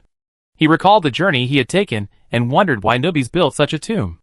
It is unknown how long ago the tomb was built. Nubis placed his body inside, waiting for a chance to be resurrected. Those who can resurrect him are required, and must be a king of undead who can control hundreds of millions of undead. And if the undead king resurrects him, he can gain his loyalty. It is not right here. As long as Nubis is not a fool, it will not do that. He chose a king-level undead to resurrect himself. But all the other party could get was loyalty. He overestimated himself. The other party had billions of undead in his hands. What if he was just one more? There are not many more. One less. And one less. And can control hundreds of millions of undeads. I am afraid that there is only the king of the bone dead spirit.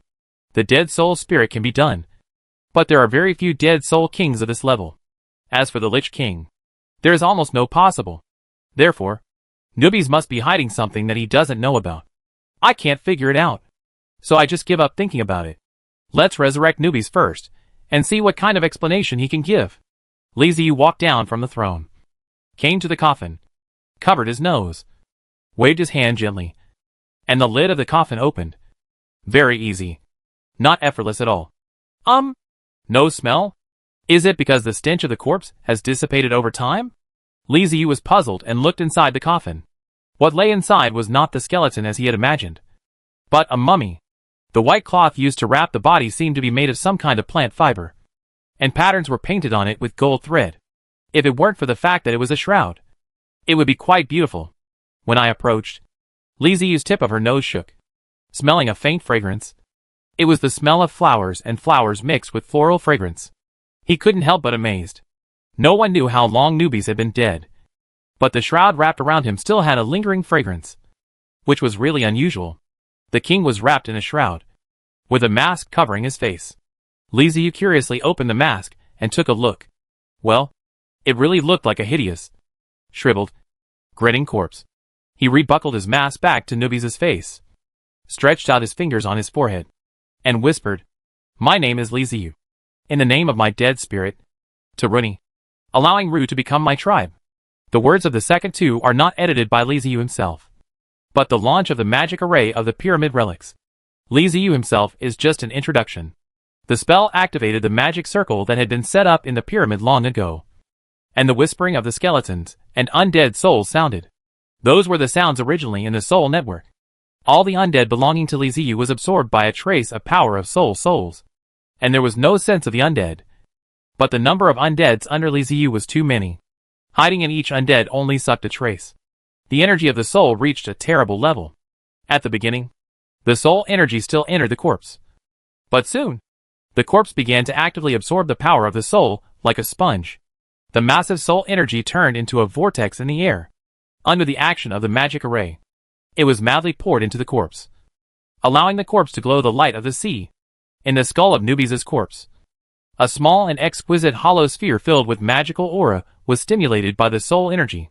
It started spontaneously and slowly rotated, absorbing the soul energy that was poured into the corpse. Nubis has been to the world of undead. He is not in vain. Everyone does not know what he has experienced in the world of undead. Many people think that Nubis was dead at that time because the students could not enter the world of undead. The hollow magic sphere in his head was what he brought back from the world of the dead. He gave it to his confidant before he died, asking him to put the sphere back into his head after his death. Only in this way could he fulfill his ambition and return to this world again. The confidant was very obedient. After Nubis died, he secretly transferred the ball into his head without telling anyone. And this hollow magic ball is actually one of Nubis' harvest in the world of undead. Many people remember that Nubis was a strong cold-blooded wrist and conquered the king of the world. But many people forgot that he was a dark magician before he became the king. It is not the kind of ordinary dark magician, but the very high talent, reaching the almost half-god level magician. And the understanding of the dark magic far exceeds the imagination of others. After going to the world of undead, he traveled in the world of undead, and he has achieved a new inspiration from many of the superb magic theory, and has made such a hollow magic ball with dozens of lich. The concept of Nubis comes from the lich's phylactery. The lich is different from other undead in that its fatal flaw is the heart hidden in the phylactery. As long as the heart is not destroyed, the lich can be resurrected infinitely. Nubis had no intention of becoming a lich, so he didn't need a phylactery. But the phylactery gave him a revelation. He wanted to transform into an undead, but the soul would dissipate after death. Even if his body was transformed into an undead, he would no longer be the same person he used to be, but a completely new undead, and would have nothing to do with the king. As an ambitious king, Nubis was naturally unwilling to accept this. So he used the characteristics of the life box and the features of dark magic to create a cage to store souls. After his death, when his confidant put the hollow magic sphere into his bag, the sphere would automatically collect his soul, imprison it inside, and seal it, causing his soul to fall into a dormant sleep, waiting for the day to be awakened. When Li Ziyu activated the magic circle for converting the undead, the soul energy activated the sphere and revived Nubis' soul. The horrible soul energy was poured into the corpse, until the energy of the soul was consumed, and the corpse had no movement. Failure? Li Ziyu touched his chin to himself. He had never seen the magic circle for transforming undead, and had no way of knowing the circumstances of the transformation. He only saw that there was no change on the corpse. So he made some guesses. Well, failure. Don't think about more. Li Ziyu felt that she really found nothing this time, and turned and was planning to leave. Snap! The slight frustration of the bones made Li Ziyu standing, and he turned his head to look at the coffin. Hey! The strange sound of breath was emitted from the coffin, and the friction of the bones became more dense. Li Ziyu was about to look at it. He was lying in the coffin and died. The corpse, who didn't know how many years, suddenly sat up, but scared Li Ziyu. Mommy raised her hand, put her skinny dry palm in front of it, and turned it a few times. It seemed to want to see it, but I didn't see it, so I realized that there was an opaque mask on my face. Pressed the palm stiffly on the mask, and threw the mask aside. Unlike the normal undead, the resurrected mummy is not the fire of the burning soul, but the eyes made of unknown gems, white and blue. The eyeballs moved flexibly, and this time, he saw his hands clearly. Mummy nodded, very satisfied. and then continued to move slowly. His arm supported the edge, and stood up from the coffin. He stayed in place for a moment, suddenly raised his head, opened his mouth a lot, and then, he couldn't make any sound. The fleshy tissue has long been decaying. The vocal cords. The tongue is gone. And the sound can be made to see the ghost. Mummy was a little dissatisfied, and he pulled his neck twice. He still didn't make any sound. He failed to install X. He bowed his head helplessly. Newbie's current state is very strange. His soul strength is comparable to ghosts. But his body is a combination of bones and zombies. He has the hard bones of the bones, and the hard skin of zombies. At the same time, he also retains the former souls, which focuses on the advantages of many undead. After recovering from the state of being transformed into an undead, Newbies looked at Li Ziyu, who was looking at him curiously, then came out of the coffin, knelt on one knee, and lowered his head. A soul intention spread from him to Li Ziyu's soul. Great, merciful Lord of the Dead. Your loyal servant Newbies offers you the highest greetings. Interesting. You actually succeeded. How do you feel now? It is not difficult to convert to the undead. It is really difficult to save your memory and soul into an undead. Among the many undead, the Lich can retain its memory and soul into an undead. Some of the ghosts can do it. It is almost difficult for other undead to do. Or only the miracles appear can it be done. Whether it is a Lich or a ghost. It is not easy to do this. A ghost is a pure soul. But it takes an extremely powerful ghost or an extremely special environment to allow the ghost to preserve its memories before death. For example, the ghosts in the Castle of the Dead are actually very special. As for Liches, they are very special existences among the undead. They are in a state between death and life. Not normal undead. Otherwise their weakness would not be the life box. The weaknesses of the undead are basically soul, fire, and soul. But the weakness of the Lich is the life box. Most of the undead are brand new when they are born, without any previous memories. Just like a newborn baby. Therefore, Newbies appears to be very different. Not only did he successfully transform into an undead, but he also retained his soul in memory. He even strengthened his soul through the magic circle of transforming the undead, making his soul stronger and more powerful. Chapter 512, Opportunity to Become a God. Great Lord of the Undead. I feel very good now. Please give me a chance to help you. Newbies raised his head, and Li Ziyu could feel his sincerity from the fluctuations of his soul, because he was resurrected with the soul power of the skeletons under Li Ziyu's command. Newbies automatically signed a master-servant soul contract with Li Ziyu. He would also be constrained by the system, and must obey Li Ziyu's orders unconditionally. He could not betray him, not even have the thought of betrayal. So Li Ziyu was not worried at all that he would deceive him. Newbies, tell me, what can you do for me? Li Ziyu looked at Newbies, who was kneeling in front of him, and asked directly. Newbies was silent for a moment, and then began to answer Li Ziyu's question. I, Newbies, will be your helper, and gather an army for you to conquer the world. Wherever the army passes, it will submit to your rule. I will bring you a vast territory. Li Ziyu looked up at the sky and asked speechlessly, have you really been to the world of the dead, and seen those dead spirits? Newbies did not hesitate to answer this question, and replied with a little fear, yes, my master. I have been to that world and traveled there. Li Ziyu said unhappily, since you have been to the world of the dead and traveled there, you should have some understanding of the dead. Do you think the dead lack territory? Do you think the dead are willing to go through so much trouble to rule? Or do you still not understand why the dead want to start a war? Or do you think I am stupid and easy to deceive? A series of questions made Newbies' body tremble continuously. He could feel that the king in front of him was angry and very dissatisfied. And the object of his dissatisfaction was himself. He didn't dare to respond to Li Ziyu, because Newbies didn't know what he had said wrong. He was a king who once ruled over vast territories in the desert and other areas. The feeling of power fascinated him. And it was precisely because he did not want to give up this power that he, like his ancestors, sought a way to achieve immortality. Newbies had indeed been to the world of the dead, and had dealt with many undead spirits. He had an immense yearning for this special life form, with an almost endless lifespan, which led to his resurrection today. But Li Ziyu's words left him confused. These questions were something he had never thought about before. As a king, he naturally felt that power was everything, and land was the measure of the size of power. If there was enough land and enough people, there would be enough power. Who would not like that? Who would refuse power? Nubis had made a plan before his death. When he was resurrected, he would offer the kingdom of Unos. He believed that the Lord of the Dead, who resurrected him, would be very satisfied. Then he would use this opportunity to gain favor and continue to expand his territory, incorporating more land into the kingdom of Unos. Although there will be an undead king above his head, he will be second only to the king and above everyone else, and his power will be even greater than before. But Nubis obviously overlooked some problems.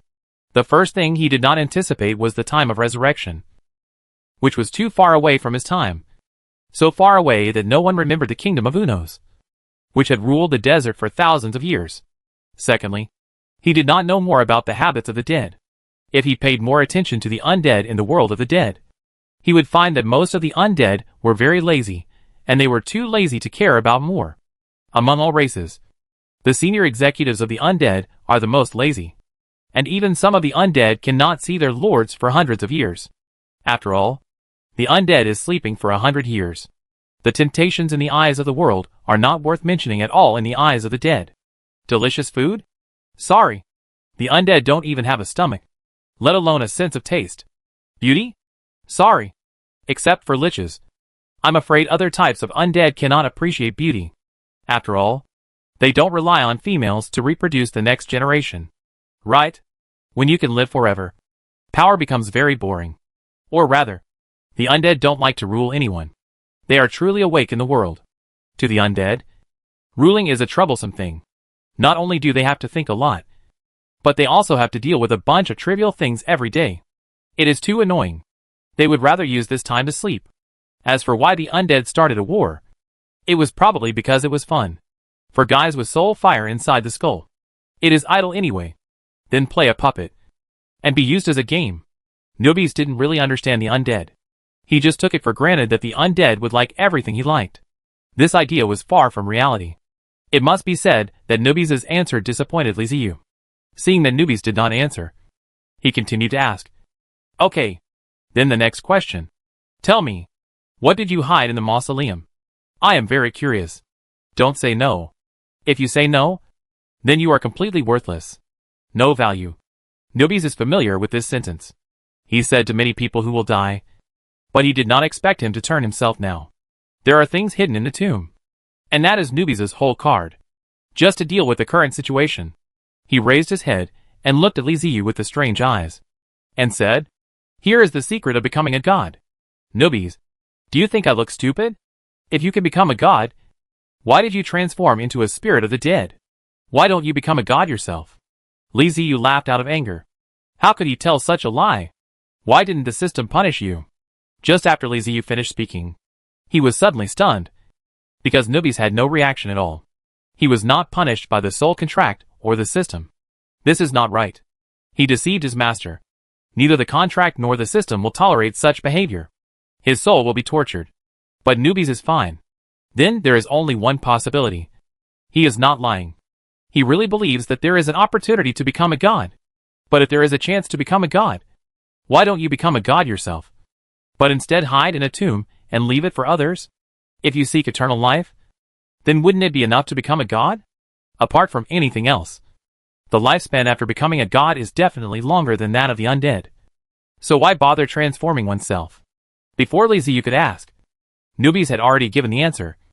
Master, that is a godhood that only the dead can achieve. As a human being, Nubis suddenly stopped talking here. He felt something was wrong and couldn't help but look at Liziu carefully. After the recovery, he subconsciously believes that it must be the undead who resurrected himself. And he has not considered other circumstances at all. But now, he suddenly woke up. He was a personal man in front of him, not the undead. This is so hacking weird. How can a human being enter my tomb and activate the magic circle to transform me into an undead? Nubis was confused and couldn't understand it at all. Obviously, only the true lord of the undead could enter his tomb and activate the magic circle to transform himself. So how come a human came suddenly? What went wrong? Nubis stared at Liziu in a daze, unable to speak for a long time. Liziu waited a little impatient, and said angrily, So, you are going to wait for you to turn into an undead, and then use the opportunity to become a god in the tomb? It is reasonable and makes sense. If it is the god of the dead, then only the dead can succeed. Even if newbies get such an opportunity, it will be useless. Before the transformation, he is just a human being and has no chance at all. After figuring it out, Li Ziyu became curious about the opportunity. If nothing unexpected happened, this chance to become a god would probably be his biggest gain this time. Newbies was still in a confused state, and the doubts in his eyes could no longer be hidden. No matter how he sensed, the person in front of him was indeed a human being. And this human being was indeed the master of billions of undead souls. And his master. But how is this done? How does a human being become the master of the dead, while having the body of a living being? This broke Newbies' cognition. Li Ziyu was very upset by Newbies' look, and frowned and said unhappily, "Your look makes me very uncomfortable." These words woke Newbies up. He quickly lowered his head, retracted his gaze, and dared not look at Li Ziyu again. No matter how confused he was, there was no doubt that the other party was now his master, holding his life and death in his hands, and could extinguish the fire of his soul with just a thought. Newbies didn't want to die. He had gone through so much trouble just to gain a longer life. Now that he had finally transformed into an undead, how could he give up? Tell me, what exactly is that opportunity to become a god? Seeing Newbies lower his head, Li Ziyu asked slowly. Newbies lowered his head and told what he had prepared. That opportunity did not exist in the pyramid tomb, or even in this world, but in the world of the dead. He discovered it accidentally while traveling in the world of the dead. It was a complete accident. If you want to get that opportunity, you have to go to the world of the dead. But the world of the dead is not so easy to go to. You need to break the wall of space, and this requires the use of the magic circle in the pyramid tomb. The world of the dead.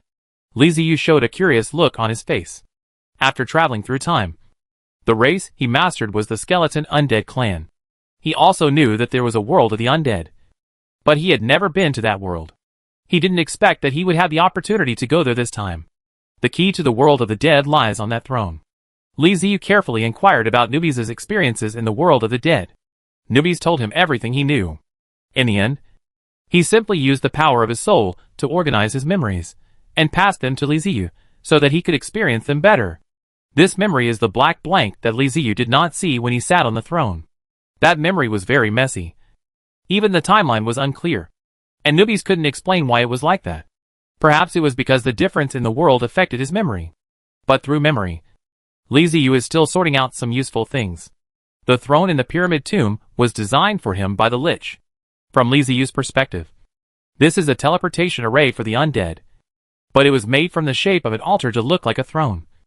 And the coordinates of the undead world were input for teleportation. This kind of magic circle consumes a lot of energy, and can only teleport one person at a time. In other words, if Li Ziyu wants to go to the world of the dead, he can only go alone. His moving castle and his undead army can only stay in this world, and cannot be taken away. It will be even worse than when he was exiled to another world by Anduin.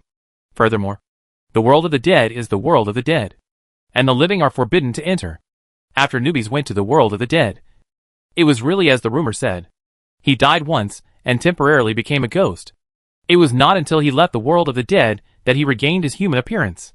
Li Ziyu didn't know how to solve this problem. Newbies was able to do it with the help of the Lich. He didn't have the help of the Lich, so he didn't know if the system could help. The last is the opportunity of God. In a white bone mountain, the memory is extremely vague. Newbies' memory is like a broken film. In his words, it is unknown. You can only experience it yourself.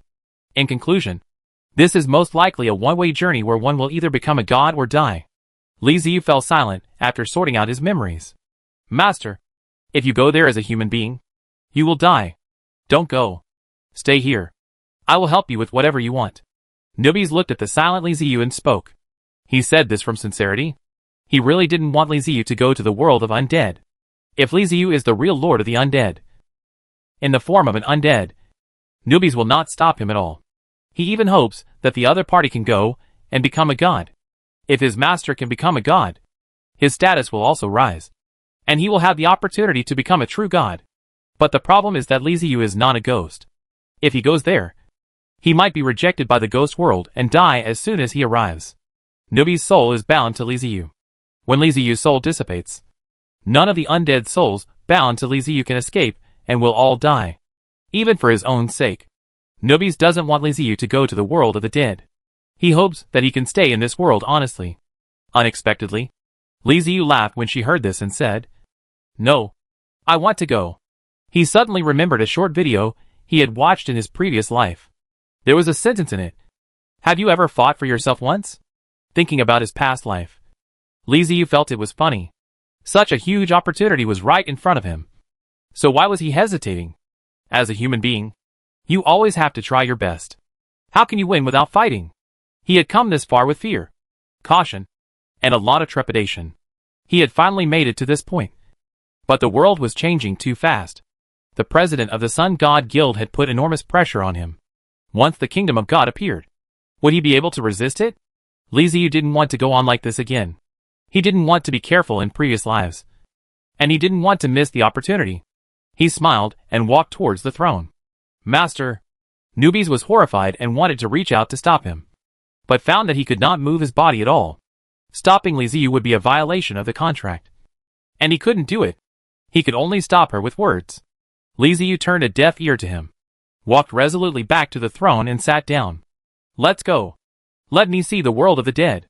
As Liziu whispered, energy began to gather, and the teleportation magic circle was activated. "No!" Nubis made a desperate sound. A thick beam of energy shot out, breaking through the obstacles and rushing straight into the sky. Liziu's figure also disappeared in the beam of light. "What is that? There is something strange in the ruins." "Damn! Someone else got the good stuff." The time travelers outside exclaimed as they saw a beam of light shooting up from the top of the pyramid. And the countless undead in the castle of the dead raised their heads. The fire of their souls leaped, and soul messages were continuously transmitted. "Master, go home." Liziu's eyes went dark, and the system's voice rang in his mind. Teleportation started. Target, Undead World. Bone World. Race matching successful. Special transformation is activated. Transforming into a skeleton undead. After you enter the white bone world, it will automatically transform into a bone dead spirit, and you will survive in the white bone world. You cannot quit this trial freely. I wish you success. Chapter 513 Transformed into a skeleton. The gray-brown sky is filled with a hazy light, just like a city shrouded in smog. The ground is dark brown soil, with all kinds of strange plants of various shapes growing on it. The world is noisy, but if you listen carefully, there is no sound. Only by using your soul can you feel the noise. This is the world of bones, the ancestral land of the skeletal undead. The wind of chanting blew by with a whistle, and bits of blue crystals fell to the ground, seeping into the ground from the soil, and drilling into the endless corpses below. The flat land bulged a small bag, and there was something below, and a bone paw broke out of the ground from the ground. After 2 laps in the air, I groped around, and finally stretched to the ground, constantly working hard. Puff! With a slight sound, as if pulling a carrot, a stupid newborn undead half emerged from the soil. It was a human skeleton, with a cluster of faint blue soul flame burning in the skull. The newly born undead seemed to have not yet adapted. He turned his head and looked around, looking at the strange world in front of him, and scratched his head. "Who I am? I remember I had a name. Lee, what's that? Where am I?" The problems came out one by one and made him think about it for a while. But he couldn't think of anything. He found that half of his body was still underground. So his arms held up the ground and pulled himself out of the soil. I looked down and saw thin arms and legs, and weak bones.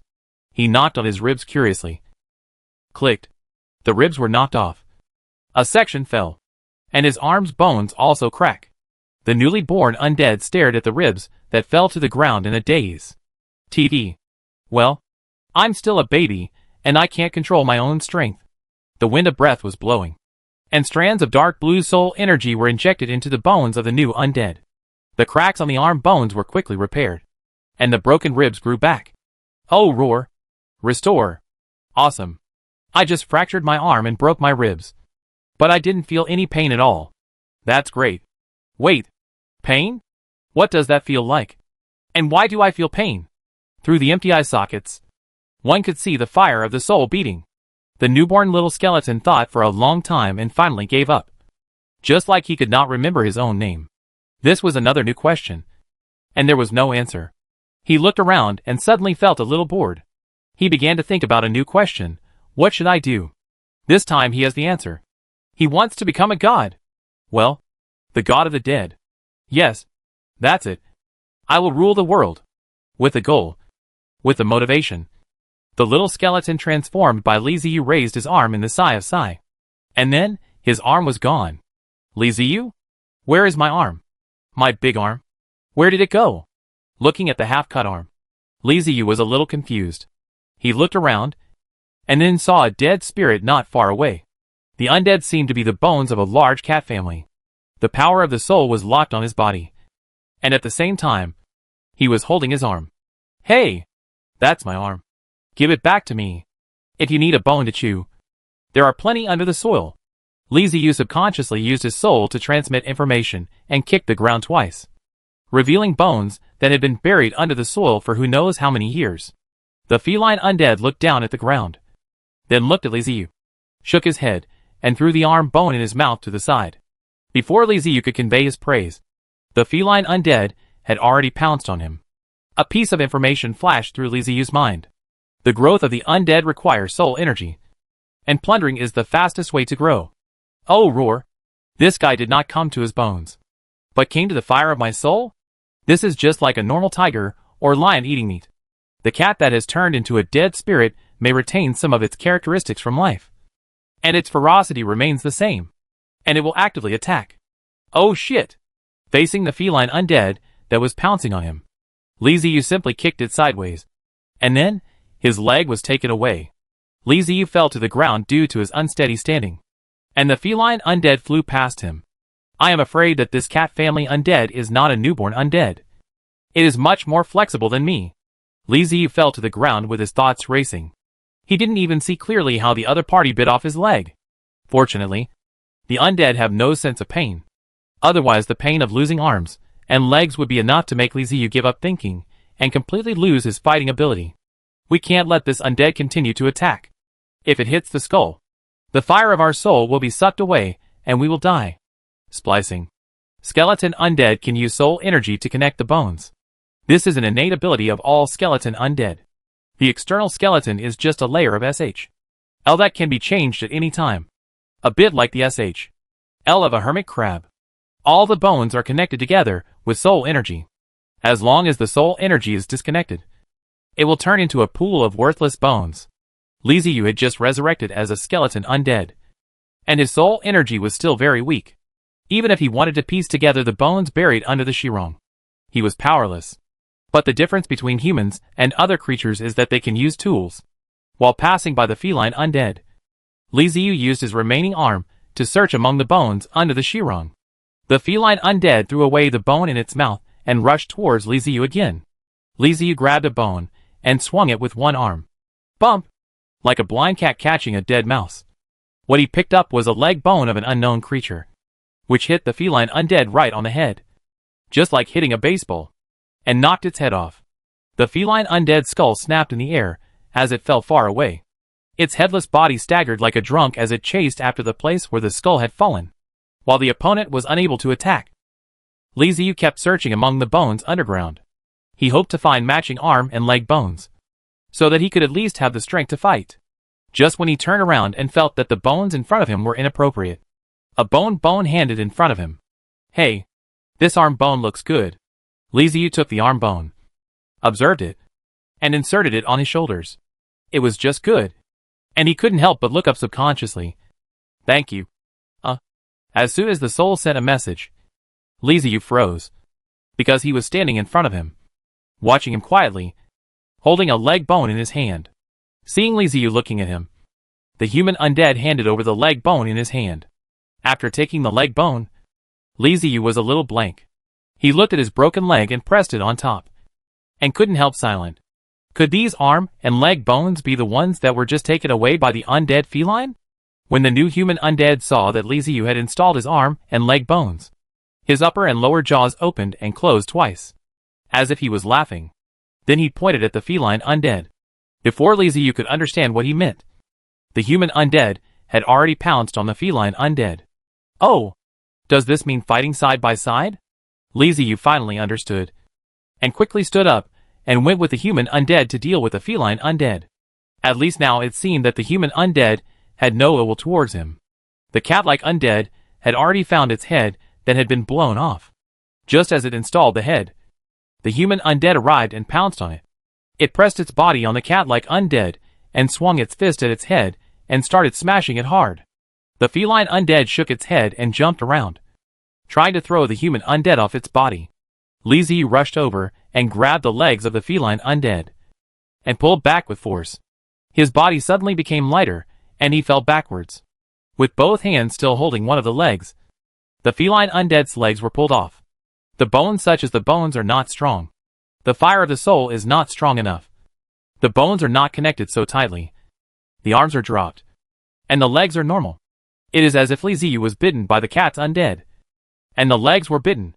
Therefore, when Li Ziyu completely withdrew a leg, he easily withdrew the leg. The feline undead, who had lost a leg, suddenly lost its balance and staggered. Seeing this, Li Ziyu threw away the leg bone in his hand and rushed up again. This time, he did not withdraw to the leg, but tied the cat's tail.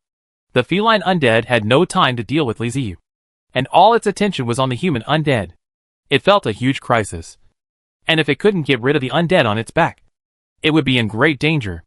The human undead on its back was also born not long ago, but compared with Li Ziyu's small arms and legs, it was much stronger, with thicker and harder bones. Even though the cat undead had tried hard to shake him off, he could still hold the cat undead's spine tightly, and even use one fist to hit the cat undead's crown. Li Ziyu pulled off his tail, and found that the damage to the cats of the cat family was not great. He stood in place and thought about it. He started to plan soil, looking for bones inside. Turned out a thigh bone with thick and down thin thighs. Holding the thigh bone, Li Ziyu looked at the feline that was still shaking its body, aimed at its spine, and rushed forward with the stick. Taking advantage of the fact that the feline's attention was not on him, he smashed the femur down hard, hitting its spine squarely. Click! Crash! The characteristic of the newly born skeleton undead is that their bones are brittle, but they are very strong. Li Ziyu smashed it down with great force, and his arm bone was knocked flying by the recoil. But the spine of the cat undead was also smashed into several sections, and the whole body fell apart. Now it had no way to resist the human undead anymore. The human undead quickly grabbed the feline undead's head and brought it in front of its own skull.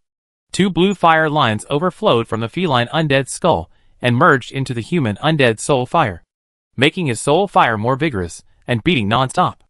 Li Ziyu sensed a sense of joy from the dancing soul fire. Happy times are always short-lived. The cat-like undead had not much soul fire, and soon half of it was sucked away by the human undead. He forcibly stopped absorbing the soul fire and threw the skull of the cat-like undead to Li Ziyu, making a gesture of "come on." 2. Li Ziyu tentatively raised the skull of the feline undead in front of his eyes.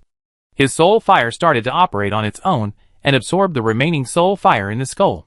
Ah, cool. When absorbing the soul fire, Li Ziyu felt like soaking in a hot spring, eating popsicles at home in the middle of winter by the heater, and being with her ideal goddess. In short, it's just cool. But the soul fire of the cat undead was limited, especially after half of it was taken away by another undead. The remaining soul energy was even less. Before Li Ziyu could experience it carefully, it was over. After coming out of that wonderful feeling, Li Ziyu felt a little lost. Entered the time of sages, but not fully entered. This feeling, I want to experience it again.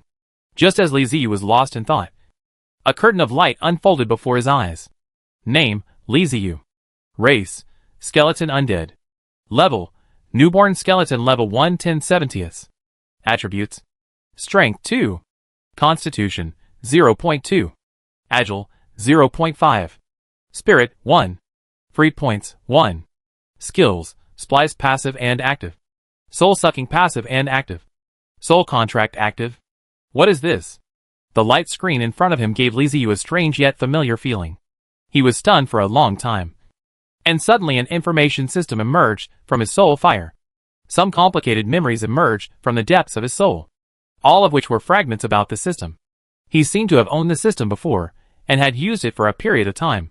The system seemed to be his biggest help. Is this a memory from before death? Have I ever existed as a living being? 2 inexplicable questions came to my mind. But apart from the fragments of memory about the system, I still couldn't remember anything else. Forget it. Li Ziyu immediately put these two questions behind her. It doesn't matter. It doesn't matter whether I was alive or not. I'm already a dead spirit now anyway. Let me see how this system works. The information displayed on the light screen was very simple, and it was immediately clear that it was Li Ziyu's current data. He studied it, and found that the attributes were measured according to normal adult human standards. The level of the normal adult human standard was 1, which meant that his strength exceeded that of a normal adult. His spirit was comparable to that of a normal adult, but his physique and agility were worse than those of a normal adult. No wonder my bones are so easy to break. Li Ziyu remembered that he had just stood up to test the ribs with his arm bone. His constitution was too bad, and he felt a sense of osteoporosis. Among the 4 attributes, the mental attribute is more special, affecting his consciousness, wisdom, rationality, magic usage ability and command ability, etc. Once the mental attribute is lower than 1, he will become a monster that cannot think. Well, mental attributes are so crucial. Okay, I still have a little freedom now, so I choose to add this freedom to physique. Although I feel good, I have to survive first. With a physical fitness of 0.2, anyone can break my bones. As a skeleton undead, my bones must be hard. Just save your life first and worry about other things later. The strange energy poured into Li Ziyu's bones, constantly strengthening them. His bones turned white, and their hardness increased a lot. The physical attribute strength of 1.2 made his bones healthier and harder than normal human bones. Li Ziyu reached out and carefully tapped his ribs, feeling it. It was indeed much harder. Not bad. Not bad. The human undead, who had just killed the feline undead, walked over and tapped his shoulder blade gently. His soul fire jumped, and he seemed a little curious. Li Ziyu's soul fire also began to beat, trying to communicate with the other party. Thank you. The human undead tilted his head, and a confused message was transmitted to Li Ziyu's soul fire. Thank you. What do you mean? The spiritual attribute of this human undead seemed to be a little low, and he seemed unable to express his thoughts accurately. Li Ziyu had to guess before he realized that the other party was asking him what thank you meant. Well, this is really hard to explain. Li Ziyu simply skipped this topic and sent a simple message. Together? This time the other party understood very easily. Yeah. Chapter 514 Hunting Mission. Main Mission 1, Survival. Task Introduction. There is hope only if you survive. Try to survive in this world of bones. Main Mission 2, Evolution. Task Introduction. As an ambitious undead, how can you just think about surviving? The road to becoming a god is a road of evolution. No matter which direction you choose, you must go to the end. Come on! Li Ziyu and the human skeleton had just reached a cooperation and decided to move forward together when the system sent a new prompt, giving 2 tasks, which was in line with Li Ziyu's current situation. But what's the point of this task? There's no reward. Li Ziyu tilted his head, looked at it, shrugged, and stopped thinking about the 2 tasks. He looked at the human dead and asked through his soul, "Do you have a name? What should I call you?" The human undead looked at Li Ziyu stupidly, and his soul fire was dull. After a long while, he sent a message. Name. What? No. After translating the words of the human undead, Li Ziyu realized that the other party should mean what's a name. I don't have a name, Li Ziyu explained. A name is a kind of title, representing an undead, such as me. My name is Li Ziyu. The soul fire in the eyes of the human undead jumped twice, pointed at Li Ziyu and said, Li Ziyu? Li Ziyu nodded, and then the human spirit asked, Why? Why? Why is this? Wait. Yes. Why am I called Li Ziyu? Li Ziyu was in a trance for a moment, with a look of bewilderment on his face. He seemed to know something from the moment he woke up, and as he was awake for longer, he knew more and more, such as fragments of memory about the system. After thinking about it, Li Ziyu felt that this question was difficult to explain. So he simply said to the human undead in a tough manner, I am Li Ziyu. Just Li Ziyu. Since I woke up, I have been called Li Ziyu. There is no reason. You just need to remember my name. The human undead was stunned for a moment, scratched his skull, and nodded. You? Li Ziyu? Me? What? The paraphrase is that your name is Li Ziyu. So what is my name? Does this mean I need to come up with a name? Let me think about it. Li Ziyu looked up and down at the human undead in front of him. The other party should have been a burly man when he was alive. His skeleton was very large. More than a head taller than Li Ziyu's. With thick bones. He looked very strong. Could it be that he should be called a big guy? No. No. No. The name big guy is too monotonous. Sean! A name popped out of nowhere in Li Ziyu's soul fire. He clapped his hands fiercely and said to the human undead, Sean. Big guy Sean. This is your name. The human undead pointed at himself. Big Thane? Li Ziyu nodded repeatedly. And then he pointed at himself. Li Ziyu? Li Ziyu nodded again. And the big guy Sean showed a happy mood. He was quite satisfied with his name. After solving the name problem, Li Ziyu asked the big guy Sean about the surrounding environment. He had just revived and encountered the feline undead. It seems that this world is not peaceful and very dangerous. If he wants to survive, he must at least know what is around him. The big guy Sean really knows a lot of things. He has experienced the breath of wind 3 times. And it has been a while since he was resurrected. He spoke intermittently, and Li Ziyu had to guess what he was saying. Through his narration, Li Ziyu knew that after each breath of wind, skeletons would be awakened and become new undead. The resurrected undead are divided into 2 categories. One category is the most orthodox undead. They are very lazy and basically lie down where they get up. They will not attack other undead, but hide underground to rest and wait for the next wind of breath. When the wind of breath comes again, they will come out and absorb the soul energy in the wind of breath to strengthen themselves. These lazy undead are protected by the laws of the world. Before they take action or attack other undead cannot attack them at will. Otherwise they will be punished. The world of bones has only one punishment for the undead, and that is to dissipate the soul fire.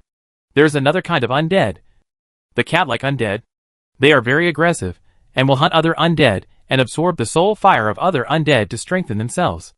After Li Ziyu absorbed the soul fire of the cat-like undead, he naturally became this kind of undead and joined the hunting camp. He would either hunt other undead to become stronger, or be hunted by other undead to become nutrients. Li Ziyu was a little confused. He fought back after being attacked by the cat-like undead. Why didn't the cat-like undead be punished? Could the rules of this world treat people differently? But Big Sean couldn't explain it either. That was all he knew. He came over after seeing Li Ziyu fighting desperately with the feline undead. And he helped because Li Ziyu looked like him. According to the description of the big guy Sean, most hunting undead are in animal form, born with claws and teeth. And their bones are stronger and more durable than undead like them. So they have an advantage. The growth rate of hunter-type undead is much faster than that of lazy undead. But hunter-type undead are easy to die, while lazy undead are more survivable. There are many undead who have become strong by surviving in the world of bones. The big guy Sean once saw a super undead who had been hiding for who knows how many years coming out from underground. No undead around dared to provoke it. After Li Ziyu got a general understanding, he discovered that the 2 main tasks were based on his specific situation. He has automatically joined the camp of hunting undead. He must become stronger faster than other undead.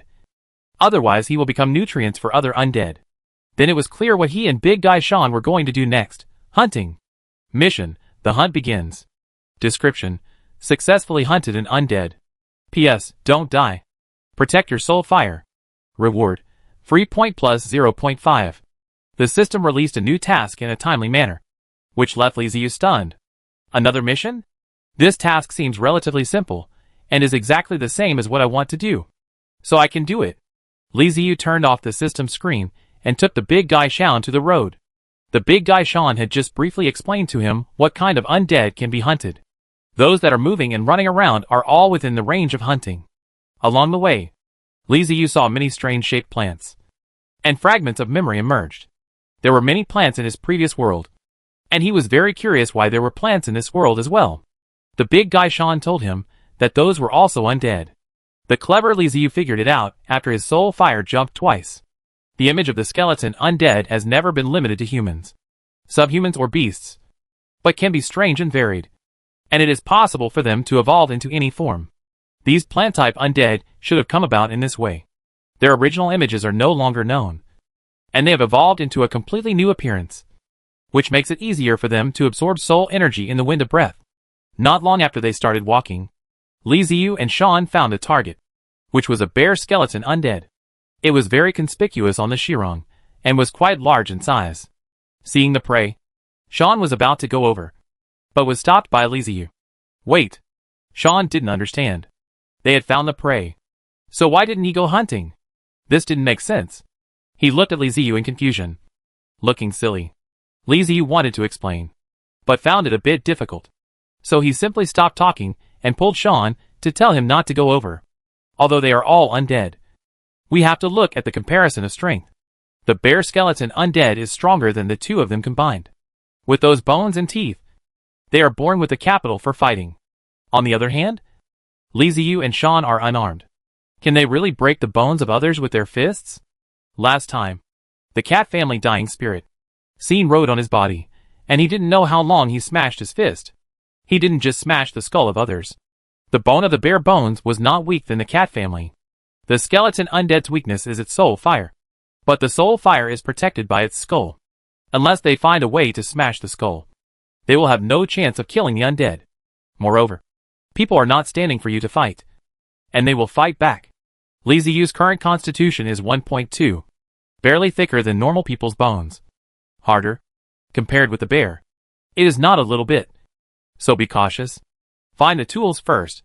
Li Ziyu pulled Scene silently away, so as not to let the bear's bone-dead soul found himself, and then found a place to start digging. Sean, surprised face. I do know how many. Deep and thick white bone layers are full of bones. All of which are bones. All of which are. Li Ziyu did not go to the pipe, but kept choosing, and finally let him turn out of a bone stick with a long 1 meter from it. Holding his hands with both hands, he used this bone stick to knock on the other bones on the ground. He continued to break the 3 bones with 2 or 3 fingers. The bone stick was still not cracking, and even the bone dandruff did not fall. Li Ziyu nodded with satisfaction, and handed the big bone to Scene to signal him to try. Sean took the bone and swung it with one hand. The big bone made a whistling sound, and was more powerful than when Li Ziyu swung it with both hands. Although Li Ziyu could not see Sean's information and data, just based on this one move, the opponent's strength was several times that of Li Ziyu. Li Ziyu picked up a bone as thick as a palm, handed it to Sean, and motioned him to try to smash it. Sean didn't hold back. He swung the big bone with one hand, and smashed it down with a whistling sound, hitting the middle of the bone that Li Ziyu handed over. Click! The center of the bone suddenly shattered, breaking into 2 sections, with bone fragments scattered all over the ground. Sean looked at the bones that broke into 2 sections, and looked at the big bones in his hand, and the jawbone opened and closed, conveying a happy emotion. After a while, you use this to smash and break his bones. Li Ziyu pointed to the big bone in Sane's hand, and said to him. Scene nodded again and again, and the baby hugged the big bones in his arms. Li Ziyu continued to search in the ground. He had to find something for himself. In addition to bones, there were also some miscellaneous things underground. Li Ziyu dug out a few ropes, and some things like iron sheets. He felt that these things might be useful, so he put them by his side. I do not know how long it has been tapped. Li Ziyu finally got his equipment. First of all, it was a bone shield. I do not know what the fan-shaped skeleton on the creature. It can improve some defense.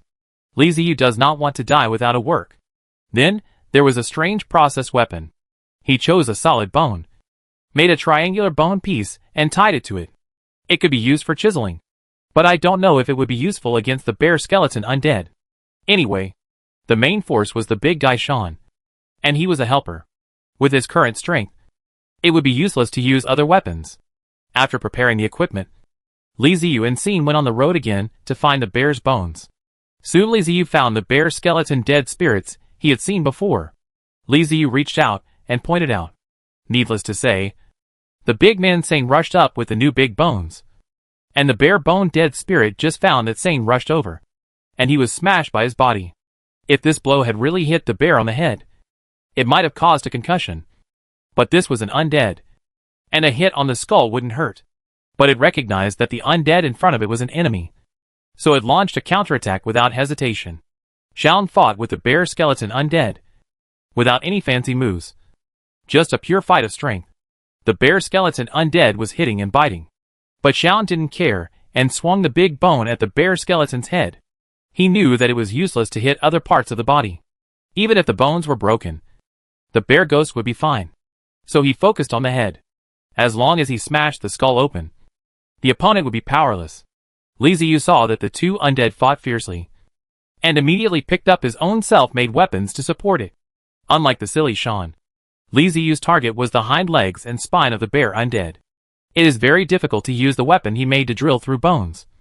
But if it is used to drill on the joints, it will be easier to destroy the opponent's joints and make them unable to move. It's full of calculations. Li Ziyu's movement is not fast. His agile is only 0.5, which is much slower than humans.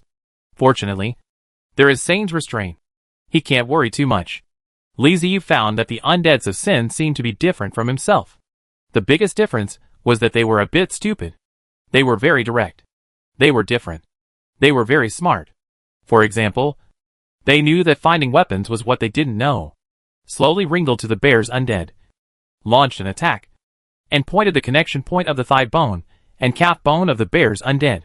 The opponent's attention was completely attracted by Sane, ignoring the thin Li Ziyu behind him.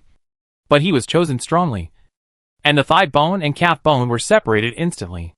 The bear skeleton undead that was fighting suddenly tilted its body and fell to the ground. Seeing this, Sean suddenly became excited. His soul fire surged, and it seemed like it was about to burst out from the top of his head. He swung a big bone and hit the bear skeleton undead's head with it. Doing, doing, doing, doing. Although the bear's bones fell to the ground, it did not feel pain, and waved the forelimb constant resistance. When Li Ziyu saw his opponent fall down, he immediately rushed forward, blocked the opponent's forelimbs with his shield, and swung his strange weapon, chiseling the opponent's joints again and again, until he chiseled off its movable forelimbs. And then he stopped. Seeing that Sean was still struggling to smash the other person's skull, Li Ziyu quickly sent a message. Don't smash. Get his skull down. Some Li Ziyu reminded that Scene reacted, and the other party was unable to resist. Threw the beloved big bone aside, moved the skull of the bear's bones with both hands, pulled the bear's head, and threw it to Li Ziyu. Cheesy changed. Li Ziyu did not dare to neglect it all, holding a huge bear head to open his skill soul-sucking.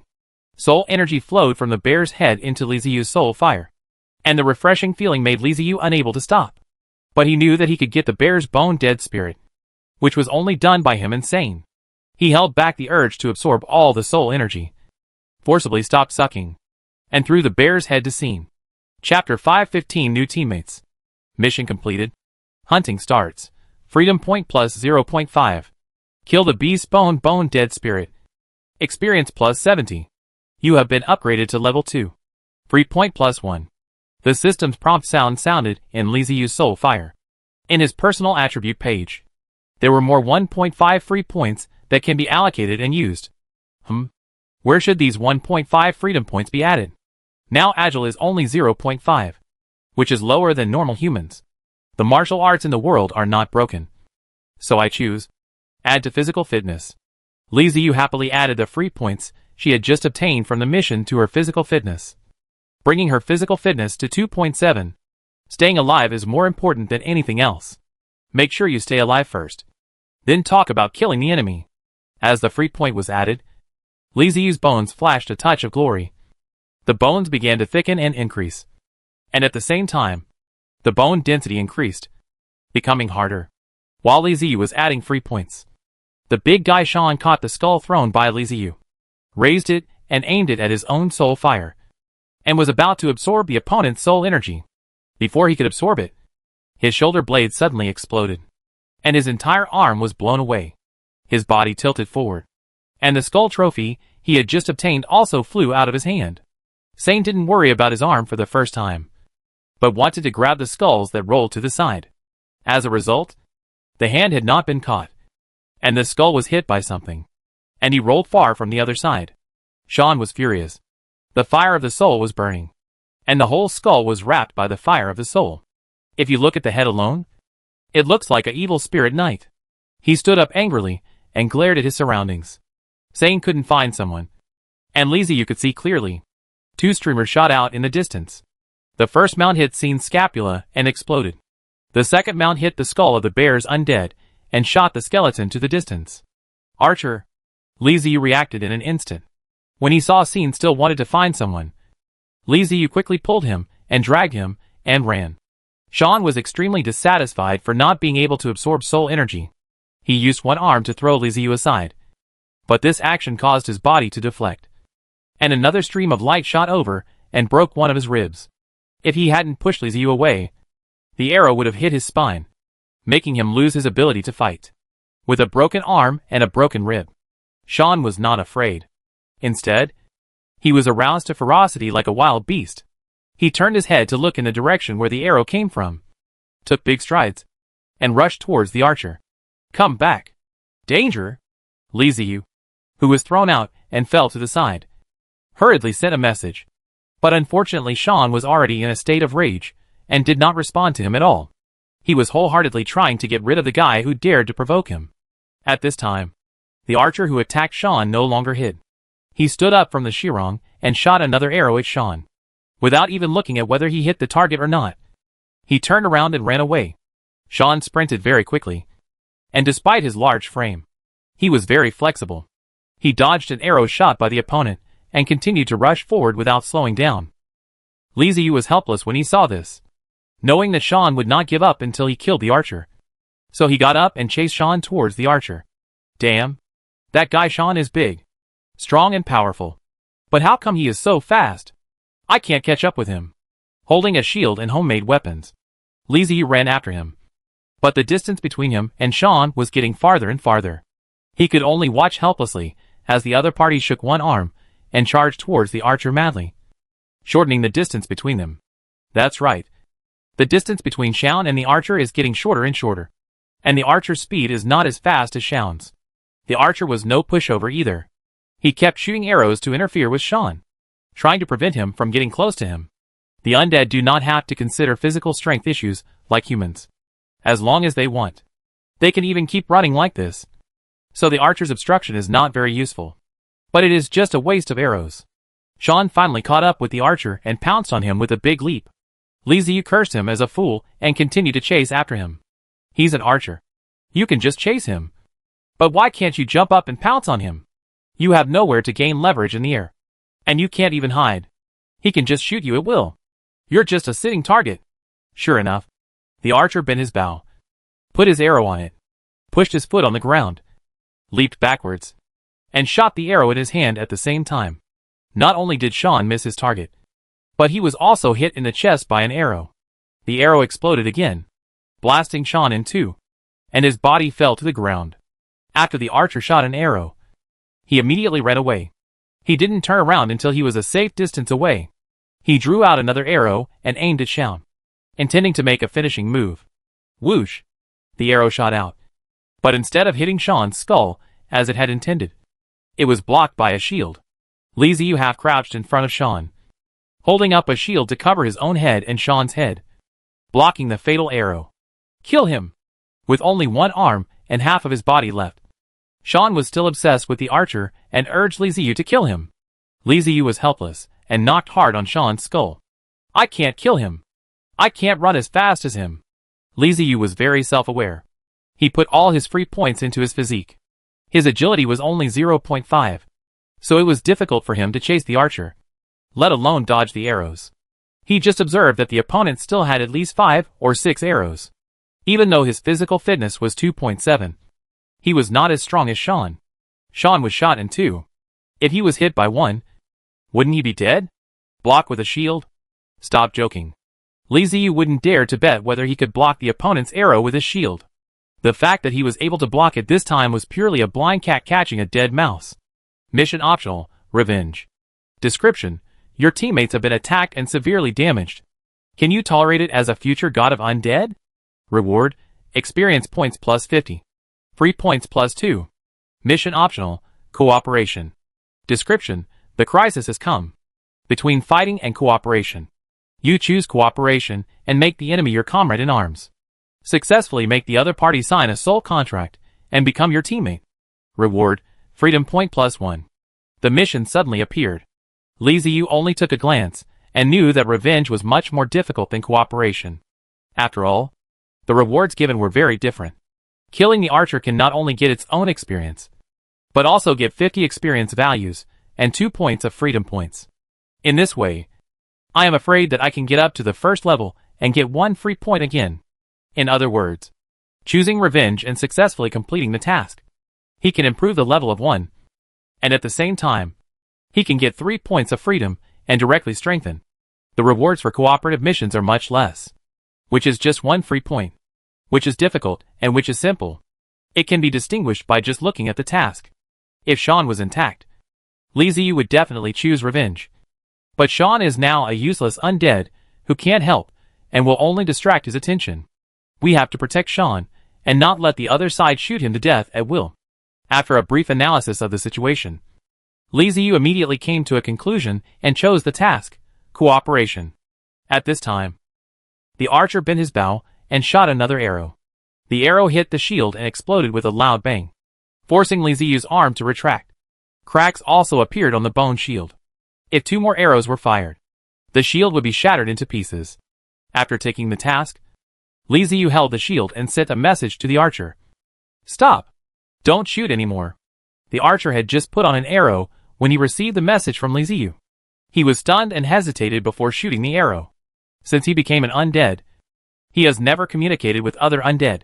In his mind, it seems that these guys are stupid and cannot communicate at all.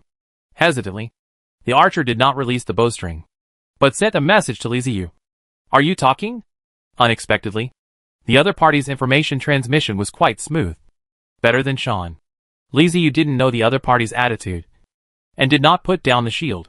He still used the shield to block himself and Sean, and continued to transmit information. You are also a human undead. And we are also human undead. We should not fight each other. Why did you attack us? For soul energy. Soon the archer brought new news, telling Li Ziyu directly why he wanted to launch a sneak attack. He looked very innocent, confident, and as if it was natural. Li Ziyu immediately sent a message. If you need soul energy, we can cooperate. There is no need to attack us. 3 undead are stronger than 1 undead. We can get more soul energy. The archer seemed to be thinking, and did not reply for a long time. Li Ziyu waited anxiously until the archer slowly put down the bow, an arrow in his hand. Then new information came. How to cooperate. Li Ziyu stretched out a finger from behind the shield and pointed it into the air, activating the soul contract. A soul contract condensed out of thin air and floated towards the archer. We can sign a soul contract, not attack each other, and become teammates. The archer was unexpectedly simple, and there was no doubt whether there was any trap in the soul contract at all. He read the soul contract directly with the soul fire. The soul contract issued by Li Ziyu is a fair partnership contract, which stipulates that those who sign the soul contract become partners, never leave each other, and must not fight or attack each other, etc. In short, they will prosper together and suffer together. The archer was very satisfied with the contract. He then pointed at Sean and asked Li Ziyu, has he signed it? This was because he was afraid that if he signed, he would be in trouble by Shaun. The way Shaun charged just now really gave the archer a headache. If Shaun hadn't foolishly jumped over to kill him, he really would have had no way to deal with it. Li Ziyu hooked his fingers. The soul contract came back, and fell in front of Shaun. Although Shaun was stupid, he understood the situation and told Li Ziyu what he meant. No. Kill him. And you still want to kill. Who is killing who? Li Ziyu said helplessly. Together, we can gain more soul energy. Do you want soul energy or die here?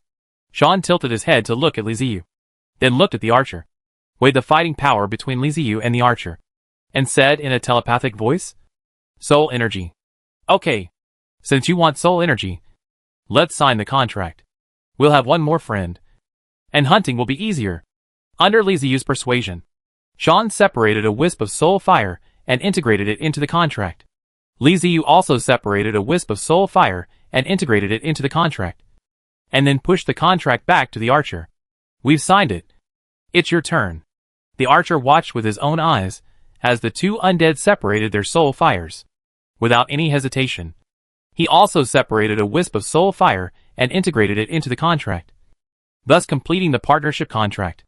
The contract was formed, and it dissipated into the air in a ball of fire, and there was a vague feeling of connection between the 3 people. The archer put away the arrow, and Li Ziyu put down the shield, sat on the ground, turned his head and looked at Sane, who was still a little bit stubborn, and slapped his head on his head. This guy is too reckless and stupid. Wait. The undead have no hearts. Okay. It's normal for him to be stupid. Mission completed. Cooperation.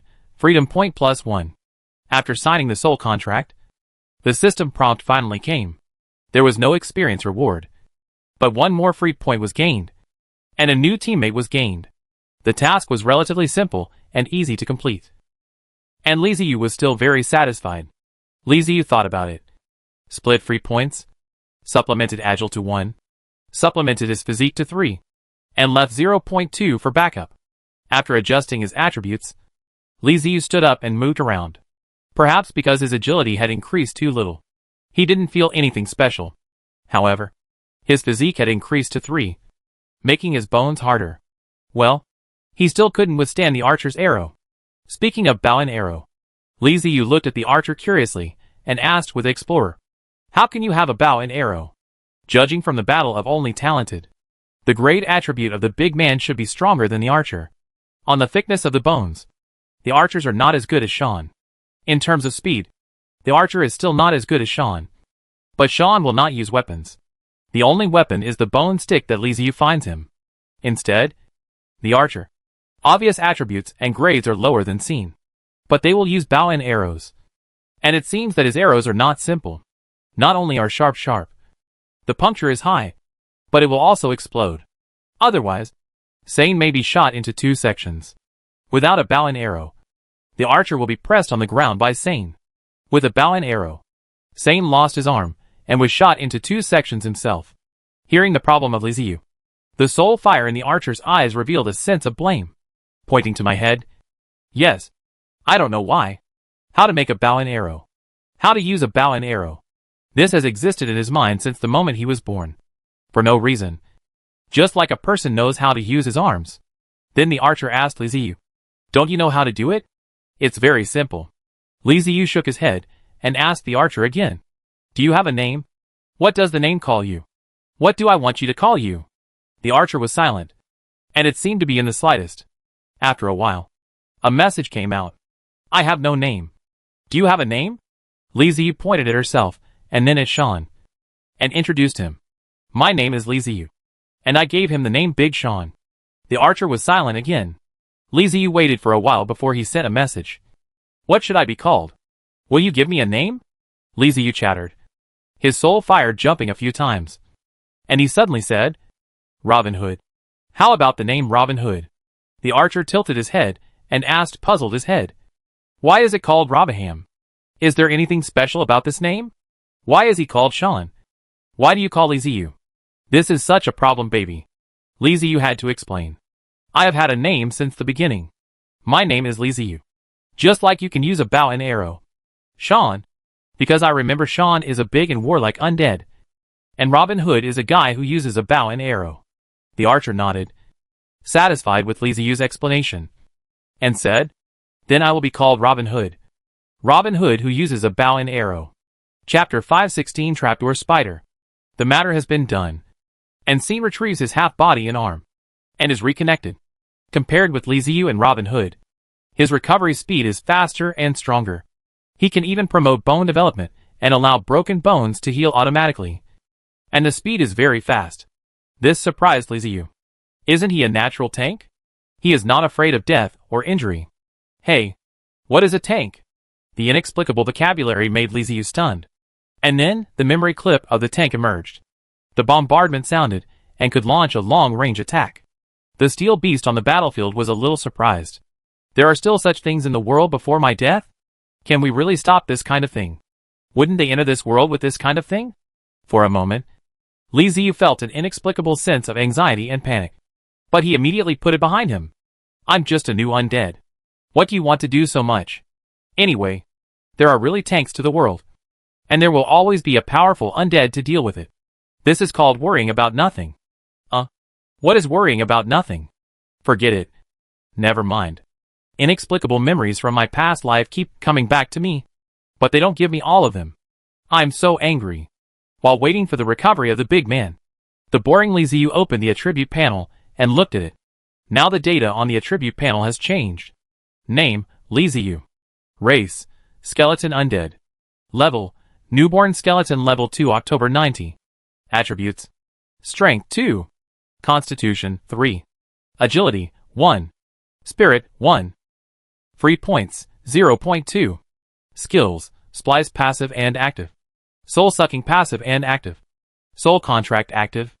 Its attributes are much better than when it first appeared. At least much neater. And stronger than normal humans. Especially its physique, which has 3 times the mass of a normal adult's bones. Its chances of survival in battle are greatly increased, which makes Li Ziyu feel at ease. When Sane recovered, he found the skull flying by Rabaham, allowing Sane to absorb the remaining soul energy, and the 3 undead began to find new prey. Through communication, Li Ziyu found that although Robinhan recovered behind Sane, he was smarter than Sin. After resurrection, he wandered around and made bow and arrow for hunting. Just because he was weak, even if he had the assistance of bow and arrow, he dared not to be unscrupulous, but dared to hide and sneak attack. Just like this time. According to Robin Hood, most of the newly born undead are not very intelligent, so as long as they hide well, it is still easy to hunt them. Moreover, most of the undead cannot communicate. This is the first time he has met someone like Li Ziyu, who can communicate with him normally, so he is willing to become an ally. He also said many things to pay attention to. One of the critical one is that once you launch an attack on an undead, it is basically an endless ending. You don't have to consider running away. This is very important. In the future battle, pay attention to the choice of the target. If you do well and encounter a strong one, it is really miserable. It will be chased to the earth and hey. Mission, growth. Description: How can an ambitious undead be so weak? Please upgrade your level to level 3 and obtain the first skill.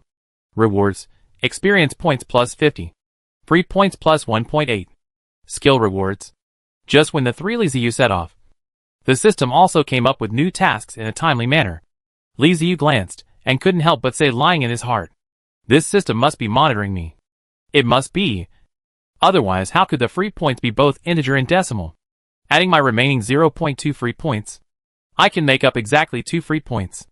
How can it be such a coincidence? However, from memory fragments, Li Ziyu can still know that the system is not malicious to him. But his growth has always been helped. Don't worry too much. After analyzing the next task, Li Ziyu was surprised to find that level 3 will have skills, which shows that he can have some powerful combat methods like Robin Han. In fact, the 3 undead acted together. Li Ziyu was the most guilty. Sin has a hard bone and a powerful recovery speed. It can be said that it is a natural tank-type warrior. For the enemy, the first rush up and the brain is complete. Although the wisdom is lacking and even a complete sentence cannot be expressed clearly, it is enough to make up for it with its own combat effectiveness.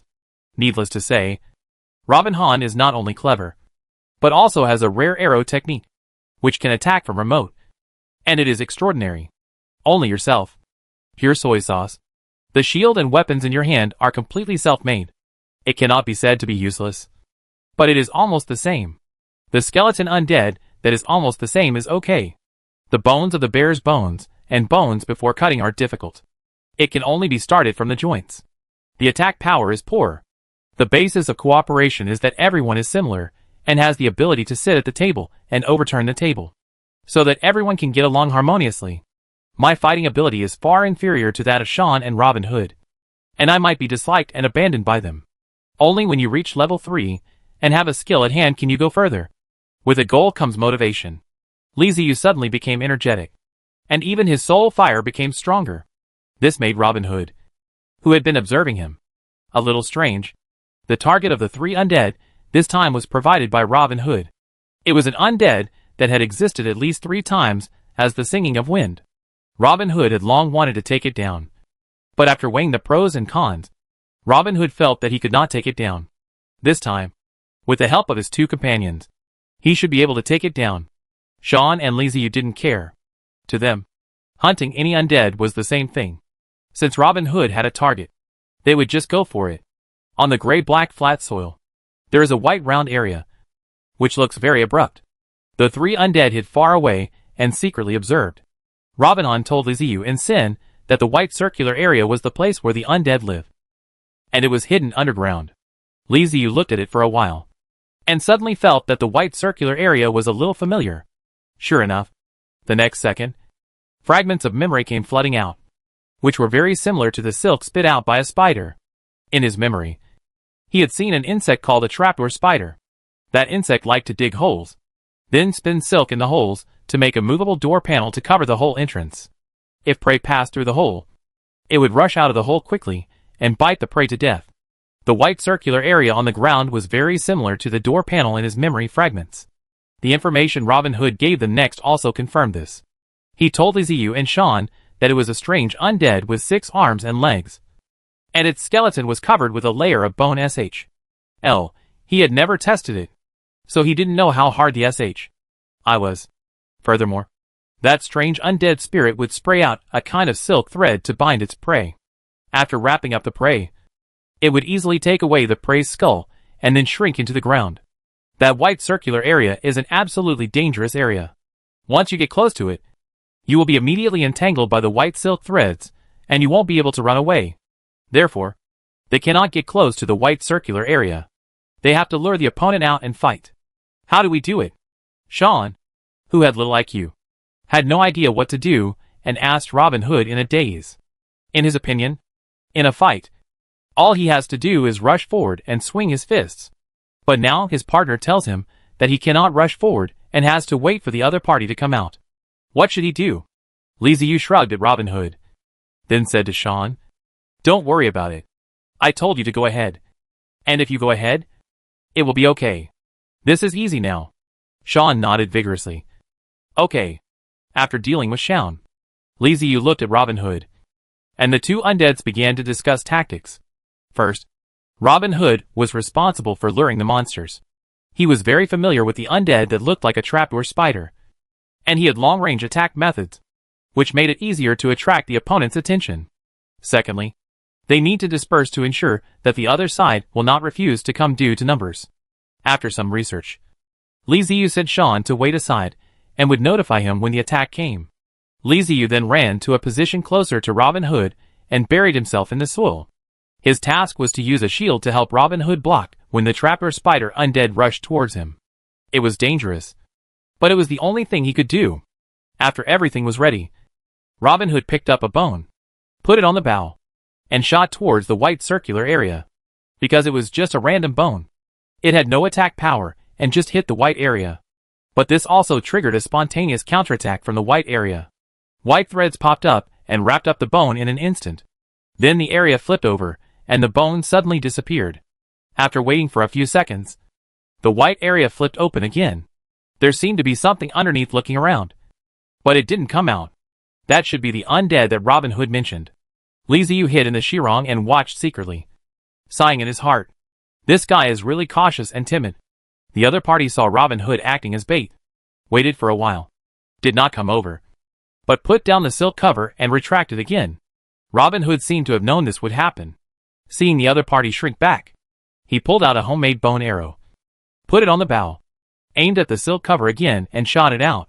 Boom! Just as the silk thread bounced up and wrapped around the bone arrow, the arrowhead exploded, not only blowing the silk thread apart, but also damaging the cover a little bit. This time the trapdoor spider didn't endure it any longer.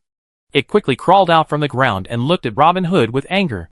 The trapdoor spider is about 3 meters long, has 6 legs, a huge bloated abdomen, and is covered with a hard keratin exoskeleton, just like a layer of armor.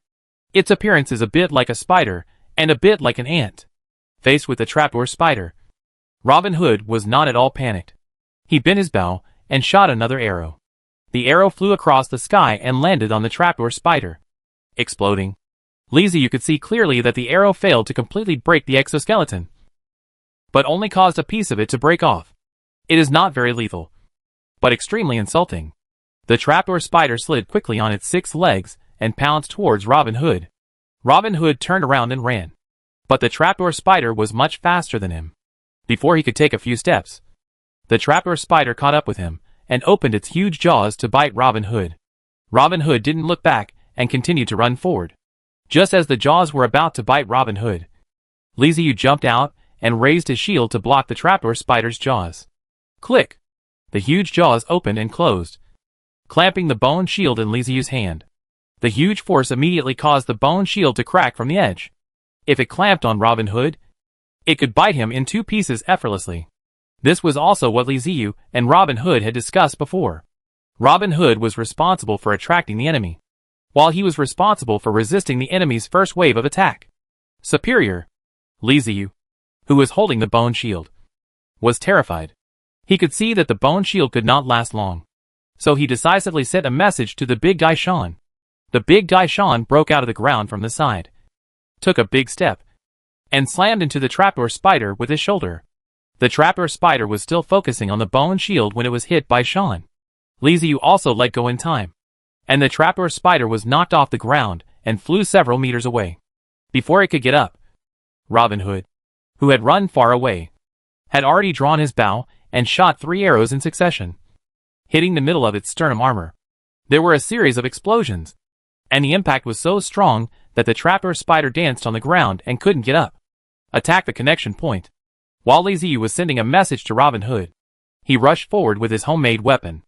The trapdoor spider is similar to spiders and ants, with its body divided into 3 sections: head, thorax, and abdomen. Judging from the attack just now, neither Robin Hood nor Sean can easily deal with the trapdoor spider. Continuous attacks are required to break the exoskeleton. The most optimized attack method is to attack the connection between the head, thorax, and abdomen, as well as the connection between the 6 legs, so as to quickly make the trapdoor spider lose its combat effectiveness. When Li Ziyu pounced over, the trapdoor spider had already reacted from the impact and wanted to turn over. Suddenly, it saw the undead coming to kill it, and immediately raised its abdomen, intending to spray spider silk to entangle the enemy. As soon as its abdomen was raised, an arrow flew over from a distance and exploded in its abdomen, preventing it from spraying silk. When the first move failed, the trapdoor spider immediately turned its upper body and raised its 2 front legs to stab Li Ziyu. However, Sean arrived first and raised his hand to grab the legs, buying time for Li Ziyu. Li Ziyu ran to the trapdoor spider's thorax and abdomen, raised his homemade weapon, and hammered down hard. 80, 80, 80. He chiseled 4 or 5 times, causing bone chips to fly everywhere. But he still couldn't break the connection, which made him more and more anxious. The trapdoor spider is very strong. Sean can't control it by himself, and it has 6 legs. Li Ziyu's attack gave Robin Hood a direction. While Li Ziyu was dodging the trapdoor spider's moving legs, he shot an arrow towards the connection between the chest and abdomen. The arrows were much more powerful than Li Ziyu's homemade weapons. Just 2 arrows were enough to separate his chest and abdomen. Feeling its weak spot being attacked, the trapdoor spider struggled even more violently. Robin Hood reacted, raised his bow again, aimed between the trapdoor spider's head and thorax, and fired several arrows in succession. Sean clung to the trapdoor spider, leaving it no chance to hide, and it was hit by the arrow shot by Robin Hood. The huge and ferocious head was blown into pieces by the arrow and rolled to the side. As a skeleton undead, it is common for the body to be separated. He will not die immediately. As long as the body can be reassembled, he can be a hero again. But Sean obviously would not give it this opportunity. He loosened his insect legs, rushed towards the skull of the trapdoor spider, and kicked it hard, sending the skull flying far away. The skull spun and fell towards Robin Hood, and at the same time the trapdoor spider's body twitched, as if the creature was dizzy. Robin Hood looked at the skull rolling towards him and shot an arrow, hitting the trapdoor spider's jaws. The explosion shattered the jaws into pieces. He then quickly stepped forward, picked up the skull, and aimed it at himself to absorb the soul energy inside. After absorbing about 1/3 of it, he threw it to Sean, who didn't hesitate and just picked it up and started to absorb it. The 2 undead took turns absorbing soul energy, causing the trapdoor spider to rapidly grow in size, and its struggles became too severe to bear. After absorbing 1/3 of the soul energy, Sean threw the skull to Li Ziyu, who came rushing over. Li Ziyu took the skull and absorbed the remaining soul energy. The last wisp of soul energy disappeared. The trapdoor spider's soul fire went out, and its body crashed into a pile of broken bones. Chapter 517 Team Battle Mission. Kill the alien skeleton undead. Experience value plus 90. You have reached level 3. Free point plus 1. Mission completed. Growth, experience plus 50. Free points plus 1.8. Bonus skill, choose one of 3. Skills: Bone Strengthening passive. Invisible Stealth active. Command of the Dead active PS. Please carefully consider the skills you choose, as they will affect your future evolution direction. As the trapdoor spider turned into broken bones, the system's prompt sounded in time. Li Ziyu opened the system and took a look. His level had become level 360 out of 110. His free points had also become 3. And there were 3 skills waiting to be selected. Bone strengthening passive. How can the undead not have a good physique? When you absorb soul energy, part of the energy will be used to strengthen your bones, making your bones thicker and harder than other undead. Invisible stealth active. Become a sneaky undead.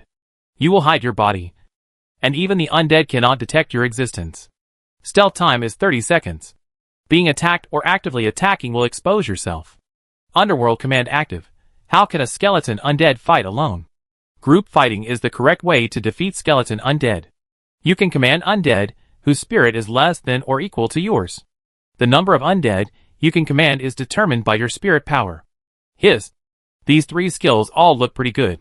Bone strengthening will make the bones stronger, similar to Shaun, and he will be a powerful warrior or tank in the future. Invisible stealth seems to be an assassin skill, which allows one to approach the enemy silently and deliver a fatal blow. But the time required is a bit short. Only 30 seconds.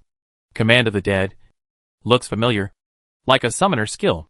Hey, what are warriors, assassins, and summoners? Just when doubts arose, fragments of memory arrived at the right time, allowing Li Ziyu to understand what these professions were. He is now accustomed to memory fragments and is not surprised at all. Instead, he feels it is very normal. So which of these 3 skills should I choose? Li Ziyu touched his lower jaw and thought about it. First of all, he ruled out bone strengthening. This passive looked good, but it overlapped with Shaun and was unnecessary. Then, there were only Invisible Stalker and Rule of the Dead left. Li Ziyu glanced at Robin Hood and made a decision happily. He chose Rule of the Dead. In the future, Shaun will undoubtedly charge as a warrior. Robin Hood cannot be left without someone to protect him. A long-range output is very valuable. Li Ziyu cherishes his life very much and has no intention of using his own life to protect Robin Hood. So the system introduction is right. How can the skeleton undead fight alone? He must find a group of brothers to fight in a group. In addition to this, Li Ziyu has another consideration. He must add points to spirit. If the spirit is lower than 1, his consciousness and mind will be confused. Instead of wasting his free points in vain, it is better to develop in the direction of a summoner from the beginning. So, I'm not afraid of death. I just simply feel that this skill of commanding the dead is suitable for me. Li Ziyu convinced herself. Since you have decided to become a summoner, you have to have a tendency to allocate free points. With 3 free points, 1 point will be added to agility, so that you can at least run faster and escape when you need to. The remaining 2 points will be added to spirit, bringing it to 3 points. He added 1 point of agility. Unlike last time, he could feel it very clearly this time. His bones seemed to have become a lot lighter. He jumped on the spot and found that his movements had become much more flexible, and his joints no longer felt stiff as before. The 2 points of spirit made him feel that his thinking was clearer, and he had a vague feeling of recalling his previous life. This wave of improvement made Li Ziyu very satisfied. Mission: the first waiter. Description: you are weak in strength and speed, and you are completely useless on the battlefield. You are completely worthless. Use Reign of the Dead to harvest your first undead slave. P.S. Don't try to reign an undead with higher mental power than you, or you will collapse mentally. Reward: Spirit +2. Skill: Cultivation of the Dead. Another mission? Li Ziyu took a look and the fire in his soul dimmed immediately. What does it mean to have poor strength and speed? He is unable to help. I obviously helped, but without my shield, Robin Hood would have died. Do you know that? A dog system with no sense of propriety. Li Ziyu was indignant. The rewards for system tasks are quite good. In addition to 2 points of mental power, a skill is also given. However, Li Ziyu still has a question. The system prompts that the mental power of the undead under control cannot be higher than one's own. But how can I tell whether the other party's mental power is higher than mine? Li Ziyu scratched his hairless skull, looked at Shaun and Robin Hood, and was stunned. He sensed a sense of danger from both of them. Shaun was slightly weaker. Robin Hood was stronger. Is this a spiritual induction? That should be the case. Otherwise, why didn't I feel that they were dangerous before? Does this mean that both Shaun and Robin Hood have stronger mental powers? Even stronger than mine? Well, there is no specific value. I can only guess it based on my senses. It's not very straightforward. But it's better than nothing. Li Ziyu clicked on the skill again, and saw the command of the dead prompt. It said that he could command 3 dead. The number of dead he could command should be matched with his mental strength in a 1-to-1 ratio. Sean and Robin Hood came to Li Ziyu. And Sean was the first to deliver the news. He was very satisfied with this hunt. The strange-looking undead soul had abundant energy, which benefited him a lot. He was already looking forward to the next hunt. Li Ziyu closed the system page, looked at Robin Hood and asked, "Do you have any new goals?" Robin Hood was silent for a moment, the soul fire in his eyes fluctuating, and finally shook his head. "I know another one. But he is too strong, and we don't have enough strength." Li Ziyu nodded and said to his 2 companions, "I have gained an ability that can help us. I can increase the number of our companions." As soon as these words came out, the soul fires of Robin Hood and Sean began to beat more violently. Through this battle, both of them had realized the benefits of having companions. Hunting with companions was simpler and easier than hunting on their own, although the soul energy gained would be less. As long as they hunted enough, the soul energy would actually exceed before. The 3 undead had no destination and were wandering around aimlessly, trying to find new prey.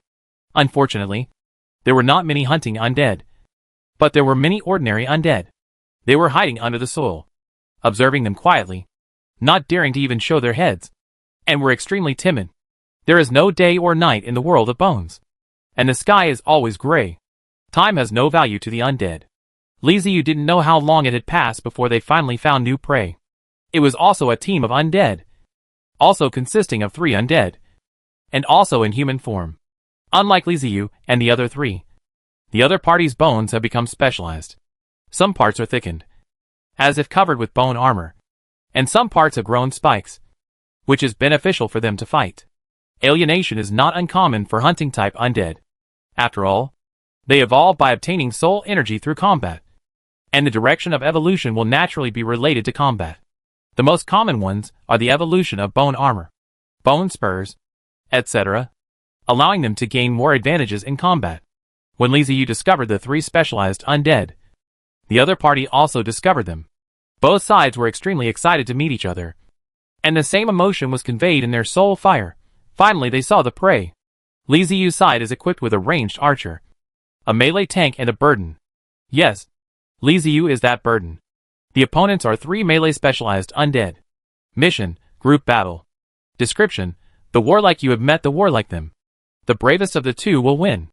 Only one side can stand to the end. The enemy has arrived on the battlefield. Charge and kill them. Reward, freedom point +1 for each enemy undead killed. Extra experience point +10 for each enemy undead killed. Li Ziyu and Robin Hood looked at each other, and he sent a message. "We are better equipped than the other side. The advantage is mine. Kill them." Robin Hood nodded vigorously, took off his bow, looked at the 3 specialized undead that were already charging towards them, and drew his bow and drew his arrow. After searching for a long time, Sean finally saw his prey and became excited. Although he was not specialized, he was not afraid at all. He let out a soul roar and took big strides towards the 3 specialized undead. One of the 3 specialized undead was covered with spikes, the number of spikes on its body far exceeding that of the other 2 undead. When it saw Sean rushing towards it, it immediately shook its body, and the slender bone spikes broke away from its body and shot out. Sean put his arms in front of him to protect him, and continued to charge regardless. The bone spikes clanged against his body, leaving many holes and cracks in his bones. But this was not a big deal for the undead, as long as his skull was not injured. Carrying the spikes, he crashed into a specialized undead covered in bone armor. Both undead were good at strength and defense, and they fought each other in an instant.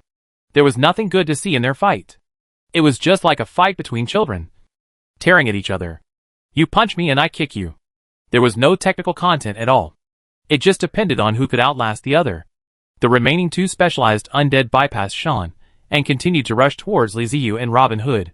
Li Ziyu decisively chose the specialized undead that had just attacked Sean from a distance, and left the remaining 1 to Robin Hood. After a round of spike shooting, almost all the spikes on the opponent's body were shot out, and he was about the same as himself. Li Ziyu still had a bone shield and homemade weapons in his hands, so he felt he could still fight. It is worth mentioning that while looking for prey, Li Ziyu replaced his weapon with a new one. The new bone shield was in a regular circle, thicker and harder than the previous one.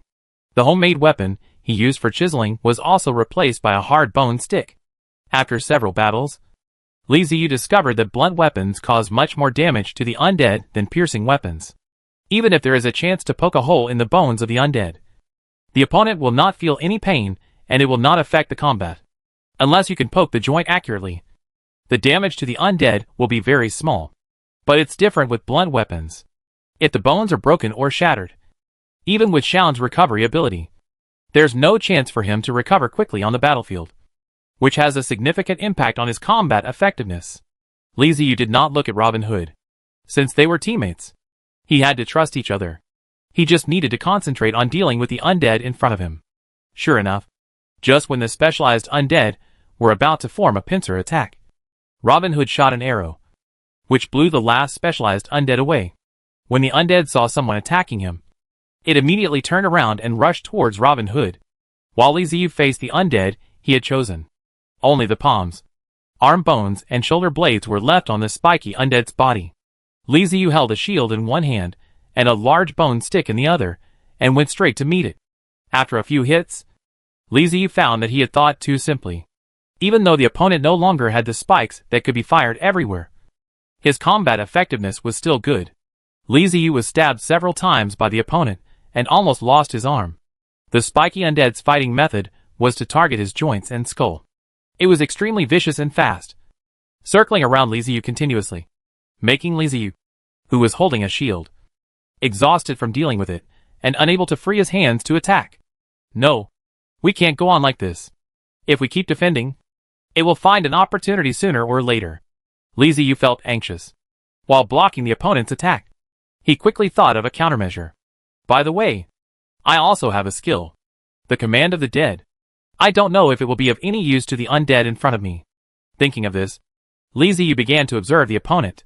First of all, he had to make sure whether the opponent's mental strength was stronger than his own, so as not to use a skill and then be backfired. Otherwise he would die quickly. After this observation, Li Ziyu immediately understood. He did not sense the sense of crisis in the spiked undead similar to that of Xiao and Robin Hood, which meant that the other party's mental strength should be inferior to his own. Without any hesitation, Li Ziyu immediately released the Command of the Dead, wanting to turn the other party into his subordinate. The thorny undead were surrounding Li Ziyu and attacking him continuously. Suddenly, his soul fire came under attack, as if something suddenly exploded in his head, causing his soul fire to sway and his originally agile and swift body to come to a standstill. Upon seeing this, Li Ziyu immediately stepped forward and hit it with his shield, causing it to stagger.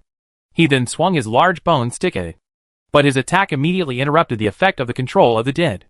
The spiked undead reacted and saw the big bone stick coming towards them, so they immediately retreated and avoided Li Ziyu's attack. Shit! It turns out, I can't attack when using Rule of the Dead. Li Ziyu thought he had a chance to kill the other party, but he didn't expect the other party to dodge. He didn't dare let the spiked undead react, otherwise he would be in a tough battle again. So he decisively used the Rule of the Dead again. Command of the Dead was originally a skill of force contract, which could turn the target into one subordinate undead. However, in Li Ziyu's hands, it became a control skill, used to interrupt the movement of the spiky undead. The thorny undead paused, and Li Ziyu immediately swung the big bone stick to smash it on the top of its head. It did hit it, but it didn't break it. It just made cracks. And it also woke the other person up. The spiked undead retreated again, looking at Li Ziyu with extreme vigilance.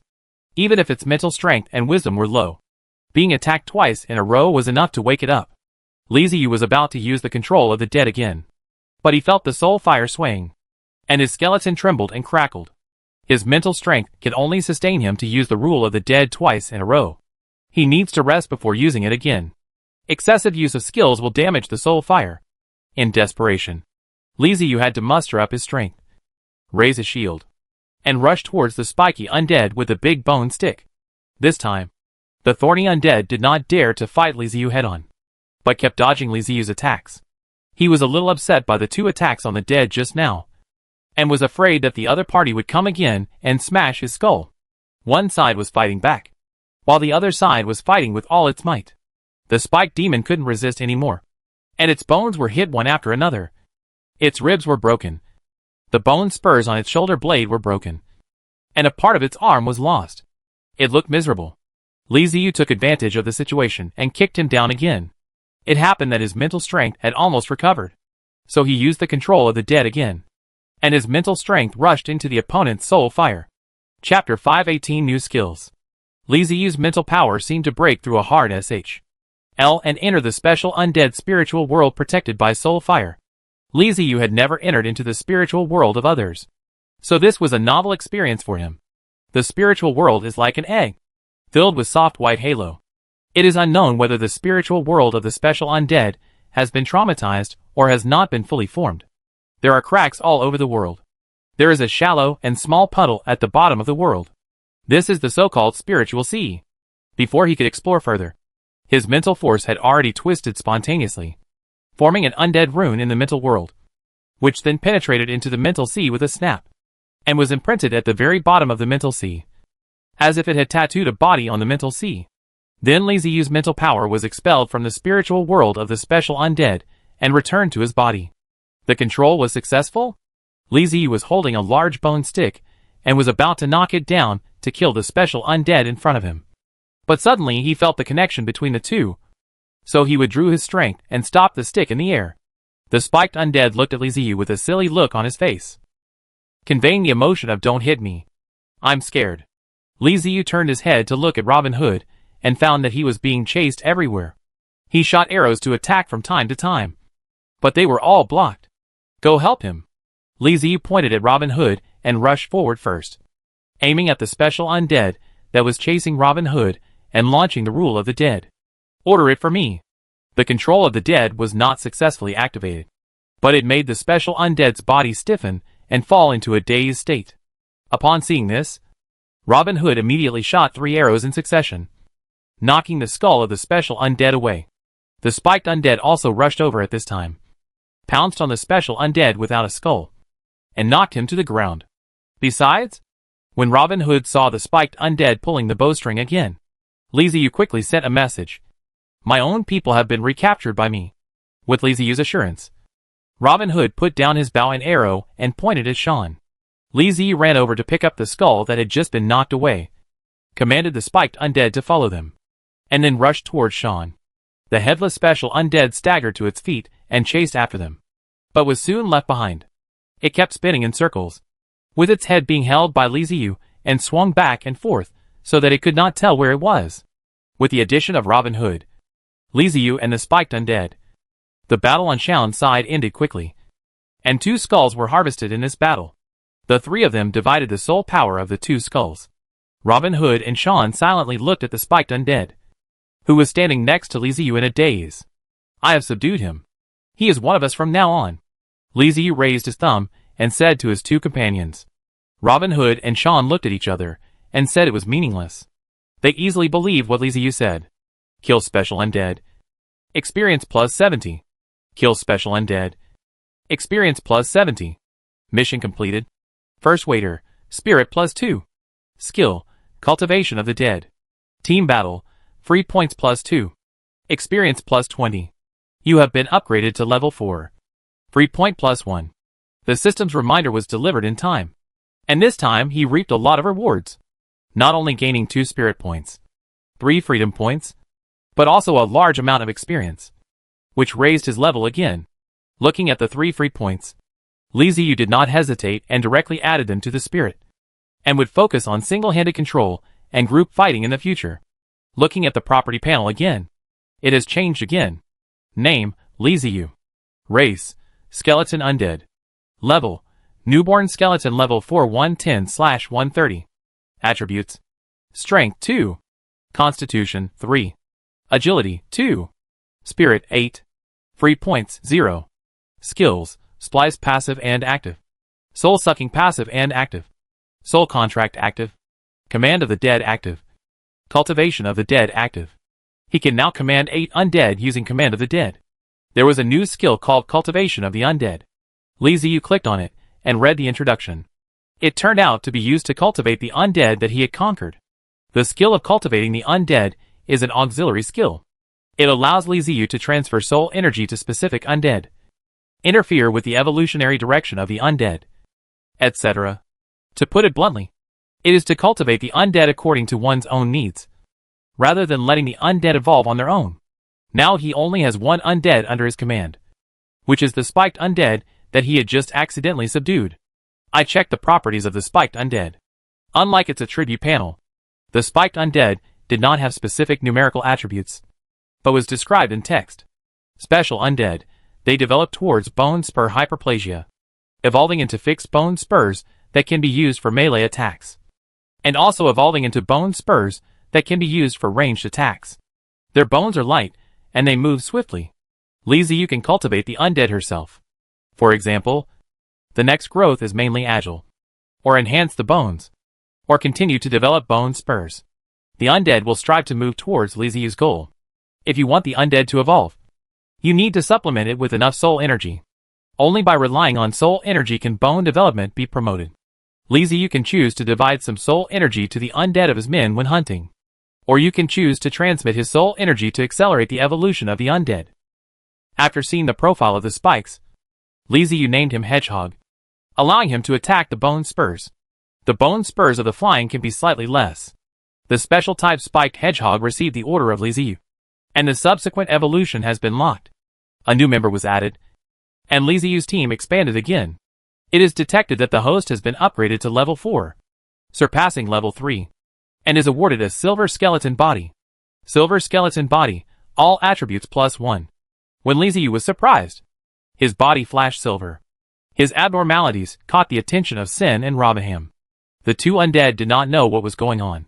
He looked at him, and the beating soul fire conveyed the worried emotions. As the light faded, Li Ziyu's bones changed color, becoming silver-white with a faint metallic luster. Li Ziyu raised his hand and clenched his fist, feeling much stronger than before. After all attributes were increased by +1, and his strength was greatly improved. Sane and Robin Han also noticed his changes.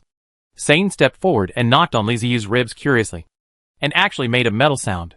Stronger. Sane threw a thumbs up to Li Ziyu. When he first saw Li Ziyu was still a newly born Desperi of the chicken. It was no different from other humanoid undead. The bones were fragile, and the speed was not fast. But in such a short time, he had grown up, and the growth rate made Sin understand. The current strength of Sin has gone through the baptism of the wind of chanting several times, and also hunting a lot of undeads, and absorbing the energy of the soul. But how long Li Ziyu has been? It has been faintly meaningful to catch up with him. Robin Han was also very surprised. He wanted to know why Li Ziyu could become stronger so quickly. They were all together during this time.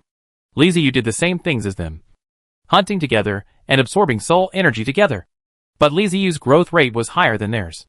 But Li Ziyu got a message from the hedgehog, which was about an undead gang.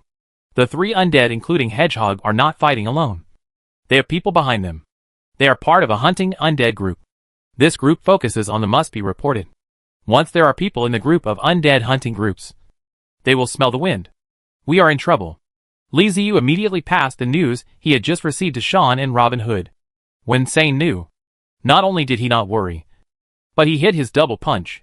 Robinham is much more reasonable than him. Worried about the soul fire jumping. How many undeads does that group have? When will it come? Since they are a group, there are naturally a lot of people. And they are also protective of their own people. Some of their members are likely to be undead, who are older than them, and have greater combat power than them.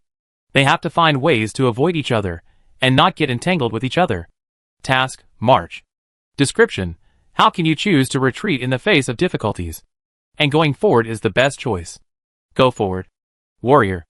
Eliminate those stumbling blocks that try to stop you. Reward. Free points plus 0.5 for each enemy undead killed. Additional experience points plus 10 for each enemy undead killed. Li Ziyu thought about avoiding hunting and hunting spiritual groups.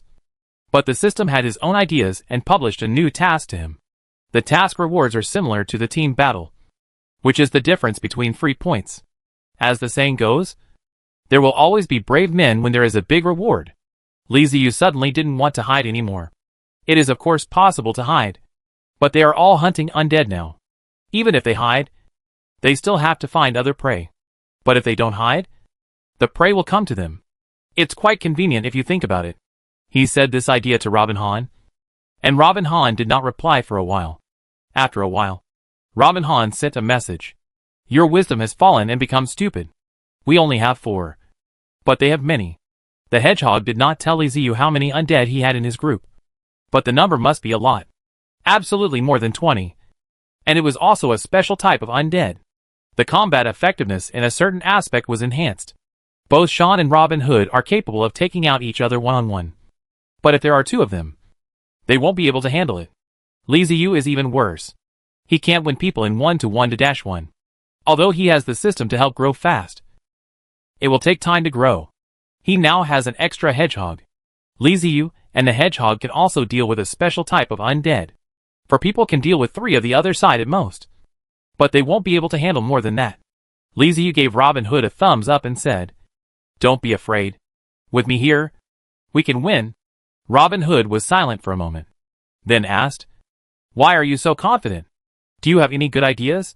Li Ziyu patted the shoulder of the hedgehog, who was standing there in a daze. I can summon 8 more of his kind. If there's a chance, I can expand our group. And soul energy can make you evolve. As long as we don't get killed in one go, we'll have hope of killing the other side. Robin Hood and Thane both looked at the hedgehog, with Thane expressing his opinion. Look, stupid. Both Li Ziyu and Robin Han have now understood Scene's expression. And he means this guy looks stupid. Hearing that, Robin Han glanced at the Grace. He wanted to tell Scene that in his eyes, you are not much stronger than that guy. But after thinking about it, he still endured it. It doesn't matter if it's stupid. Do you just dare to fight? You can hunt together to help us. Li Ziyu waved his hand and said nonchalantly. He does not expect the undead that he has had good wisdom. As long as he can help him, it is enough. Seeing Li Ziyu so confident, Robin Han and Sen didn't say much. They are all newly born undead. Although they are intelligent, they have been exposed to very few things and are still very naive. If their partner says so, then they will do it. The 3 undead communicated and studied it. Hedgehog was excluded because the IQ was too low, and decided to arrange the trap around the surrounding area, waiting for the other party to come from the net. Trap is a new skill that Robin Hood has just acquired. It suddenly appears at the same time as his bow and arrow. It seems to be some kind of inheritance. Or it may be a memory from a previous life. Just like Li Ziyu's memory. Whatever. Robin Hands knows how to arrange and use traps. After acquiring the skill of setting traps, he did not tell Li Ziyu and Sean because he himself was not sure whether the traps were useful or not. It was not until Li Ziyu inadvertently mentioned, it would be great if you could make traps, so you could ambush the enemy, that Robin Hood remembered that he had just acquired a new skill that he had not yet tested. The easiest trap is trapped horse pit, which is to dig a bunch of small pits on the ground. When the opponent is in charge, those pits can mix horse legs. When running at a high speed, the horse legs will cause fractures due to the trap. After Robin Hood mentioned the trap, Li Ziyu stomped on the ground. The soil was very soft. He looked at Robin Hood silently and shook his head. He felt that digging a horse trap on this kind of ground would be useless. The soil was too soft. Not to mention that the running speed of the undead could not match that of horses. The horse trap would at most make the undead stumble. In the skill of trap, it is not a trap, but a variety of traps. Robin Han has many memories about traps, so he picks up and gets a few. For example, a rope trap can set a live set. When the undead steps on the trap, the living set will shrink and trap the undead. What other pits? Stab trap and so on. The materials on hand were limited, and the types of traps that could be made were not complete. So they were busy. Li Ziyu, Hedgehog, and Sean were responsible for digging up the soil to find materials, and Robin Hood was responsible for setting traps. It wasn't that Li Ziyu didn't want to help arrange the trap, but Robin Han had skill blessings, and the traps were fast and standard. A group of laymen seemed to make trouble.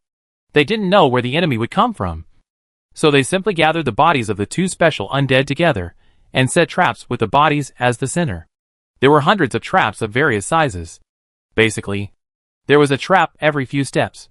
The ground seemed to be dug with potholes, mainly because of insufficient materials, and many traps were difficult to hide.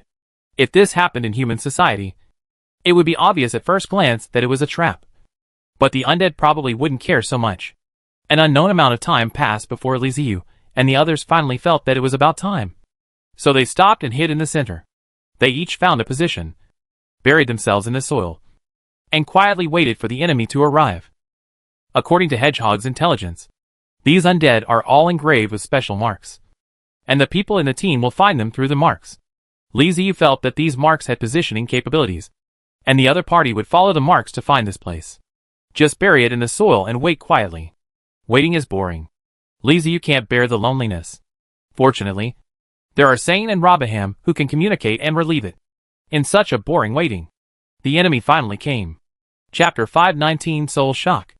Li Ziyu hid in the soil and used soul fire to explore the outside world. I have to say that the soul fire of the undead is very powerful. Nearly 30 skeletons with different shapes came from all directions. If you just rely on Li Ziyu's fire, they must not die anymore. Fortunately, they were prepared this time and arranged a variety of traps in advance. Those special types of undead have no intention of avoiding traps at all. Or there is nothing like traps in their consciousness. They go straight into the trap. Some are entangled with legs, and some fall into the pit. Even if they were hiding in the Shirong, Li Ziyu could see the question marks rising on the heads of these special types. I'm afraid they have never encountered anything like this since they became undead. Although they stumbled a bit, the special undead that rushed over did not give up and continued to move forward. It's almost time to take action. Li Ziyu gave Robin Han, and Sean sent the information to make them prepare. Although there are traps to help, the trap is basically used to assist, limiting the undead operation, and the difference in the number of people is too large. Therefore, their combat method is to concentrate the firepower for spikes. The trap had been triggered. Li Ziyu picked and chose the first target, which was an undead with thin bones. Li Ziyu had observed that the characteristics of this guy were that his bones were thin and light. He was fast but not strong, and he had a low IQ. There were traps around him, so this guy stumbled when he walked. They didn't even have to do anything. The guy had already broken an arm. Li Ziyu used the soul fire to mark the selected undead as okay, and asked Sean and Robin Hood to take special care of that guy. He didn't let Hedgehog take action. Hedgehog's main means of attack is still the bone spurs that can be used for long-range attacks. But it takes a while to recover after the bone spurs are fired. Li Ziyu asked Hedgehog to be on reserve. If the three of them failed to deal with the opponent quickly, Hedgehog would go on the court again. The three undead had discussed it in advance. Li Ziyu would act as bait to attract the target's attention. Then Sean would break through the opponent, and Robin Hood would be responsible for long-range suppression. This is very dangerous, which will make the sight of those special undead gather on Li Ziyu. But the wealthy insurance is required. If you want to succeed, you must work hard and cost. For this battle, Li Ziyu produced many bone shields and hid it around.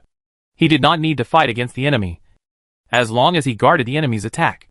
Li Ziyu seized the shield, jumped out of the soil, and rushed to the selected speed-type undead. As soon as he jumped up, Li Ziyu had been discovered by the special type of undead. They turned their heads to look at Li Ziyu, and the speed-type undead also looked at it. When he saw him, he rushed to himself. The speed-type undead immediately launched an attack. Most of the special types of undead were fighting. Once the prey was found, he would immediately launch an attack. Li Ziyu grabbed the bone shield with both hands without thinking and raised it up. The shield was very wide and covered half of his body. The hand bones of the speed-type undead were in the shape of 5 claws, which left 5 scratches on the bone shield. Just as it wanted to attack further, his body was stunned and fell to the ground. It turned out that he stepped on the trap and was tripped. Although it fell, the speed-type undead did not give up. While stretching his paws to catch Li Ziyu, he worked hard to get up. Just as he got up, Sean and Robin Hood's support arrived. Robin Hood's arrow was shot later, but arrived first, hitting the leg bone of the speed-type undead. The arrow exploded and shattered the leg bone. Then Sean rushed up and smashed its body into pieces. He picked up its skull and turned around and ran away. Li Ziyu had already turned around and ran away when Sean bumped into him. The three of them coordinated smoothly, and before the other special undead could react, the skull of the speed-type undead had already been snatched away. When they realized what happened, the special types of undead suddenly became angry and pursued in the direction of Li Ziyu. Unfortunately, there are too many traps on the ground, so that their speed cannot be improved. They will not crack the trap. And Li Ziyu runs around the trap. The wisdom of these specific undeads is really low. And the same traps will be fooled repeatedly. Li Ziyu kept marking the selected undead, Sane, Robin Han, and Hedgehog to solve the enemy together. He first chose those that were relatively weak, most affected by traps, easy to deal with, and could be quickly resolved. He ignored those powerful special undead. Li Ziyu continued to shuttle between the trap, and took the undead to circle. That is, the body of the undead has no feeling of fatigue. Otherwise Li Ziyu would definitely not be angry now. They kept hunting special undead.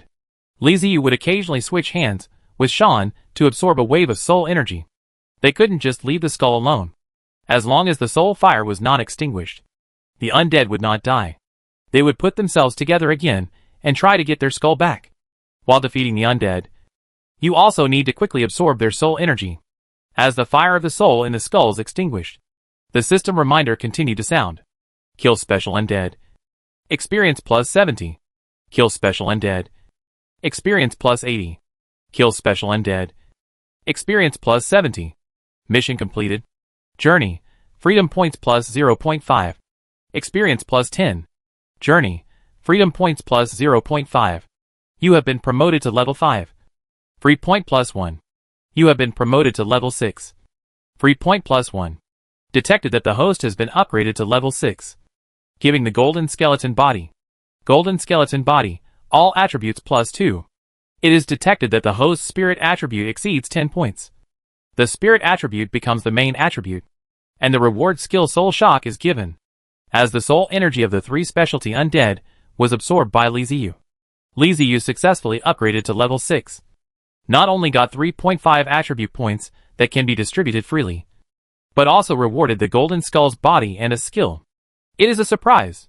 Li Ziyu quickly signaled Sane and him to change his hands, letting Scene first go around with the special type of undead. And he ran to Robin Han. What's wrong?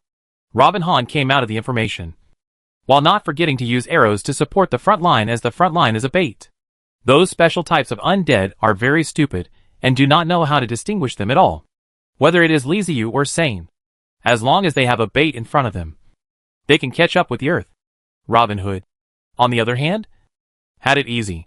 He just had to aim and shoot arrows from a distance to harass those special undead who were about to catch the bait. I'm going to be stronger. It takes some time. Li Ziyu stood not far away from Robin Han, calling the hedgehog to himself, and let him protect himself. When you do it, receive the system reward yourself. You are attacked by the opponent, which really becomes a joke. Robin Hood turned his head and looked at him in surprise. Without saying anything, he continued shooting at those special undead spirits.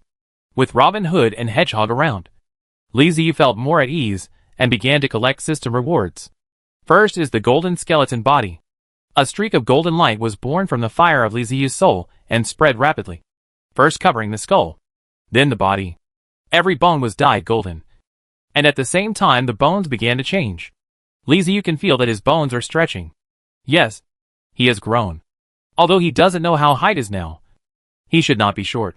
Bone grows, and it is just the beginning.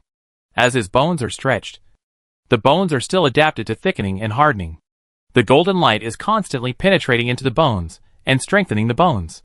Li Ziyu checked the number in his heart, and felt that the golden flowing light lasted about 5 minutes before dissipating. By the time the golden light dissipated, Li Ziyu's skeleton body had completely changed into another appearance. Before, the silver skeleton body made his bones feel metal, but now it is completely metal, as if the body poured by brass. But the effect of the golden skeleton body has not ended yet. Li Ziyu can vaguely sense that as long as his level increases, the golden skeleton body will continue to evolve until his bones become golden like gold. His skeletons now become hard, like brass, which is still ordinary bones inside. Bones are composed of periosteum, compact bone, cancellous bone, medullary cord, medullary cavity, bone marrow, and so on. Li Ziyu's periosteum and most of the compact bone have become brass-like metal, but the medullary cavity and bone marrow are still in normal bone state. When it is upgraded, the bone loose, the marrow thread, the medullary cavity, and the bone marrow will gradually become a state of metal-like, not brass, but the color of gold. The full version of the golden skeleton bone body is absolutely high, and the defense power of Sean may not be as good as him. Li Ziyu knocked twice on himself, and made a metal impact sound. He nodded with satisfaction, and his current defense was not weak. Compared with the recovery, he can already be said to be a bird gun. He didn't notice it. I don't know when. Robinham had twisted his head, looking at him fixedly, and kept thinking about why this guy evolved so fast. Very envious. After checking his golden skeleton body, Li Ziyu clicked on the newly acquired skills. Soul Shock active. When you have enough mental power, you can use Soul Shock to control the undead, whose mental power is less than or equal to yours. The greater the difference in mental power, the more obvious the effect. Control skills. It's actually a control skill, which is great and just right for the current situation. After reading the skill introduction, Li Ziyu became more and more satisfied. He looked at the undead that were chasing after Sean, and a sinister smile appeared in his soul fire. Even the shape of the soul fire was changing, transforming into the appearance of a human face. Although it was blurry, it could be seen that it was indeed a human face. The intelligence of the specialized undead is not very high. The soul energy they obtain is basically used to evolve their specialized skeletons. Li Ziyu did not feel threatened by them, so their mental abilities are lower than his own. And Soul Shock will definitely work. I'm ready. I'm going to find scene now. You seize the opportunity. This time we will be easier. Li Ziyu passed on the meaningful news to Robin Han. Robin Han turned his head and looked at Li Ziyu strangely. This guy suddenly became confident. Okay. Follow me closely. Li Ziyu said something to the hedgehog, picked up a new bone shield, and rushed towards the special undead that were chasing Sean. Being chased by special undead is not a fun thing. Sean is warlike, but he likes to beat other undead, not be chased and beaten by other undead. Having run around the trap several times, Sean's rage was rising, and he could no longer suppress it. He really wanted to turn around and give those guys a good beating to show them how big his hand was. At this moment, Li Ziyu, whose body was covered in brass, rushed over with a bone shield. Don't run. Seeing his companions coming, Sean immediately became alert. Even his soul fire became brighter, and he was the first to send a message to Li Ziyu. Li Ziyu nodded to him, holding the bone shield, passed him, and met the special undead chasing in the front, saying, "Counterattack." When the special undead noticed the enemy rushing towards it, it immediately prepared to attack. Li Ziyu was well prepared, and was the first to use the skill Soul Shock. His mental power hit the soul fire of the special undead like a high-pressure water gun, causing its soul fire to sway. The unfortunate special undead was frozen in place before it could attack. Sean turned around and let out an excited roar that only the undead could hear, and rushed directly into the body of the special undead. The unsatisfactory species of the dead were scattered directly, until the skull was held in his hand by Sane, and the soul fire still did not respond from the soul deterrents. Seeing this, the second special type of undead launched an attack immediately. Its two arms evolved into a whip, throwing it up, and pumping to Sane. The three distant arrows shot, and the two whip-like bone arms hit the burst, and the two whip broke directly. Li Ziyu launched Soul Shock again, freezing the second special undead in place. Sean swung the skull of the first special undead and smashed it hard at the second special undead, hitting its cervical vertebrae and breaking its neck. Walk! After using Soul Shock continuously, Li Ziyu was a little overwhelmed and quickly notified Sean to retreat.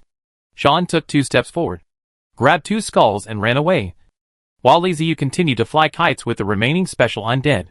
With the golden skeleton body, Li Ziyu's attributes have been greatly improved. He can run faster and fly a kite more easily. After collecting 2 more special undead skulls, Li Ziyu and Sean took turns absorbing the soul energy from the 2 skulls. Li Ziyu specially allocated some of the soul energy to the hedgehog. This guy needed to evolve. His combat effectiveness was insufficient just by relying on bone spurs to shoot. He has his own system in his hands, so the amount of soul energy doesn't really have much impact on him. After the soul power of the 2 special undead was absorbed, another 170 experience points were gained, and 1 free point was obtained. You have been upgraded to level 7. Free point plus 1. The newly earned experience points just allowed Li Ziyu to level up by 1 level and gain 1 freedom point. As he expected, the golden skeleton body made progress again, going deeper into the bones and reaching the medullary cavity. The color of his bones also changed from brass to gold, becoming brighter and harder. This time the evolution of the golden skeleton's body made him feel the loss of soul power, which was flowing into his bones. Energy consumption is still there, but compared to other normal undead, Li Ziyu's consumption is much smaller. Now only the bone marrow is left. In the next upgrade, the bone marrow should also evolve, and his golden skeleton body will become complete. I don't know to what extent that the whole hole can be hard. Li Ziyu is looking forward to it. Because of the increase in speed, Li Ziyu's kite was even more ease. And he had a time to look at his attribute panel. Name, Li Ziyu. Race, Skeleton Undead. Level, Golden Undead level 780/190. Attributes. Strength, 5. Constitution, 6.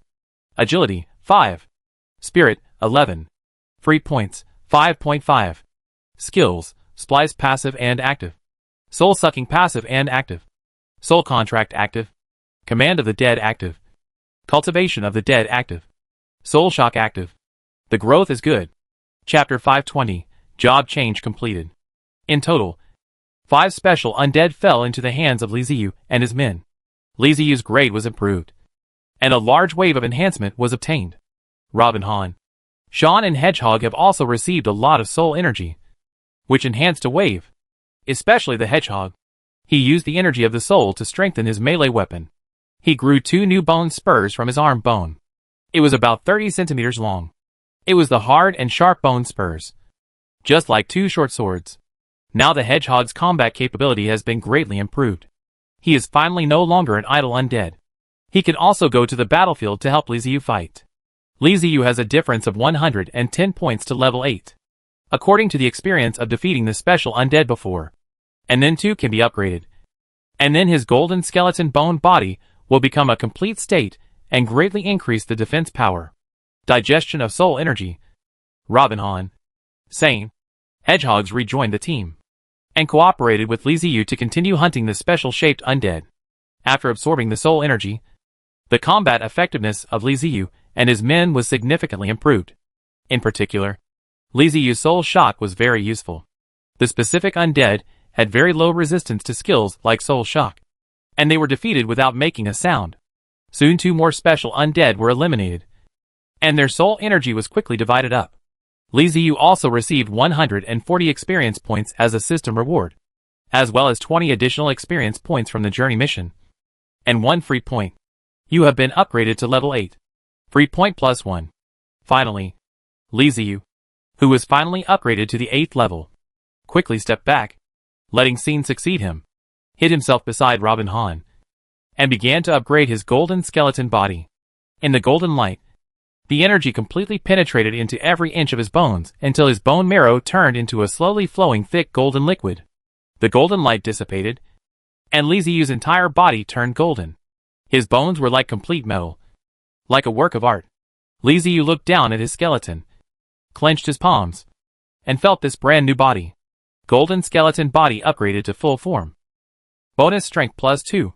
Constitution plus 2. Unexpectedly, there were surprises, and the system actually gave the attribute point. The free points had accumulated to 7.5.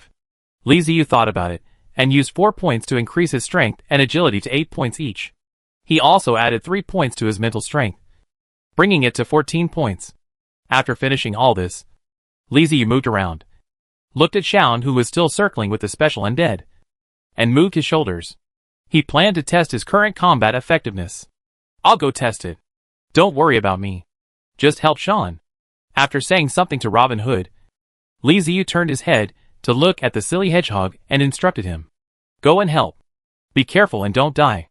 The hedgehog stared at Li Ziyu blankly for 2 seconds, trying to digest his order, then nodded and rushed towards Shaun.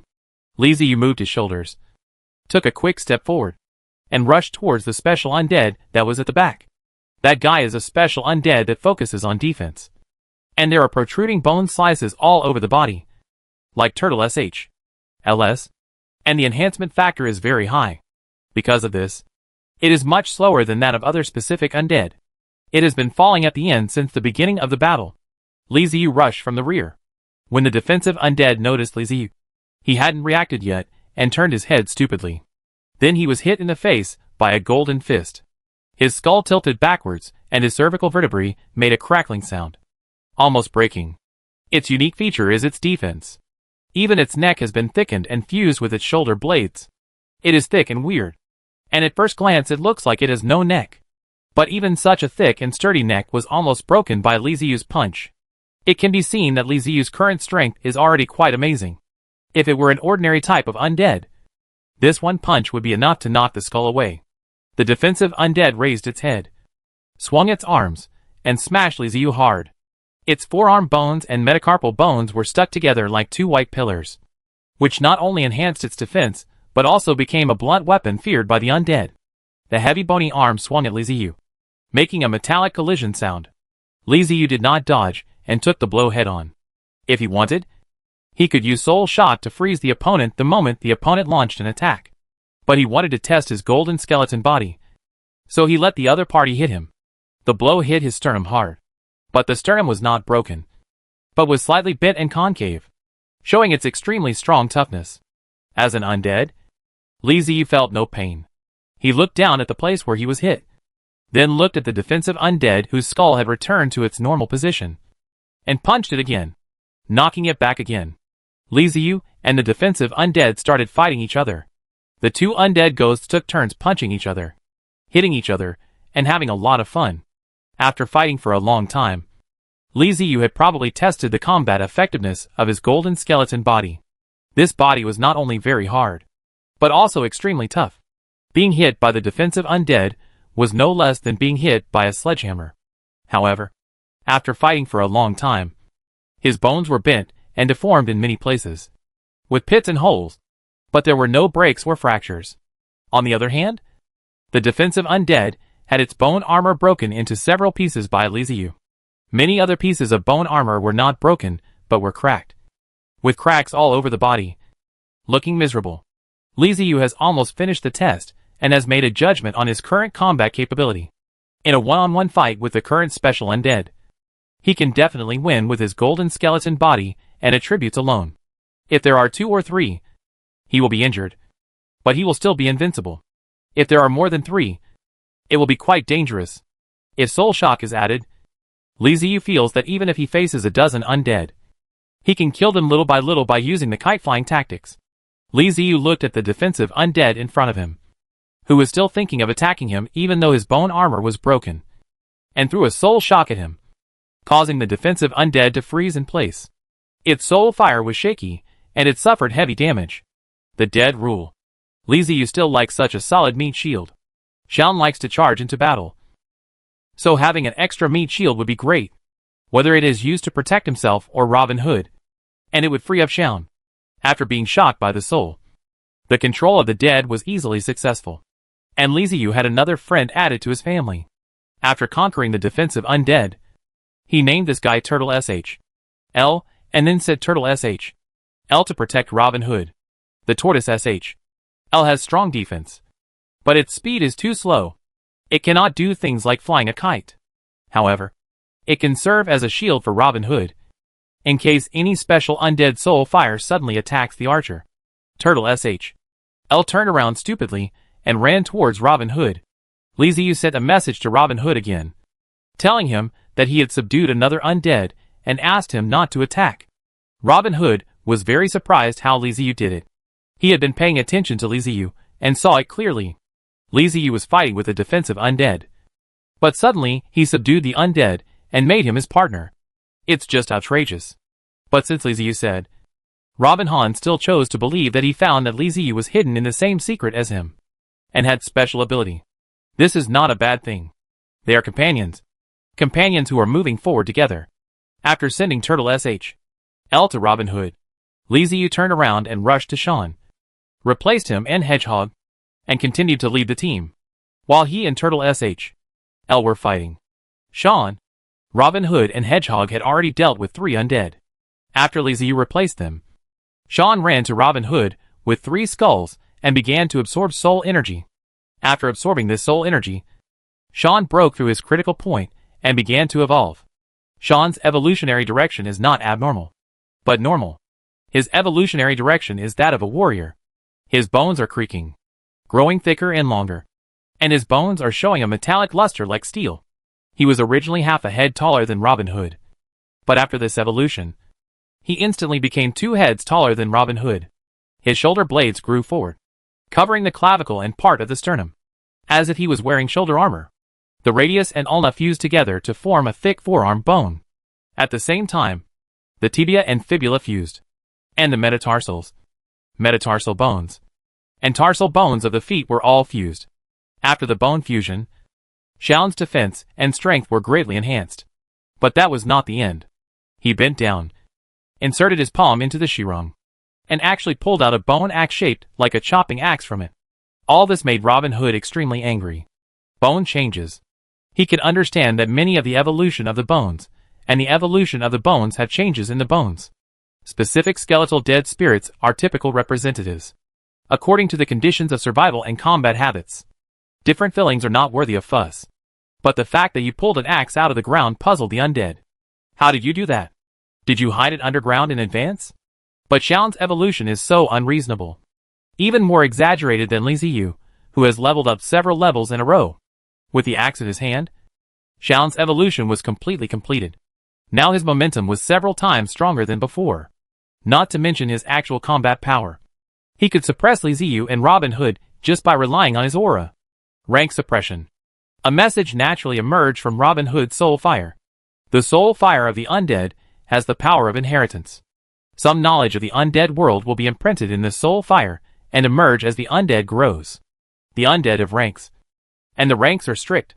Their level completely represents the level of evolution and strength.